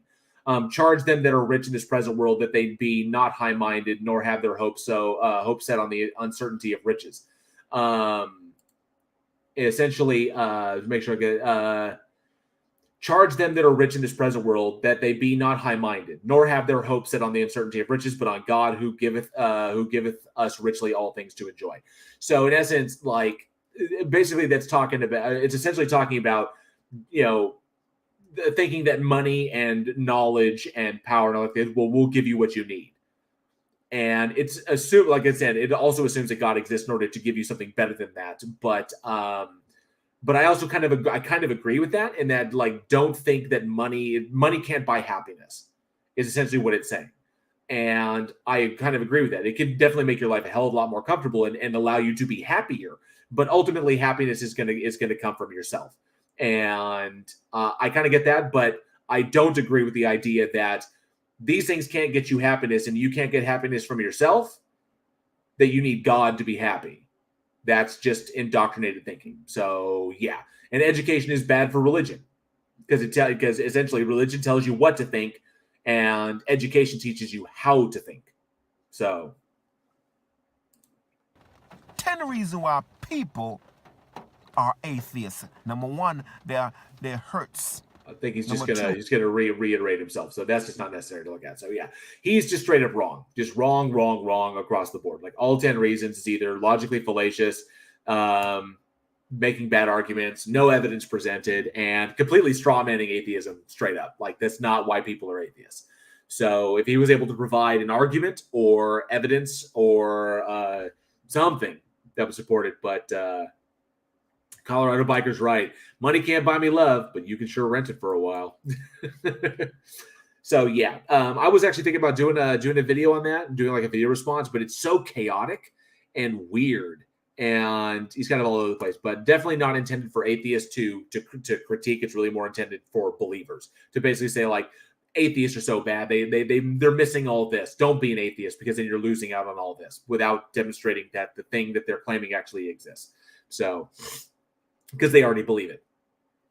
Yeah. So yeah, that doesn't work out. So that's pretty much it. So I don't need to. I covered that one, so I can actually delete that video. I don't need that anymore. So, but yeah, that's pretty much it. So dang, this was I've been on here like a little over 8 hours. This was intense. So yeah.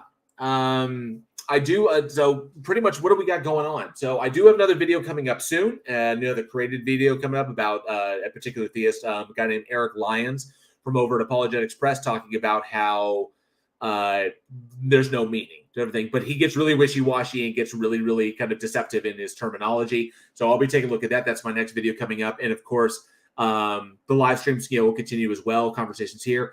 The stage that you saw today, the Discord stage, is every other Sunday. So it's like Randolph, it's fortnight, every fortnight. And for Randolph's sake, I'm going to link it again if you want to go and check out his stuff.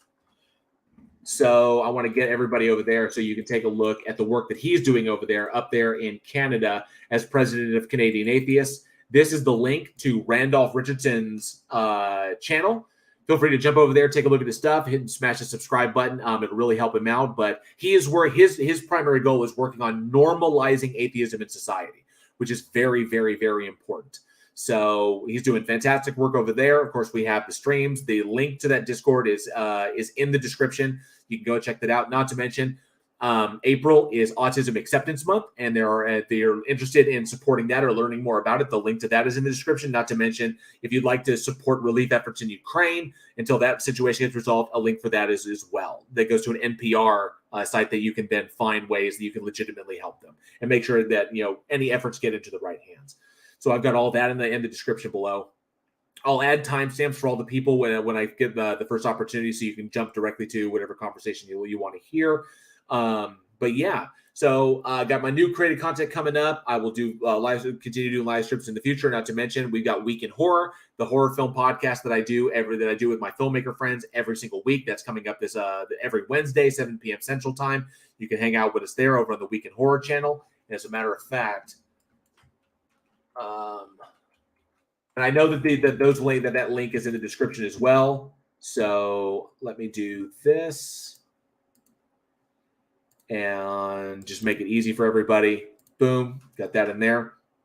And you saw pinned up the top is the link to McKinnon Mitchell's Kent Hovind documentary, which I recommend everybody watch, because that documentary on Kent Hovind was the definitive documentary on that man. That is the final nail in his coffin. I shit you not, any discussion about Kent Hovind is pretty much done. Once you watch that, and yeah, it's a little over 2 hours, so partition yourself out some time. Once you get done watching that, that's it. I don't think there's anything else to ask about Kent Hovind. It was one of the best documentaries I've ever seen. It's Amazon worthy. It's festival worthy. That should be submitted to festivals. It should be up on Amazon for people to rent for like $3.99 or $1.99 or whatever. He needs to really, really get out there. It was freaking fantastic. And Regios, thank you so much for being here, bud. And I'm another member of the Godless Army. I appreciate that. So we started watching, but need to finish. The link made it easy to find again. Absolutely. So grab that and check that out. It's really, really amazing.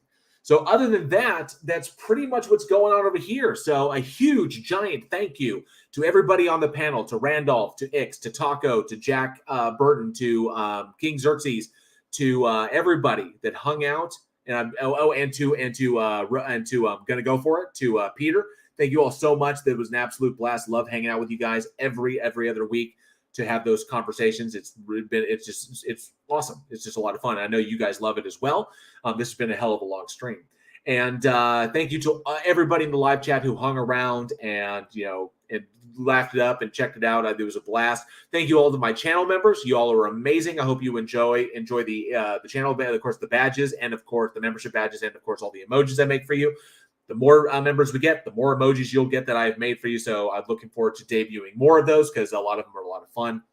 And of course, Thank you to all the support and all the super chats and all the super stickers. You guys make this thing possible. So y'all rock. Thank you very, very much. And of course, we will talk about other big things on my next live stream, like what situation going on in Texas, how Christian evangelism has essentially led to this, insane situation going down in Texas, and how other states are taking notes from what Greg Abbott is doing, and the slow but steady push to kind of like turn this country into a theocracy, which is, really, really scary. And only through activism and really standing against this, being aware of it, can we really fight against it and keep religion out of our government and try to stop its influence, and basically telling us how to live and what we can and cannot do and who we can and cannot love. So it's nuts, and so hopefully we'll talk about that on a future stream. So thank you all very much again. Random Name Generous is a long stream now to finish and have a long stream. I am probably going to, I probably am going to be in the bathroom for a second, but thank you all so much. Love you all. Thank you all the new channel members. You rock. That's pretty much it. So thank you for hanging out. Be safe, be excellent to each other, and together we can bridge the divide.